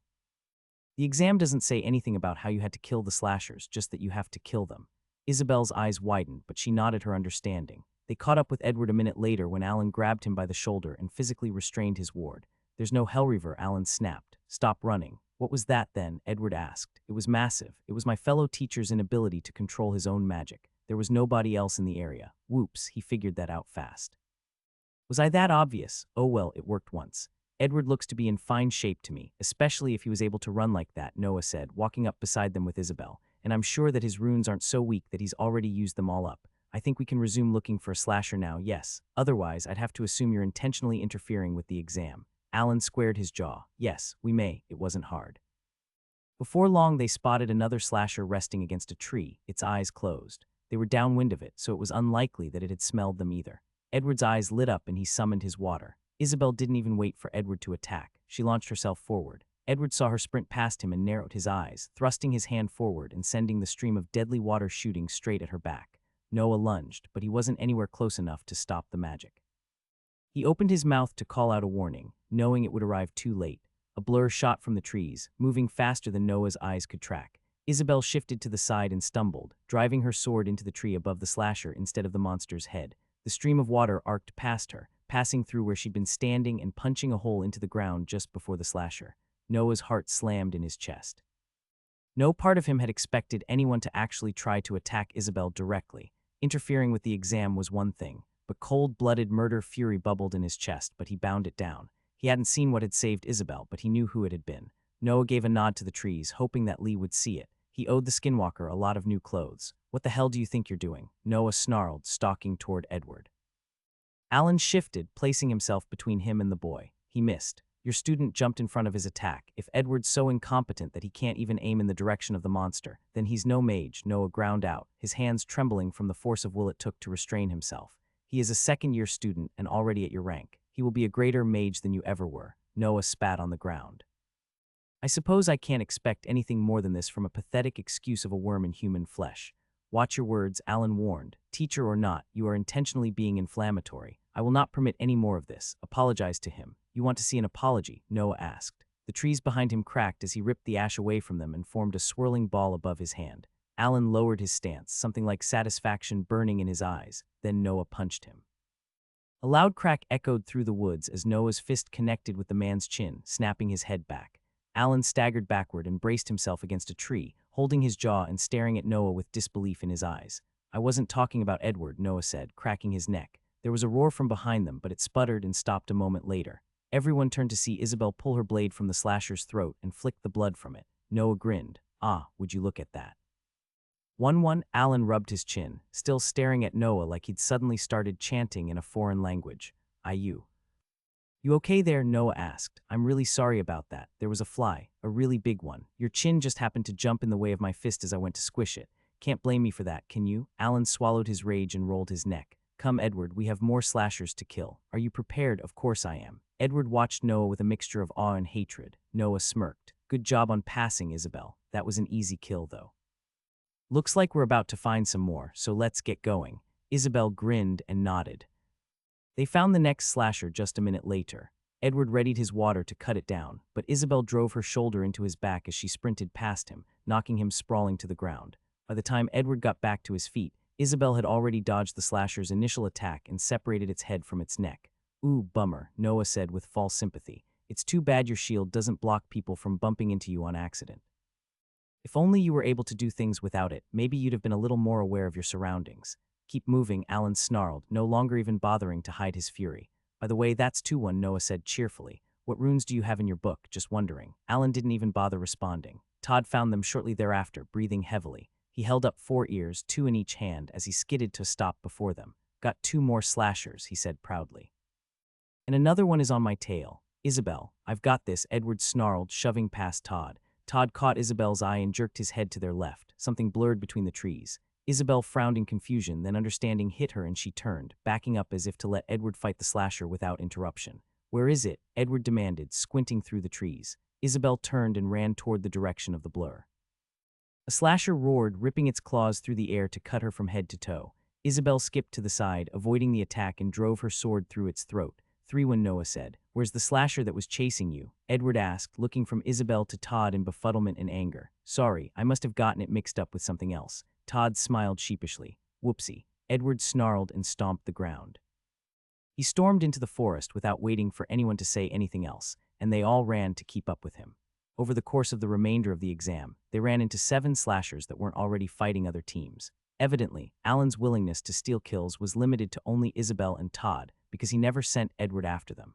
The first of the slashers went down to a well-placed beam of condensed fire right between its eyes, crumpling moments before Edward's water got to it. The second and third died to Alan, who killed the monsters before Isabel or Todd could reach them, claiming that they were about to unfairly fight Edward. Noah had no idea what that was supposed to mean, but he was beyond caring. The fourth Edward actually managed to kill, but only because it had already been badly injured, probably by another student who had failed the exam. As for the 5th, 6th, and 7th, all went to Isabel. She killed one while Edward was fighting the other slasher, and stole the other 2 right out from under his nose by executing them in the middle of their fight with Edward. The rules don't say anything about how you get the kill, Noah pointed out when Alan confronted him. And it's not like you or I helped them fight. Are you really implying that Edward would stoop so low as to help Isabel? Of course not. Thus, she earned those entirely on her own merit. Alan had nothing to say to that, and so all he could do was seethe in fury. And just like that, the 3 hours of the exam came to an end. The transport cannon grabbed all of them and they fell into particles, pulled back to Arbitage. As Noah's body flew through the blue ether, a rogue thought struck him. I really hope they somehow stagger our arrivals, because there's no way they can get everyone out of that tower in time to make room for us. It'll end up looking like an overstuffed can of tuna. Luckily, Noah's fears were unfounded. Instead of returning within the tower, he found himself reforming on the ground outside it. Other professors and students popped out all around him, many of them falling as they arrived. It looked to have kept the general groups together, because Isabel and Todd were right beside Noah. Unfortunately, that meant that Alan and Edward appeared next to them as well. Congratulations to all of you who passed. Tenfort's voice echoed above them as the proctor took to the air on his flying sword. There were only a few reported incidents this time around, and only 4 severe injuries. None were due to monsters that did not belong in the exam. Instructors, please ensure that you report the results of the exam before the week is over. Students, for those of you that passed, keep up the hard work. This exam was the hardest one you've had so far, but don't get lax. things don't get any easier. Tenfort didn't even bother addressing the students that had failed. He did a loop over their heads and shot off, heading toward the center of campus. Noah watched him leave, then lowered his gaze as the crowd parted and Moxie walked toward them, trailed by a short girl with long silver hair. Moxie frowned, slowing as she drew close. Well, that's that. Noah crossed his arms. I believe we had a deal, Magus Allen. Allen ground his teeth so hard that Noah could hear it. Edward's face was so red that it resembled an overripe tomato. Making enemies of them probably wasn't the smartest move he could have made, but Noah was beyond caring. They'd started the fight. You cheated, Edward said. Noah cocked an eyebrow. Cheated? How so, Edward? Please tell me what tactic I used that you and your teacher didn't. Of course, I can't blame you for suspecting my quality of character. I do have quite the reputation. It does shock me that you think your esteemed teacher would stoop to my level, though. What part of this exam did he do that, exactly? Where did he debase himself to become just as bad as I? Alan's hand fell on Edward's shoulder, tightening until his shield squirmed. He pierced Noah with a deadly glare, his lips pressed so thin that they turned white. Noah gave him a winning smile. Wipe that smile from your face, Vermal. Edward is mistaken. You did not cheat, though your methods are certainly questionable. You may have been able to find loopholes that allowed your student to win this particular challenge, but… Isabel, what? My student has a name. She's standing right there, Noah said, nodding to Isabel. Use her name. Isabel, then. I will admit that she clawed her way to an irrelevant victory in this, but it will carry no farther. You can only manipulate the odds in your favor so long. When it comes time to advance to the next rank, all this effort will be wasted. Noah shrugged. We'll see about that. The future isn't my concern. Getting Isabel what she's been promised, on the other hand, is. I believe you owe her a rune from your grimoire. Alan's eyes bored into Noah. Slowly, he reached down to his side and pulled out a metal-trimmed, leather-bound book. Moving as if he were trapped underwater, Alan forced himself to hand the grimoire out to Isabel. Noah gave Isabel an encouraging nod. She took it from him nervously. Just tear the page you want from the book, Alan ground out. I will not stand here for hours while you learn it. They are all replicas anyway. You have 5 minutes. Isabel didn't need to be told twice. She popped the book open and flicked through it, her eyes darting along the pages. After a few minutes of searching, she found what she was looking for and pulled the page out from the binding, tearing it carefully along the edge. She closed the book and handed it back to Alan, who nearly slapped it out of her hand as he grabbed it. He slammed the book back into its holster and spun on his heel. Come, Edward, we have training to catch up on. Edward scurried after Alan, sending one last dirty glance back at them before they disappeared into the crowd. Isabel folded the page she'd taken up and placed it in her pocket with a trembling hand. Todd slapped her on the back, a huge grin on his face. Yes, did you see the looks on those stuck-up pricks' faces? Ha, I'll never forget that. You did well, both of you, Noah said. Isabel, before you do any partying, I'd suggest learning that rune and replacing one of the ones you don't need. We'll celebrate this next class. Until then, dismissed. Warmth swirled in Noah's chest. That's what I do this for. That's the look that every single student should have when they put the work in and get the results of their effort. I don't believe it, Moxie said, finally speaking up from the sidelines. You actually did it. I didn't do anything. It was all Isabel and Todd, Noah replied with a shrug. Maybe the Linwick family should put a little more focus on training their students instead of pampering them. Moxie shook her head in disbelief. You're so full of it. Alan is pompous, but he's no slouch. He wouldn't let Edward skip lessons or get subpar education in any way. Tell me something. When you've got an exam, how do you prepare your students for it? By training them. What's that supposed to mean? Moxie asked. And how do you train someone to fight monsters? By having them practice magic and spar against me. Moxie gave Noah a baffled look. Where's this leading? Wrong. Noah crossed his arms. If you're teaching your students to fight monsters, you train them by having them fight monsters. And that's exactly what we've been doing for the past few weeks. Moxie's eye twitched. You've been bringing your students to the scorched acres. We're not training to be soldiers, Vermal. This is arbitrage, but I didn't see either of them with a shield. Even with them, it wouldn't have been safe, and I find it unlikely that they can form their own shields yet. If we had the funds, I'd love to outfit them with shields, Noah said, after they learned how to fight without them, of course. If you want to be good at something, you do it yourself. Shields look like a fantastic tool, don't get me wrong, but if your entire fighting style revolves around an item rather than your actual abilities, I think you're a pretty poor fighter. That's ridiculous, Moxie's student finally spoke up. You made them fight slashers without a shield. What if they got hit? They could get killed on the spot. It's stupid to fight without a shield. Death is an excellent motivator. I never said I was a safe teacher, Noah said with a cold smile. I'm just an effective one. And as it turns out, when you lead by example, people learn. I know every single movement the slashers make like the back of my hand. I understand them perfectly. When they can't surprise me, what is there to fear? Moxie stared at Noah. How many slashers have you killed? The sheer amount of them you'd have to go through to understand them that well. Lost count, hundreds, maybe more, Noah replied with a shrug. It's literally the only thing I've done for the past month. Every single day, every other day. I alternated between teaching and hunting, but I spent a good amount of time hunting them before I ever started teaching. How'd you have time to live like that? If you're telling the truth, then you'd have had to spend nearly all of your waking moments in the scorched acres. Noah just arched an eyebrow. Moxie let out a huff of air. You're insane. Do you know what the difference between an idiot and an innovator is? Noah asked. Moxie shook her head. An innovator succeeds. Teaching is all about the pursuit of finding the best way to instruct your students. And for this exam, my methods worked. I'd call that a successful plan. Congratulations on passing your exam, though. Moxie's student blinked. I didn't say that I passed. Moxie's your teacher. I figured you did. I've got some things to handle, though. Planning a celebration for my students and all that. There's got to be a pizza place somewhere around here. Every good campus has one. I'm going to ask what in the world you're talking about, but I've got a question, Moxie said. Alan looked furious. More than I would have expected him to, honestly. What happened? Noah rubbed his chin. I punched him. On accident, mind you. Moxie's eyes widened. You're kidding. That wasn't the wisest move. He had it coming. I'm not the best at holding back. Honestly, I'm a bit surprised he didn't go at me for that. I half expected to get into a brawl. Vermal. Alan is a rank 4. If he just attacked you, it doesn't matter what you did, arbitrage would come down on him. Your punch shouldn't be much worse than a bug bite for him. You better expect him to be bringing that up with the Linwick family, though. You're going to pay for that. The only reason he didn't react more is because he's biding his time. That does make a little more sense. I was wondering why he just took it. Well, he had it coming. Bastard was trying to cheat. Noah went to leave, then paused. Say, Moxie, who should I report the results of this exam to? I haven't seen any administrators around recently. Moxie grimaced. Yeah, they're a bit hard to get a hold of. You should be able to report it in the building. You're the best, Noah said with a wide grin. Moxie just shook her head. Just get out of here. Noah raised a hand in farewell and headed away from the dispersing crowd. Are you going to hold a celebration too? Noah heard Moxie's student ask. He suppressed a laugh. He could practically feel Moxie's glare burning into the back of his neck as he stepped onto the main road and made for the main square of Arbitage. Hopefully, pizza both existed and wasn't too expensive. He wasn't exactly swimming in money. Noah's trip to the building was so fast that it was hardly even worth remembering.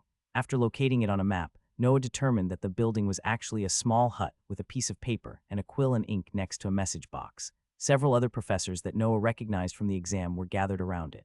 Noah peeked over one of their shoulders to see what they were writing. It was plainer than he'd expected, just the names of their students, together with either pass or fail.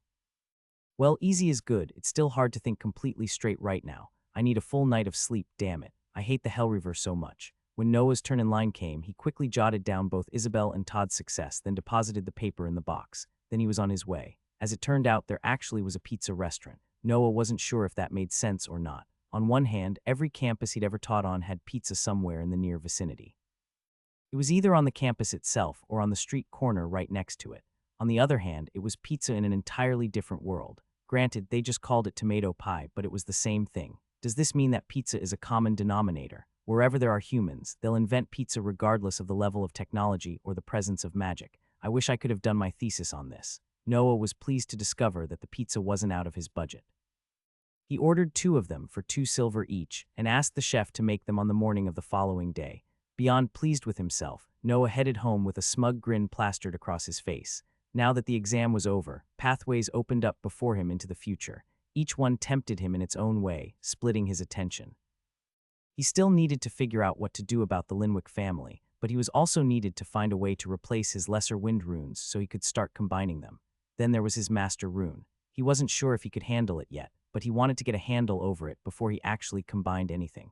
And none of that had even gotten to the Hellreaver, though that would have to wait until he confirmed his control over Sunder.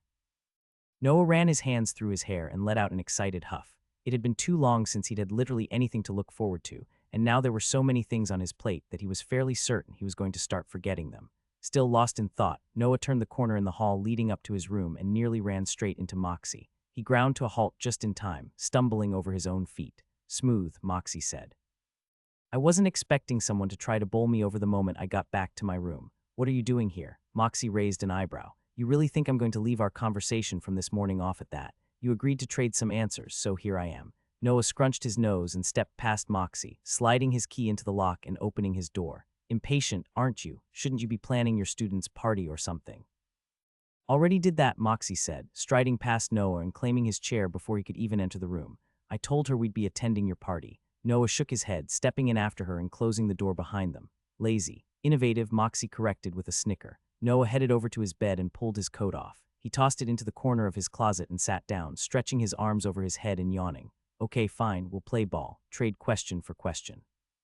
You want to go first? I need to think about what I'm going to ask about. Moxie blinked, as if she hadn't expected Noah to agree to her request so quickly. She frowned and rubbed her chin. Several times, she opened her mouth and then closed it again, reconsidering. You don't have to be so careful with your first question, Noah said. If I don't like it, I just won't answer. Fine, why'd you choose to remake yourself? I told you. Self-improvement. My turn. Do you know a way I could get information about the Linwick family other than the book in the library? That brat Edward took the book, and now I can't research them at all. Hold on, that hardly answered my question. You should have been more specific. Noah grinned. You can try again after you answer mine. Moxie huffed in annoyance. He's got some time before he has to return it, so if you're in a rush, you'll have to get another copy. There should be another one of those books in all of the bastions, as well as any city that the Linwicks have influence over, which is quite a few. You could send for one of those pretty easily. How? Nope, Moxie matched Noah's grin. My turn. How did this change of captain happen? Noah chewed his lower lip. He wasn't willing to share the story of how he arrived in this world, and he certainly wasn't going to share the secret of Sunder. Even though he was starting to trust Moxie, if word of the Master Rune's abilities got out, he'd never live a free man again. It had to be kept secret until he was much, much stronger. Not to mention that he couldn't think of an allegory that was vague enough to give as an answer that wouldn't incriminate him if Moxie did turn out to not be an ally. Sorry, Noah said with a shake of his head. I don't feel like answering that one. Let's just suffice to say that the old captain learned the error of his ways, and the new one is set on self-improvement. I'll let you ask a different question if you want. Moxie pursed her lips and tapped a finger against her thigh. Why do you know so little about everything? Noah thought for a while before he answered to try to find a way to safely answer her question. Self-improvement is a difficult journey. I needed to go back to the things that the old captain once knew and find out if I truly knew them or not. Haven't you tried seeing a healer? That sounds pretty bad. Sure have. Thankfully, he couldn't find anything wrong with me, and that's because there's nothing to fix. I won't count that as a question against you out of the kindness of my heart. Moxie studied Noah for a few moments. He could practically hear the gears turning inside her head. Moxie's eyes widened and she leaned forward. Healers can't detect damage to the soul. That's what you are. A soul that consumed Vermal's soul and stole his body. Noah's heart skipped a beat. Moxie was quick. She gathered a very close rendition to what had actually happened within just a few seconds. I'm not sure we're on the same page. I'm talking about self-improvement here, not murder. It's a state of mind. Moxie scrunched her nose in annoyance. My turn, Noah said. You've gotten enough from that question. Let's see, can you show me how to get that book on the Linwicks? I can get the damn thing for you. Deal. Hardly a deal, Moxie grumbled. But fine. What sparked this sudden bout of self-improvement? Did you just decide to change one day? I had a very convincing drink that made me rethink the errors of my ways. Forever. Moxie's brow creased in confusion. Then her eyes widened and immediately shot to the gourd at Noah's waist. Poison. You asked about the healing potion earlier. That's why, isn't it? Someone poisoned you. Damn, you're good at connecting dots. That's fine though. I was already certain it wasn't Moxie that tried to poison me, so having someone else that's actually on my side will be helpful. Noah nodded. Yeah, someone poisoned my potion. It made for a very strong attitude change. Oh shit, Moxie muttered. I joked that I would have poisoned it. Did you think I was actually the one that tried to kill you? I don't think you get how this game is supposed to work. That's 2 questions in a row, Noah said with a playful chuckle. And actually, our talk convinced me that you didn't. The offhand manner you mentioned poisoning the potion was very clear that you were making a joke, which means it wasn't likely you actually did it. But I want to know who did. Moxie leaned back and rubbed her chin. I can imagine. I know what your question is, but I don't think I can answer it. I have no idea who gave that to you. There are a lot of people that don't like you. It's too bad you didn't decide to set sail earlier and get that captain changed out a few years ago. Not just the captain. I am trying to improve every part of myself. But in the spirit of challenging things, I once knew who were you to me. We clearly had history. I was the professor that was hired right before you were. I showed you the ropes around Arbitage. It didn't go well. You were a creep, and the Linwicks only sent you here to get you out of their hair and keep you away from too much attention. Just how powerful are the Linwicks? Noah asked with a worried frown. Nope, my turn. If you're so set on this journey of improving yourself, why have you taken on the tasks that Vermal once did? Because I'm a teacher. I couldn't leave students floundering. Improving yourself doesn't mean abandoning your past decisions. I still have to make up for what was done, even if I'm not the same ship. Moxie nodded slowly. Back to the Linwick question then, Noah suggested. They're powerful. Not the strongest noble family in the Arbalest Empire, but they're up in the top 10. Not a group that anyone would willingly want to cross. And I finally have a name for the place I'm in. Arbalest Empire, very medieval. I guess it's a monarchy then. And maybe I shouldn't have pissed Alan off that much, but I refuse to let that prick push Isabel or Todd around. I can't imagine the entire family are all pricks, right? I see, Noah said. What's your next question? Moxie shifted in her chair, thinking for a few moments before she spoke again. Were you serious about how you trained? You've been fighting slashers nonstop without a shield. Yes, it was dangerous, but once I figured out how they fight, it became very good practice, not to mention that all the energy my runes get for killing them is very helpful. Moxie shook her head. It's just very strange. Taking so much risk when most people could just save up for a while and buy a shield. You're crazy. What if you mess up and die? You're acting more like a soldier than a professor. If Isabel or Todd had noble backing, their families would be out for blood. Noah shrugged. Then I suppose it's a good thing they aren't. They needed an option, and this is the only one I could think of that would let them catch up to Edward and where I presume all the other students are. Somehow it's working, but shouldn't you cut it off while you're ahead? You're going to get yourself, or worse, your students killed. Don't worry about that. I meant it when I said there's absolutely no way a slasher could ever kill me. If you'd fought them as many times as I have, you'd know it as well. How do you train your student? Do you just spar with her and help her kill monsters? Pretty much, Moxie admitted. That's what everyone does. Some sparring, some tips while they train on their own, and then beat monsters until they're weak and let her finish them off. Add that in with normal training and it's much safer and more reliable, even if it isn't as fast. These kids, most of them at least, are nobles. They've got their whole future ahead of them. They don't want to have to risk their life when they have no reason to. Time isn't exactly an issue. That seems like it wouldn't teach them much in the way of fighting monsters practically. What if your student gets hit? I understand prioritizing safety, but it almost seems like you're taking it too safe. That's what a shield is for, and if she gets surprised, using the shield like a crutch will inevitably fail one day. Better to be able to fight without it and have the shield as a backup. No, Moxie's gaze fell downward. She fell silent, staring at her hands. My turn, Noah said after giving her a little time to process his words. Just how rare are greater wind runes? I need one. Moxie frowned, still clearly not fully done digesting Noah's warning. Greater runes are very expensive. Easily a few hundred gold, depending on how commonly the rune is used in combinations. Wind is one of the most popular because of its ability to fly, so you'd probably be looking at around 500 gold or more. Shit, that's a lot. What about finding it from a monster? You'd have to go somewhere with monsters that used wind runes. There's a list of that somewhere. I could help you find it. I need a wind rune myself for the combination I'm currently working on. Noah's eyes lit up. That would be great, but not for free, Moxie said, her eyes sparkling with mischief. I want something in return. Noah tilted his head to the side. What? I want to shadow your class with Emily. You took two students that hadn't done any work since the start of this year, ones that had absolutely no prospects and no right to even stand on the same footing as Edward, and crushed him completely. That means you're either lying to me or I'm doing my job wrong. Noah rubbed his chin. That's fine with me. I'll make the educated guess that Emily is your student. I don't mind adding the two of you to the roster for a little while. So I'll find you that book on the Linwicks as well as a location to look for a greater wind rune and a method to get it. In return, you let us tag along for a while. Deal? Deal. Noah extended his hand and Moxie clasped it. Moxie left shortly after their conversation to dredge up the information she'd promised Noah, who realized that the day was finally still for the first time since he'd woken up. He stood in the center of his room, suddenly unsure of what to do. He couldn't hunt the Hellreaver until he upgraded his wind runes, nor could he read up on the Linwicks. But the longer he left the Hellreaver alive, the more likely he would end up getting killed at a bad time. The sleep deprivation was also starting to get to him. Luckily, there wasn't any class today as the exam had just finished, but he refused to sit around and do nothing. Noah walked to stand by the window and rubbed his chin in thought. He wasn't sure how long he stood there, but when he finally snapped out of his trance, the sun had shifted significantly through the sky. Noah cursed under his breath. I have to stop doing that, he said, shaking his head and turning from the window. No point wasting more time. I'm not actually going to defeat the Hellreaver the next time I go for it, so I might as well give it another run. Evil bastard. Maybe I'll actually manage to get a good blow in this time. Besides, I need to visit the forest to collect Lee anyway. Might as well do two things at once. Noah swapped into his cheap clothes and grabbed his flying sword before heading out of his room. A short walk later, he'd swung by Tim and gotten himself launched off to the Scorched Acres for the second time that day, but this time with a 1-hour timer on it. As soon as Noah's feet landed in the burnt forest, he tossed his sword down and stepped onto it. He threaded wind magic into the blade and it roared forth.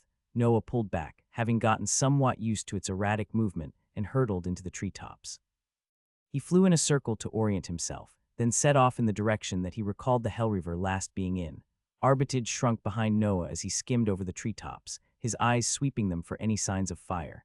It took a little longer than he'd expected considering the Hellreaver was surrounded by a literal giant circle of fire, but the identical forest stretching beneath him didn't help his orientation. After 30 minutes of flying zigzags, Noah's eyes finally caught on the smoldering orange that he was searching for. He abruptly turned toward it and shot above the trees, only descending once he was just a short distance away from it. Noah hopped off his sword a moment before it slammed into the ground and landed in a roll. He rose back to his feet, yanking the blade from the packed dirt with a single motion, and stepped up to the roaring ring of fire. The heat buffeted his face and made his entire body tingle uncomfortably, as if he'd stepped out into the path of the sun itself. He raised a hand to try and ward off some of the heat and glanced around. There weren't any other monkeys in the area. With their fur, Noah couldn't blame them. They probably would have gotten heatstroke in a minute at most. At least that meant he probably wasn't going to get ambushed.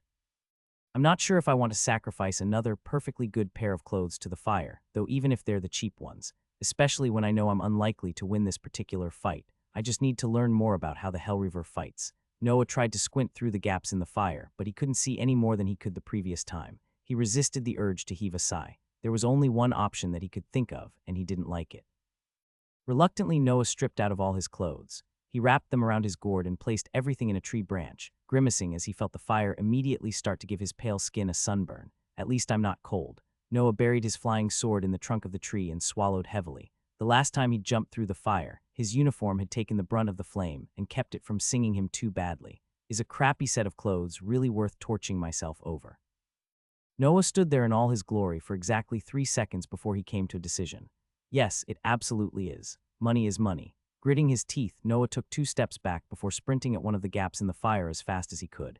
He squeezed his eyes shut and dove forward, curling into a ball to try and minimize the area of his body that the fire touched. Hot licks of agony caressed his skin, and Noah hissed in pain as he hit the ground and instantly put pressure on the burns. He rolled to his feet, suppressing the powerful urge to curse or cry out in pain. His back, arms, and knees felt like they'd been charbroiled. The burn wasn't severe, but it wasn't light either. Luckily, his face and other frontal bits had been spared. Noah shook himself off, taking a slow breath and forcing himself to push the pain to the side. It was considerably easier to ignore the agony when he was well aware it was going to end very shortly. He'd gotten lucky, as he was downwind of the giant ape, and his toasty arrival had somehow failed to wake it from its slumber. Noah wasted no time in calling on the ash surrounding them, ripping it from the cracked trees with a loud crack. The magic swirled around his hands in a cloud of dark smoke and shot forth, forming into a dozen jagged spikes just as the ape's eyes snapped open at the sound. It lurched to its feet and batted the spikes away with its hand, shattering them. Noah's eyes widened. The Hellreaver had smashed his magic aside like it was nothing. The monster roared and reared back. Noah watched it closely, half expecting it to feint the punch again. It didn't. Its fist whipped forward and Noah launched himself to the side, hitting the ground in a painful roll and scrambling to his feet. The Hellreaver didn't wait for him to ready himself. By the time Noah was standing, a wave of fire was rolling out of the enormous monkey's mouth and toward him. Noah thrust his hands upward, ripping the ash from the environment and forming an angled wall before him. He ducked behind it an instant before the flame hit with a roar, washing on either side and over the wall. Its heat licked at Noah and he gritted his teeth. As soon as the flames sputtered out, Noah darted out and flicked 2 wind blades toward the Hellreaver's throat. The monkey raised its arms, letting them absorb the spells in its dense fur, then beat its chest and let out a furious howl. It launched itself toward Noah, stretching out to cut off his path. Noah gathered all the wind energy he could handle and set it off beneath his feet. He shot into the air, flailing as he tried to keep his balance. Flying was considerably easier when he had something beneath him, even if it felt like it was actively trying to buck him off. Noah gave up on righting himself and called on the ash around him once more. His makeshift shield transformed into a needle-sharp pole, and Noah whipped it for the Hellreaver. In an incredible show of dexterity, the monster sucked its stomach in and twisted to the side, letting the spell hurtle past it. The Hellreaver let its gut bounce down and let out a hoot that almost sounded like a laugh. Noah swore, releasing a burst of energy from his last remaining wind rune to stop himself from splattering on the ground. He landed with a grunt and rolled across the packed dirt, cutting himself on several sharp rocks. Noah staggered to his feet and sent a pulse of vibration into the ground, trying to knock the huge monster off its feet. The Hellreaver didn't even flinch. It didn't even look like it had noticed the magic at all. Noah called on the ash around him, forming another angled wall before him as the Hellreaver drew in a deep breath. An instant too late, he realized he hadn't seen the fire coming yet. Noah threw himself to the side, and not a second too late. The monster's fist crashed through his defenses, smashing them to dust. Noah's victory was short-lived. By the time he got his feet out from beneath him again, the Hellreaver's fist was hurtling toward his body once more. Noah tried to call on his wind magic, but it was completely spent. Goddamn. The fist crunched into his body. Noah's soul ripped free as his corpse pinwheeled across the clearing and collapsed near the edge of the flaming ring. The Hellreaver reached down, grabbing his body and popping the entire thing into its mouth. Noah finished. The Hellreaver chewed once before swallowing. It huffed in approval and lumbered back to its resting spot. Yawning, it plopped back down and scratched its stomach before closing its eyes and falling back asleep. 02, Noah muttered, glaring daggers at the uncaring monster. But I lasted a lot longer this time around. Next time I'm going to give you something to remember me by. Send more visions, will you? I don't care how tired I am. I'm going to kill you. A familiar band of energy formed around Noah's throat, and he didn't bother resisting as it yanked him out of the circle of fire and back into his body just outside it, where he promptly fell out of the tree he'd set up in. Noah's hand shot up, even despite his blaring headache, and he grabbed onto the branch to keep himself from face-planting. He groaned and forced himself to unravel his clothes through squinted eyes. Sweat trickled down Noah's back as he shuffled into them, flinching at every flicker of light that bit at his vision. He eventually managed to get into all of them and tugged his sword out of the tree, strapping the gourd to his waist before trudging away to find somewhere shadier to rest. Noah was so focused on doing everything he could to avoid thinking about his headache that he nearly bowled straight into Lei when the skinwalker suddenly appeared before him. Or rather, he would have had Lee not stepped to the side. "What are you doing?" Lee asked. Noah flinched at the noise. He straightened and peered at Lee. "Oh crap, forgot. Should have spoken to you before doing stuff." Lee glanced over Noah's shoulder in the direction of the Hellreaver. "You just tried to kill the Hellreaver," Lee said. Noah couldn't tell if she sounded more impressed or baffled. "How'd that go for you?" "Poorly. I could have guessed that myself," Lee said dryly. She poked at Noah's shirt beneath his coat. "You've got this on inside out. It's a new fashion." "Sure," Lee said with a smirk. "You all here? You don't look that great." "I'm fine," Noah replied with a grimace. He hadn't expected the skinwalker to find him that quickly. "How'd you find me?" "I thought we'd meet at the normal spot." "Took me a bit since you zipped off right after arriving," Lee replied with a scowl. "I wish you'd waited for me to show up. I'd have loved to see you fighting the Hellreaver. I bet that would have been fun. Need to be more careful." "Got lucky Lee wasn't here when I revived." "Idiot. Think more. Just so hard to string thoughts together with the exhaustion. If I don't take care of the Hellreaver soon, it's going to blow my cover one way or another." "I'm sure you'd have liked that," Noah said with a forced chuckle. "You did good with the exam." Lee grinned. "I did, didn't I? I even shifted back to your form to get Todd to work with me. I've got no idea who that kid and the old guy were, but pissing them off was hilarious." "Can we do that more?" "No promises." Noah grimaced, then shook his head. "Probably, though. I owe you clothes." Lee's grin stretched even wider. "Yes, do I get to pick? Within Rea on normal stuff." "Yes." Noah rubbed his temple, trying to push the headache away. "Not today, though. I'm about to go back to Arbitage." "Seriously?" Lee asked. "You really came here just to get your ass handed to you by the Hellreaver?" Noah cleared his throat. "Do you like it or something?" "What? No, could have fooled me," Lee muttered. "Fine." "Do I have to wait out here until you get back?" Noah shrugged. "No, can you just walk into Arbitage?" Lee nodded. "Can't see why not. I wouldn't know what to do, though. I've never been in a big city. School, not a city." "You can just come to my room," Noah said through a frown. "Don't get too caught up with anyone, though. Just go straight there. Building T, it's got my name Noah Vermal. Magus Vermal." Noah couldn't tell why, but the headache felt more violent than it normally was. He shook his head, pushing the pain back. It would only be for a few more hours, and it was a poor idea to show weakness in front of a predator, even one he was allied with. "I can do that." Lee rubbed her hands together. "Okay, I'll find you in your room once you disappear. We can shop tomorrow," Noah said. Then he leaned back against a tree. "I'm just going to relax now." "Whatever you want," Lee replied with a dismissive wave. "I've got a long run ahead of me. Be seeing you."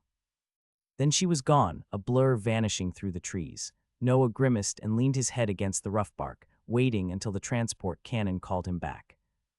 Noah barely even realized he'd been pulled back to Arbitage until he felt metal thump against his back. He groaned and slid out of the turret, staggering to his feet. Tim sent him a worried glance. "You good there? Been better. Got bonked pretty good. I'll live if you're sure." Tim gave Noah a concerned frown. Noah stumbled onto the lift and gave Tim a curt nod before it rattled away, lowering him to the ground. He didn't remember much of his walk back home, but somehow he made it. After several failed tries to shove an uncooperative key into its keyhole, Noah finally got his door open and lurched inside. He locked the door behind him and flopped face first onto his bed, letting a pained groan into his pillow. Seconds ticked by, agonizingly slow. At some point, they stretched into minutes and the minutes to hours. Noah kept his head in the darkness of his pillow, waiting the pain out. It finally started to lessen deep into the night, only completely fading away a while after that. Noah wasn't exactly sure how long it had been. His sense for time was already bad, and it was worse when he couldn't even think. Noah shifted and wiped his eyes with a grimace. He blinked carefully, making sure the headache had actually completely vanished before he dared to swing his legs over the edge of the bed and sit upright. I could have sworn that headache was worse than the other ones. What was that all about? Noah plunged into his mind space, and darkness swallowed his room. Runes flickered to life around him, and the Sunder rune rumbled above his head. Noah ignored it and cast his gaze out to the edges of his vision. A large chunk of white burned in the darkness, far larger than any of the other soul wounds he'd taken. Noah's eyes widened and he approached it warily. Much of the soul damage he'd taken previously had healed over, though he still had damage from the deaths to the Hellreaver, but this was new. It wasn't as bad as it had been when he'd started seeing hallucinations of the normal monkeys everywhere, but it was far from great. Why did I take so much damage? What happened differently? I don't get it. Noah ran through the fight in his mind, trying to see if something out of place had happened that set it apart from the first time he'd fought the Hellreaver. The only thing that came to mind was that, the first time, his body had been burnt to cinders and there was nothing left, while the second the Hellreaver had eaten him. Even as the words mentally rose to his head, Noah cursed. That bastard stole energy from my soul by eating me, didn't it? If monsters get energy from kills too, it wouldn't make sense for them not to get energy from me when I died. I've never lost any progress in my runes, which means it's got to come from my soul. That's an uncomfortable realization, actually. Does that mean I'm basically stealing monsters' souls to get stronger? I'm over it, shouldn't have tried to kill me. Still, I want my damn soul back, Hellreaver. And I also need to make sure you don't get any more snacks the next time we fight. Noah let himself slip back into the real world, to his room where Lee was sitting in his chair, rocked back on two of its legs and balanced precariously. She raised a hand. Hello. Noah blinked. He rubbed his eyes, then bolted to his feet when Lee was still there. What? How did you get in here? Through the door. Under it, more accurately. Noah looked at the door. It was still locked, and the key was in his pocket. The gap at the bottom of the door couldn't have been more than half an inch tall. You fit through that. Lee held a hand up. Her fingers flattened and extended, turning paper thin and flopping around. She raised an eyebrow, and her hand returned to normal. Noah's eyes narrowed. Can all skinwalkers do that? Lee shrugged. No clue. I can, though. Does it matter? Yes, Noah replied testily. It does, and I don't believe you. You knew other things about skinwalkers in general. You know, I didn't really think about it much, but if skinwalkers could just shift their forms into anything they wanted, there's really no need to mimic people's bodies. They wouldn't even be called skinwalkers, they'd be shapeshifters. Skinwalker implies you need the body, even if you have to consume it to replicate it. And now that I can think a little more properly, how did you avoid getting tested by anyone checking for skinwalkers on the way into the city? Lee's expression flattened. My shift runes are all greater quality. It's very uncommon for skinwalkers to have multiple greater runes. Having 6 of them lets me essentially hold any shape I want to for an indefinite period of time. Eating the body helps me learn every single part of it perfectly, but it isn't strictly needed with the strength of my runes. Most skinwalkers would lose control of their bodies within a few minutes if they tried to do this. Why didn't you just say that? Because you aren't the only one with secrets to keep. I don't know if shift runes are something humans can use, but do you realize what would happen to me if anyone found out I had them? I'd be hunted until I was dead. More greater runes means more chances to steal it from me when I die. Noah grimaced. Getting hunted down by a bunch of bloodthirsty animals was something he could relate to far more than he wanted. That's understandable. We've got our secrets. As long as you avoid killing anyone, then I don't care. I'm still not convinced you're even giving me half the story, but as long as you follow your word, I don't care for the time being. I need allies, and it's not like I'm being particularly upfront with my own secrets either. That was the deal, wasn't it? No humans, or anything noticeable, Noah said, looking down the bridge of his nose at Lee. She scoffed and nodded. I'm not an amateur. Did you ever leave the scorched acres? Well, no. Then yes, you are an amateur. Lee rolled her eyes and crossed her arms. Whatever. Not all of us get to get themselves killed over and over without any recourse. So when do I get my new clothes? You see how the sun isn't out yet. Nobody is awake yet. The stores are closed. Seriously. Lee picked at her baggy shirt in distaste. It's perfectly good out. Nice and dark. Not too hot. Why would anyone choose to want to be outside in the hot sunlight voluntarily? Because things like you're roaming around at night. Lee snickered. Good answer. What do we do then? I'm already bored. There wasn't anything interesting in your room. How long have you been in here? Were you watching me sleep? Noah asked. No. I was watching you roll around with your head in a pillow. I don't think you were doing much sleeping. Noah nearly laughed, but he stopped himself. The one thing he didn't need to do was encourage Lee to be even more sarcastic. How old are you, Lee? You seem like a teenager. I've been living in the scorched acres for about 16 years, and it took me about 4 years to properly form a body. So 20, I guess. Just a little older than Todd and Isabel, huh? Interesting. Good timing. Maybe you should be a student rather than a teacher. As if you could teach me anything about runes. I don't use them like humans do, remember. I'll have a lot more fun beating you up. Noah grunted. His sleep was well and ruined, so he rose from his bed and grabbed a jacket, slinging it over his shoulders and adjusting the name tag above his breast so that it was squared. He headed over to his bathroom, and Lee followed behind him. Do you know anything about Master Runes? Noah asked as he stood in front of the mirror, trying to untangle his long hair. Lee peered curiously over his shoulder. She grabbed the top of her head and stretched it out until it was twice as long, then stuck her tongue out. Noah shuddered, and Lee let her head snap back to its normal shape. This is the best thing in your room. It's like a perfectly still lake. I love it. It's a mirror, Noah said wearily. Master Runes? Right, you mean the Hellreavers. Lee's eyes rotated around in her head, and she lengthened her legs until she was taller than Noah. You look short from up here. No, you're just tall. Are you sure you're 20? Lee shrank back down and faked a yawn. I don't know much about the Hellreaver. Anything with a brain stays away from it. It's always got that ring of fire following it around, though I've seen it disappear before. The monkey. No, the ring. Noah rubbed his chin. It takes the ring of fire down. Why? I noticed it left gaps in the fire big enough to jump through, but I didn't think it was intentional. Lee shrugged. I don't know. Maybe as an invitation for things stupid enough to try to fight it so you can deliver it a piping hot meal in its bed. I've seen it happen pretty often, though. Always from a safe distance, mind you. I don't have a death wish. That's exactly what I've been doing, isn't it? Is the Hellreaver literally using this link to my soul to do the equivalent of place a delivery order on a takeout meal? And other monsters stay away from it as well. Was it mages then? Lee shrugged once more. Maybe, I don't think so though. Never saw anyone near it when the fire went down. Then again, I'm not sticking around it all the time. It's not a very comfortable area. Noah finished messing with his hair and stepped back with a small frown. The stupid thing is almost always sleeping from what I've seen. If it's not fighting, why is it taking down the ring? Maybe because it ran out of energy in the rune. But if it's got the ring running while it's asleep, that doesn't seem right. Probably its passive effect. That would let it happen when it's not paying attention. Noah paused. Passive, yeah. One of the main differences between normal, lesser, and greater runes and master runes, Lee corrected. At least kind of. Everyone wants one for themselves at some point, and they're one of the few runes that work on literally everything. Kill a monster with a master rune, now it's yours. That's how it works. It's a much easier dream than getting a bunch of really powerful normally combined runes, since there are a lot of master runes sitting around that are more weird than powerful, while getting strong combined runes is almost impossible for the average person. They're also completely unique, though they range in power a lot. Unique doesn't always mean strong. Some master runes are borderline worthless, while others are obscenely strong. And Noah gestured for Lee to continue. Well, master runes aren't just fancy runes, that's why they've got master in the name. They're the pinnacle of whatever concept they are, but they're so powerful that things usually wrap back around and they get an inverse effect. When I asked my donators, they said that the inverse effect was called a passive. Noah drummed his fingers on the sink. The back of his neck prickled as one more piece slipped into the ever-growing puzzle. That's it. Lee flinched at the sudden sound. Noah spun toward her, his eyes lighting up. She took a step back. What? That's what I was missing. The Hellreaver's master rune is something to do with fire. Fire going out seems like a logical passive. That's what I just said, Lee said slowly. You repeated what I said, but more excited. Yes, because you solved the biggest question I've had since arriving on this world.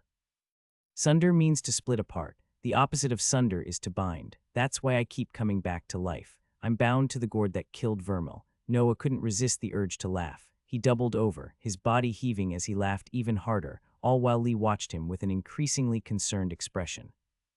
It was nearly a minute before Noah finally got control of himself again.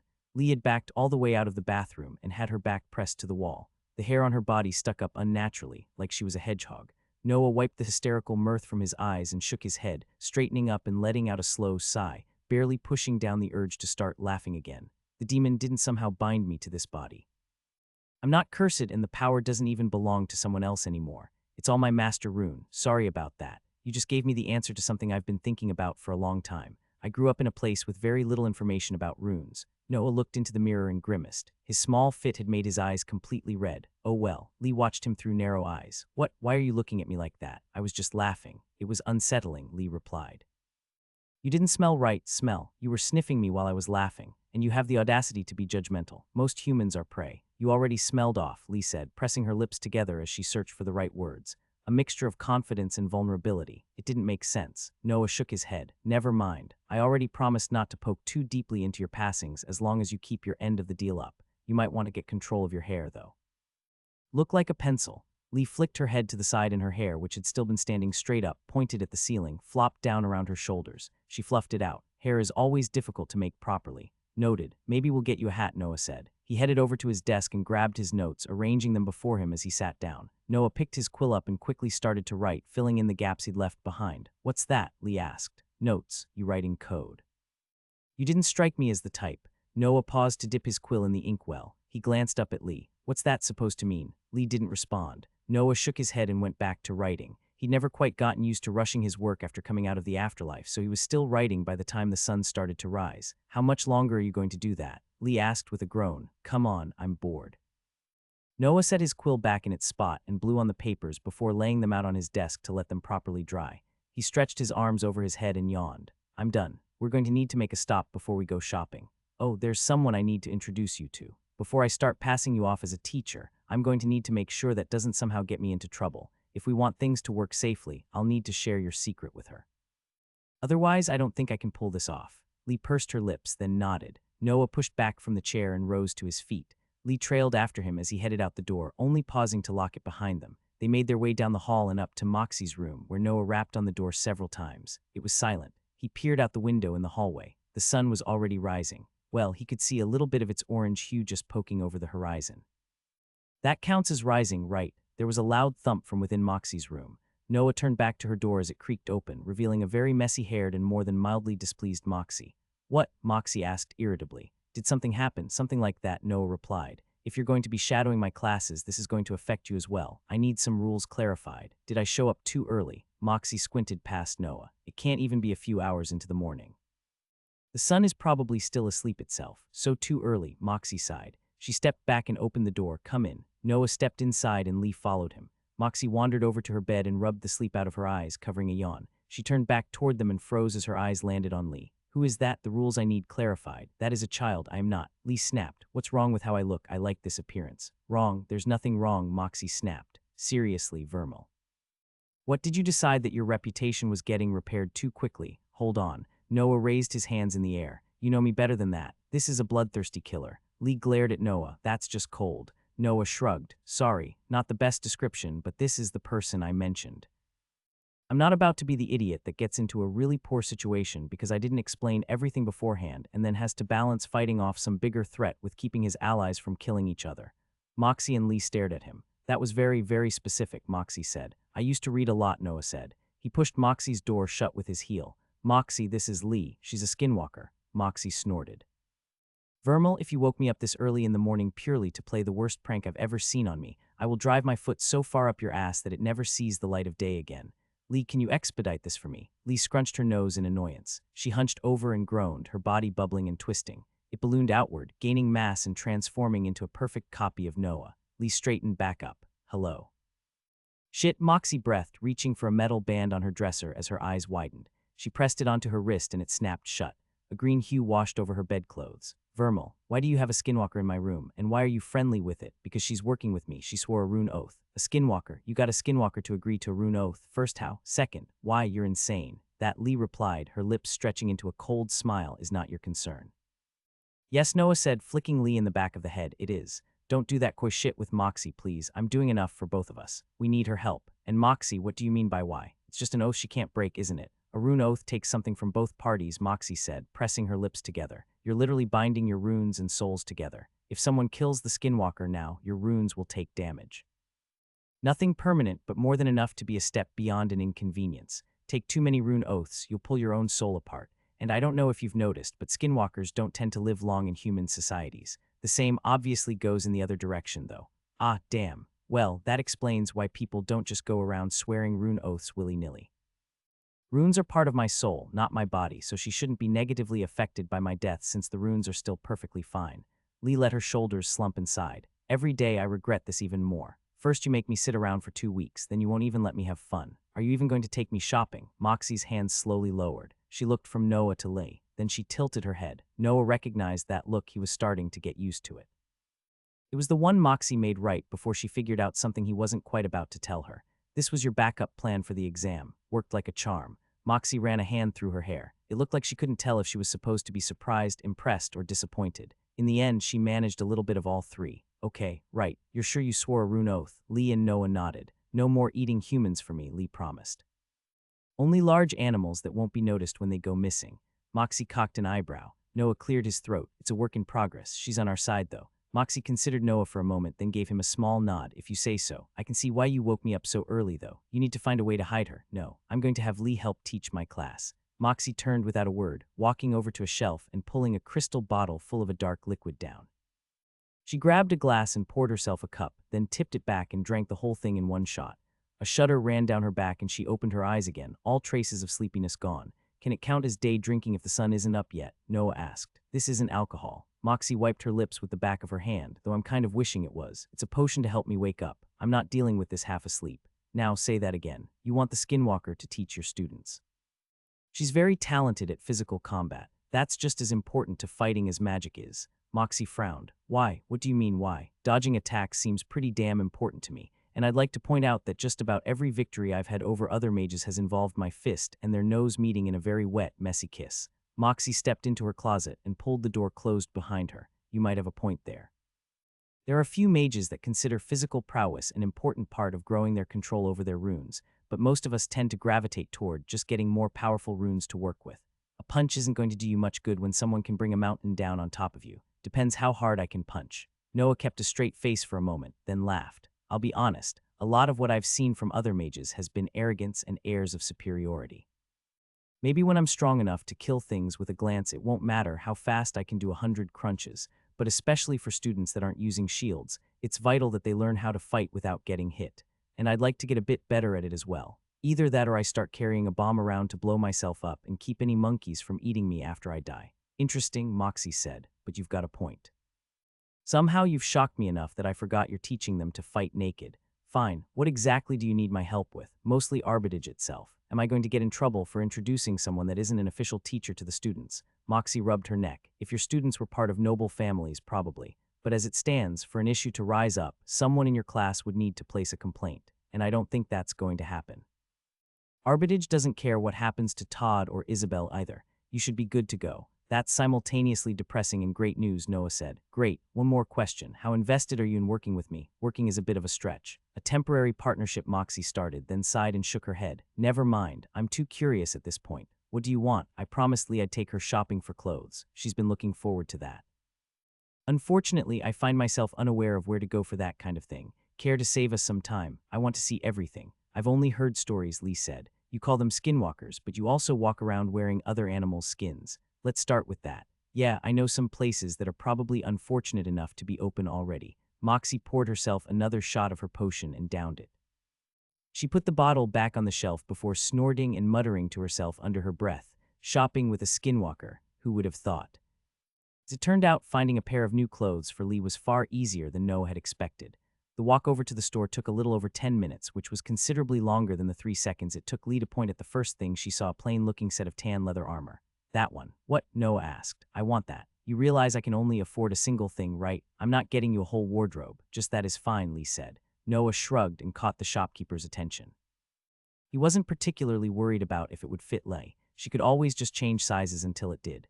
The armor was cheaper than his own uniform, coming in at only 5 silver. In total, it took under a minute between walking into the store and walking out. Well, Moxie said, that was fast. I'm not sure what I expected, Noah agreed. I want to know why armor is cheaper than our uniforms, though. What's up with that? Because the material in the uniform is expensive.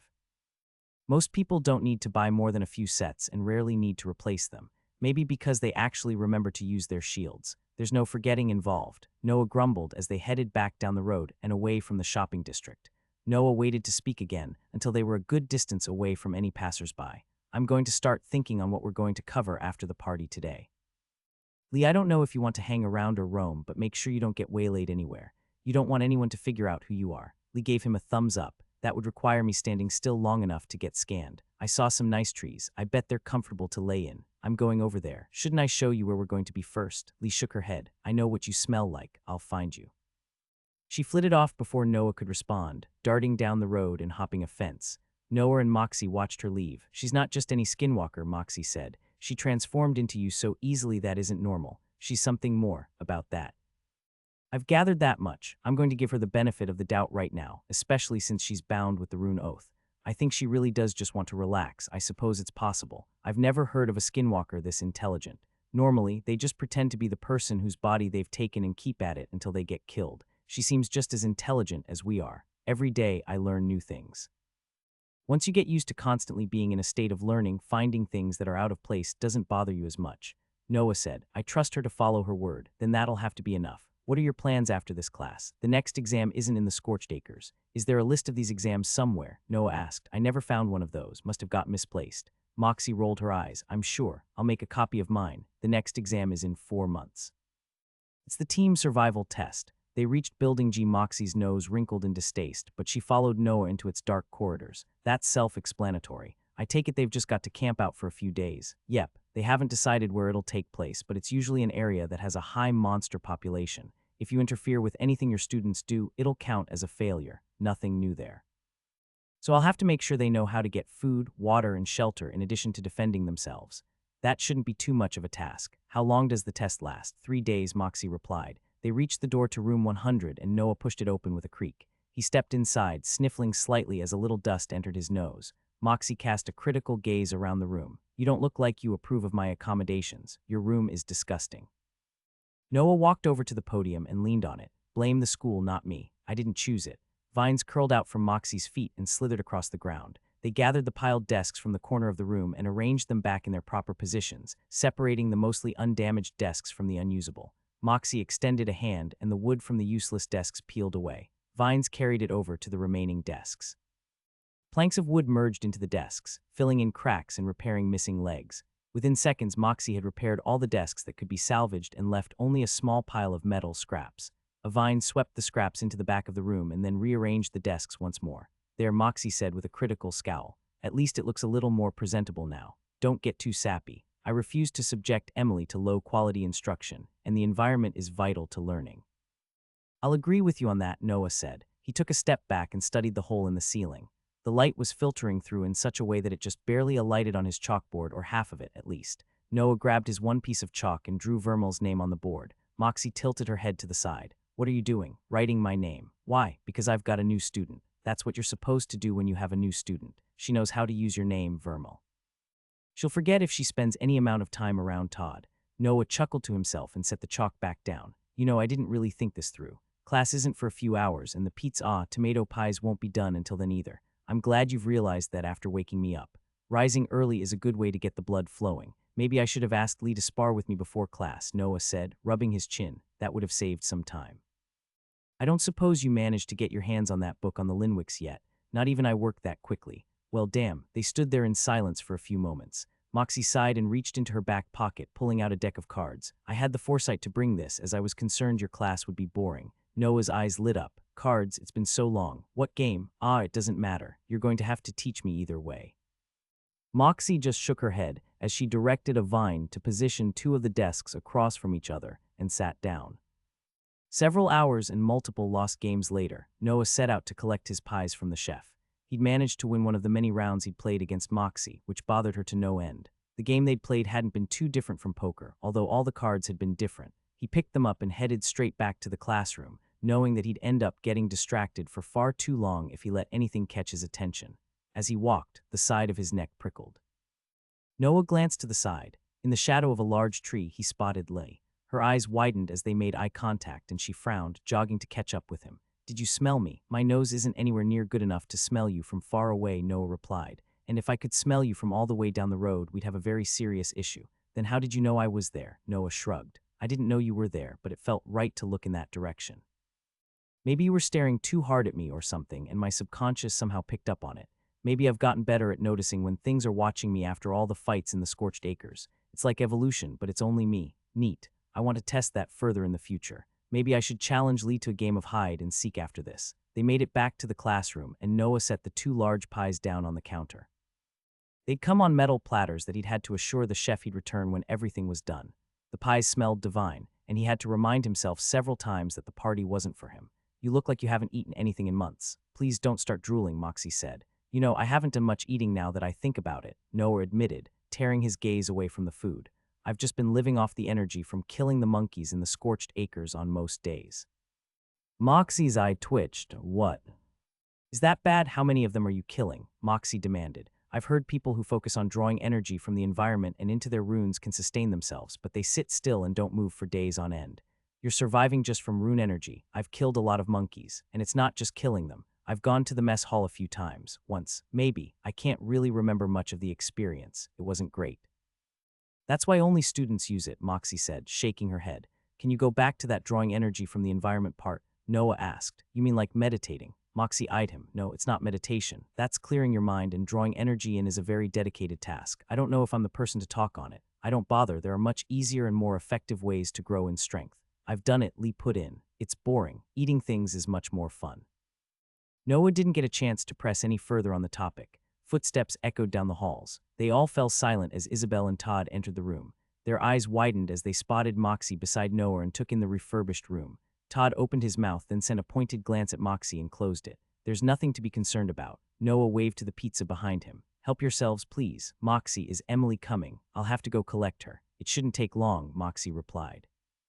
I'll be back soon, save me a slice. She slipped past the students and headed into the hall. Once the sound of her footsteps had faded, Isabel raised an eyebrow at Noah. What? Noah demanded. Don't give me that look. Everything so far, Isabel finished. Well, most of everything. Wait, not that either. The last month, especially the last month. Noah laughed and shook his head. Just eat, would you? You both earned this. After today, we're hitting the road running again. Our goal isn't for you to just pass these exams. You're going to smash them. Noah was glad that the pizzas had turned out to be larger than he'd expected. Moxie returned with Emily a little over 10 minutes after the other professor had set out. In that time, they'd only managed to go through a little over half of one of the massive pizzas. It had tasted every bit as good as Noah had hoped, but he'd been struck with the very unfortunate realization that he'd forgotten food tended to go best when you had something to drink together with it. So when Moxie walked into the room beside Emily carrying several water skins, his eyes lit up in delight. You brought drinks. Moxie just sighed and shook her head, tossing 2 of them to Todd and Isabel. She handed the last one to Noah. The next 30 minutes went without much of anything other than eating. Between the 5 of them, they had eaten everything other than a bit less than a quarter of the last pizza. It was the first memorable meal that Noah could recall having in a very, very long time.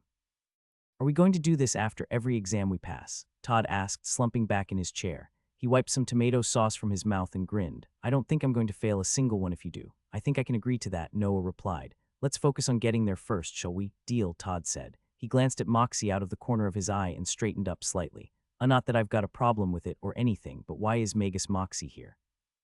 Why does she get the honorific when I'm just teacherman? Noah complained. And Moxie is going to be shadowing my class with Emily for a little while. Emily's eyes widened and she shot a look at her teacher. What? He's got some interesting methods, Moxie said with a shrug. I think a little variation would do you well. I might have overlooked some things. He makes his students fight monsters without shields. Emily exclaimed. I don't want to get killed. Todd and Isabel exchanged a smug glance. We're done with monkeys for the time being, actually, Noah said with a reassuring smile. That was mostly just for this exam. Now that it's over, we're going to be moving on. Emily let out a relieved sigh. Oh, that's good. Moxie looked considerably less convinced. When you say that, do you mean you're done with the shieldless training? Or do you mean it's getting worse? Worse. Definitely worse, Noah said, his grin turning predatory. He clapped Todd on the shoulder. My students here are determined to shoot for the top, you see. That's the only way they get pizza parties. It's a good motivator, right? Why do you keep calling it pizza? Moxie asked. I've never heard that word before. Come on, Noah muttered, the wind falling from his sails. That was supposed to be a cool moment. You were supposed to be impressed. I'll be impressed when I see results. What are we going to be doing? Isabel asked. Are we going to be training in a different area now? At some point, yes. But there's something more important that we're going to start with, Noah said, and it's something that I need to work on just as much as you do. We're going to be splitting our classes from here on out in half. Every other one will be taught by a different professor. Everyone turned toward Moxie, but she shook her head. Not me. It's me. Lee sprung up from behind the desk she'd been napping at. Isabel, Todd, and Emily all flinched, nearly jumping out of their desks. The shade here is so nice. Very comfortable. Todd looked from Noah to Lee. Then he exchanged a knowing look with Isabel. They both just leaned back in their chairs, content to see what was going on. Emily looked considerably less convinced. I don't mean to cause any offense, but is this a joke? Emily asked, looking to Moxie in befuddlement. I get wanting to see what Vermal is doing, but that can't possibly be a professor. She's not even in a uniform. Sure I am, Lee replied. I'm wearing armor. That's a uniform. No, it isn't. Uniforms are things a lot of people wear. Do you see anyone else wearing armor? Lee pursed her lips. Just because they aren't here doesn't mean there aren't people that wear armor. Lots of soldiers wear it. We're mages, not soldiers. We haven't joined the army. Magus Moxie, come on. Tell me if you're playing a joke or not. I'm afraid not, Moxie said. I'm sure that Vermal plans to demonstrate just how effective his friend is. Of course I do. Noah crossed his arms. It does strike me that it would have been wiser to introduce her at any time other than right after we ate, but too late for that. This is Lee, and she's going to be instructing all of us in hand-to-hand combat. Emily glanced over her shoulder at Isabel and Todd. You're just taking this at face value. Do you still have the slasher claw? Todd asked Noah. He blinked, then nodded. Somewhere in my room, yes. Why? Because as long as you've got that, I've decided not to question anything you do until it's done. Isabel nodded. Same here. Don't worry, Lee said cheerfully. This is going to be a lot of fun. Do you want any pizza before we get started? Noah asked. Lee shook her head. No, I prefer meat. Eating grass doesn't really suit me. Can we start now? Depends. Moxie, do you think you can keep your food down? I'd like you to spar with Lee. Moxie's eyes narrowed. Why me? Because you've decided to shadow my class, of course. It would be rude of me not to make sure your student didn't completely believe the validity of my claims, and I doubt she'd think much of any demonstration I was to make on my own. Also, you're a lot more impressive of a fighter than I am. Moxie heaved a sigh and rose from her table. Lovely. Let's get on with it then. Outside, please, Noah said quickly. I don't want my classroom destroyed right after you fixed it. Noah snagged the last pieces of pizza as they headed out, stuffing them into his mouth. If nobody else wanted them, he wasn't about to let good food go to waste. A few minutes later, Noah and the students stood in a semicircle watching Lee and Moxie as they squared off in the grass. What are the rules? Moxie asked. Physical attacks only. No magic, Lee said, and we go until one of us loses their footing or otherwise falls. It obviously favors me, but it's a demonstration and not a real fight. How's that sound? Works for me, Moxie said, rolling her neck and lowering into a fighting stance. She'd clearly had some training already. And no injuries, Noah added, sending a sharp glance at Lee. I don't want to have to waste a healing potion on this. Noted, Lee said. Feel free to attack whenever you'd like. I'll let you make the first move. Moxie shifted her weight from foot to foot, bouncing softly on the balls of her feet. Lee just stood, watching her as stiff as a board. Moxie shifted forward, thrusting her leg to sweep Lee's feet out from under her. Lee blurred. Moxie slammed into the ground, grunting as the air was knocked from her lungs. I win, Lee said. I didn't even see her move, Todd said with an impressed whistle. That's got to be magic. Did she cheat? Maybe the lesson is don't follow the rules, Isabel mused. What is he teaching you? Emily demanded. That isn't a good lesson. Yes, it is, Noah replied. But it wasn't the one I was trying to get across. Lee, help Moxie up, would you? Lee extended a hand down to Moxie, who accepted it and let the skinwalker help her up. She brushed some grass off her back and shook her head. I have to agree with the students. I was under the impression you're going to be teaching us something, but speed like that can't be taught. Come at me again, Lee said, ignoring Moxie's observation. I'll move slower this time. Moxie rolled her shoulders. This time she didn't wait for Lee to give her an okay. She lunged forward. Lee stepped around Moxie, dodging the attack easily. Moxie twisted, whipping her leg toward Lee's chest in a spinning kick. Lee arched backward and let the kick whistle past her nose. She sprung back to her feet and took a step toward Moxie, who immediately hopped back defensively, but Lee didn't even try to attack. She just closed the distance, forcing Moxie to jump back again. Moxie tried to sweep Lee's legs out from under her again, but Lee jumped forward and grabbed onto Moxie's shoulders. She lifted herself up into a handstand on the professor, then spun her legs violently. The force of the move spun Moxie in a circle, and Lee pushed her away, dropping to the ground behind Moxie and hooking her foot out. Moxie's leg caught on it and she tripped, hitting the ground in a roll. She staggered upright, but the round was already over. How can you move like that? Todd asked in awe. You're so smooth, Isabel finished, and bouncy. Because I'm cheating, Lee exclaimed before doubling over in laughter. You were using magic, Moxie asked, lowering her fighting stance and frowning. Nope, at least not in the way you're thinking. So how are you doing that? Todd asked. There aren't that many ways to use magic. Either you cast it actively or you imbue something. Emily's eyes widened. You imbued yourself. Point to silver hair, Lee exclaimed. Yes, I've been imbuing my own body ever since I was young. It's taken a good portion of my magical reserves, which does make it so I've got less to work with when casting magic, but I think the results speak for themselves. That's a common technique at higher ranks, but doing it as a rank one is almost unheard of, Moxie said, crossing her arms. I've done it myself and find it very effective, though not effective as yours seem to be, but is it really viable for rank 1 students? I was rank 2 before I dared attempting it. Also, imbuements draw energy from their original runes. They're much more effective when you've got higher rank runes with bigger capacities. Is it wise to restrict them now? Lee waggled a hand from side to side. With how many monsters they kill, their max rune capacity will be filled back up in no time, and I think the drawback is more than worth it. There's more to fighting than just magic. What do you think the most important trait for a warrior to have is? I didn't think we'd actually start the lesson today. Whoops, I hope nobody throws up. No point wasting good time though. Good job, Lee. Strength, Todd guessed. Wrong, Lee replied without missing a beat. Bad answer. Do better. And ruined. Damn it, Lee.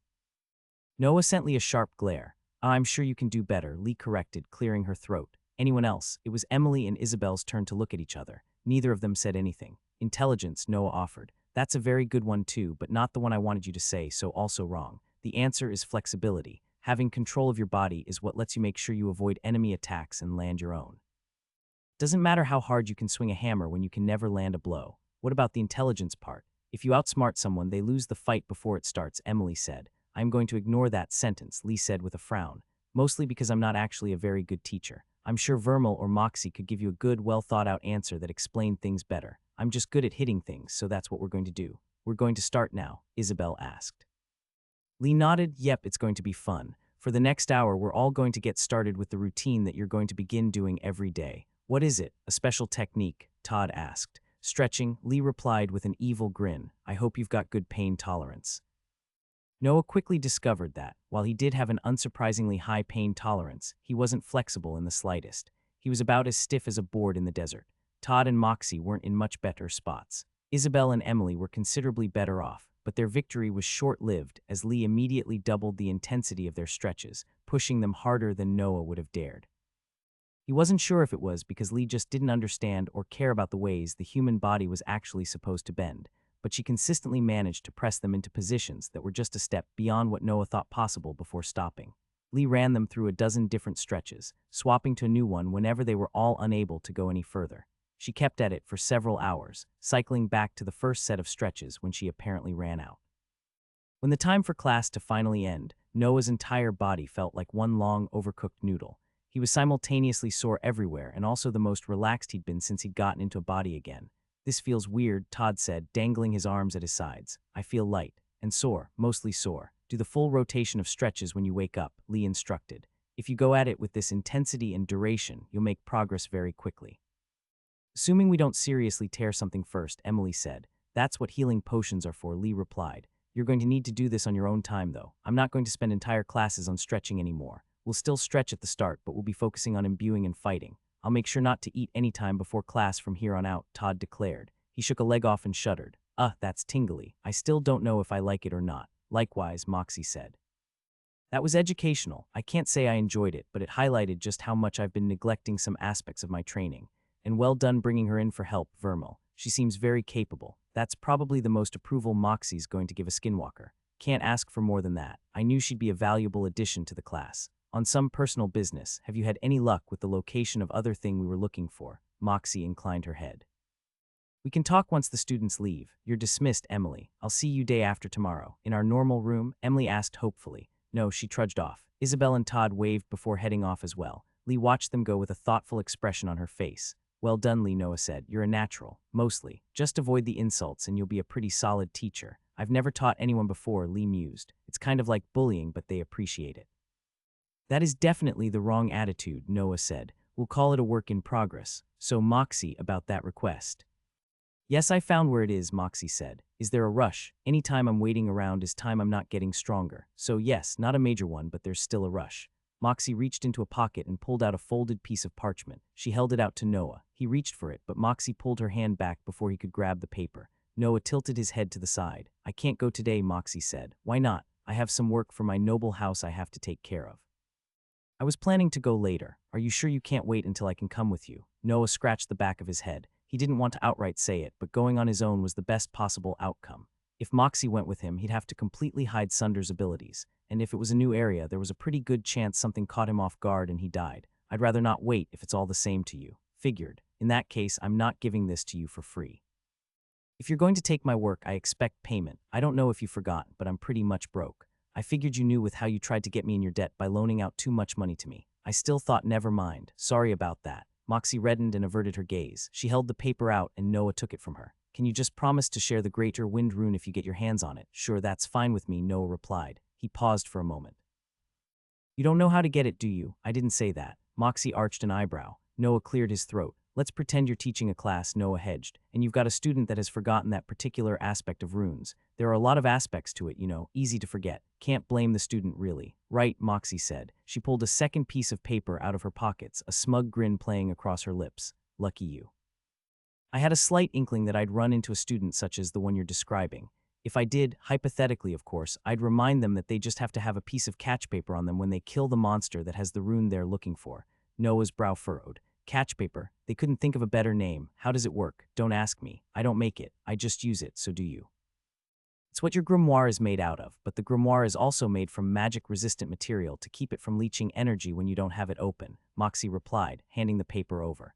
It didn't look any different from normal paper to Noah's eyes. "They're popular for imbuing as well. Using catch paper makes it much easier to properly imbue a rune since they're so sensitive to magic." "Interesting. And you just need it on you." "That's it," Moxie confirmed.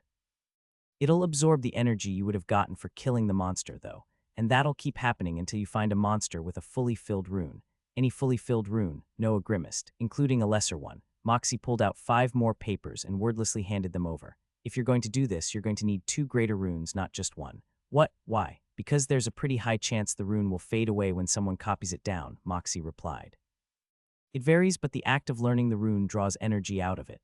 Noah paused. You mean you could technically get stronger by staring at runes instead of killing monsters? There are a lot of ways to gain runic energy, Moxie said with a snort. That one would only work if you were spending hours copying or drawing runes. I don't think it would be worth it. I see. What's the rate of that happening? Roughly 50%. Noah pulled his grimoire out and flipped through it, struck by the realization that he hadn't actually looked at it since giving Isabel and Todd their runes. His eye twitched as he flipped to the page covered with information about the Greater Fire rune. The words still remained, but there was no trace of the rune itself. The paper had warped and burnt around where the rune had been, ruining it. A quick glance at the stone rune that Isabel had taken revealed that it had remained. Welp. I really hope nobody checks this. I should probably try to get a new Greater Fire rune sometime soon. Maybe I'll get one from the Hellreaver ape. Make those catch papers last, Moxie said, unaware of Noah's dilemma. If those aren't enough, come back and let me know. And please don't lose them. Even if you only get lesser wind runes, they could be worth a good amount of coin. We'll split the money we earn from selling those, but don't expect too much. Fair enough, Noah said with a shrug. He tucked the papers into his pocket. I'll do my best. Good, Moxie replied. See you day after tomorrow then. Moxie headed out of the room. Noah watched her leave, a small frown creasing his face. Lee peered at it from where she'd been standing silent. You planning to come along? Noah asked. No, Lee replied. I don't really have any desire to wander around fighting things right now. I'd much rather relax, don't get killed, or do. I guess it doesn't matter. Noah rolled his eyes. Just don't get caught, don't worry. I'll hang around Moxie to make sure I've got backup if something goes wrong. I'm not so sure she'd appreciate that. Who said she'd know? Lee snickered and slipped into the hallway, vanishing without a sound and leaving Noah alone. He unfolded the first slip of paper that Moxie had given him. It had a rough map of a large, cliffy area, labeled at the top of the page as Windscorn Plateau. It looked like she'd torn the parchment straight from a book. Noah added the paper to the growing collection, taking form in his pockets, and left the room as well, making for the transport cannon. There was still a lot of good time left in the day, and he saw no reason to delay any further. Scorched Acres? Tim asked, looking up from his desk as the lift rattled to a halt and let Noah off. Surprisingly, not today, Noah replied. Finally done with him, eh? Not quite. I've still got some business there, but it's been put on hold for a little while, Noah said with a chuckle. I'm on an errand in the Windscorn Plateau. I don't suppose that's in range of the taint. Let's stick to calling it the Travel Anywhere in No Time or Transport Cannon, Tim muttered. I wasn't the one that chose the name.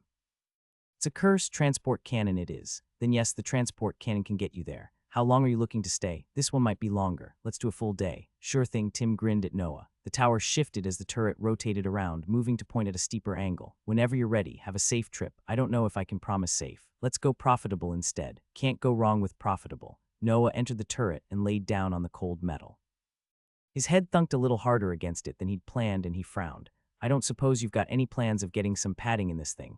I think it's done more damage to me than some monsters. Messes with the imbued magic, Tim said apologetically. After a moment, he snickered. Also, it's funny. Noah's response was lost in an explosion of blue light as his body was blasted into particles and sent hurtling through the ether toward the Windscorn Plateau.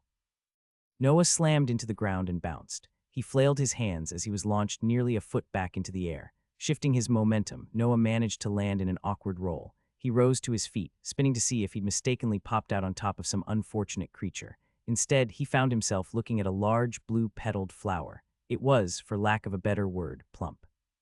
The flower had a stubby gray stem, and its petals were dotted with bright orange, like someone had flicked a paintbrush on top of it. A pulse of blue energy ran along the ground and up its stem, bright enough to light the roots up even beneath the dirt. Noah stared at it in wonder. One part of him wanted to take a giant bite out of the plant, but the other part screamed that it was almost certainly poisonous, and having to waste 12 hours with a pounding headache was not worth the feeling of eating the tastiest-looking flower he'd ever seen. Probably not. Noah shook his head and tore his gaze away from the plant. Unlike the Scorched Acres, he could see everything around him, and it was flat. More of the blue flowers were dotted across the landscape. Towering cliffs rose up on two sides of his landing area. Noah could just barely see their tops, where several more of the blue flowers were growing. Aside from that, he couldn't see much of anything else. The nearest edge without a cliff was only a minute of walking away. Noah approached it, slowing as he reached the edge and peered down. Far below him was another large, flat plateau. It was surrounded by several other plateaus of varying height. Some rose far above his current position, and some were so low that he couldn't even make any details out of them.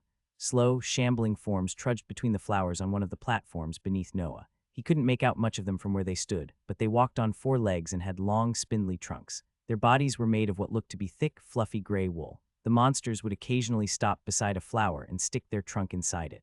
Whoa, Noah breathed. I wonder how bouncy those flowers are. No, don't even think about it. I'm not going to jump off a cliff and hope I bounce off a flower instead of splattering like an idiot.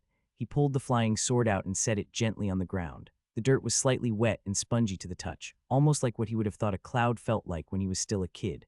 Noah pressed on it again, smiling to himself, then stepped onto his sword.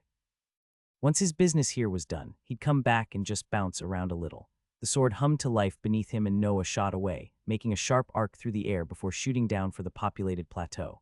Wind whipped past his face and stung his eyes. Noah leaned back, keeping himself from driving the sword point first into the ground, and made a wide circle around the monsters, keeping a healthy distance from them. Not one of them even glanced in his direction. At least Noah didn't think they did. It was difficult to tell at the speed he was going at. He aimed at a flower and pulled the energy from his sword, launching himself straight into it and grabbing the hilt of the blade as he fell. The flower absorbed the shock of his landing, folding in around him like a cocoon before launching him back out. Noah couldn't restrain his laughter as he flew through the air and landed on his feet, taking several steps to keep from pitching over. That has absolutely no right being that fun. He glanced at the nearest of the monsters. It really did look like a shorter, fluffier elephant. Two puffy ears hung low on either side of its head, and it rooted around the stamen of one of the blue flowers. There was no sign of its eyes or mouth behind the thick layer of soft, gray fur. It also didn't seem to care in the slightest about Noah's springy arrival. He glanced over his shoulder to see if any of the other monsters had taken interest, but they were all busy either lounging around or otherwise ignoring him. Are these the right things? Noah asked with a frown. He pulled Moxie's map out and glanced over it, trying to place himself. It wasn't particularly useful. He'd never been all that great at geography, and if he actually wanted to place himself, the best way to do it would have probably been to fly up until he had a bird's-eye view of the entire area. Noah folded the paper back up and slowly approached one of the fluffy elephants. Fluffants, that's a good name. It's a really good thing I wasn't a biologist in my past life. I would have gotten fired so fast. The fluffant's trunk undulated as it drank from the flower. Glowing energy ran down the monster's fluffy trunk and into its body, dispersing throughout it like little bolts of lightning in a cloud. This is the thing I've got to kill. That doesn't feel right at all, Noah said, chewing his lower lip. It's so fluffy. There's got to be some sort of intergalactic committee that'll hunt me down if I kick this, much less kill it. The fluffant didn't pay Noah's internal dilemma any mind. It simply continued to drink from its flower. Noah watched it for several minutes, walking in a circle around the monster. He found no trace of literally anything on its body except for fur. Finally, the fluffant pulled its trunk free of the flower with a pop. It slowly turned its head at least. Noah suspected it was its head. He couldn't see a mouth toward him. Noah tilted his head to the side. Hello, you don't understand me, do you? The fluffant lumbered toward Noah. He stepped to the side and it went right past him, heading for a flower. Noah watched it leave, then walked over to the flower that it had been drinking from. It looked considerably less plump than the others he'd seen. The luster had left the plush petals and the dots had faded in color, shriveling slightly. Noah scratched his cheek and looked back over his shoulder at the fluffant. Welp, this is a cruel joke. I almost would have preferred if you were a scary bastard, Noah said. You know, maybe there are other monsters here. You don't even look like you've got much wind in you, friend. A wind monster would probably be flying around in the sky above us.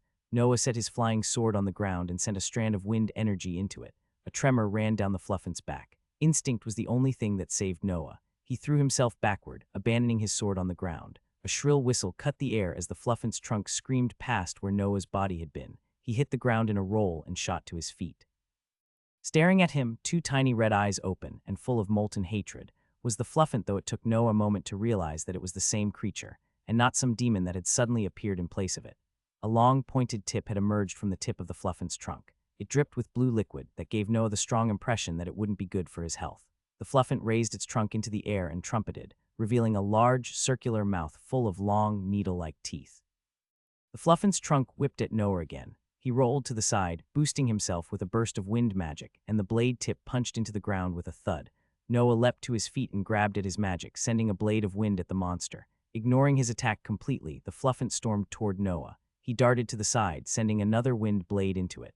Both spells sank into its soft, fluffy fur and vanished. Noah had absolutely no idea if they'd actually damaged the monster or if it had somehow absorbed them. Shit, there's no ash anywhere. Why didn't I bring anything with ash? Noah scrambled back, trying to run for his flying sword. The fluffant stormed forward, moving at a disturbing speed and quickly gaining on him. Noah was forced to abandon his attempt and threw himself to the side once more, narrowly avoiding getting crushed beneath the monster as it stormed past him. He carried on for several more feet before skidding to a stop and spinning to face him again. Whipping its trunk in fury, the fluffant trumpeted once more. It charged him again. Noah faced the monster, then launched himself into the air a moment before it reached him. He flew over the monster's head and shot back down with another burst of wind magic, hitting the ground with a grunt and sprinting for his sword. Behind him, he heard the fluffant roar in anger and skid to a stop, spinning toward him. They charge fast, but it takes them a second or so to stop and turn around.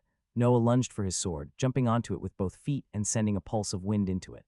The blade shot forward, yanking him away from the path of the fluffant's charge just in time. He shot into the air and flew in a tight circle above the fluffant. It thrashed its trunk around in fury, but it didn't seem to have any way to get Noah when he was in the air. His heart pounded violently in his chest. Holy shit. I don't feel bad about killing you in the slightest anymore. Once I figure out how to kill you, that is. Noah studied the monster as best as he could at the speed he was going at. It was tracking his motion, turning in circles and roaring at him every few seconds. Did it detect my usage of magic? It takes more energy to activate the sword than it does to keep it going, and I had it basically deactivated by the time I landed. It doesn't look like my wind magic did much to hurt it either. With no ash, that leaves just vibration, which isn't going to do anything against something that fluffy unless I can actually get close to it. Noah pressed his lips together. The monster continued to rotate in circles, following his motion. It started to slow slightly, its steps becoming more unsteady. The monster stumbled over its own leg before catching itself. Wait, is it getting itself dizzy? Noah flew in another 2 circles around the monster. Sure enough, it was steadily getting queasy. He resisted the urge to laugh. At this rate, it would knock itself out for him. Noah adjusted his angle, lengthening the circle. Even if it's dizzy, I need a way to kill it, and unfortunately, I think I've got an idea. Noah finished the loop and accelerated toward the fluffant. The monster's eyes locked onto him as he approached, and it pointed its trunk toward him, staggering drunkenly. Noah didn't slow. He didn't even veer. He leapt off the flying sword, tucking himself into a roll as he hit the ground. The blade continued onward, driving itself straight into the fluffant's forehead. The monster's trumpeting call was silenced instantly by a wet thunk. It staggered, then crashed to the ground. Noah staggered upright, slightly bruised but unhurt. He was more than a little dizzy himself from the constant loops in the air. He staggered over to the dead fluffant and pulled his sword out of its head with a squelch. He stared at the bloody blade, then shook his head. You've ruined my perception of cute things forever. Even though the monster had fallen, Noah didn't feel any energy enter him. Moxie had warned him about it, but he'd gotten so used to the sensation that it felt odd. He reached into his pockets to check on the catch paper and see if the fluffant had been carrying the greater rune he was seeking. Then he froze. Every single fluffant on the plateau was staring in his direction, beady red eyes locked onto him and needle teeth bared in ghastly scowls. Noah swallowed. Oh shit.